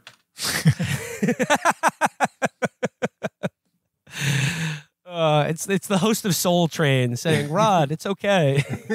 You can be gay. He goes, no, it's the Clockwork Elves. And it's just, it's that's been a Sesame big Street. right-wing thing that DMT is actually communing with demons. Yeah. Well, which raises a lot of questions about Joe Rogan. Yeah. He's a white hat. He's a white hat, and as far as astral projecting goes, he goes to fight the Clockwork Elves. It's reconnaissance. He's in there to find out what they're up to. Yeah, and then he brings it back. Well, yeah, I was aware that Rod was on this podcast talking about his LSD trips or his experience with psychedelic drugs, and when I saw the news story that of course a dozen people sent me the first thing I saw when I woke up this morning. Rod has landed himself in a bit of hot water in his adopted country of Hungary. And when I saw the headline, I immediately thought Viktor Orban had put him in a fucking dungeon for promoting LSD drug culture. But no, listener, it's something even funnier than that. So this is courtesy of the Bulwark. How Rod Dreher caused an international scandal in Eastern Europe. You guys ready for this one? Okay, hit me. Last week,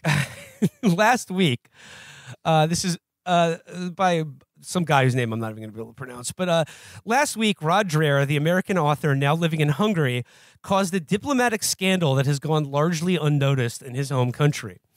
Dreher's stay in Hungary is apparently financed, at least in part, by the Hungarian taxpayers.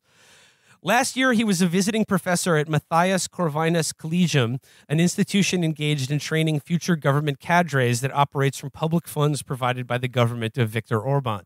The Hungarian edition of Dreher's most recent book, Live Not by Lies, was published by the MCC Press. And this year, Dreher is a visiting research fellow at the Danube Institute, a conservative think tank founded by the Hungarian government. Boy, I mean, I don't know. I know how angry Americans get when they heard about tax dollars going to fund like Piss Christ or something like that. But like, imagine the average Hungarian taxpayer finding out about their tax dollars going to fund Piss Rod. Imagine being Francois Mitterrand and realizing that's the ultimate product of your sacrifices of creating the EU.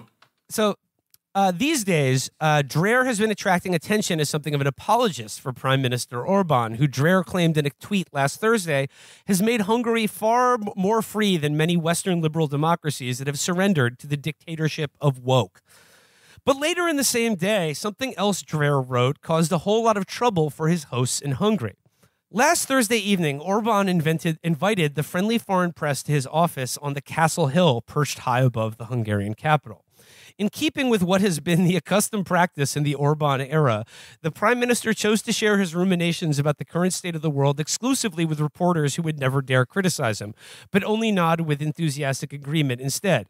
This happy group included, in addition to Dreher, Sohrab Ahmari, Gladden Papin, Roland Tichy, Boris Kalnoky, Ralph Schuler, Javier Villamor, and Jorge Gonzalez Galzara blah blah blah blah.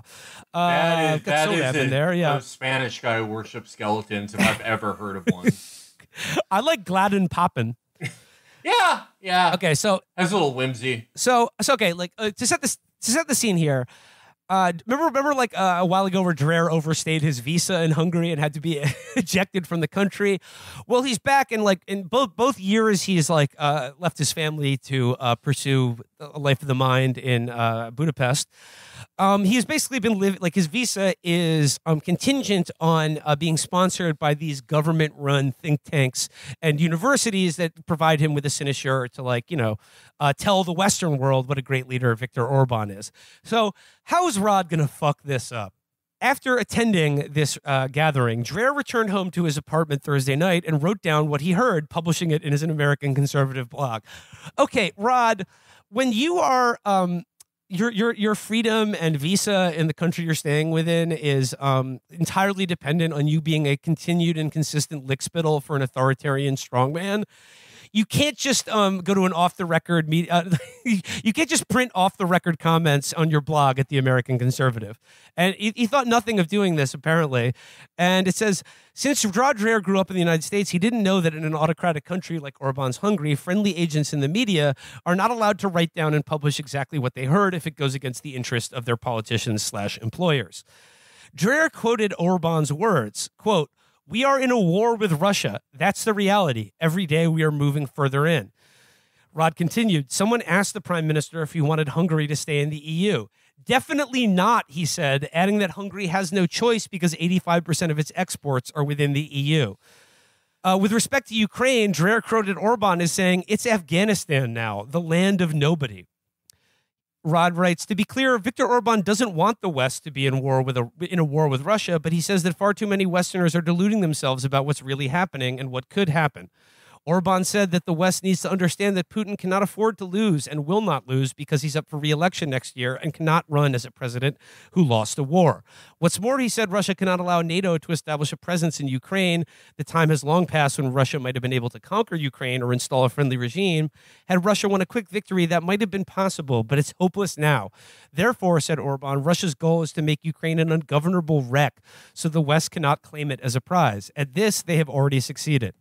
So can you see where Rod, by publishing these statements by the leader of Hungary, may have caused some troubles for his sponsors? Stick to movie reviews and exorcism reports, Rod. You're not an actual journalist. It's like if a conservative approvingly published the Nixon tapes. Well, he's certainly not a journalist because quickly after the article appeared, The day after his article appeared, the Hungarian and Ukraine news media started quoting it. The Hungarian public was especially shocked by Orban's statements concerning the EU and the implication that Huxit, Hungary quitting the union, might be on the horizon.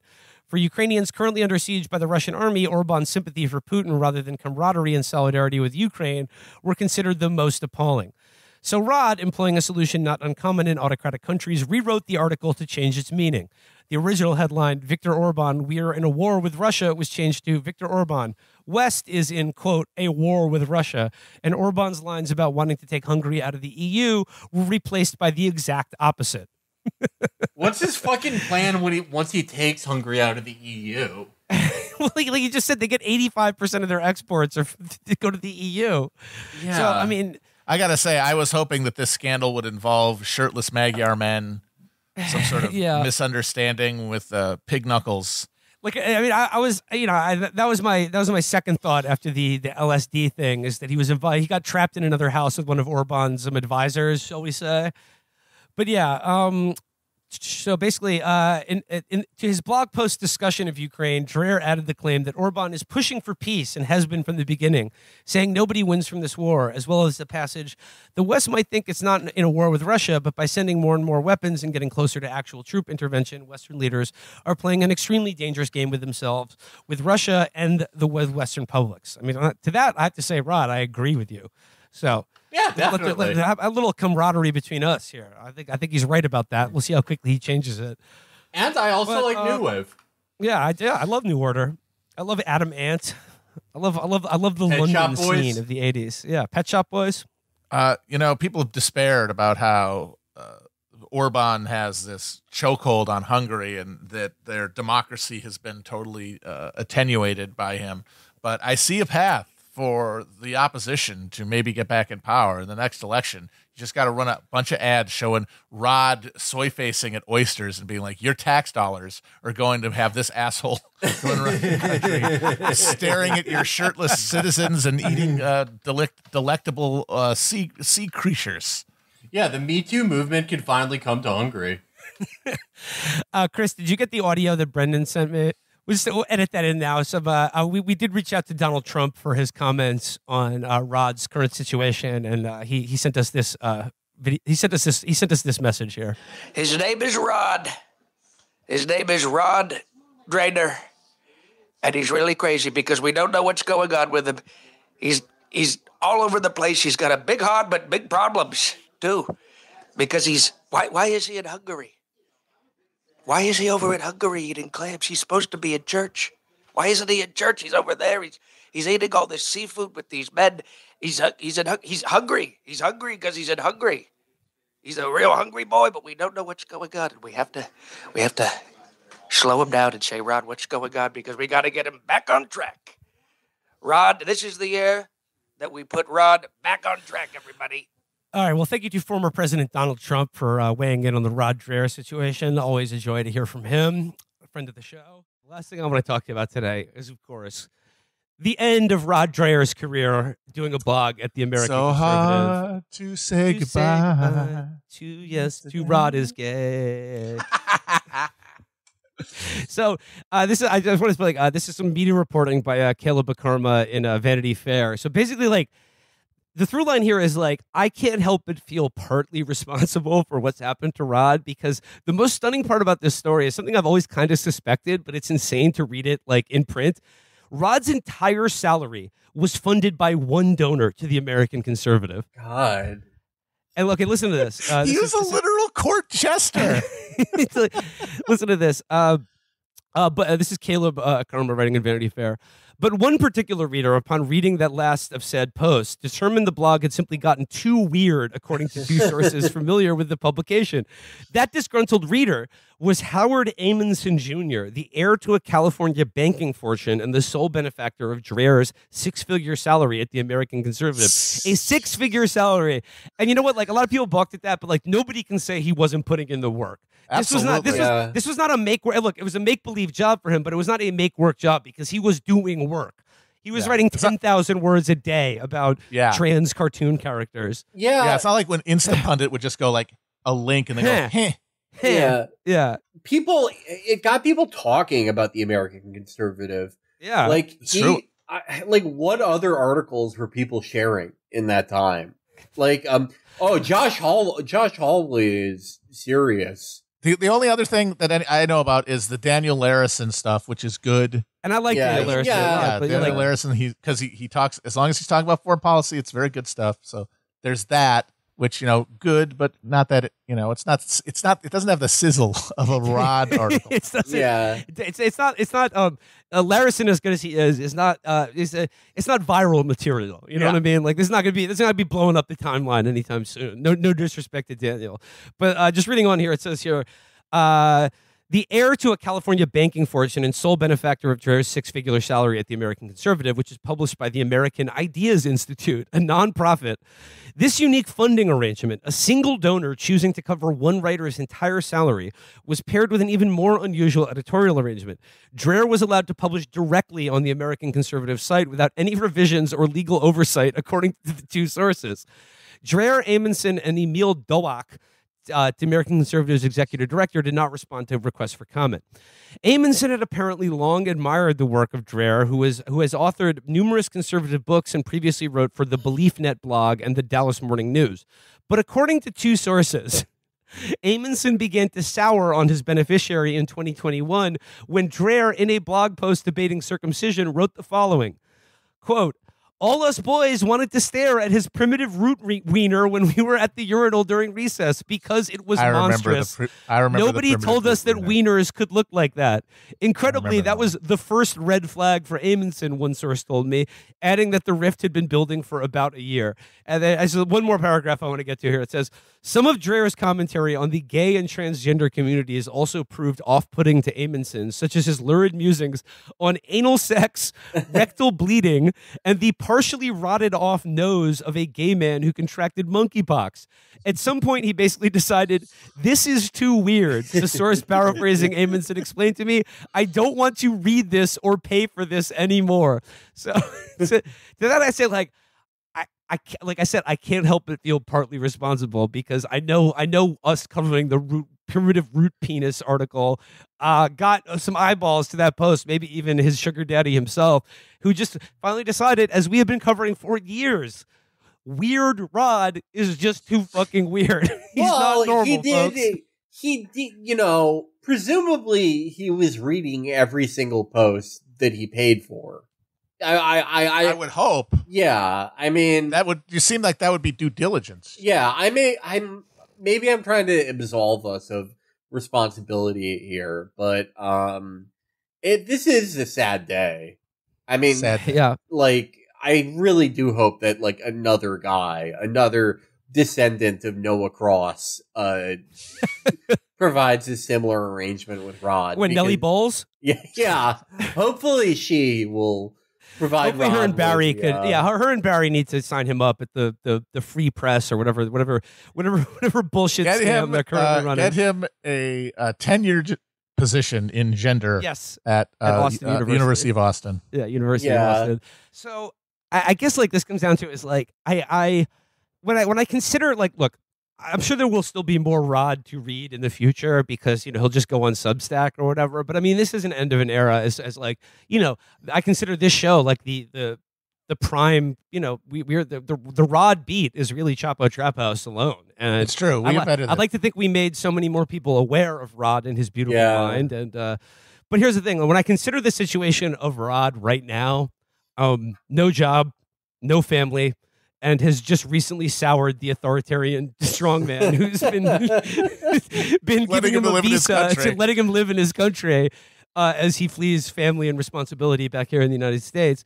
And I gotta ask myself, like, do I feel like a tinge of sympathy for Rod Dreher and the situation he's put himself in? The answer is, I think like we're all human. Like, I feel for Rod and I'm concerned for him. But I do have to say, he has dedicated his entire life to evil. So yeah, he has made the world manifestly his work. How shall I put this?